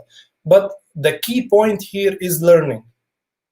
So by giving speeches, the speeches should be new for the people, so I get contact for all the JIPs that we have in OpenGDK, Jakarta EE, surrounding things, Spring. So you speak, so you learn. This is how I advance myself. Then also knowledge sharing. So this is the key. And if you can write about them, if you can have the opportunity to, in your Confluence, for example, or blog post in your company, or in your blog, or for whatever the opportunity comes to you, it's very important. But it's a kind of sharing. So yes, keep learning. This is the key of the success. Yes. Yeah, absolutely. That's how. Well, what Bruno said even today. Remember in our Q&A Zoom chat about thinking. What's it called? Like you think that you think you know that, and until you start talking about that, or can you repeat that? Think. Yeah, that's an awesome thing, right? Because you think that you think when you think, but the truth is you only think when you speak, when you write, when you share. That's why it's so important to write code, right? Because look, our brains are very confusing, right? It's. I mean, when anything that I say right now, there's a lot of things that goes on exploding your brain. Your brain goes all over the place, and so it's very hard to think, right? Only philosophers are actually trained to think, right? Separate, our prejudice, our doubts, our questions, our fears. All of this is mixed in our thinking. So when we share with others, when we speak, when we write, when we externalize, right? When we write code, for example, that's when we organize our thinking to really explain to someone else. And so because of that, right, it's so important to share. And I totally agree with Mohammed that the more we share, the more we actually think, right? So that's why on the Q&A that we've been earlier today, he was talking about the rubber duck debugging, or even you talking to a bat, right? That's what you're talking about, right, man? And then or even actually when you for example, when you suggestion, right, when we have a bug, right, and or something that you can't solve, a problem that you can't solve in your work or in an open source project, whatever, right, whatever you're doing, a good idea to do is go write a bug report, right? Explain to someone else what's going wrong and how they can fix it, right? And usually what happens is right in the middle of you writing this, oh, I know how to fix that, right? Because you externalize your thinking. And then the good thing to do is that once you realize, oh, I know how to fix that. Lots of people erase everything and okay, so I don't need to submit the report anymore. But that's the wrong way of doing it. Once you realize how to fix it, you finish the report, you submit it, and then you go down, you fix the code, and then you go there and you solve your own report. And that's also a great way to show everyone else that you're working, right? So so the more you externalize, the better it's going to be for you. So that's my main recommendation is that you learn something, you explain to someone, right? You learn something, you write about it. You learn something, you write some code about it, right? Every time you externalize, you learn better. Absolutely, that's what I used to tell my developers usually. You understand something, really understand something, if you can explain that to everyone, even to some just ad hoc guy on the street, So can I add just a little bit? Yeah. Let me tell a little cool story about this. There's a boy here in Brazil that he learned it by himself. He had all kinds of very complicated disease when he was a kid. So when he was 11 years old, he had a liver transplant, and so he spent a lot of time in the hospital. And while he was in the hospital, when 11 years old, he teaching himself how to program using Java, right? And so and because of that, he's being known for a long time like the Java boy, right? So he's like 18 now, so he's grown up and everything. But the cool thing about him is that when he was programming, his father and his mother, they're very simple people. They don't have a lot of money and everything. But when he would program, he would go to his mom, and every time he had a problem, he would go to his mom and tell her, "Oh, I have this problem, I can't solve it." And his mom would say, "Oh, tell me more." And so he would explain to her the problem, right? And he would explain what was going wrong and everything. And he's like, "Oh, I know how to solve that." He would go back to his room, right? And then his mom told me, he would say all this thing, and I had no idea what he's talking about, right? I would just hear this kind of strange words I could not understand, but I was like, yes, that's very good. How you could solve that? And so that's what we can do to other people, right? Just kind of listen and help them think. That's already an awesome way to teach. True. Exactly. Taking the point of view of different people, I can give two examples. I wrote an articles for InfoQ, and Ben was the reviewer. And during his reviews, he taught me a lot, because this is what I told you, the feedback, because you organize your mind and you get a different person or experience in your way. When I was also watching Simon, because he was working closely with GDK team, and I always nowadays I like to speak about Java, especially GDK more, and even so I watching different speeches for him and different people, so I get more. You have many people, and I remember back days when I was reading core book, I was reading also detail and detail, different book, the same subject, but you will find always there is words hidden between the sentence from different mind, different point of view for the same subject. So you get more and more. So this is, this is thank you, Ben, even thank you, Simon, thank you, Bruno, for all these awesome things. But it has indirect effect for us. And this is also, I encourage people to listen. No, you had speech for Simon, look for someone else who has a speech in same subject, you will find different. So you have the both amazing brains in your brain. So, and thank you, I took from your time. I'm just gonna jump on one quick point, and then I'm gonna let Simon take his main slot. But I just couldn't pass that up. So I just want to say that it's an important skill, is to being able to take the viewpoints of other people who are going to edit you, and to not take it personally when you are edited. I'm currently writing a new book. This is kind of a spoiler, but I can tell you guys because you're on the stream here. The second edition of the Well-Grounded Java Developer is underway, and it's coming out in early access very soon. It's a real journey for me to go back to the first book I wrote and to write about some new things for it. But then to write and have a technical editor look at it and to actually come back with some feedback that tells me I'm not telling the story the way that I wanted to. It's not as clear as I needed it to be for my readers.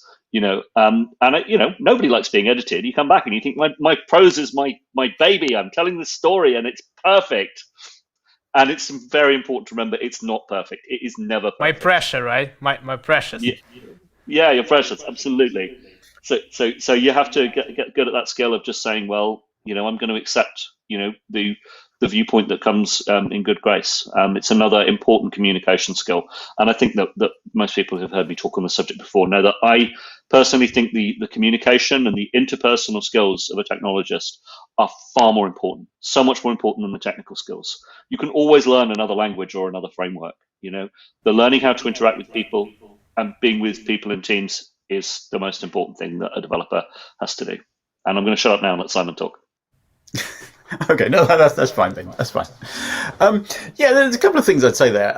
I absolutely agree with Ben in terms of saying that, when it comes to getting feedback for if you write things and if you're presenting, and as Mohammed said, get more than one perspective on something. That's very important, because one person will see things one way, another person sees things another way. And even though we're talking about technology here, where you can sort of say, well, we're talking computer science, and computer science is supposed to be deterministic. There's only, it's binary. It's either is or isn't. So there is no gray area there. But the way that you explain things to people can be very different, and it can help people to understand things in different ways. So I think it's very important, as Mohammed said, to get multiple views of things, because also people will explain things in a way that you might explain or you might understand from one person, but you don't understand from another person. And I also like Bruno's point about explaining things to people helps you to understand what it is that you're actually talking about. And I will give you sort of a funny example of this. And I've been doing presentations for a while now. And I remember talking to one of my colleagues, this was probably about 10 or 15 years ago, and we agreed that we both had the same moment when we were doing presentations. And the moment was, you're standing there and you're talking about a slide and you're explaining something to an audience. It could be quite a large audience. And you suddenly have that moment where you go, oh, that's how it works. Now I understand what I'm talking about. On the way, right? Yeah. So yes, I think that's what I would say about that. Yeah, Cool. Very true, Simon. Yeah. So one last thing before we change questions here. I'm going to talk exactly about learning and acquiring skills right after this talk here, right? So if you're interested in this subject, you can stay a little bit longer, and because that's the very, very next talk. Cool. Okay, so let's move to another question. I guess I'll combine like two questions because they are kind of, I guess, related. So one kind of common question, right? What is the secret, right, that Java stays so strong and popular over these 25 years, right? But I want to combine that with another like question. What can you name like top 3 most exciting like features that have been introduced in Java or JVM during all these kind of years? So I can say like from, if I would to answer, I would probably, name the garbage collection in JVM. Probably I would also name like Java memory model and concurrency. And finally, the Java 8 streams and lambdas, right? It's probably not the 3 things, but that's what I kind of, I would say, because I guess garbage collection and concurrency, that was something that, brought some difference for the Java language comparing to some of the other languages, especially in the early days, right? And obviously Java 8 streams and lambdas, that was, I mean, for me, that was so big kind of jump and, such a big like feature that has been introduced after a long like periods of time. So, I enjoyed kind of, using lambdas and streams. I find this very, very, very, very cool. So now back to you guys. What do you think about I'm going to jump in on this one.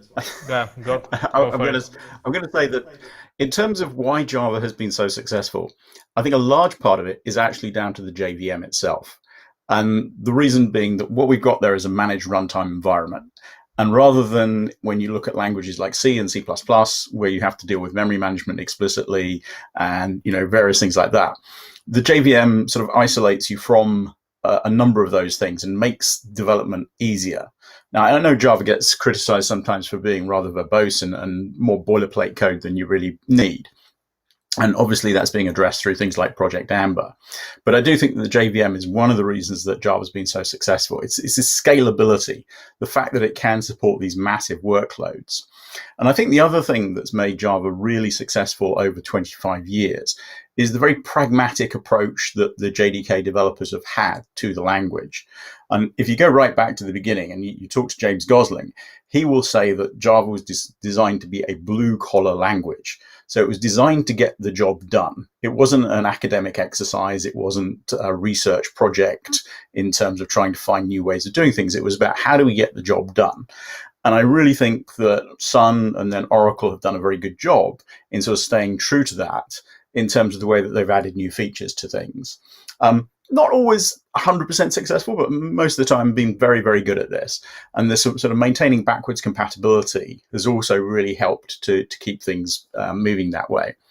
Top 3 features, I absolutely agree with you in terms of lambdas and streams.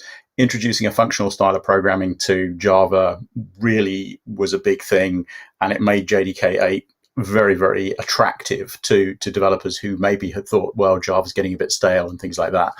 A couple of other things that I really like in Java. More recently, the helpful null pointer exceptions. That's got to be one of the most important things that we've seen in a long time. I mean, that really is a useful thing. I can't even think of a third one at the moment. I'll have to come back and come to that. So I'll hand over to Ben. Okay, thank you, Simon. So yeah, I mean, I would agree basically with everything that Simon said about the backwards compatibility and about those being some of the underpinnings of success. And after in the Q&A after my talk, Oleg and I were talking, and I want to sort of, one of my big things that I think is responsible for a lot of Java's success is it's been really lucky. It's a language from 25 years ago that made some definite directional strategic bets about the direction of the computing industry, and it was right about most of them. Things like the fact that Moore's law was going to continue, so the expense of a managed runtime would be amortized by Moore's law relatively quickly. That is a design bet that was made, and it turned out to be correct. The use of bytecode, which was originally for platform independence, and it turns out that actually really what it is the input format for a very efficient JIT compiler to squeeze that performance out of Moore's law. Was that luck or was that judgment? I don't know. A little of both. There are things in the class file format. The class file format, in some ways, the fact that LDC is not a typed bytecode is probably just pure luck. And yet that turns out to be able to open the door to things like invoke dynamic. It would be almost impossible to do invoke dynamic if you'd had a typed LDC bytecode, for example. And that means that brings us on to the second piece, which is the continual innovation. The fact that the JDK runtime has been re-engineered quite substantially in the Java 8 timeframe with invoke dynamic is opening the door to give us that longevity, that second wave, or which wave we on now? Second wave, third wave? I've lost count. Because people keep declaring Java dead, and it keeps coming back to life. You know, it's very fashionable in some circles to beat on Java and say, "Oh, Java is dead." Well, it keeps defying the odds, and it keeps coming back and coming back. It's like a George Romero zombie movie. You know that at the end of the movie, the undead are going to be back for one last go, and Java's kind of like that. So I think it's partly luck, and I think it's partly judgment. And one of the other things that Oleg and I said in the Q&A was, it's like Java was out there 25 years ago. It had some fairly extreme viewpoints in terms of features, but it brought them to the mainstream. You know, it wasn't the first language to do reflection. You know, that's, I guess, small talk. It wasn't the first language to do garbage collection. It wasn't the first language to do JIT compilation or self-modification. It wasn't the first language to do any of these things. But what it did is it brought them to the mainstream, and it popularized them, and it made them part of what the mainstream is. So if Java looks a little conservative with a small c, and a little staid and a little mainstream, that's because it defined the mainstream and moved it to where it is now. So what I would pick as my 3 features, people really like lambdas, but what I want, and I agree, they are so important to having extended the lifetime of Java. But there's something else I want to say about them, which is that they are only very slightly functional programming. When I think about functional programming, that is the least little bit of functional programming that you can do. You know, there is so much more to functional programming that we basically don't do in Java. The JVM, you know, it's great that we were able to retrofit and get streams and that view of container types into the VM and into the type system, but it was not designed as a functional language, and boy does it show. But then the other counterpoint to that is, does it matter? It may only be slightly functional programming, but is it the piece of functional programming that most developers actually want? And I think you could argue that actually, yes, it is. So functional without the, you know, the type, what do they call it? Type system astronauts. You know, they're going off into the you know, the Haskell-like depths or Scala, where you have all of this incredible type system stuff which no one can understand. We don't have that in Java. We have map and filter and reduce and a few other basic pieces of functional programming, which is what people want to do. You know, we want to build simple declarative stream pipelines. We don't really want to do a lot else more than that. So maybe the lambdas are in a sweet spot. A couple of other things. I'm going to pick Invoke Dynamic, because Invoke Dynamic, yes, it's required for lambdas, but it's so much more. That it really has opened the door to a regeneration of the internals of the JVM in a way that I don't think has been possible in many other languages. And then finally, just because I think it's still underappreciated and I think it still has a huge way to go, but Java Flight Recorder. Flight Recorder is I think a great example of the tooling aspect of the JVM. You know, one of the things which sets Java apart and which makes it so compelling from an enterprise and corporate perspective is the fact that it's a great place for tools and tool makers. And Java Flight Recorder is just one example of that. And the data that it produces in terms of this new age of observability and open instrumentation and open telemetry and all of the things which are happening where people actually need to understand what the hell is going on in their incredibly complex software stack.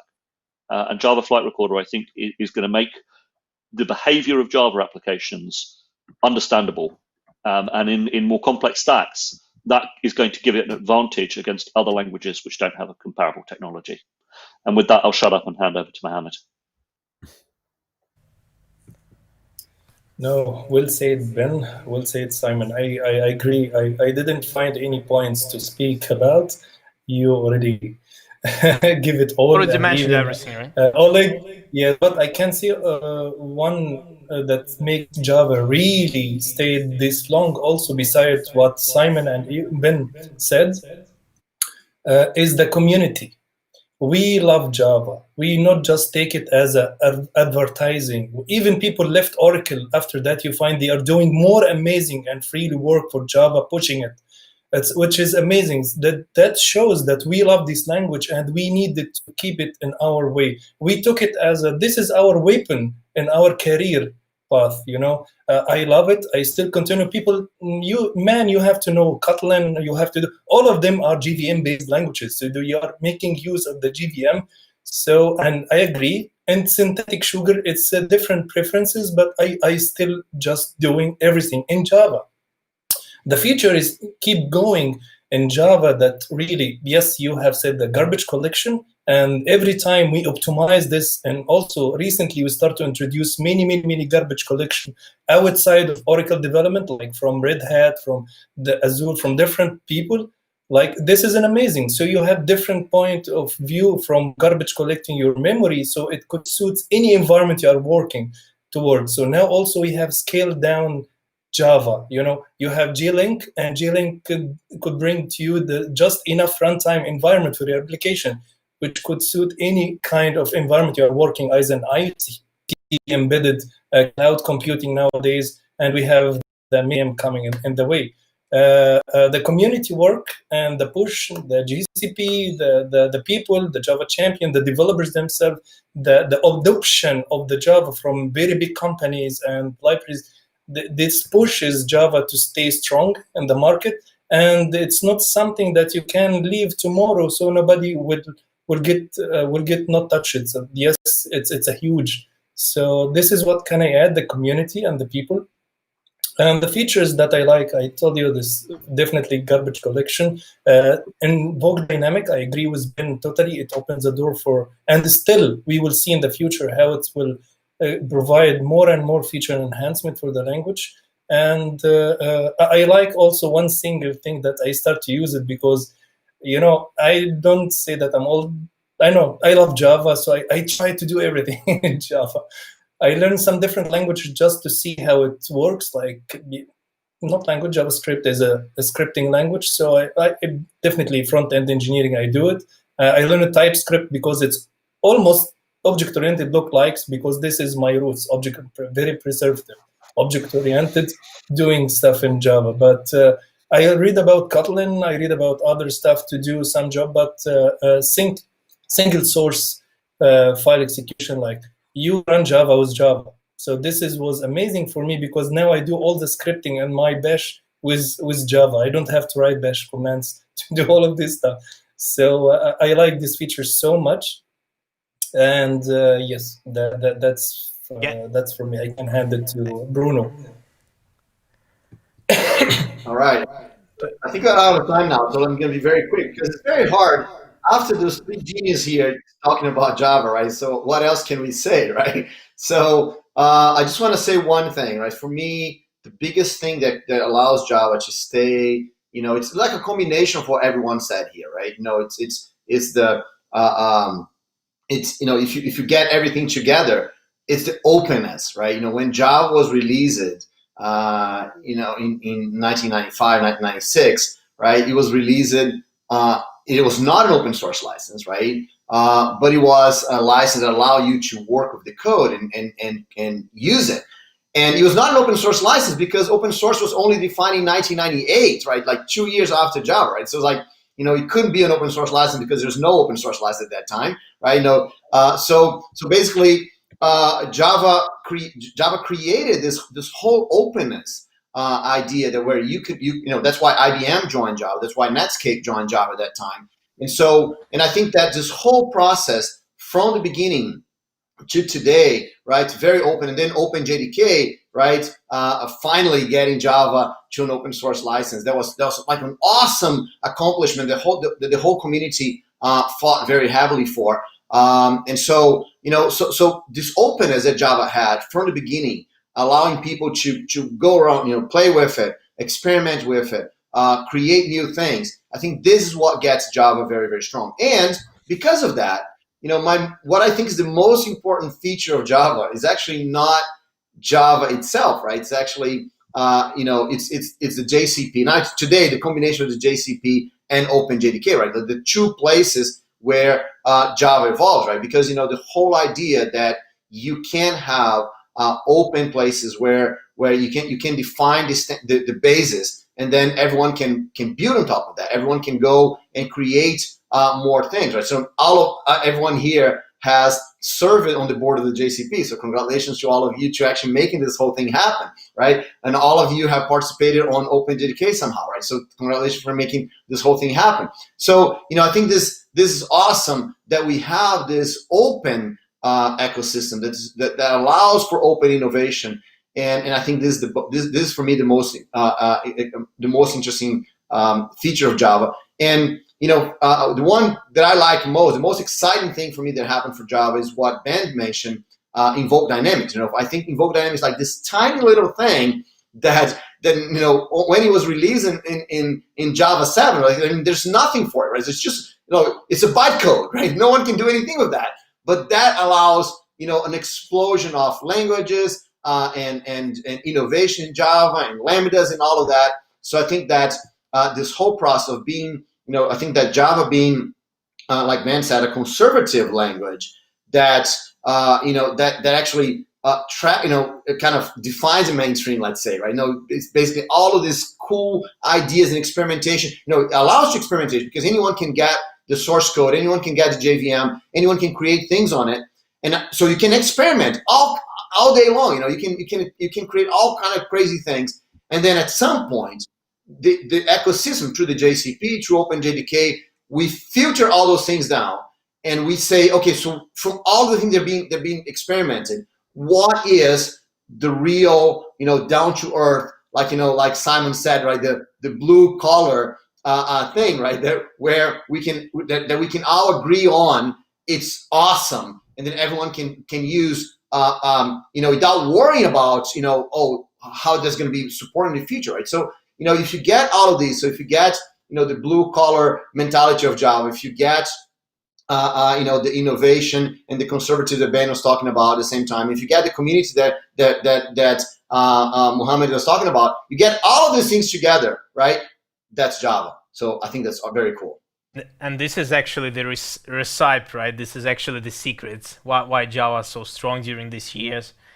I have a couple of like more technical questions to you guys. So some people like argue that Java is too heavy, for microservices especially, and for some, function as a service stuff, for some serverless stuff in cloud.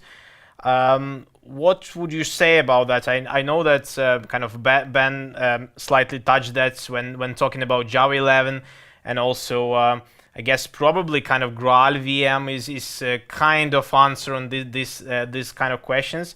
But I just wanted to to hear from you guys what do you think about that, and also I guess we can also combine that with another like question. What are the most like emerging or promising technologies or frameworks that we have in Java space nowadays? Of course, there are lots, but you can just probably name, I don't know, one or two, right?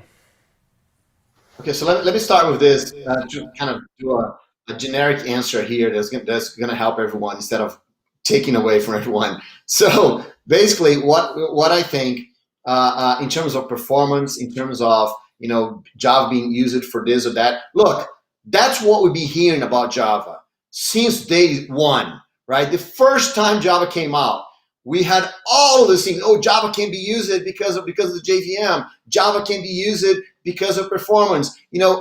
From day one, right? If that was true, all the other languages there are actually slower than Java would also not be available, would also not be usable to anything else, right? So basically, there in terms of performance, right? Of course you're going to use the right tool for the right job, right? But in terms of performance, Java doesn't own anything to anyone else, right? And there's all kinds of ways that things have been fixed, and I found it's very cool that because it's an open ecosystem, an open innovation ecosystem, that any challenge that comes in this direction, there are people working to improve it, right? That's why you mentioned Graal VM, Quarkus, and all these kind of things. So those are solutions because it's an open ecosystem that lots of companies are participating. Those are solutions to the real problems that show up, right? So of course, there's always real problems.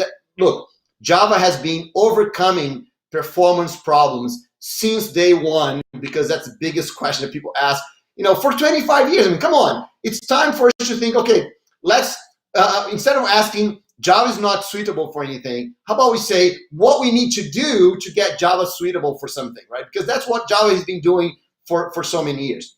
And in terms of frameworks, the one thing that I love about Java, right, is that there's so many different things for you to choose, right? Doesn't matter what you're trying to do. Doesn't matter your preferences. There's a lot of different choices that you can have, and I think there nothing beats choice, right? So the more we experiment, the more people are doing things, the more interesting it's going to be for you, right? And then you should analyze for your particular problem, for what you're trying to do, what is the best solution for you. And sometimes the best solution for you is like the bleeding edge thing, right? Oh, something that just came out yesterday. I want to try because that's what I'm trying to do. That's what I'm trying to fix today. And I don't care if that thing disappears tomorrow because I'm on the bleeding edge. I want to be the first one. I want to be right there. I want to do something that no one else has done. So that's awesome. But then there's all the other things.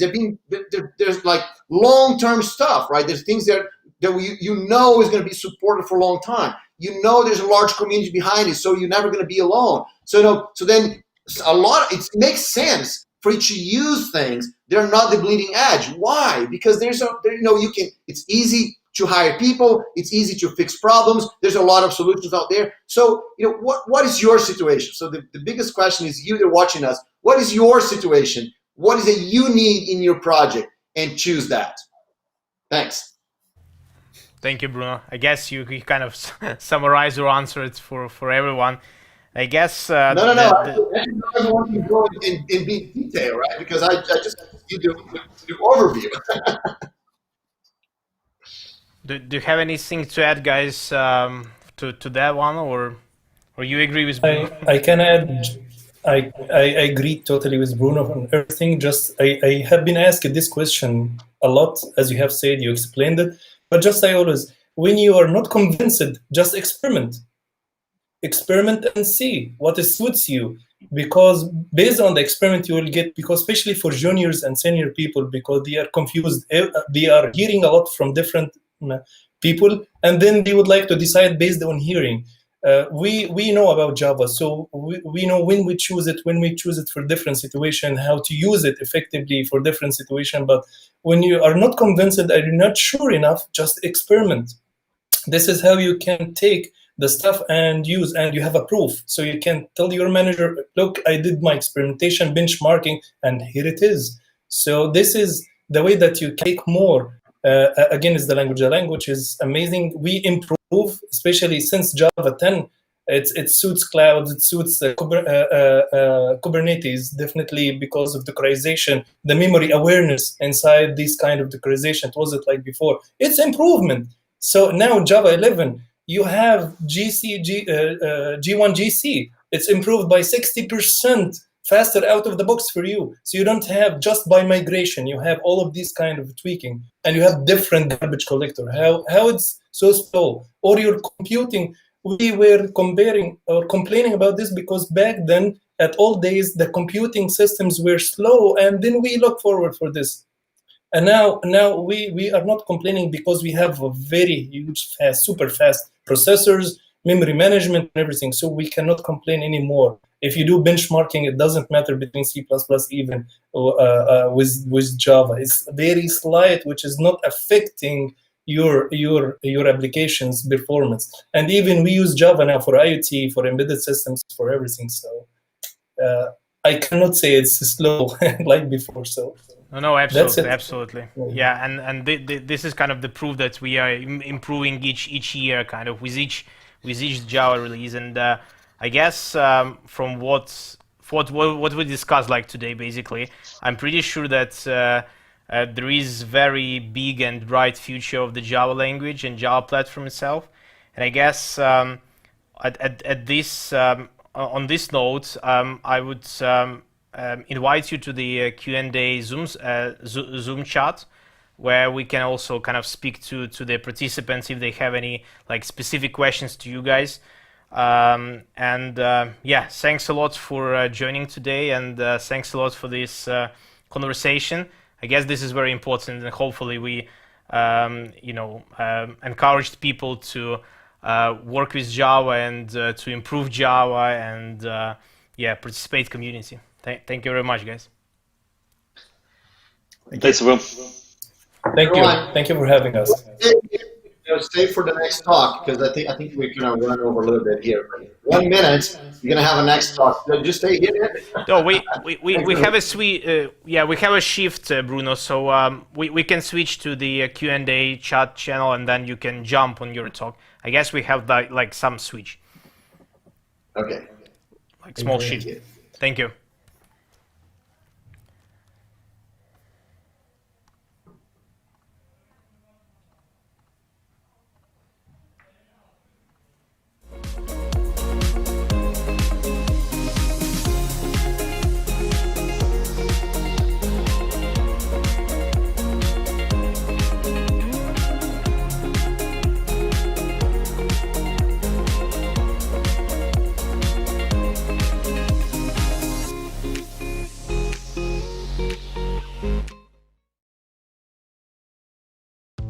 Your domain is the backbone of your business. You need a stable, secure, and reliable DNS provider to protect your investment and ensure your customers can always stay connected to you. But being stuck in a room with a hungry mosquito is way more appealing than navigating the world of DNS management, until now. DN Simple has solved the problem of needlessly overcomplicated DNS management with automated tools that most people have never even dreamed of using. Want to register a new domain? Enter your information once and you're done. How about selling domains from your app? Integrate your sites with our API to instantly provide more value for your customers. Set up the DNS records needed to connect to services like Heroku, Shopify, and G Suite with one click. And use our automated SSL certificate generation to easily secure all of your websites. It's so user-friendly, everyone from grandma to this super genius can connect their domains to the services they use without ever thinking about DNS. Simple, secure domain management is right here at DN Simple. Try us free for 30 days. Thank you, DN Simple company, for supporting Devoxx Ukraine this year. And we want to invite to the presentation our next gold partner, Luxoft company. The future of business depends on the transformation of yesterday's legacies. Luxoft meets the challenges of today by developing the solutions of tomorrow. Because innovation lies in our core, it allows us to reinvent and not just respond. Domain integrity, coupled with ability to scale, is how we define our purpose. Think about tomorrow's autonomous driving landscape. Digital companions that always steer you in the right direction. We will empower the mobility revolution to put stunning user experiences on the road. Imagine the patients of the future connected to 24/7 health monitoring systems and treated by algorithms that can predict and even prevent diseases. We can help our clients to improve patients' experiences and drive them into the digital era. Our perception of money might not change in the future, but everything else will. Luxoft helps integrate businesses with advanced technologies that deliver an unparalleled experience. Using our blockchain expertise, we help to remove data silos and improve trust. We are taking full advantage of the growing symbiosis between human and AI talents.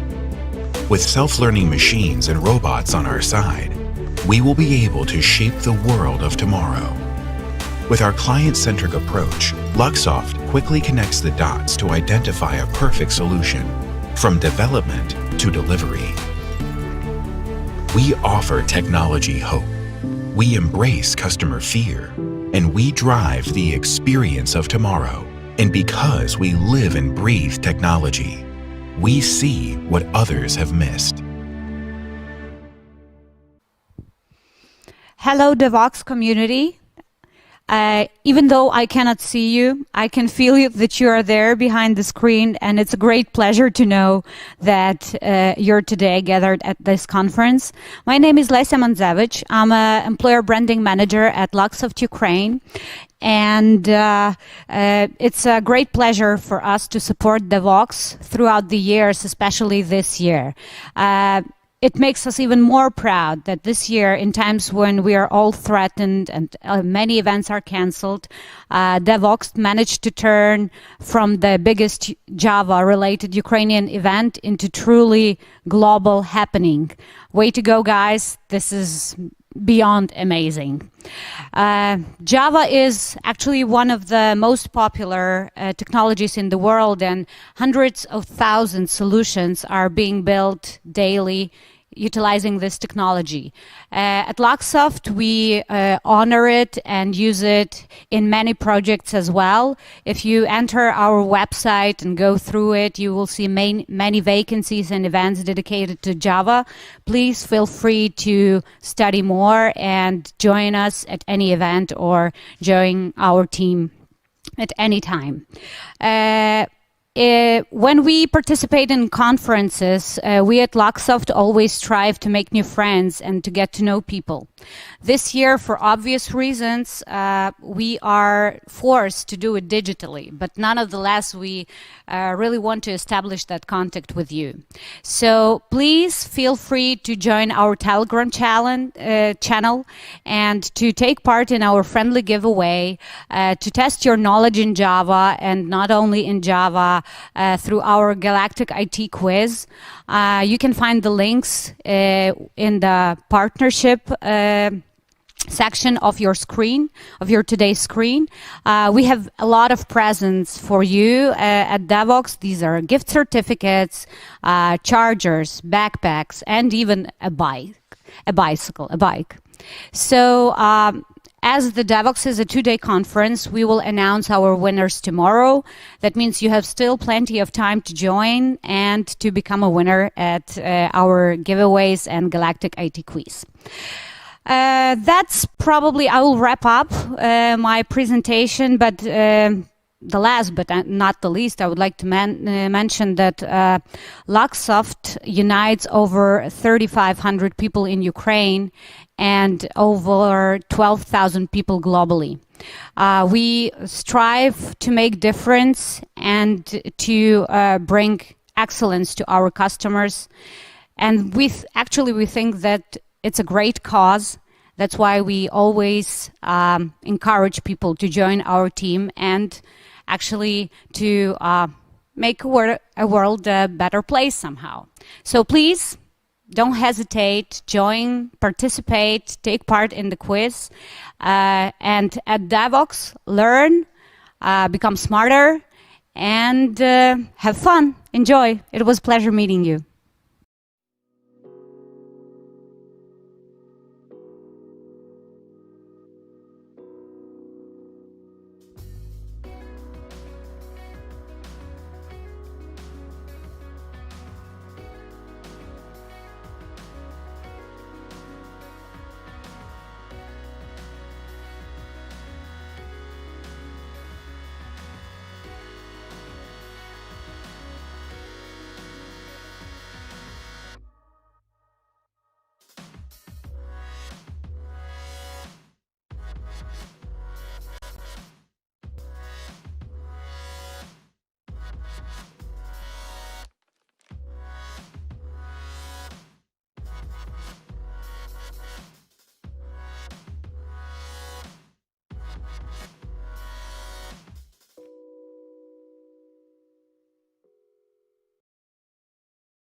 Okay, dear participants, we continue Devoxx Ukraine. We have just 2 talks left. And now I would like to invite to our virtual stage Bruno Souza, Java evangelist, founder of the largest Java community in Brazil, SuJava. So he will connect from South America today. Bruno, welcome.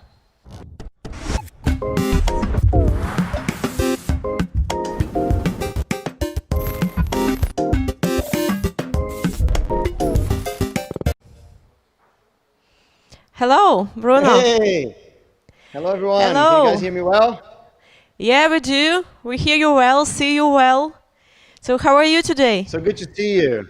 Oh, we're doing fine, doing fine. Great day today. Awesome to be here on Devoxx Ukraine. You know, thanks everyone for organizing this awesome event. You know, I've been to Ukraine. I think when I went there was it still called the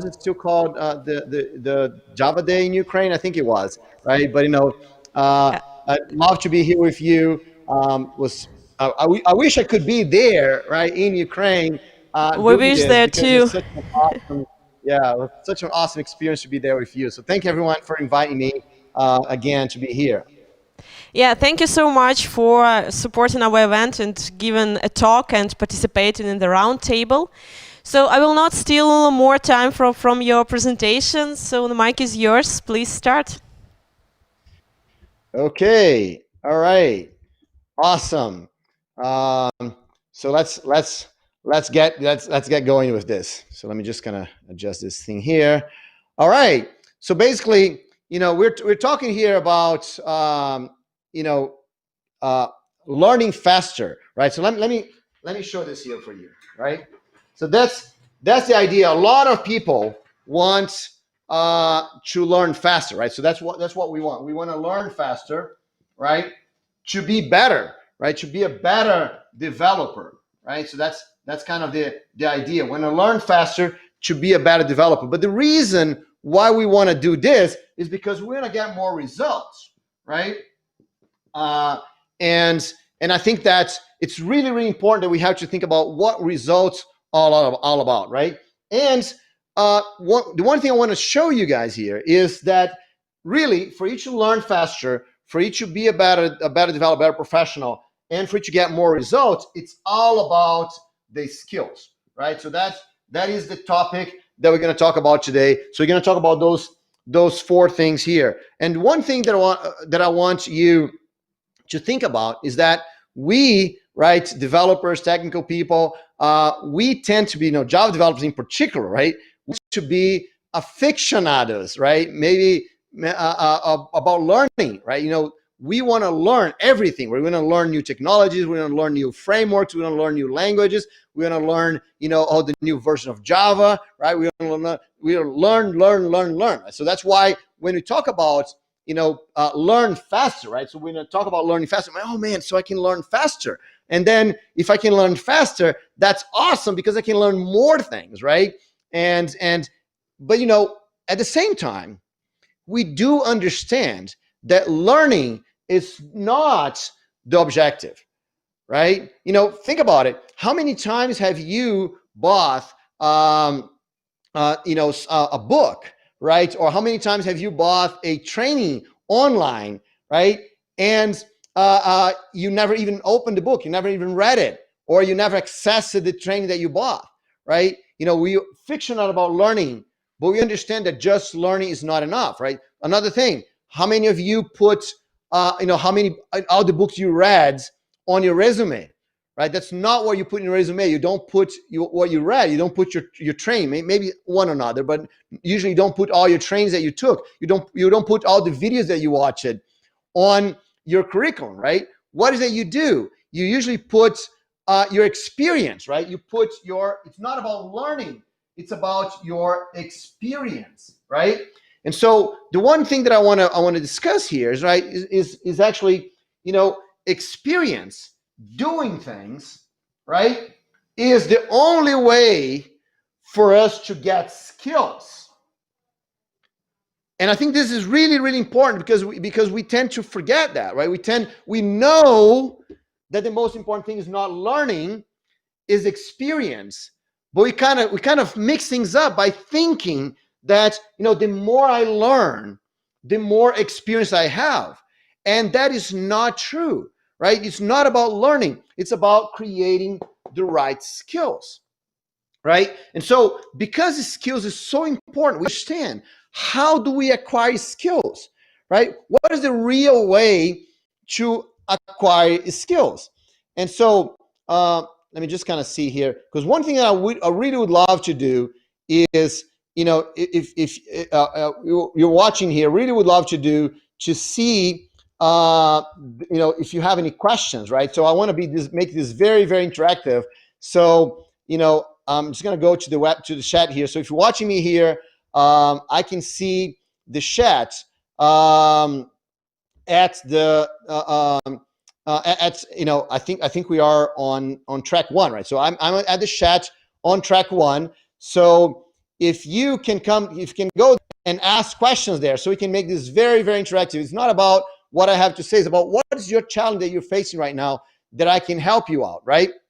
And I see there's a couple of questions here from Luca, for example, and Jkeds, right? Okay, so we're gonna go over this question in a minute. That's awesome. I'm loving this. All right, so basically, and feel free to ask as many questions as you want there. Okay, so basically, it's all about experience, right? So, and that's one very important thing. It's not about learning; it's about experience. So, it's skills. You only acquire skills by doing. So we have to understand what are skills and how do they work, because a lot of times we kind of confuse what skills are. So let's think about skills for a minute, right? I want to say one thing that lots of people don't think. When we think about skills, we understand, like, for example, if I want to be a soccer player, for example, or I want to be a basketball player, or if I want to be a skateboarder, right? There's a lot of physical skills. We understand that, right? Now I have to have my muscles. I have to, prepare my body so I can actually go and do those things. So there are physical skills, and we think, okay, so those are physical skills, but programming, software development is an intellectual skill. So it's not physical, it's intellectual. But we forget that even the intellectual skills, they are biological. Okay, they are physical in a way because they're biological. The connections in our brains, they're physical connections, right? The cells in our brains, they're physical. I mean, they're like muscles. They're different types of cells, but they go by the same rules of biology. So that's very important for us to understand, because we have to understand that learning is not the objective. The objective is doing. So let's think about how biology works and how biology has to do with skills, right? So, you have in your brain lots of neuron cells, right? You guys know this very well, right? So those are cells like this. You've seen this in your biology studies when you were in high school, for example, right? And if you remember, right, so the neurons, the connections between the neurons are the things that actually makes you a developer, right? It's very cool, right? So how do we actually create those connections? The same way that you have to practice to get muscles, you have to practice to have neurons, right? Software development neurons, Java neurons, right? So how do we create our Java neurons? One thing I want you to understand is that, in this cell here, there's this little thing here that you might have, that you might recall from the drawings when you're a kid, right? Or maybe you've seen this lately or something, right? So this here is called the myelin shaft, right? So this is myelin. Myelin. Come on, what does this has to do with Java? You're gonna see in a minute. I understand. So let's just see in a minute. Myelin is this little it's an insulation barrier, right? So the more myelin you have in your neuron, the faster the electricity travels on the neuron, right? So the more myelin you have in your neuron, the faster energy travels in the neuron. What this has to do with skill? Because the faster electricity passes through your neuron, the faster you think, right? So I just want you to understand, and basically the way it works, right? If you cut this thing here and you see from, you get this thing and look from like this, what you're going to see is that you have the neuron here, the axion, this thing here, right here in the middle, and then you have, the myelin covers around it, right? So basically, when you become good at something, your body puts myelin around the neurons so your neurons can run faster, right? And so And what does faster means, right? That's very, very important. What does faster means? Well, let me tell you what faster means. A neuron with lots of myelin around it can be 100 times faster than a neuron without myelin. 100 times faster. And not only that, it can activate. The time for it to activate is 30 times smaller. So it's 100 times faster, and it can activate again in 30 times, in 1/30th of the time. So you know what this means? Do you understand what 100 times faster? Think about the Java VM. If the Java VM is 100 times faster, right? What does this mean? 100 times faster means magic, right? It's magic. Remember how we call that amazing basketball player? We call him Magic Johnson. Why we call him a Magic Johnson? Because 100 times faster in the brain makes you way better than other people. So much better that other people look at you and say, "That's magic. How can this person do this?" Right? How can he be so fast? How he can do things like this? So that's what you need. So Christina is asking, project counts as experience. I'm going to talk about side projects in a minute, Christine. But but the thing is, if you can if side projects, Christina, can help your neurons be faster, then yes, they're going to help your skills. So let's think if they can, right? So what we want is that we want to make our neurons faster, right? I know this is a biology class, but let's think about it. I want you to understand, skills are myelin. Skills are not crazy things. They're not like ethereal things, like things that you don't understand. Intellectual skills are myelin in your brain. The more myelin you have, the better skill you have. That's simple like this. Even for physical skills, right? Because for you to be able to, throw the ball in the right place in basketball or kick the ball in the right place in soccer, your brain has to be working. There's no such thing as muscle memory. The only memory you have is in your brain. So the neurons that goes from your brain to the tip of your foot, they have to have myelin in it for you to be able to do things in a physical thing. So skills are myelin, right? And why this is important? Because myelin is a biology thing, right? So let's think about it. If everything is biology, right? Let's think about how to do skills. Let me show you the rules of skill achievement. There are 4 rules. There are 4 rules of skill achievement, and they're all grounded in biology. Rule number 1, you have to activate. You have to activate. What does that mean?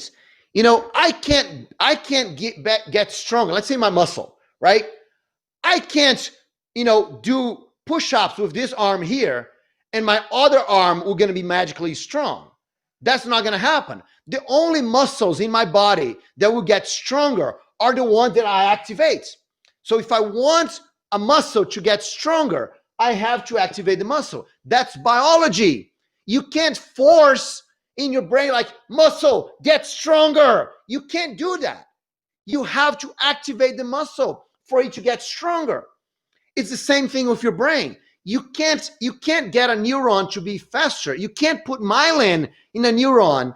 You can't inject myelin in your blood blood current and then you magically get better. No. You have to activate the right neurons for you to get better. So if you don't activate a neuron, you don't get better. So that's why, Christina, we have to do things, right? If we do things, then we activate the right neurons. So that's the biggest misconception we have. If we read something in the book, let's say I get a book to read something, just to learn. If I read something in the book, am I activating the neurons? Let's say I read something about Java in a book, right? So I'm reading, Java bytecode, right, in a book. So which neurons are being activated? The neurons of doing of working with Java bytecodes, or the neurons of learning about Java bytecodes? So it's just the neurons of learning, right? So it's not the neurons of, it's just the neurons of reading. They're being activated because those are the ones I'm exercising, right? So if I really want to get a skill, I need to activate the doing neurons, let's say, right? So that's why, of course, some learning is important, right? But for us to get skills, we have to activate the right neurons. So we have to do things, right? And so if you don't activate the neurons, there's no myelin, you don't get better. Okay, so that's the first rule. The second rule of skill achievement, right? You have to force it. Okay, what do I mean by force? Let's think about muscles again, right? Let's say I have this 1 kilo heavy thing here, right? And I want to get muscles in my arm. So I'm going to do like 10 push-ups with this, right? So if I do 10 push-ups with this, and that's good, right? My muscle going to get better, right? So tomorrow I do 10 push-ups again with 1 kilo. And then after tomorrow, I do 10 push-ups again with 1 kilo. A month from now, 10 push-ups again with 1 kilo. A year from now, 10 push-ups again with 1 kilo. Is my muscle getting better? Is my muscle getting stronger? No, it is not. Why? Because after a week, I'm strong enough to do 10 push-ups with 1 kilo. And then my body doesn't need to improve my muscles anymore. That's the same thing for your neurons. If you don't force your neurons, your brain's not going to put more myelin in it. Your brain only puts myelin on the neurons that are being forced.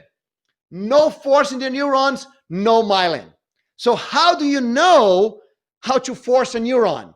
Well, how do you know how to force a brain? You do it more than you are able to do. You do until it hurts, right? But more than that. Very important. You do until it hurts, but not more than that, because you don't want to destroy your muscle, right? So you do it a little bit more. Same thing with your neurons. You have to force it, but how much you have to force it? Look, lots of people say, oh, you have to work outside of your comfort zone. Very problematic this, right? Why? Here's your comfort zone, right? Working outside of your comfort zone, it's outside, right?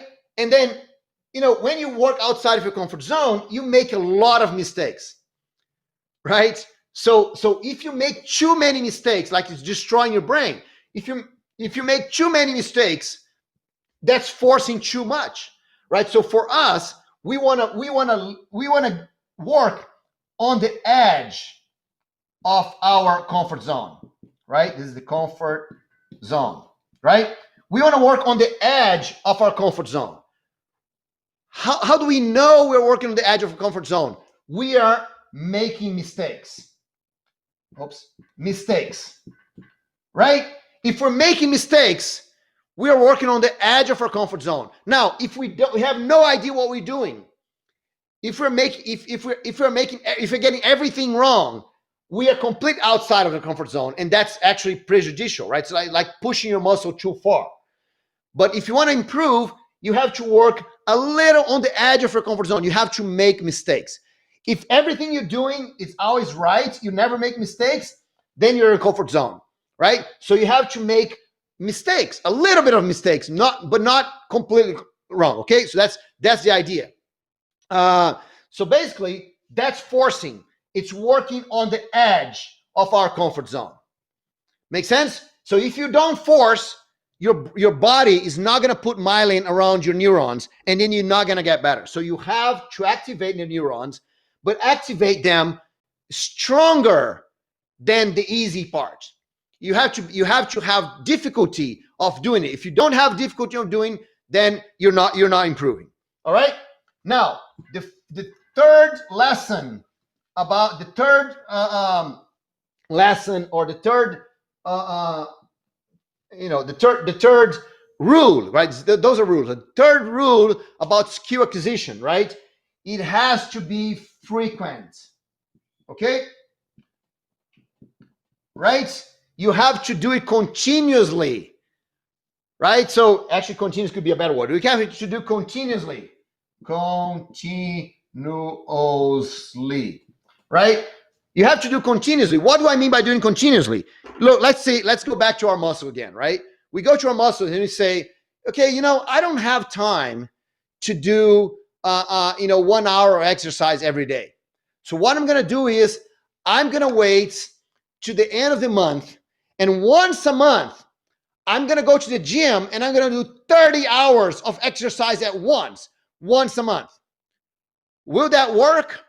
No, it will not work. It will destroy your body, right? And you're not going to have time to increase muscles, right? You're going to have your body completely destroyed, and you're not going to have time to increase your muscles at all. So it doesn't help to just kind of bundle together and do a lot and stop doing, right? You got to keep doing every day, a little bit every day. 5 minutes a day, 15 minutes a day is better than several hours on the weekend, right? 5 minutes a day, 15 minutes a day is better than several hours on the weekend. That's very, very important. So you have to do continuously every single day, right? Every single day. So is this a code equivalent of doing something every day that scares you? Yes, Alan, that's right. Exactly. So activate, right? Something every day, frequently, right? That scares you. That's a little bit stronger. Right. You're totally right. I love this phrase, Alan. Okay. So the fourth rule of, you got to do it frequently, right? So you got to activate the right neurons stronger every day for you to get the skills. Now, the fourth rule, I just want to tell you this. The fourth rule is a sub item of rule number 3, right? So let me just do this. It's not four rules. It's actually 3 rules, but a 3.1 here, right? A 3.1 rule is if you stop, you lose it. All right? You know this very well. If you do exercise and you stop exercising your muscles, and you spend like a month not doing any exercise or 2 months not doing any exercise, your muscles all go away, right? All the effort disappears. Same thing for your brain, right? If you stop activating your neurons, things go away. Really, there's a famous musician that would just say, if I stop practicing one day, I notice. If I stop practicing for 2 days, my wife noticed. If I stop practicing for 3 days, the world notice, right? So if you stop, you lose it. So those are the 4 rules of skill acquisition. Any skill, right?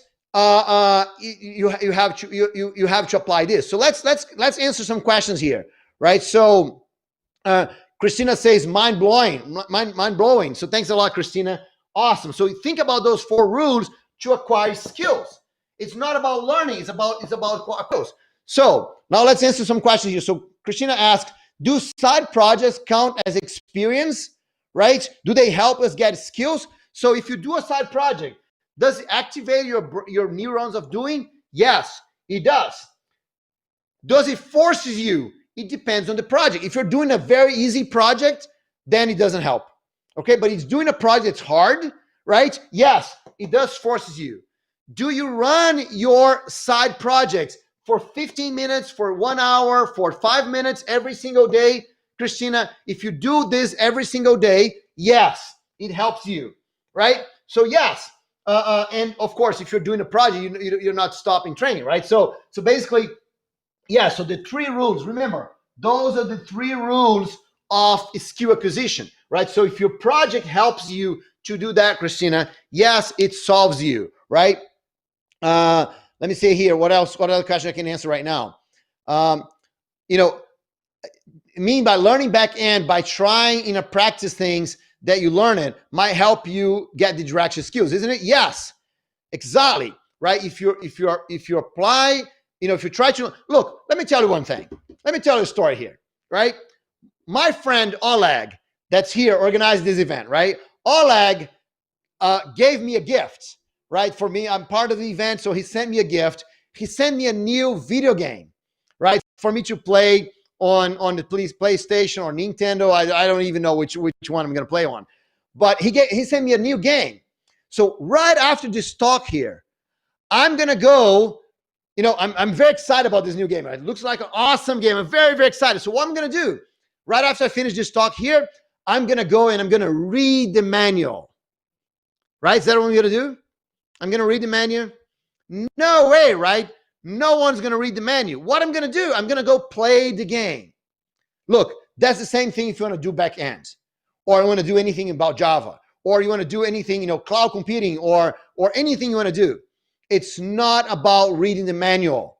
It's about going and doing, experimenting. So that's what I'm going to do. I'm going to play the game, right? So that's what you should do. Of course, if I go play the game and I have no idea how to play the game, I have to learn a little bit.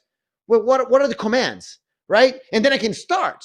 Same thing for everything else, right? You have to learn a little bit, enough for you to get started.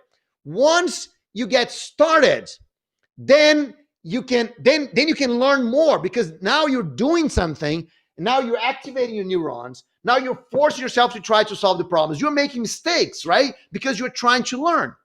So that's what Teresa asked here. I agree with the continuous improvement. However, it takes some time to get into a topic. How can you focus on some problem for just 5 minutes? Do you have, okay, all right, so Teresa, so let's talk about the 5 minutes in a minute.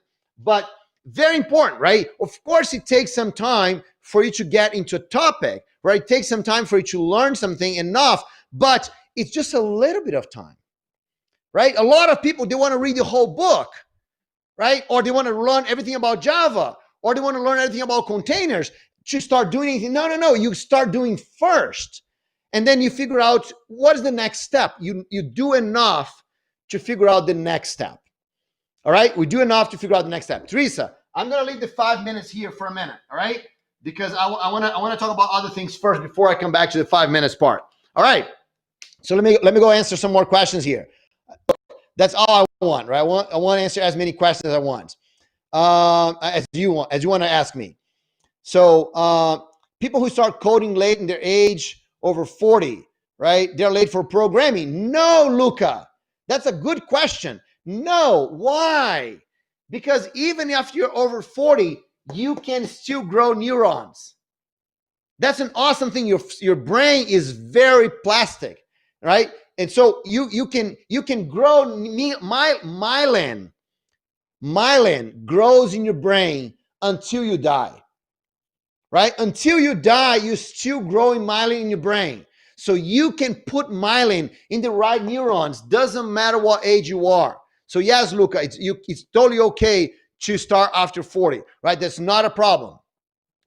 Jakey says, I started programming when I was 31, right? So that's awesome. Fully qualified lawyer and did this. So that's awesome. Congratulations, Jackie. So yes, I totally agree with this. I started at 44. Your brain's hungry for new experience. Go for it. Exactly. Because your myelin, look, we learn it in school, right? That the neurons don't grow. If you lose a neuron, there's not going to be a new neuron in place. And that is true. After a certain age, your brain doesn't create new neurons, but your brain creates new connections and myelin, right? So you can use the neurons that you have, they're already there, right, to create more myelin and create new connections to start programming. So that's totally fine. You can do after 40, no problem at all. Let me see here. Can we consider learning to be a stage to get skills? Let's say read some Java books and start to do things until you forget it. Okay, so no. Very careful, Vitality. So yes, learning is a stage to get skills. Yes, you're right. But then you go in your question and you say, let's read some Java books. No. Read one paragraph of one book and you start doing, right? You start doing as soon as you can. Do not read some Java books. It's not going to help you. Do not even read a full Java book, right? Read the first example and try. You start with the minimum thing you have. You start doing as soon as you can, Vitality. That's what's going to make a big difference, right? Find a mentor is the best way to improve your skills, in my opinion, right? Okay, so I'm gonna talk mentor later, okay? mentor is a great way here too. I'm gonna save it here for later. Okay. So Vitality says, yeah, then you never stop the learning phase, right? So yeah, so don't do this. Don't ever, you gotta, the learning has to be mixed with the practice. You learn, mix it with the practice. Okay. Okay. So yes. So yeah, okay. So don't, we can talk more about how you can read websites a little faster if you want that, right? Okay, cool. So lots of smiles. So why do textbooks exist? All right, Alan, that's such an awesome question, Alan. Man, look, this is like a really awesome questions, Alan. So let me tell you, there is a curse of teaching, a curse of training that's very complicated, Alan. Look, think about it. For you to get skills, you have to activate the neurons, right? And you have to force it, right? But to force it, you have to make mistakes. And when you make mistakes, how does that work? It's frustrating, right? When you make mistakes, man, this is frustrating. And so if it is frustrating, you don't want to do it, right? You have to force yourself. Now, let's say you buy a book, Alan, and that book is, it's a frustrating book. You're reading the book and you try the examples and you make mistakes. It's frustrating. Or you go to a training at a school, for example, and you try things and you make mistakes. It's frustrating. So what happens? You complain about the book. You complain about the training. You say, that's a terrible training, right? It's frustrating to go through it. So what do trainings and books do? They do it in a way that's not frustrating, right? They do it in a way that you don't make mistakes. And if you don't make mistakes, you don't force your brain, right? And so you like the book, say, oh, that's an awesome book. Oh, that's an awesome training because I was able to do everything. And then you go home and you have no skills. And then you have to go somewhere, right, to get the skills. You have to do a real project in your life, right, to get the real skills. Make sense? Right? So that gets completely crazy. So that's a paradox of teaching. You have to make it interesting enough for people, and by making it interesting and easy for them to learn, you're not forcing them, so you're not helping them get the skills. Isn't it crazy? Right? So that's completely crazy. And so it's good for you to know that. Once you understand that, what happens then it's better for you, because now you can choose how you learn, how you acquire your skills. Make sense? So most tech books come with company code to follow by doing. So the problem is most people just read. They don't actually do things, right? Most people just read, they don't actually do things.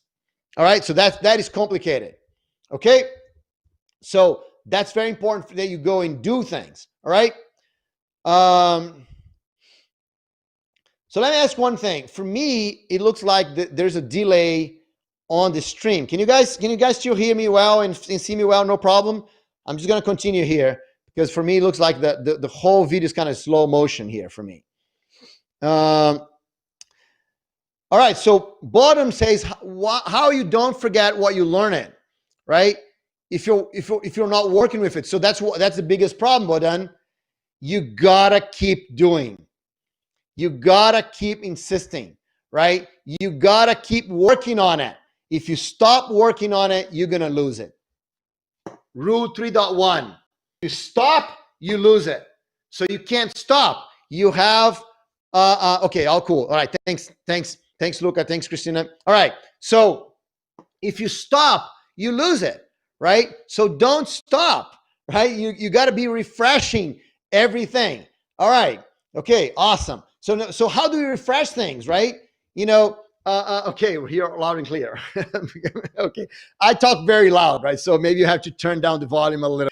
So basically, the way to do this is refresh your skills. So let me give a very simple example here. Very, very simple example.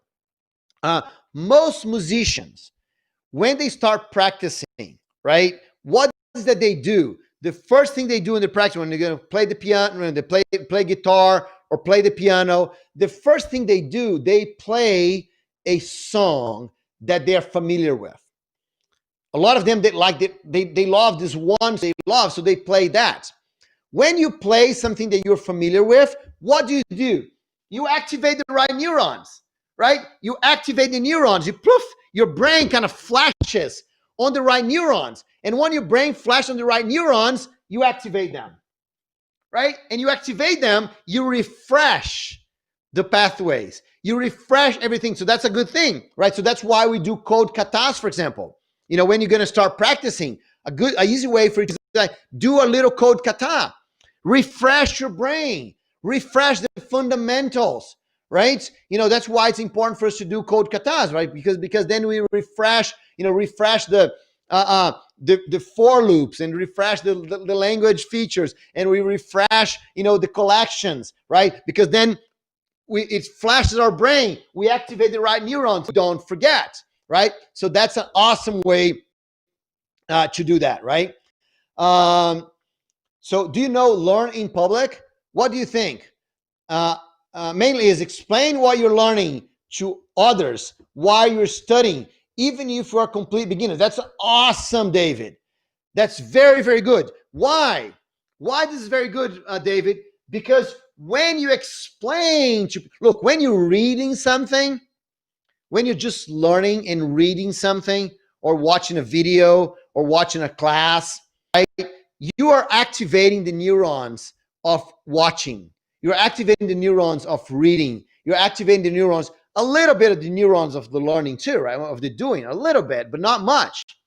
Now, when you teach one something, the only way for you to teach something is that if you know how to do it, right? So when you're teaching something to someone, you are actually doing, so you are indeed activating the neurons of doing. So yes, David, it's very important. So there's a phrase I love to say, you think that you think when you think, but the truth is you only think when you speak. You only think when you share. You only think when you only think when you try to explain to someone else what you're doing, because then it helps you activate the right neurons. So that's an awesome way, David, to do that. Yes, I totally agree. Even if you're a complete beginner, right? You can teach others, complete beginners, to do that thing, right? Okay, so last question I can see here. I'm going to talk about mentoring in a minute, Hugo. I just want to mention two more things before I talk about mention. And I'm also going to talk about motivation. All right, so Nadia and Hugo, let me just kind of quickly go here. One more thing. So I don't have a lot of time. I have about 10 more minutes. So one thing that I would love to do is I'd love to give everyone a book. Before I go, I want to give everyone a book. Why I want to give everyone a book? So so if people can put my book there on the screen, that would be awesome. Why do I want to give you a book? Because there's two things that are going to happen, right? If you download my book, you're going to get my contacts, right? So you can talk to me. If there's any question that I didn't answer here, you can send them to me and later on, and I can answer over email. But the other thing is that I'm giving you a book that has the 4 steps for you to take action. So people that are asking about motivation, for example, this book is really going to help you with motivation, because it's going to show you the 4 steps that you need to take action, right? 4 steps for you to do things. Okay, so that's an awesome book. And actually, I'm going to also put here on the chat, right? Why they put this on the screen? I'm also going to put here on the chat the link for it. And all right, so if you can go here on the chat, or you can see on the screen as soon as they put there in the screen, and then we're going to see, then you're going to be able to see the book. Maybe Maybe they're not going to be able to put on the screen because I forgot to send their images for them earlier on. So I'm not sure if they're going to be able to do that. But if not, it's on the chat, right? You're going to have my book right there for you guys to download, right? Let me know if the links works, right? So, okay, so now let me talk a little briefly about a few things here, right? So we're talking about, we're talking about learning, right? And skills. So now you understand how to get the right skills. You understand how to learn the right way, right? Now, think about being better. How can you be better? For you to be better, right? What you have to do is you have to apply your efforts on the right skills, on the most important skills. If you apply apply your efforts, if you activate the neurons for the most important skills, that's how you get better, right? Should we read the whole book? Just the path. That's awesome, Sergey. That's why my book has just one path. Really, right? My book is not about reading. It's about asking questions. I ask a lot of, so my book is all about doing, right? My book is going to ask you lots of questions for you, right? For you to improve your career, right? So that's my book has very, very little. It's a very short book. It's going to take you less than 10 minutes to read it. It's a very short book, but if you start answering the questions, right, you can use that book for months to get everything going for you in your life, right? So it's a very, very short book, and you're totally right, Sergey. The whole idea is not to read the book; it's actually do the things the book tells you to do, right? So that's the idea right there. Awesome question. All right. So for you to be better, you got to go after the right skills, right? The most important skills. So how do you know which one are the most important skills? Well, the most important skills are the ones that give you the results you want. Very, very important. You can't really acquire skills if you don't have a clear focus. What is that you want for your life? What is that you want for your career? What is that you want for your family? What is it you want in terms of money? If you don't know exactly what results you want to achieve, that's very, very hard for you to decide which are the most important skills for you to achieve those. Make sense? It's not about doing everything, guys. It's not about doing, learning everything. It's about deciding what are the most important results that you want. Once you know exactly what results you want, so, I want a better job. I want I want some better thing. So hey, Chris is already here. So hi, Chris. Awesome that you're here. So you're talking next. So you guys got to stay here because Chris Richardson is going to give the next talk, and his talk is totally amazing. So that's awesome. All right. So it's really, really important that you know exactly. And there's one thing. A lot of people are afraid of focus, right?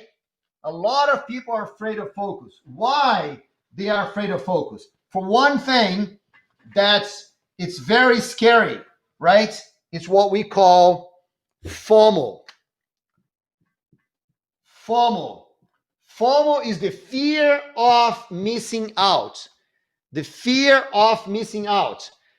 So that fear, oh man, but if I focus in one thing, I'm going to miss out so many other things. Right? So that's the fear of missing out. So instead of the fear of missing out, that's not what we're wanting. We want to have focus, right? Now, the most important thing, why people are afraid of having focus. They're afraid of having focus because they think that having focus is, oh, but Bruno, if I focus on Java, then I'm never going to learn Kotlin. And that's not focus. Java is a tool, right? So having focus in Java is like, you're asking someone to come fix your roof, and the guy says, oh yes, I'm going to fix your roof because I'm an expert in hammers. You don't want to hire an expert in hammers to fix your roof. You want to hire an expert in roofs to fix your roof, right? So it's not about the tools, it's about the problem that you solve. So it's not about the tools, it's about the results you want. So you got to think about the results. All right. Okay. With that, I think that we never get. I don't think we ever get the image for the book here on the stream, but at least you guys get in the chat, right? I can actually put the link here on the board here while I'm answering the last two questions, right? How about this? I'm just gonna put the link here. So it's jav.mn, JavaMan, right? That's me. jav.mn / all in small letters, right? All small letters / best year. Okay, right? So if you come here, jav.mn, JavaMan, that's me, right? / best year, that's where you're gonna get the book. So I'm gonna leave the link here while I answer the last two questions here so we can get all the questions answered. I really need to fix my roof. Okay, awesome. All right. So let me ask questions here. So someone 5 minutes a day, right? 5 minutes a day. It's an awesome way for you to, 5 minutes a day is an awesome way for you to start doing anything, right? But Bruno, 5 minutes a day is not enough for me to do things. Yes, it is. 5 minutes a day, it's awesome for you to create a habit, right? The most important thing is you create a habit. Once you have the habit of doing your side project every day, once you have your habit of, of doing a code kata every day, once you have a habit of doing things every day, you're already, halfway there, right? Because the most hard thing is motivation, right? Motivation, that's what someone asked there. How can I have motivation? Motivation is not going to take you very far. Motivation is very, very energy consuming, right? So it's not about motivation. It's about doing every day. So doing 5 minutes a day helps you create the habit. Once you have a habit of doing something, then that's going to change your life by itself. All right? A great thing. Where can you find a coach? If you want to, you go send me a message and then we can talk about it, or come to the question and answer that we're going to have in 2 minutes, and then we can talk about where you can find a good mentor and coach. But let me tell you one thing, Hugo, in terms of mentor. Mentors are the best way for things. Why? Because mentor is going to force you. Mentor is going to challenge you. Mentor is going to help you barriers more, then you can faster achieve what you want. So that's an awesome way. And you can have mentors by reading a book. Let's say you're gonna, Chris Richards is gonna come here, right? You can say, okay, let me read Chris' books, and I'm gonna follow what Chris is saying. I'm gonna do what Chris is saying. So that's a way for you to have a mentor. Come here, ask questions on events, talk to people online. That's awesome, great ways to get mentors. A lot of interviews ask theoretical questions, also ask topics which do not exist and will exist in their projects. I'm interviewed too. Should I learn such topics just for an interview, or should just skip such companies? So Dimitri, let me tell you, you have to know enough about what's going on to understand the process, right? So that's important. It's important that you have a general understanding what's going on. But you, Dimitri, have to have a focus. So go after the companies that focus on the problems that you want to focus. So remember, focus is about the problem that you solve. Once you know what problem you solve, then you can go after companies that want that problem solving. That's how you go after the best companies. All right. So Yuri said, amazing speak. Thanks a lot, Yuri. The best speak for a long time. So if you like this speak, if you like the talk, go vote for it, right? So they invite me again so we can have more time together. So that's awesome. Okay, so go vote for it. A lot of positive energy, was awesome. Thanks a lot. Thanks, everyone. All right, so don't forget to vote on talks. That's all I'm talking about. Focus on something takes me 30 minutes to get concentrated. So let's talk more about this in the question and answer. I think that's going to be better. Download my best year, because that book is going to help you focus even faster than 30 minutes. Right. So that's by 40. That's the end of my talk. So thanks everyone. Thanks Oleg for the invitation. Thanks everyone for being here. And I'm going to go to the question and answers right after that. Thank you. Thank you, Bruno. Thank you so much for this energetic talk. We are very excited here after your talk.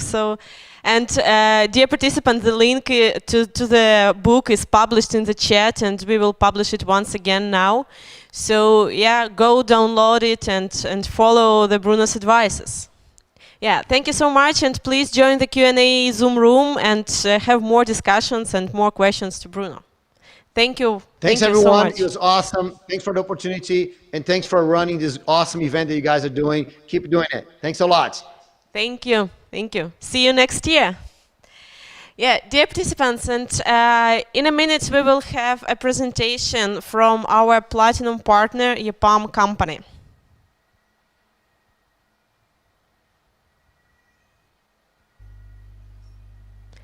Yeah, hello. Hello, Yulia. You grow. You grow when you have a desire to become better, to learn new things. When you listen to a webinar, a conference, a talk, go to courses, dozens of courses, then you are the one who speaks. You grow.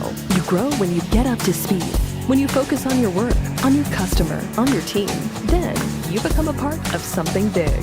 When you raise the bar and take responsibility for your work, whether good or bad, when they ask you for advice, when you create a small revolution or speed up an evolution, then you grow. You are growing because growing matters to you. You keep at it until it's just right, to be honest with yourself and others, to further educate yourself, to become an expert. And if it matters to you, it matters to us. APAM, focus on your growth. Yeah. I'm glad to welcome the representative from EPAM, Yulia Trisko, Associate Learning and Development Specialist at EPAM. Yulia, what presentation do you have for us today? Hello everyone, my name is Julia and I'm the project coordinator of Master's Degree Program in Software Engineering at EPAM, and today I'm excited to present the educational opportunities we offer on Master's Degree Program. So this is a unique educational product for experienced IT professionals who would like to succeed in their careers. And the presentation will cover the key points about Master's Degree Program in Software Engineering, its advantages and the reason why we are the best in what we are doing, the skills and qualification you must have to start on the program, and the ways to apply to the program. So our Master's Degree Program in Software Engineering is designed for senior level engineers and includes 2 years of training. Our students have 2 options of participation in the program. You can study on the program independently or in a partnership with 2 major Ukrainian universities, Kyiv-Mogilyansky Academy and State University of Telecommunications. After completing the program, you will get a master's degree diploma of higher education. Master's degree program offers 120 learning credits, more than 400 face-to-face workshops, 80 hours of online webinars, 5 compulsory and 1 elective modules, more than 100 experts, mentors, speakers, coaches, among the most experienced IT professionals from all over the world. More than 15 years of EPAM's experience in education and 27 years in software development. The program includes the following modules: Engineering Excellence, Solution Architect, Core and Advanced, Delivery Management, Big Data, DevOps and Cloud. And now, I would like to move on to the advantages of the program. I would like to highlight the curriculum driven by business needs, combined online-offline activities, blended format which includes self-study and working shoulder to shoulder with the mentors and your colleagues on webinars and workshops.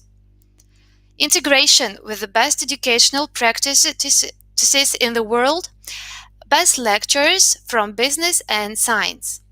And for the years, For 2 years, our program has been providing trainings for IT specialists forming IT professional community, which connects best engineers from all over the world. You have the opportunity to develop your professional network, which also affects your professional career. Your mentors are the practitioners who can advise you on your career and will share their expertise. The participants of the first year have already stepped up their professional careers and received offers from the world's leading companies. At the moment, our program has 2 streams of students, and now we are recruiting the 3rd class stream. Today, there are no similar programs to build a career in solution architecture and delivery management.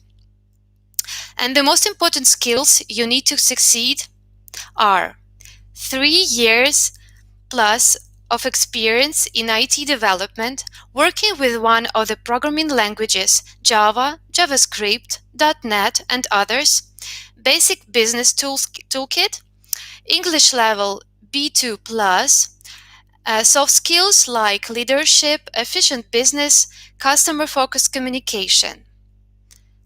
And now let's watch a short introduction video about our program.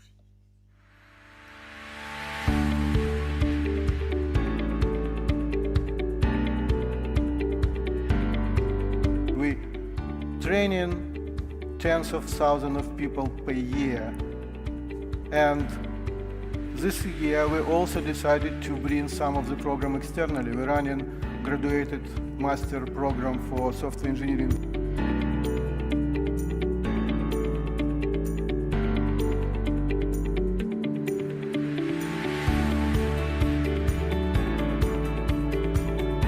It is a great honor and big responsibility to be the first, and we are working 24/7 for the result.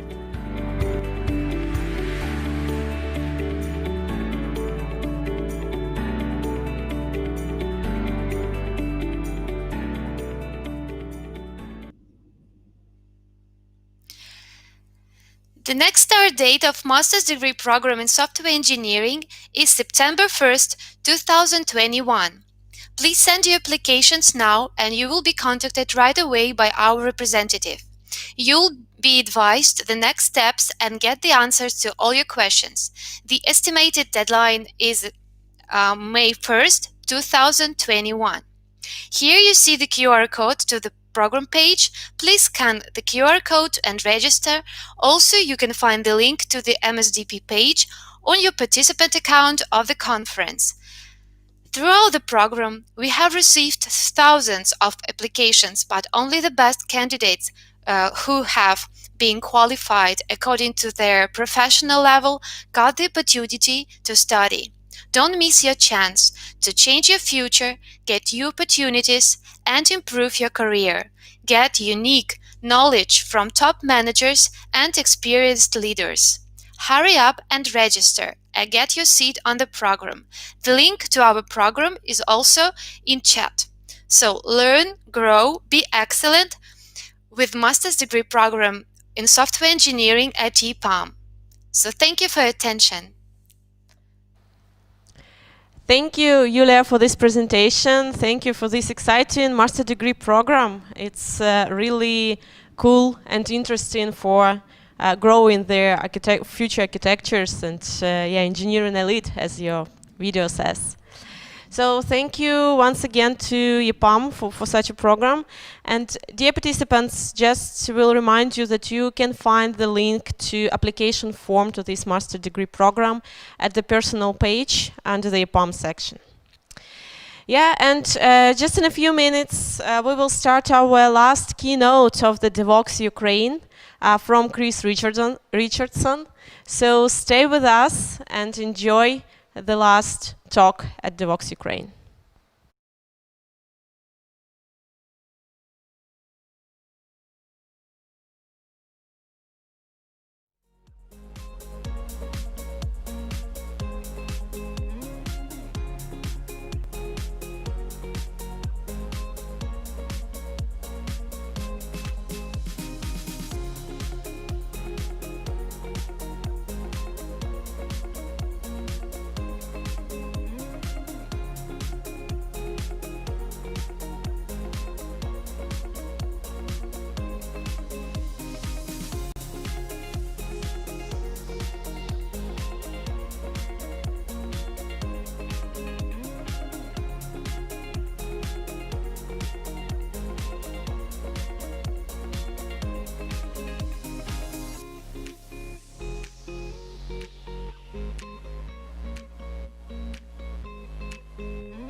Okay, dear participants, welcome back, and I'm glad to invite to our virtual stage the last keynote speaker, Java champion, Java 1 rock star, Chris Richardson, connecting from sunny California.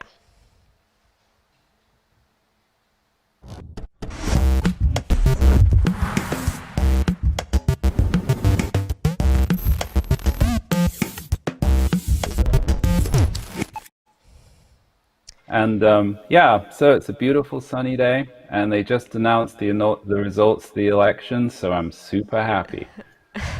So yeah, Good great morning. to be here. Good Hi. morning, Chris. Yeah, sorry for interrupting. You can start your talk now, so please, the mic is yours. Okay, great. Yeah, so yeah, welcome to my talk on architecting for rapid, frequent, reliable, and sustainable software delivery. So in the talk, I'm going to explain why that's important. I'm going to explain what it means. I'm also going to explain what it means for us as software architects. Do we architect differently? Then I'm going to talk about the role that microservices, or specifically the microservice architecture, plays, and why it makes sense to use it sometimes. So before I talk about that, a little bit about me. I've been developing software for a long time. First job was like back in the mid 80s, building Lisp systems. Then over the years, ended up in Java, wrote the book Pojos in Action, created the original Cloud Foundry, which then got acquired by SpringSource. That's where the name of the current Cloud Foundry comes from. And then for the past 7 years, I've been pretty much focused on the microservice architecture, working with organizations around the world through consulting and training, to help them adopt microservices. I wrote the book Microservices Patterns. I have a startup called Eventuate, and also doing training and so on online in the age of COVID. And yeah, if you want to get discounts to either my book or my online training classes, please use these coupons, and you can go to adoptmicroservices.io. So, that's me. I basically spend my time doing microservices.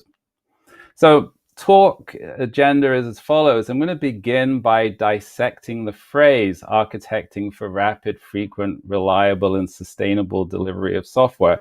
Going to break that down, explain what it means, explain why it's important, and explain its impact on architecture. Then I'm going to look at two different architectural styles, namely the monolithic architecture, and why that is a perfectly good choice for many applications. Then I'm going to talk about the microservice architecture and explain why that's a good choice for some applications, not a good choice for others. And then I'm going to finish up by talking about a key microservice architecture topic, loose coupling. And as you're going to see, the concept of loose coupling is kind of plays a major role throughout this talk. So let's get going. So I'm going to first talk about this word architecting. So obviously that's about software architecture. And then, well, what is that? Well, this is kind of my favorite classic definition of architecture. It's a set of structures that you need to reason about a system. And it consists of software elements, right? The relationships between those software elements, and then the properties of those elements and the properties of those relations or relationships, which is a pretty abstract kind of description, right? And you could sort of boil it down into architecture as really three things, right? Elements, relations between them, and properties, which, ultimately is a bunch of boxes and lines, but there's sort of key concepts there. And one really important idea about architecture is that it's multidimensional.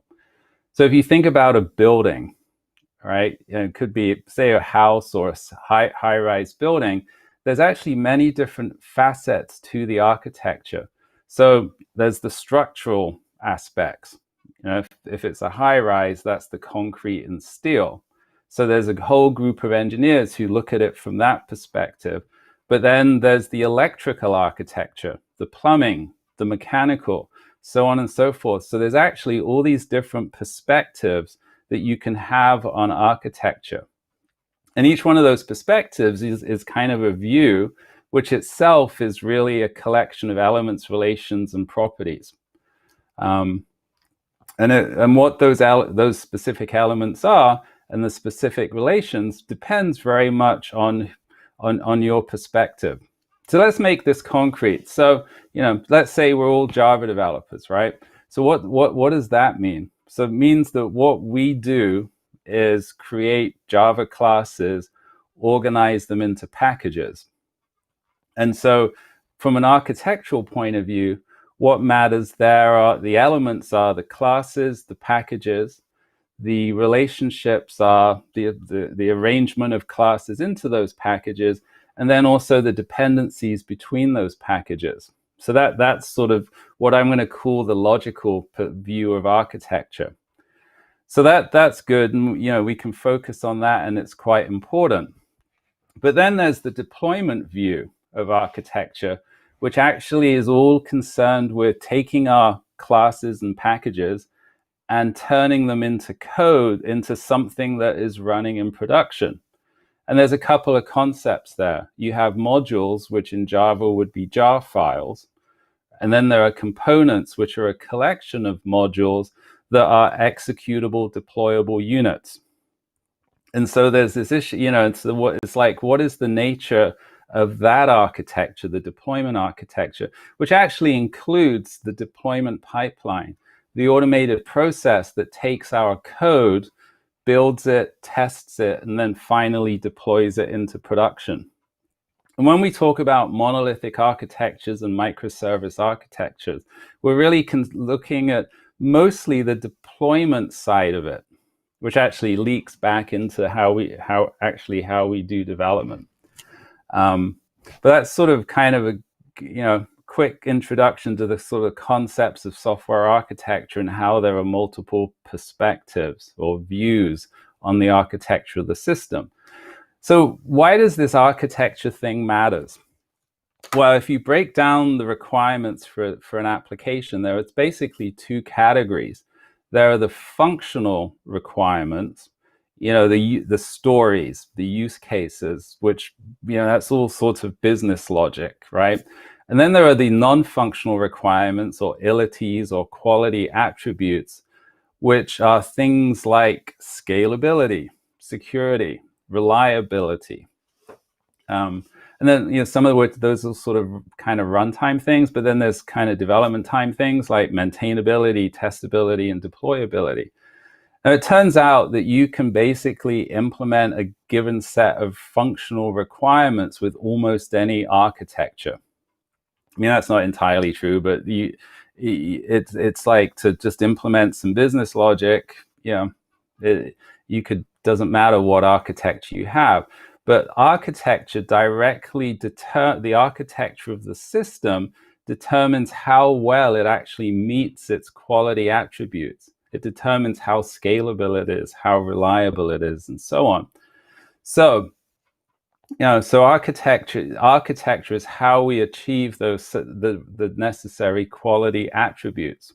So that comes back to the word architecting, right? Which is the process of defining the application's architecture in order to satisfy those desired quality attributes. And that's obviously something we do at the beginning of an application. Developing it typically grows over time. So all sort of the non-functional attributes of the application evolve, change, and you actually have to occasionally re-architect. You can actually outgrow your existing architecture, and you have to adapt a new one. So, who is doing this? Well, that's the job of the architect, right? Which is like a coveted job description. And so if you're an architect, your job is to define an architecture that meets the required quality attributes. But what I find with a lot of organizations is that the business only cares about the user visible feature or the user visible aspects of the software, features, and then some user visible quality attributes like scalability, performance, and reliability. There's a whole set of quality attributes that are often ignored, particularly ones that impact development, which is really the context of this talk. And architects often don't actually spend too much time doing architecture. They're typically designing big new features.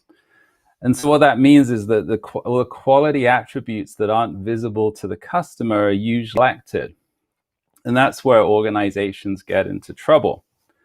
And let's kind of look at some of those sort of more development time quality attributes. So the next thing I want to talk about is what is really meant by rapid, frequent, and reliable software delivery. Why is this relevant? And what does that actually mean for the quality attributes of the application? So back in 2011, Mark Andreessen coined the phrase "software is eating the world." What that actually means, what he meant by that is increasingly products and services are powered by software. So it doesn't matter what business you're in, software is playing an increasingly important role. Whether that's, and it doesn't, obviously banking, which is a very sort of, that's very tech oriented to begin with. But even in businesses that are very much in the physical world, like let's just say an airline, right, or a mining company, software is increasingly important to the business. So that's one key thing. It's a key trend is software is becoming really important. And also, the world in which we operate, we live, and more specifically, the marketplaces within which businesses operate are just sort of increasingly unpredictable. There's this phrase, volatile, uncertain, complex, and ambiguous. And, and a sort of more, common example of that is competitors coming out of nowhere. Deregulation of banking allows for banks that results in banks that are hundreds of years old facing tech startups that are 2 years old, and that they risk losing market share, for example. And then COVID, who would have known, thought if you go back a year, who would have thought that we would have spent a big chunk of 2020 sheltered away and afraid for our lives most of the time, right? That's almost been the ultimate disruptor. If you look at, say, online grocery deliveries in the US, they've jumped forward 5 years as a result of COVID. So, it's just, who knows what's going to happen, which is kind of exciting and scary all at the same time. But, what does that mean? Well, it means that businesses must be nimble, agile, and be able to innovate faster, right? You can imagine COVID comes along, online grocery delivery, and suddenly the demand jumps forward 5 years in a matter of weeks, and businesses have to be able to quickly respond to those kinds of changes. And that's actually happened, I think, across multiple industries. Sort of online has suddenly taken a much more important role. And guess what? Well, that means for us in IT, we need to be able to deliver software much more rapidly, frequently, and reliably, so that we can, so that our businesses can compete much more effectively. So a good definition, a good sort of quantification of rapid, frequent, and reliable software delivery is captured by these 4 metrics, which come from this most excellent must-read book called Accelerate. And there's 2 metrics that are concerned with velocity. Those are lead time. That's the time from a developer committing a change, doing a git commit and a git push, to that change being deployed into production. You want that's a key development metric, and you want that to be as short as possible. There's also the deployment frequency. How many deploys into production are you doing per day? So those are measuring your velocity. Then there's also some reliability metrics as well. So first one is change failure rate. What percentage of deployments cause an outage? Obviously, that needs to be really low. And then if there is some kind of outage, how quickly can you recover from it? And once again, that you should be able to recover extremely quickly. So, the Accelerate authors do this DevOps survey, and they find that high-performing organizations, developing software at a much faster rate, but at the same time doing it much more reliably. So they're pushing changes into production many times a day, and then the lead time is under an hour.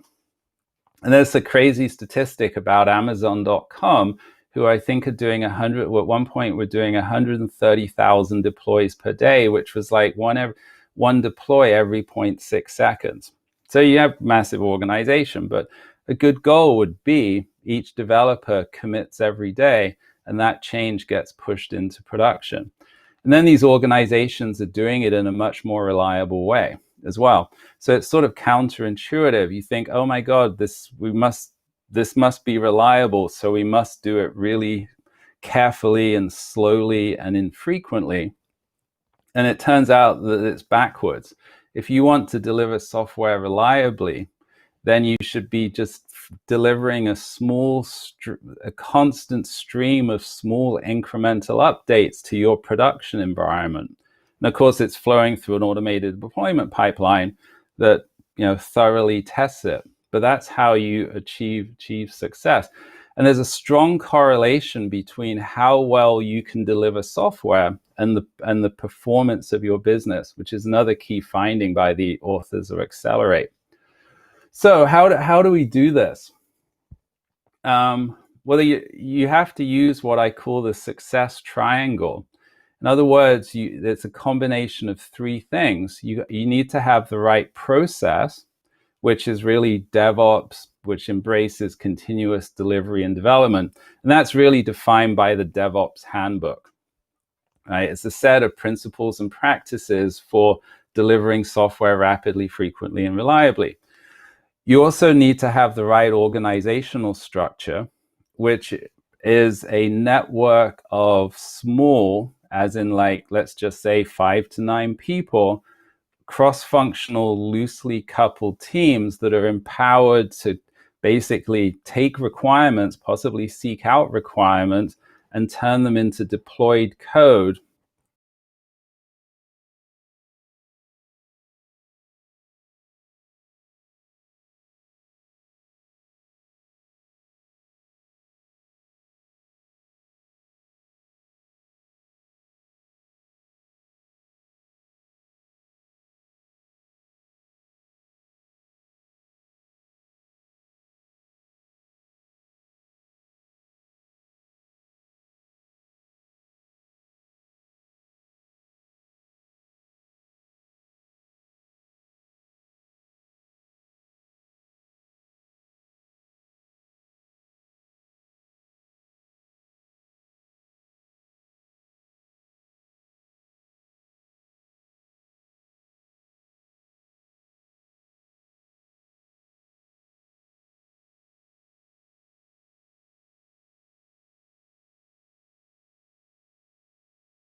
right? You know, at any point in time, you look in the marketplace, there's a set of technologies that are important, and that slowly changes over time. That's a good thing. But which version of Java is important has changed throughout those years, right? And from a technology management point of view, you want to ensure that the importance of a technology inside your organization, the level of reliance that you have on it, is aligned with the importance of the technology in the marketplace, right? In other words, if you're relying on a technology that is no longer important, you know, out of date, obsolete, you know, you have a problem that represents some kind of technical debt. And so what that means is for these long-lived applications, we need to be able to incrementally upgrade the technology stack. You know, obviously, you can always do a complete rewrite, but those are actually incredibly expensive and risky. So you want to be able to incrementally switch out the technology that you're using in your application in order for it to have a long, healthy, sustainable life. And this is actually another form of modularity, right? Where, you know, in a sense, normally we think about modularity as where the API encapsulates various design decisions. Well, here I'm sort of expanding that definition of modularity to include the API in encapsulating the technology choices that you've made in your application. And you could imagine that there's very few ways to achieve that. One obvious way, of course, is you hide something behind a REST API, right? And then doesn't matter what's behind it. And that kind of, to me, is like, you know, this is hinting at the importance of the microservice architecture.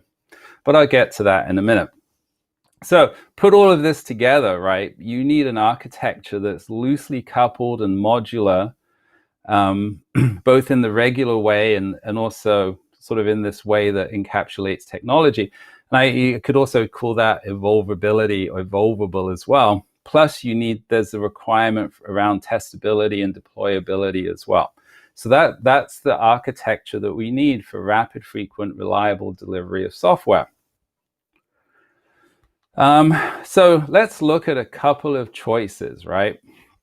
You know, if you were to go on Twitter today and say, well, ask a question, what architecture should I have for my application? You'd get answers like the monolith, you know, microservices are a total mistake. And then there are other people that are going, well, microservices are the way to go. It's the future, right? And so, you know, there's been some great tweets about, you know, very polarized discussions and some great tweets either way about that. But as you could imagine, I mean, from my perspective, the answer is very much, it depends. Depends very much, you know, what on sort of fundamentally the size of your application. So let's look at the monolithic architecture, right? So that's an architectural style that structures an application as a single executable or deployable component, which in other words, what's getting deployed into production is either in a Java sense, a WAR file, or it's an executable jar, right? I mean, those are the common ones. And you can imagine at the start of the application, you just, you know, make a directory, CD into it, and then you start typing away, right? And literally, I mean, I've worked at startups where pretty much that's how development began, right? So, you know, an example application would sort of look like this, right? You know, bunch of very sort of modular packages and that get turned into modules, modular layered architecture. That all gets packaged up into a WAR file or an executable jar or something, and then it's talking to the database. So, and then there's a browser. The application's either generating HTML or it has a REST API or something like that, right? So anyway, that's sort of a typical monolithic architecture. And this is a perfectly good choice for a lot of applications, right? Because if you have, especially when they are small, because, you know, a small application is highly testable.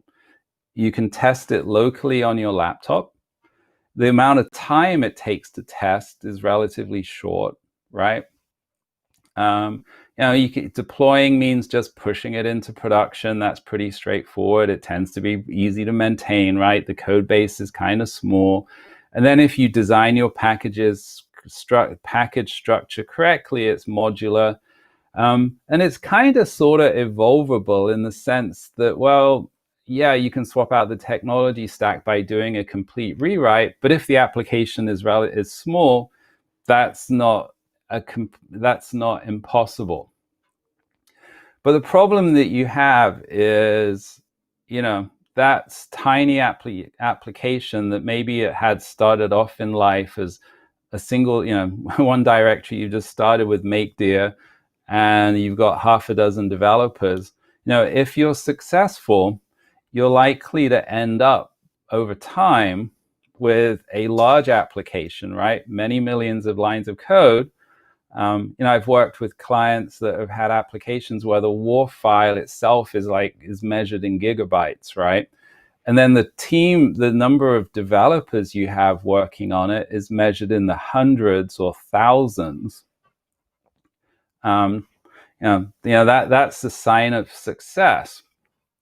But once you get into, once your application reaches that scale, you have a whole bunch of issues, right? Even just committing changes into a single source code repository when you have a lot of developers is problematic, right? There's a contention for actually doing commits. Obviously you can no longer do teams can't deploy their work independently. Because everything is packaged together with every other team's module, and they all have to deploy together. If you've got a very large application, in order to reduce the execution time of the deployment pipeline, it needs to be parallelized. It needs to be running on a cluster of machines. So you've got this complex infrastructure for doing builds. And then ultimately, you run the risk that the actual act of updating production, which ends up, I feel like, can't really be parallelized, ends up being a bottleneck. So the rate of change, I think, ultimately will kind of just bottleneck at some point. Now, you could have a more complex architecture where you split it up into, each team has their own repository, and that actually parallelizes the build, and each build pipeline spits out a compiled module that then feeds into the application level deployment pipeline, but you still risk having a bottleneck there. So there's sort of some inherent issues around scalability at this point, sort of from a development perspective at this point. So you sort of end up with this graph where over time the size and the complexity of your application grows, but then sort of the kind of the desirable development time at soft quality attributes gets worse and worse over time, right? Testing is likely to take longer, deployment takes longer. So the sort of the rate of change kind of just plateaus. And this is a problem for the business, right? Because you really need to be going faster and faster, and there's a real risk of disruption as well. So you can kind of mitigate some of the problems of having a large monolith by throwing a bunch of technology off at it, but ultimately, I think it's quite difficult to do at large scale. Plus, there's this huge problem where many of the technology choices in your application are global, right? It's basically, ultimately, you've got, say, a giant executable jar file. Well, you have committed to using the same version of Java. Well, first off, you're committed to using Java. You're committed to using the same version of Java. And unless you start getting into the complexities of the Java module system, for the most part, you can only use a single version of any given library, third-party library. And so that actually makes it extremely difficult to make changes, to sort of to change your technology stack. And you basically end up being locked into the original technology choices that you made. And I think there's a lot of organizations who are sort of stuck in this situation. So, you end up in what I call monolithic hell. I mean, it's not inevitable, but there's a very high risk of that. So what can you do about it? Well, of course, obviously, the alternative architecture is the microservice architecture. So that's an architectural style that basically structures an application as a collection of services or components, right? So instead of effectively a single executable, a single deployable, you have many of them or multiple executables and deployables. And each one of them is highly maintainable, testable, has a minimal lead time. Each one is independently deployable by definition. And they're obviously loose, that they need to be loosely coupled. And then the last point is super important. Each service is owned by a small team. So if we were to look at the food to go application, it would consist of multiple services. Each one of them has its own database. They're communicating via a message broker. You can sort of functionally break up the web application into multiple web apps as well, each one implementing a particular part of the UI. You'd have an API gateway in front of it, exposing APIs to the outside world, right? So, instead of one thing, this architecture is broken down into a bunch of services, which actually hints at the complexity, right? Like there's a bunch, in the deployment perspective, there's many more moving parts, many more boxes and lines. So, what is a service? The whole point of a service is to expose an API. In a sense, the whole purpose of a team is basically to expose an API. The API implements operations, right? Things that clients can invoke. There's two types of operations: commands that mutate data, create order, cancel order. There's queries that retrieve data, like find order history. And these operations can be invoked either synchronously, which is sort of how we normally expect it, but importantly, they can be invoked asynchronously as well. Services also expose events, typically like order created, order canceled. So when key changes occur in the service, it's common for it to publish events. And then services can invoke operations implemented by other services and consume events emitted by other services. And the service also has its own database as well. And I'll talk about that in a little while. But the idea, though, is that the service database is an implementation detail of the service. Services typically implement business concepts. So a service implements a subdomain, or if you're familiar with DDD, or it would implement a business capability, which is a term from business architecture. So there would be order management, delivery management, accounting, so on and so forth. And another key issue is sort of like what's the granularity of services? And what's the size of a service as well? So given that the primary goal is to enable a team to be autonomous, so needs to be a loosely coupled architecture to support loosely coupled teams. Ideally, you just want to have one service per team, as few as possible. And also, given that the team is should be small, 5 to 9 people is a good size. That actually imposes an upper bound on the size of the size and complexity of the service as well. So that's sort of a rough sense. And interestingly, a bunch of organizations I visited, they actually tend to have like a service per developer, which arguably is far too fine-grained. It's just too much. too much complexity for insufficient benefit. Having said that, it can be useful, you know, it can be useful to split a service if it solves a tangible problem, right? So imagine, you know, over time the service grows and the team grows. Well, that would be a reason to split the service and split the team to keep the team the right size. If the deployment pipeline takes too long, well, you could split the service into two that can be developed and tested independently. Obviously, there's very little, not so much benefit in splitting a service into two, which then constantly are having to change in lockstep, right? That's a sign of tight coupling between those services. You might need to split to support polyglot development. So imagine your data analytics team has produced a fraud detection algorithm in Python and machine learning model, right? But the rest of you're using Java. That would be a reason to have a Python service.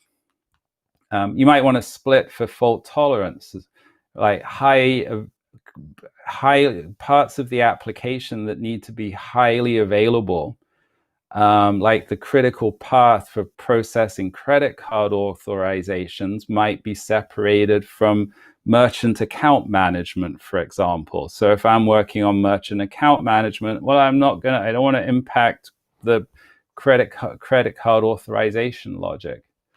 You might also want to split for regulatory requirements as well, where if you have part of your application is subject to strict regulatory requirements like PCI or some sort of health care related requirements, well, you could split those off so that the development of the rest of the application is not impacted by those fairly burdensome regulations. So a whole bunch of kind of issues that can drive introducing more services, but you should only have services should exist for a good reason, not just because. So a bunch of benefits to this, right? It improves maintainability. I think, you know, each service is small and fits in the head of the developers who are working on it, unlike a massive monolith, right? Each service is small and easier to test and faster to test, so it improves testability. You can change each service's technology stack independently, and I'll talk about that in a minute. Each service, by definition, can be deployed independently, which means the teams don't have to coordinate. It can improve scaling as well, and it can improve availability and fault tolerance as well. You know, if there's a failure in one service, it doesn't necessarily impact other services. But by far, the biggest benefit of the microservice architecture is that it enables DevOps. It provides the testability and deployability that DevOps needs, and it provides the loose coupling that's vital to enable the teams to be loosely coupled as well. So you end up with a situation like this, where each team is committing changes to their services code repository. There's an automated deployment type pipeline that's building and testing the service, and they're all working independently most of the time, unless they have to coordinate their work to agree on API definitions. But most of the time, these teams are working independently. And then I think a huge benefit, which is important for these long-lived applications, is that you can experiment safely with new technologies and incrementally evolve the technology stack, right? So imagine that you get all excited about Golang, right? You could go implement a service in Golang, even though the rest of your services are implemented in Java. You can safely experiment with that. But then, and if you like it, that's great, that experiment has succeeded and you've now figured out that there's a new technology that you wish to incorporate into your architecture. But on the other hand, you want to use, say, a more 21st century language. You might decide, well, yeah, we want to use Kotlin instead of Golang, right? And that's okay. You haven't invested much time in experimenting with Golang. And at some point, you could when you're going to make major changes to that service, you could rewrite it completely in Kotlin, for example. So it lets you experiment and incrementally evolve your technology stack. And obviously, these services, even the Java-based services, they don't have to use the same version of Java, right? Each one can evolve at its own pace. They don't have to use the same versions of third-party libraries. So you avoid all of the issues that you can get into with a monolith, which basically requires you to use a single technology stack that cannot be evolved incrementally. But there are some significant drawbacks of this architecture. You're building a distributed system, so you've got all the complexity of distributed system development, inter-process communication, for example, right? Complexity around testing. On the one hand, testing individual services is easier, but testing that they work together involves adopting some new techniques like consumer-driven contract testing. And then from a deployment perspective, there's many more moving parts in production that need to be orchestrated and monitored and managed and so on. So it's sort of like kind of the sort of like for small applications, you should stick with a monolith. But once your application grows, the benefits start to outweigh this complexity. And then, there are some issues as well, like correctly identifying service boundaries.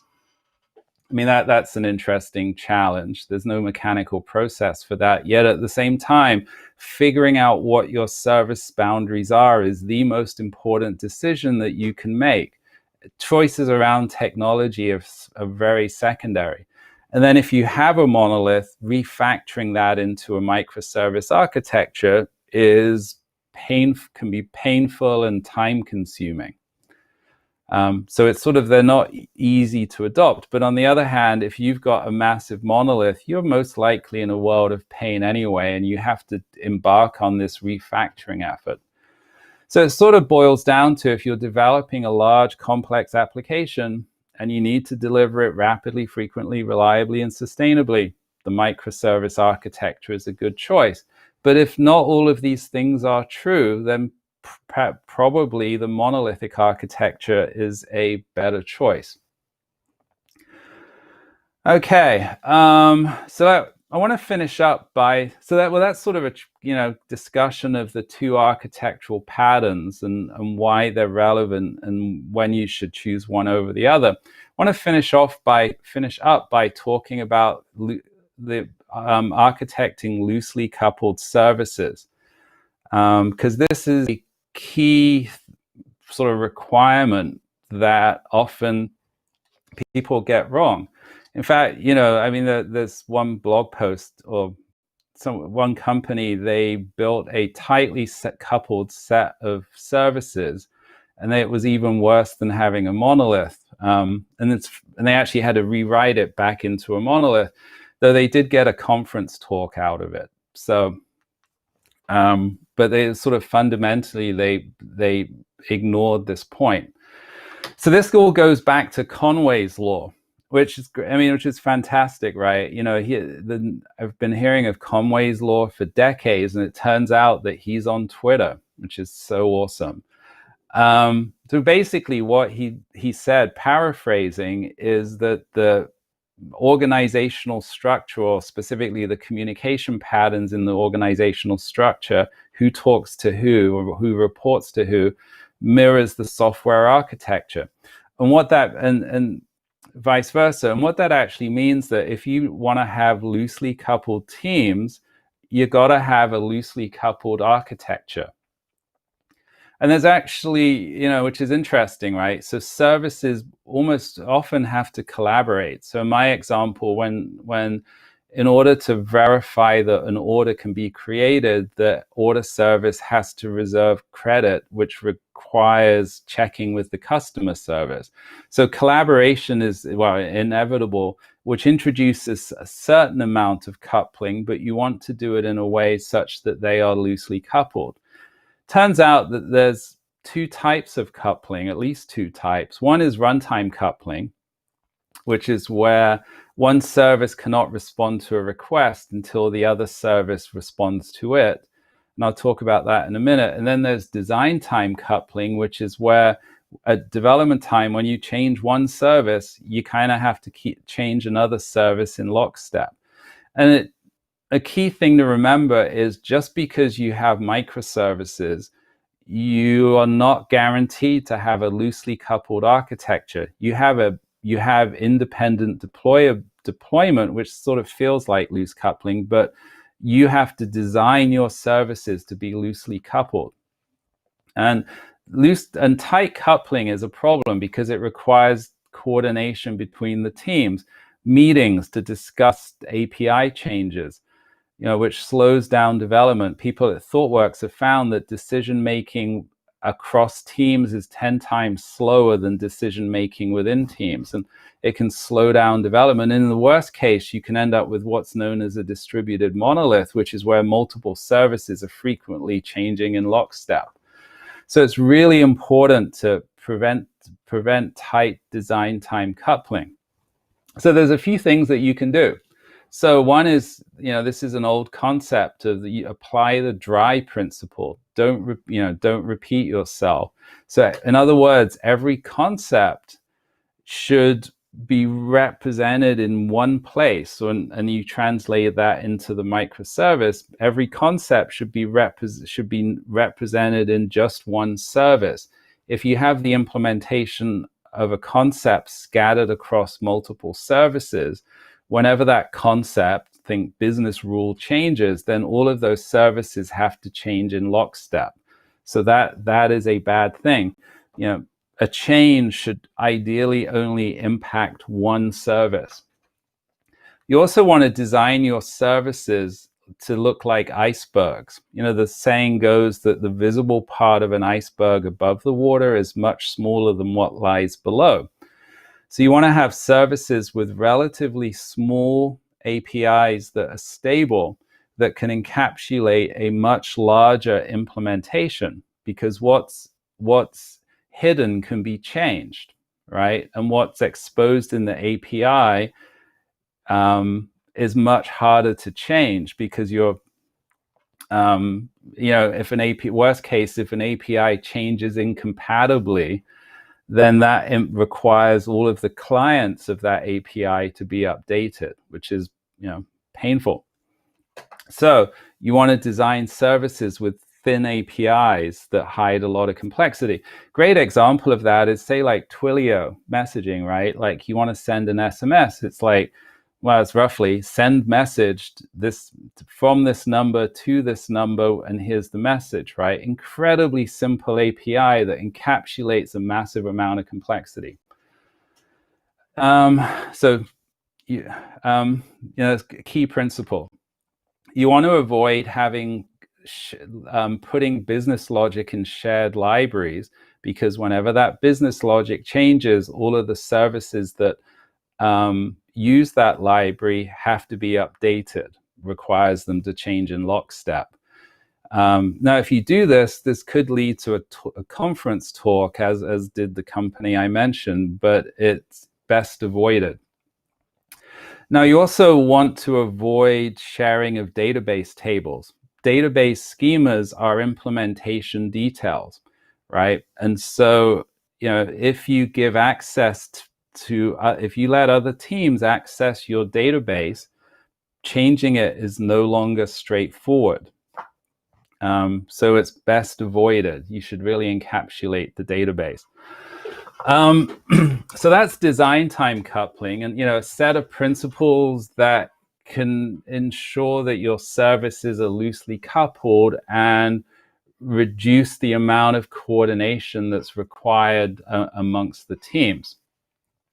Now, I want to mention loose runtime coupling as well, even though that's sort of related, but it's quite different. But this is another common anti-pattern that I've seen when I've worked with various organizations. So if you think about, think about, well, we got a bunch of services. How are they going to communicate? And it's like, yes, well, they just use REST, right? So imagine like the order service handles a post request that creates an order by doing a put request to the customer service to reserve credit. Looks super simple, right? And then the response comes back. That enables the order service to create the order, and then it sends back a response to its client. Superficially, very simple, right? It's mirroring the communication pattern inside a monolithic architecture, but you've just designed a system where the availability of the create order operation depends on both of those services being available at the same time, right? Both being up and both being able to respond have a response time that's within their SLA. And so its availability is really the product of the availability of those two services. Now, in this simple case, maybe it can work. I mean, there's some actually other interesting design issues that you get into, but you've reduced the availability of your system.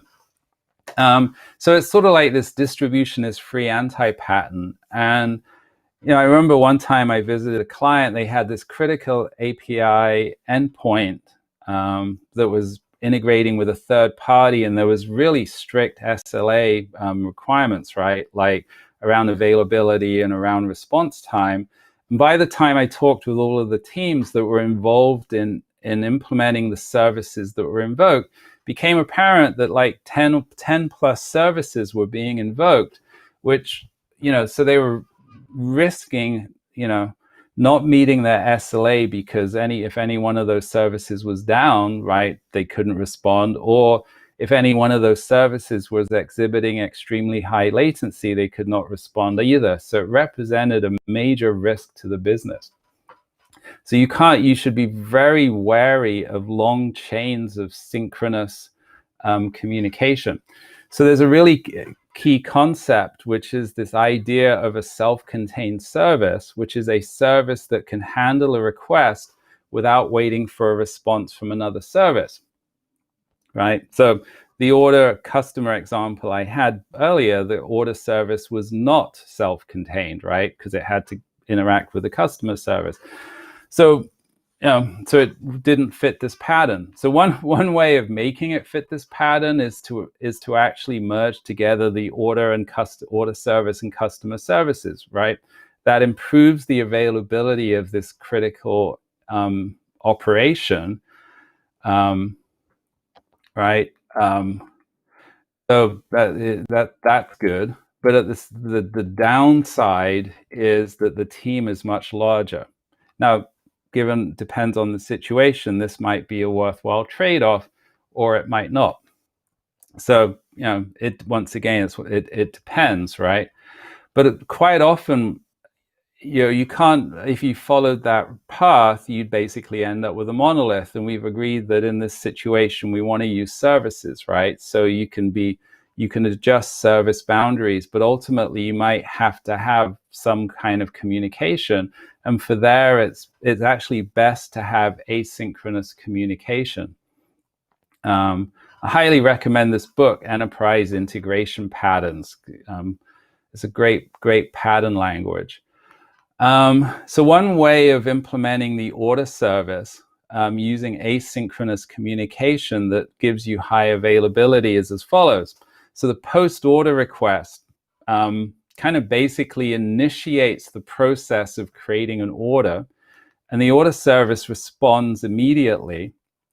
And in the meantime, a bunch of events are exchanged. So the order service says, I've created this order. That event gets consumed by the customer service, which reserves credit, sends back an event to the order service, which can then change the status of the order to rejected or approved. And this specifically is a choreography-based saga. This is more available, right? The order service can respond to a create request without waiting for any other services. But you've got the downside is you've got the complexity of sagas. And another interesting thing is that it changes the meaning of the API. The response that comes back first cannot say whether the order was accepted or rejected based on whether there's credit available or not. So the client has to like check back later to see whether its order has been approved or not. Or maybe it could consume events somehow. So there's some super interesting trade-offs with this, right? But this is a very useful pattern to use. The other pattern that you could use, which I call, is command query responsibility segregation, which is basically a complicated way of saying, well, we're going to replicate data to the order service. Specifically, what happens in this design is the credit limit is replicated to the order service, and the order service is made responsible for tracking available credit. That responsibility has been taken away from the customer service. So that actually gives the order service the data that it needs in order to decide whether there's credit available. And we've made it self-contained, right? So it's more available, but the response does contain the outcome of the operation. But you've got the cost and the complexity of replicating data. So you sort of got these different sort of trade-offs, right? Between you can merge services together, right? Which means merging teams, which is problematic, but maybe a good idea sometimes. Or you keep them separate, and you either use sagas to maintain sort of data consistency across these services, or make them self-contained, or you can use replication. And each one of these approaches sort of has different trade-offs. Now, like for instance, you could replicate the credit limit to multiple services. That's okay, but only one service can be responsible for managing the available credit. So if there were multiple services that needed to maintain available credit, that would not work, and you'd have to keep that back in the customer service and use sagas. So anyway, so that's sort of it. So in summary, right, couple more slides. So there's some trends that are requiring IT to deliver software rapidly, frequently, and reliably, right? The fact that software is powering businesses, and the world, the marketplaces are unpredictable. You have to embrace DevOps. You have to embrace a network of loosely coupled teams as your organizational structure. And then another key trend is that software lives for a long time. So we need to be able to upgrade the technology stack. So that then leads to you need an architecture that's loosely coupled and modular and testable and deployable. Now, so the monolithic architecture is a good choice for small applications that are developed by a small team. But once the application becomes large and you have a large team, often the microservice architecture is a better choice. And if you adopt the microservice architecture, you need to design your services to be loosely coupled, both from a runtime and design time perspective. So that's my talk. Thank you for listening, and I hope that you found it useful. Thank you, Chris. Thank you so much for connecting today and presenting this talk and supporting Devoxx Ukraine. Dear participants, you can ask your questions. Thank you. You can ask your questions to Chris during Q&A Zoom room just now after this talk, and you can unmute, turn on your video, and have a discussion with Chris. Yeah, so thank you once again, and we hope to welcome you in Ukraine next year. Dear participants, Devoxx Ukraine is almost done, but don't hurry up turning off the streaming. We will have a closing ceremony soon, and at this ceremony we will announce the winners of all prize raffles from our partners you solved during these last 2 days. and of course the best talks and the best speakers of Devoxx Ukraine online. Stay with us and we will be back soon.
Okay, dear participants, thank you for these 2 awesome days you stayed with us at Devoxx Ukraine online.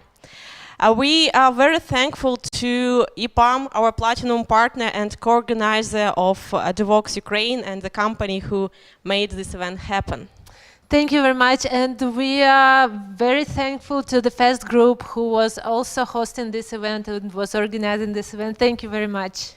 Yeah, and of course we're also very thankful to the speakers who prepared their talks for the last several months worked on them and joined this online broadcasting, online streaming, and was able to share their knowledge and competence.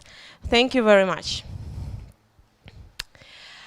Yeah, dear participants, stay with us, subscribe to our Facebook group, Twitter channel, and to our YouTube channel of Devoxx Ukraine. All videos from 2 days of the conference will be published at this YouTube channel within the next 2 weeks. And we are waiting for your feedbacks. So if you were yesterday or you were today or you were both maybe days with us, you please scan this QR code that now you see on your screens and follow the link and please pass our little survey so we can get better and better each year. Yeah, and if you enjoyed this conference today and yesterday, if you enjoyed Devoxx Ukraine for the last years, and if you want to be part of Devoxx Ukraine 2021, we have opened a pre-registration for the next year. You can fill in the form, just leave your email, and you will be the first one who will be notified when we start preparing Devoxx Ukraine 2021. We don't know the format yet, whether it will be online or offline, depending on the lockdown and quarantine, but we hope that we can meet you in person in a year, November 5 and 6 at Devoxx Ukraine 2021. Yes, and for those of you who have participated with our challenge and who have posted the photos how you watch Devoxx Ukraine online with hashtags Devoxx Ukraine and Java 25th anniversary. So if you see your photo at this slide, you are the lucky winners, and your photos were the best ones from all the posted in all social media. So we will contact you soon, and you will receive a prize from our gift partner, JetBrains. This is a 1-year free subscription to any product from their all-product pack. So stay with us. We will let you know, and we will send you the link to this free subscription. Yeah, we are also very thankful to our silver partners, companies who supported this event.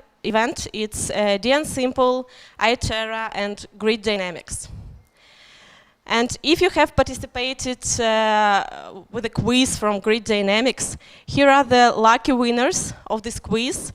There are more than 300 people participated, so the guys on the screen, you are the luckiest, you are the smartest, so you win prizes from Grid Dynamics. The company will contact you via the emails that you have specified, and they will send you your prizes. Okay, and now we would like to invite to our virtual stage our next partner, Sigma Software, who will also raffle some prizes for their activities they had during these 2 days. Kate, hi, do you hear us? Hello. Yeah, I'm here. You're welcome. Happy to see you again. Guys, welcome to Sigma Software Prize Draw. This time it's happening online. We are really happy to support the Devoxx conference this year online. Previous year, we really happy to meet the Java community offline. And today, I want to say thank you for all of you who joined, who watched the speeches from our speakers, who participated in our giveaways, and who also checked their knowledge in Java history quiz. So it's time to announce the winners, and I will start from the Java history quiz. We have quite a lot of winners.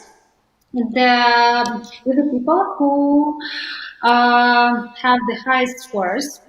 Denis Бондаревский, Сергей Левицкий, Андрей Легидза, Евгений Скорый, Виктор Хаврилышев, Алексей Гнатюк, Алексей Янов, Леонид Остапенко.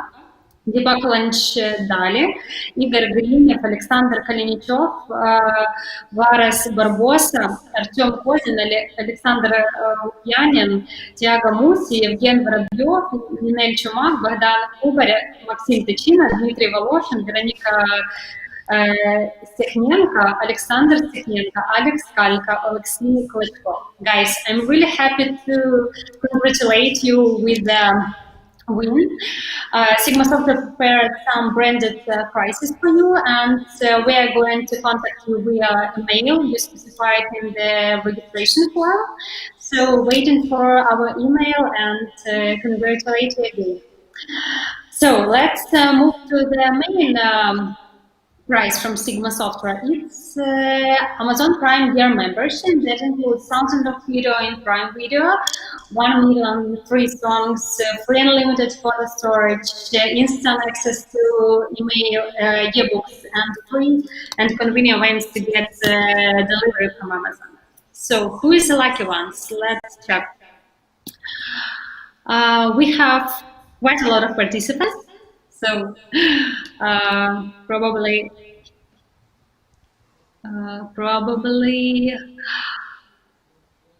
who is the lucky one? Ustinov. I don't know the name because there are all the last names. So we congratulate you and we'll contact you ASAP or via email and make this subscription for you. So thank you again and hope to meet you next time in offline format. Thank you, Kate. Thank you very much. And thank you, Sigma Software, for support and for making this event happen today. So our partners, our speakers, our participants, you are the key of this event today. So thank you once again. See you next year. Thank you. Bye. Okay, and we are glad to invite to the stage our next partner, NX company. Hello. Yeah. Hi. Hello, everyone. So, as it was mentioned, I'm from NX company. My name is Alona. First, thank you to the organizers for this amazing conference. And I would like to say a few words about NX. We would like to mention that we have more than 1,000 professionals and are actively growing and looking for more talented people to join our team, and we hire remotely. So do check out our NX Career website and our social media channels to find out about these opportunities. And now, let's move on to a fun part to find out who are the lucky winners of present from NX. So we will have 4 lucky winners. The main prize is this Xiaomi robot, and 3 other people will win each big box of branded goods from our company, including a branded water bottle and blanket and a lot of other stuff. So we have a list of people who wish to participate, and now using random org, let's find out our 4 winners. Yeah, let's randomize it. So it's hard to read for me, but I'm sure you see the names on the screen. So congratulations to the 4 first people. The first person wins our robot, and 3 other win our branded goods. So thank you. Yeah. Thank you so much, NX. And the winners, you will be contacted by NX company and you will receive your prizes shortly. So yeah, we are thankful NX company for supporting our event, and we would like to invite to our online stage our next gold partner, Svetla Systems. Hello. Hello, everyone. Nice to see you. Nice to see you My too. name is Diana, and I am community manager from Svetla Systems. And I am very happy and very excited to be here today because I'm going to announce the winners of our raffles. So we had 2 of them. The first one, participants just had to fill some information in our questionnaire, And the second one was quite harder because participants had to leave right answers in our Java quiz. So, among our presents, we have several thermocups, cups, backpacks, t-shirts, and also the main prize is AirPods Pro. We have 2 pairs of them. So, here are the winners. So, cups go to Власенко Ольга, Хуляренко Руслан, Бажанар Victor, Ткачук Lilia, and Андрій Мельник.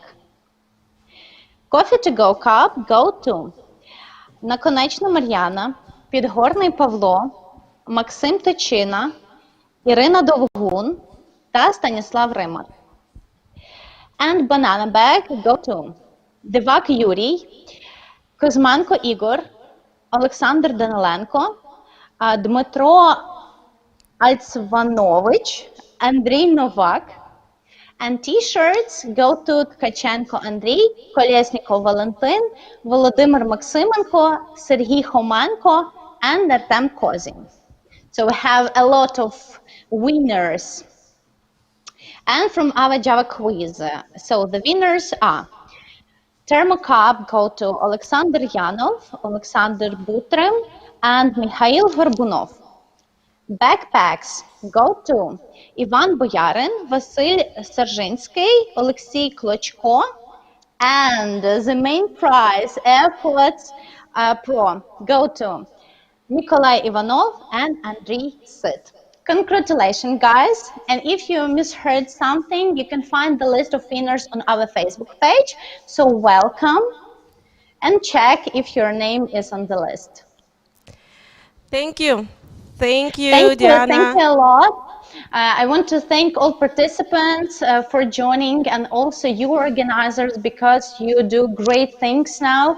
You help to develop this IT community, and also you helped us to gain some new knowledge and experience. And I really hope that we will see within the next conference in person and offline next time. Yeah, we hope for that too. Thank you, Svetla Systems, for supporting our event this year. And congratulations to the lucky winners. It was a pleasure for us. Bye, guys. Bye. Okay, we are moving further, but before we will invite our next gold partner, I would like to invite on this stage the head of Devoxx Ukraine Program Committee, the guy who worked hard with the speakers for the past year, and the guy who not only the guy, but the team who worked hard, and the guy who selected the talks. And he will announce the best speakers of Devoxx Ukraine 2020. Oleg, welcome on stage. Thank you. Hello, everyone. Yeah, that's been like two amazing days, I would say. That was quite kind of tough, I would say, but I guess it's worth that. And everyone, I mean, I like all the talks, all the speakers, but we have like top 5 based on the participants' votes, and I will just announce right now. The first one, Guy Rose. Congratulations, Guy. Second one, Victor Rentia. Third one, Brian Vermeer. Fourth one, Simon Ritter. And fifth place goes to Grace Jensen. Thanks a lot, guys. Again, I very much appreciate your conference attendance, and I very much hope that next year we will be able to organize Devoxx Ukraine probably offline and meet all of you in person. My pleasure. Thanks. Thank you so much. Thank you, Oleg, and congratulations to the best speakers. Guys, we have prepared a small present for you from our Devoxx Ukraine team. And we will send you a branded hoodie of Devoxx Ukraine 2020. You know, it's a very, very limited edition. Only 5 of them this year. So you will be the lucky one to receive them. Thank you so much. And yeah, I would like to invite to our online stage our next gold partner, the company who supported Devoxx Ukraine this year and some of the years before, InfoPulse, and Alina, who will connect now to Hi, our girls. stage. Hello, Alina. Hello. Hi. I would like to be here with you, but now I'm a little bit nervous because I feel myself like a Santa in a New Year night with a big bag of prizes, and I have only a few minutes, and already we have a list of participants who won our prizes, and I can read it. So, power bank go to Harbalukov Oleg. Wireless Wow. charging. Yeah. Wireless charging Woohoo! go Power to bank! Nikolai. Mini speaker Orlov Vladislav. Next mini speaker. Yay! Very interesting. Priya Vishnu. Mini speaker. Next one. Kadyrov Inam. Mini, Woohoo! mini speaker. Chancellor Mitya. Bravo! And I think that Semenenko Dima can give from us travel set. Congratulations. And next travel set go to Yerusalimentsev Dmitry. Congratulations, Dima! So next travel set go to Kapustnik Mikhail. Woohoo! Woohoo! And Yeah, go! last travel set go to Ivanov Yanislav. So next our prize go to Mažejka Povilas. It's a gym backpack. And next backpack goes to Jenkan Yan. Woohoo! So we have two Congratulations, guys. umbrellas today. Yes, we have two umbrellas today, and these umbrellas will go to Linik Oleg and Pindral Marcin. So, and our beautiful plate go to Izotenko Volodymyr. Woohoo! Congratulations. Yep. But we have our main prize. It's Marshall Loader speaker, Stanmore Wi-Fi Black, and now we will see who will be the winner and who will be the lucker today. We are intrigued. Yep, I'm too. So, and our main prize go to Barma Dmitro. Woohoo! Dmitro, yay! So, thank you very much for this opportunity to be here in one of the biggest and main conference in Java world, Devoxx Ukraine. And I wish all participants prosperity and good luck in your doing. So, I will be glad to see you next year offline in one of the biggest and beautiful and superstar conference, Devoxx Ukraine. Thank you, Alina. Thank you very much for such warm words. Thank you. We wish you were here, of course, with us, but this year is a bit different. But we are very thankful to InfoPulse company for supporting our event this year. Yeah, and the next gold partner we want to invite to this stage is Lunatech company, and we will connect Antoine. Antoine, are you with us? Hello. We don't hear you, Antoine.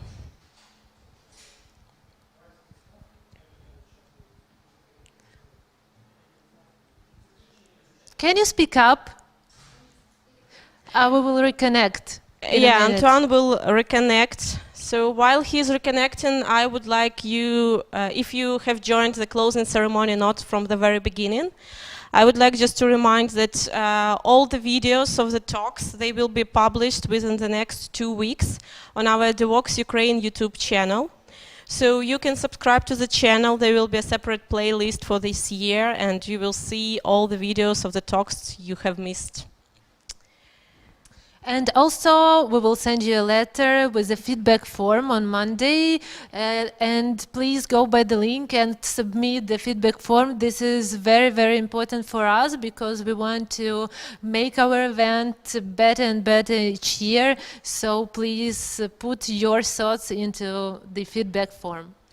Yeah, and as it was mentioned on the opening ceremony, if you have any crazy ideas what we can do next year, just feel free to put it in the form, and we will be glad to hear your feedback and to see your opinion on the conference. Yeah, and while Antoine is still reconnected, we have 1 more minute. We have opened a pre-registration for the next year, Devoxx Ukraine 2021. The link will be sent to you together with the feedback form in an email. So if you liked these 2 days of the conference and you want to be part of the next year conference, just feel free to fill the form, leave your email, and we will contact you once we start preparation. So Antoine, you are back with us. Hello. Do you Hello, do you hear me? Yes, we hear you well. Fantastic. I'm so happy. So, yeah, we are so happy you're with us, and thank you to Lunatech company for supporting our event. So what prizes you would like to raffle for our participants? Hello, the prize is a light band reactive certification. That's cool.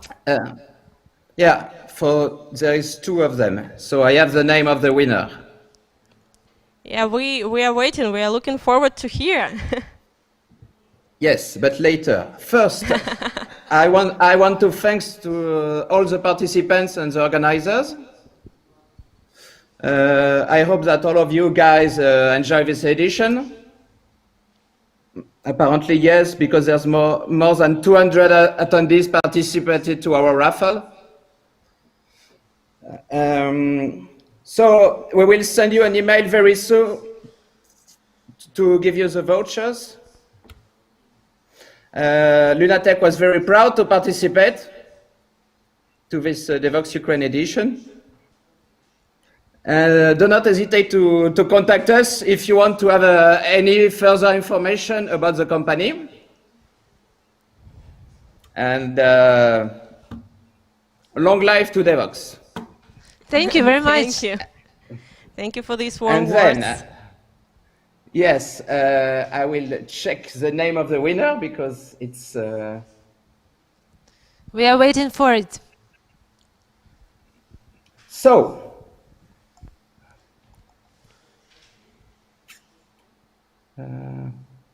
big suspense. So the winner correct me if I'm wrong. Okay, go ahead. Ilor Kisilevich. Kisilevich. Ilya Kisilevich. Ilor Kisilevich and Stanislav Rimar. Stanislav Rimar. Very nice, very nice. Yeah, guys, Dmitro and Ilya and Stanislav. Congratulations, and you will be contacted by Lunatech company and maybe by Antoine in person, and you will receive your prizes. So congratulations once again. Yes, the 2 names of the winners will be on our Devoxx page. Yes. Okay.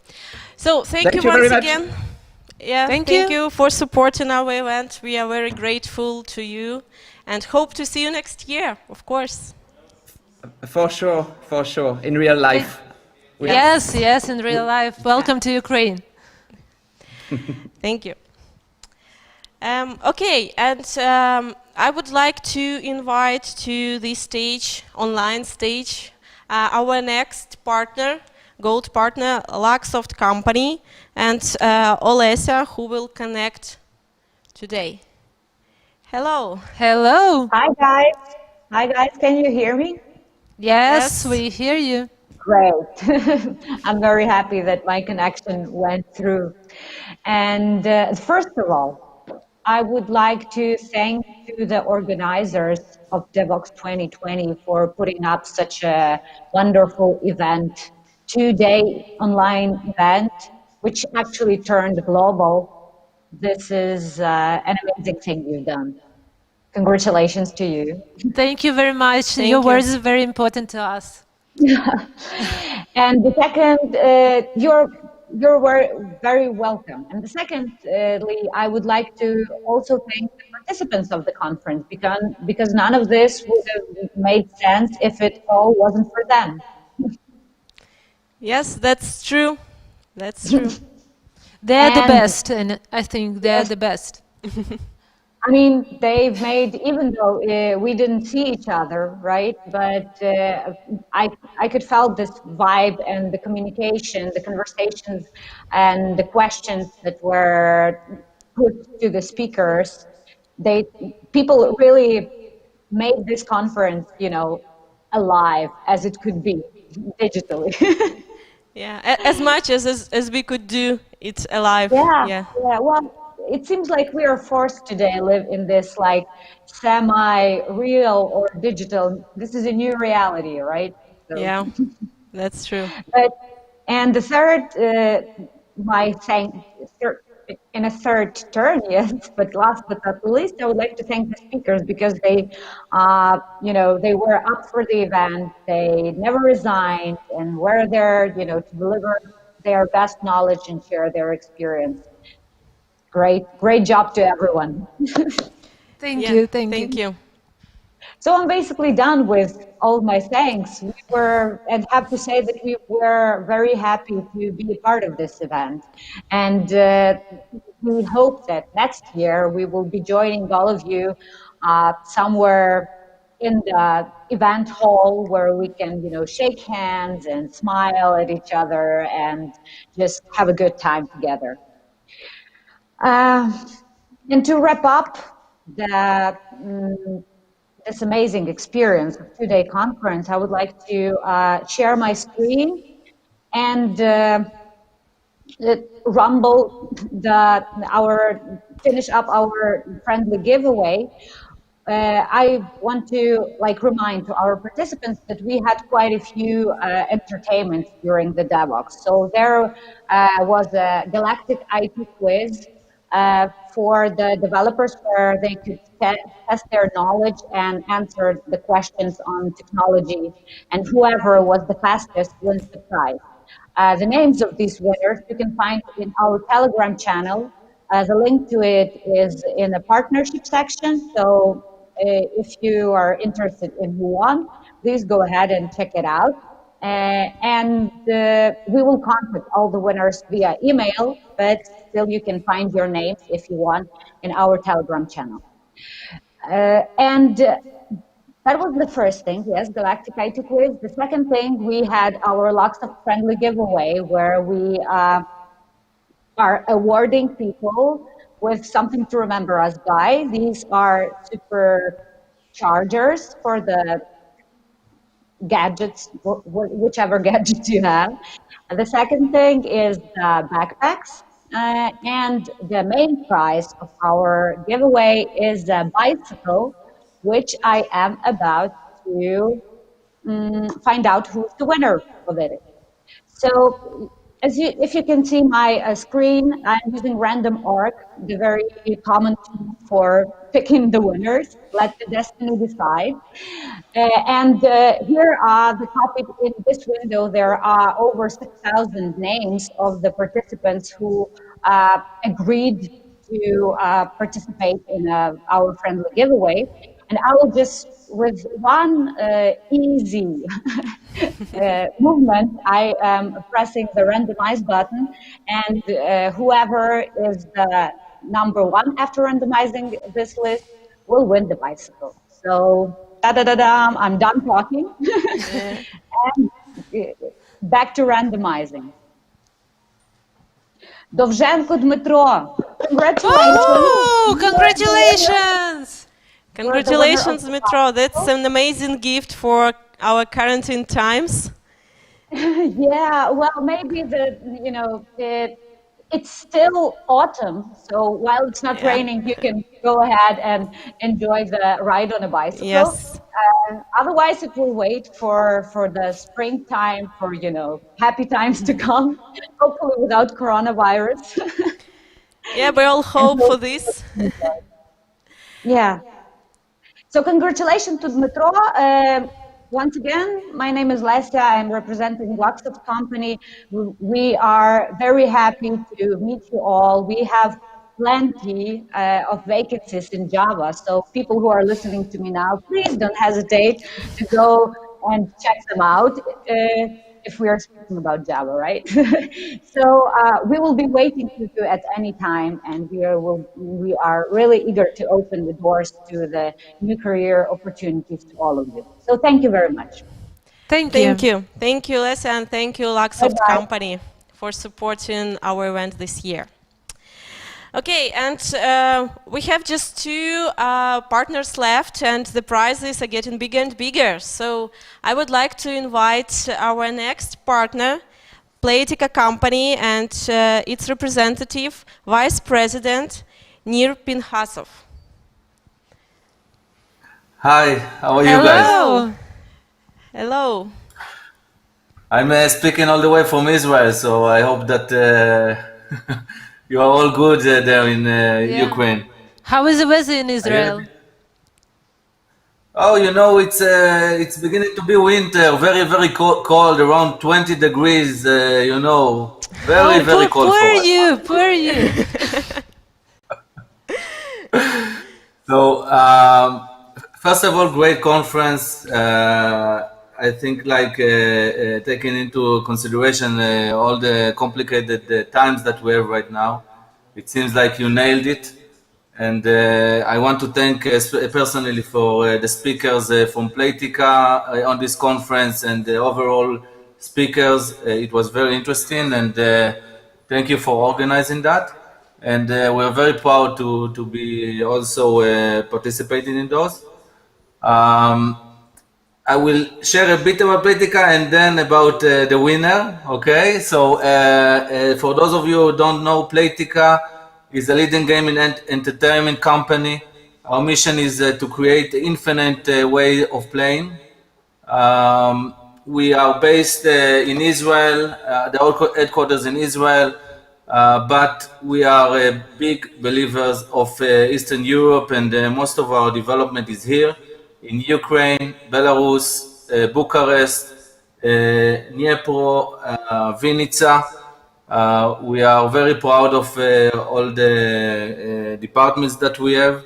I'm personally managing the shared services, R&D and data development of Playtika.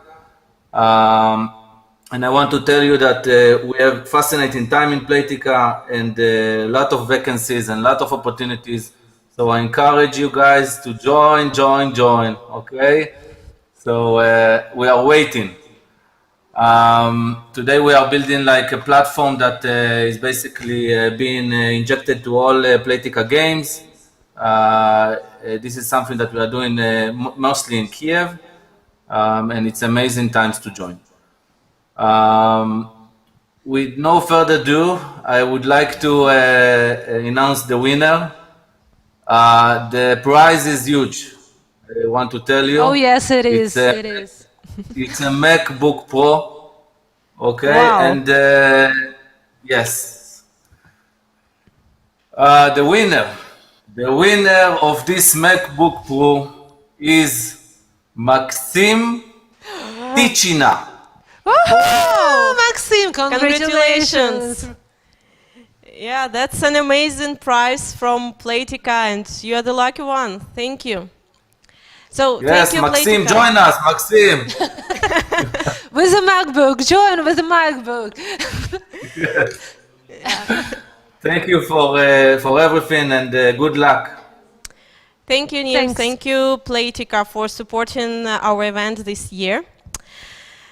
So, we are almost done, dear participants. We have the last partner, our platinum partner, EPAM company, who we invite on the stage, Katerina from EPAM, who will do the final raffle.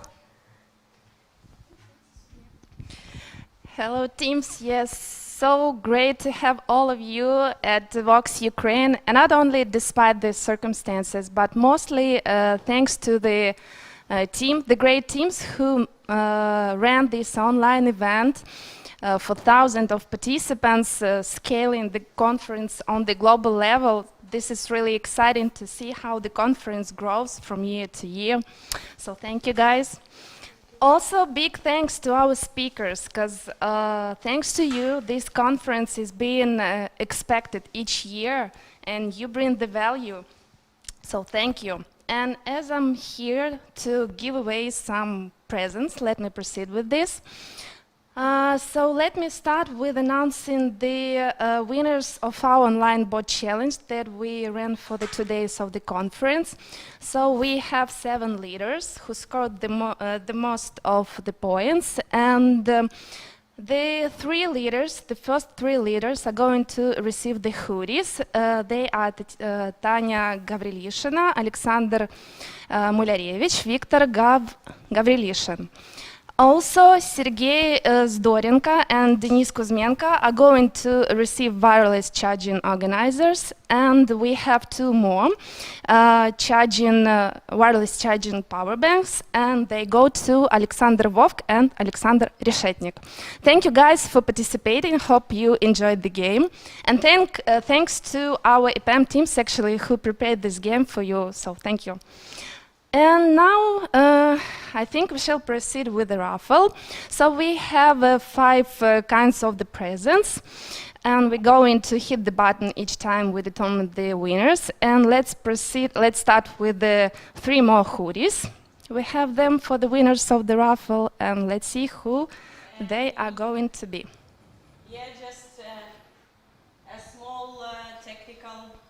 Yeah, we have a technical little issue, but we will fix it in a few seconds. You will see now on the screen. Okay, we are ready. So the 3 winners who are going to receive branded hoodies go to... No? Still some technical issues. It happens. Let's try one more time. It happens like every time to us during the raffle at Devoxx. It's okay, we're used to it. Just. But you see that this is a live session. It's not pre-recorded. We are live here, and you see how it's going. Without it, I think I wouldn't be able to feel the atmosphere of the conference. That is true. But we will do this. Yeah. Come on, random org. I'm not sure, probably because a lot of names, but haven't tested it. It should work. And what will be the price? Okay, let me list while we're trying to fix the issue. Let me fix the prices. So, we have 3 hoodies. We have 3 wireless charging organizers. We have 3 wireless power banks. We also have 3 discount certificates for EPAM's master's degree program in software engineering. These 3 certificates give you discount to the program that starts next year.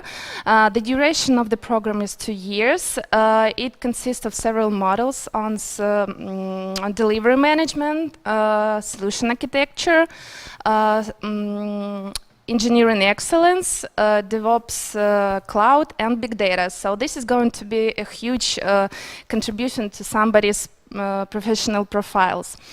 And also we have 3 Amazon certificates for $300, $200, and $100.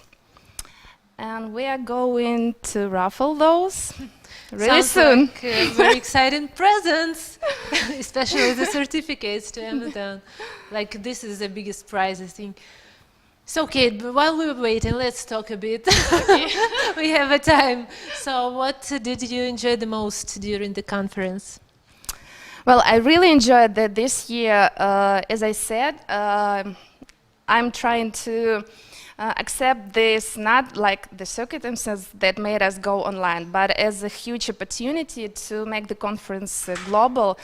And the target that we set for ourselves that seemed even unrealistic to ourselves, I believe, that we managed to achieve it, and this is really, I don't know, this is exciting achievement, and I'm really proud of our team.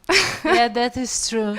We had participants from like very interesting countries, from Nigeria, from Trinidad and Tobago, from Lithuania, from everywhere, I think, any country in the world. So this is very exciting.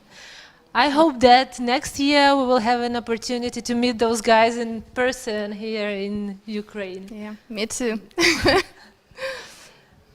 Okay, so how are the things going with the random? Okay, we're still fixing, so I will remind you a few things about the conference. So the next dates of the conference will be 5th and 6th of November 2021. So we will share with you link for the pre-registration. Please register if you want to be the first who will get the news from us on the next edition. And also on Monday, we will share with you our feedback form. So please go to the feedback form and put your thoughts here, like was saying, crazy ideas, some feedbacks, some just ideas that you think we can improve in our organization or in our content of the conference. Please share within your feedback form. We will be waiting for your answers. And also, please subscribe to our channels. We have a Twitter, we have a Facebook page, we have Instagram page, and the most important part, the YouTube channel, all the talks that we were managed to record during 2 days of the conference. You will see them on our YouTube channel, Devoxx Ukraine, so please, please, please subscribe. And now I think we can go back to the random org. Let's try. So the hoodies, 3 hoodies. Will we see the names? Yay! Yay! Come closer. So, Pindua Daria from Odessa, Shamarin Alexei from Kharkiv, and Porubai Artyom from Kharkiv. So, congratulations, guys! You're going to receive Devoxx branded hoodies by EPAM. Let us proceed with the wireless charging organizers. We have also 3 of them.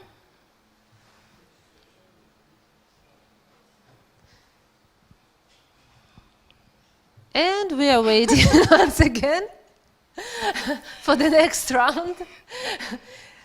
You see that by the end of the day we are like our devices are getting get tired a little bit, so it needed to reload, but still we are waiting. And as a reminder, I want to say once again, then please subscribe to our channels, to YouTube channel, to Twitter channel, to the Facebook and to Instagram. And on the YouTube, you will get all the talks that we got during the 2 days. Okay, the next 3 presents. Ozan Beyza, Ankara. Sorry, just sorry if I misspell because I can't see well. Can you guys help? Yeah, it thanks. is. Thanks. Antipolas Andrius from Kaunas and Nevinska Yulia from Kiev. Okay, so I suppose, guys, to reduce the number of attempts, let me read the next 3 names and what we have. We have power banks. Okay, so Janiga Dominic from Zhdansk, Krole Gregos from Krakow, and Linik Alexei from Kharkiv. They are going to receive power banks. Okay, and if we can hit the button one more time, let's see who are going to receive the master's degree program discount certificates. And starting from the first name, the person who are going to receive 50% discount for this program, and the next 2, 25% discount. So Гуцуляк Vasil from Ivano-Frankivsk. You are going to receive the 50% discount, and Romancha Artyom from Odessa and Wisnitsky Thomas from Lviv. Guys, you are going to receive this discount, and believe me, this is a really great opportunity for you. What is great, you are in Ukraine, but even if we would have the winners from another countries, there would be not a problem, because this is actually possible online, but still, you are from Ukraine, so you are going to join the program without problems. So we will get in touch with you to provide you more details. And so we have the 3 more certificates on Amazon. Let us see who are the winners. So 300 Amazon certificate goes to Rana Puya from Herndon. $200 certificate goes to Mizoglad Henrik from Budapest, and 100 certificate goes to Baratula Vanaya from Mumbai. Wow, really great list of countries and the winners. I'm really glad that we're able to, to award so many people from all over the world today. So thank you once again, guys. And one more thing, I would like to encourage you to also register for one more exciting conference that is going to be held for 5 days from EPAM. This conference is organized by EPAM. It starts on November 30. And this is going to be 5 days full of talks, like more than 100 talks from experts from EPAM in different technologies. So join, it's also free, it's online. So the link is still in your cabinet, so you have a chance to register for it. Don't miss the chance. Thank you once again. Thank you very much. Again. See you next year. Thank you. Thank you. Thank you, Katerina, and thanks to EPAM, our platinum partner at this event. So the raffle was very intriguing, yeah? Yeah, we were very is. excited to see the winners. Yeah, but you know, it also proves that we have a lot of participants from other countries. Yeah, so the results are also very, very surprising. So, dear participants, Devoxx Ukraine is officially over.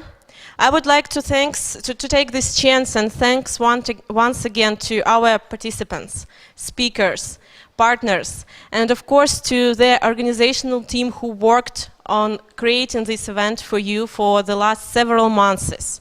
It's a FAST Group team, EPAM team, and Devoxx team, of course, and our technical staff who spent 2 days at this studio and venue together with us. So about 40 people worked on creating this event. So thank you so much, and I welcome you to join Devoxx Ukraine next year. Yeah, it was amazing 2 days. I will miss those 2 days actually. It was unforgettable experience, first one, and we were the only from the Devoxx family who were doing Devoxx online this year. So I will look forward to the next edition, but I hope it will be offline in Ukraine. I hope for it too. So thank you. Thank Devoxx you. Ukraine is over. See you next year.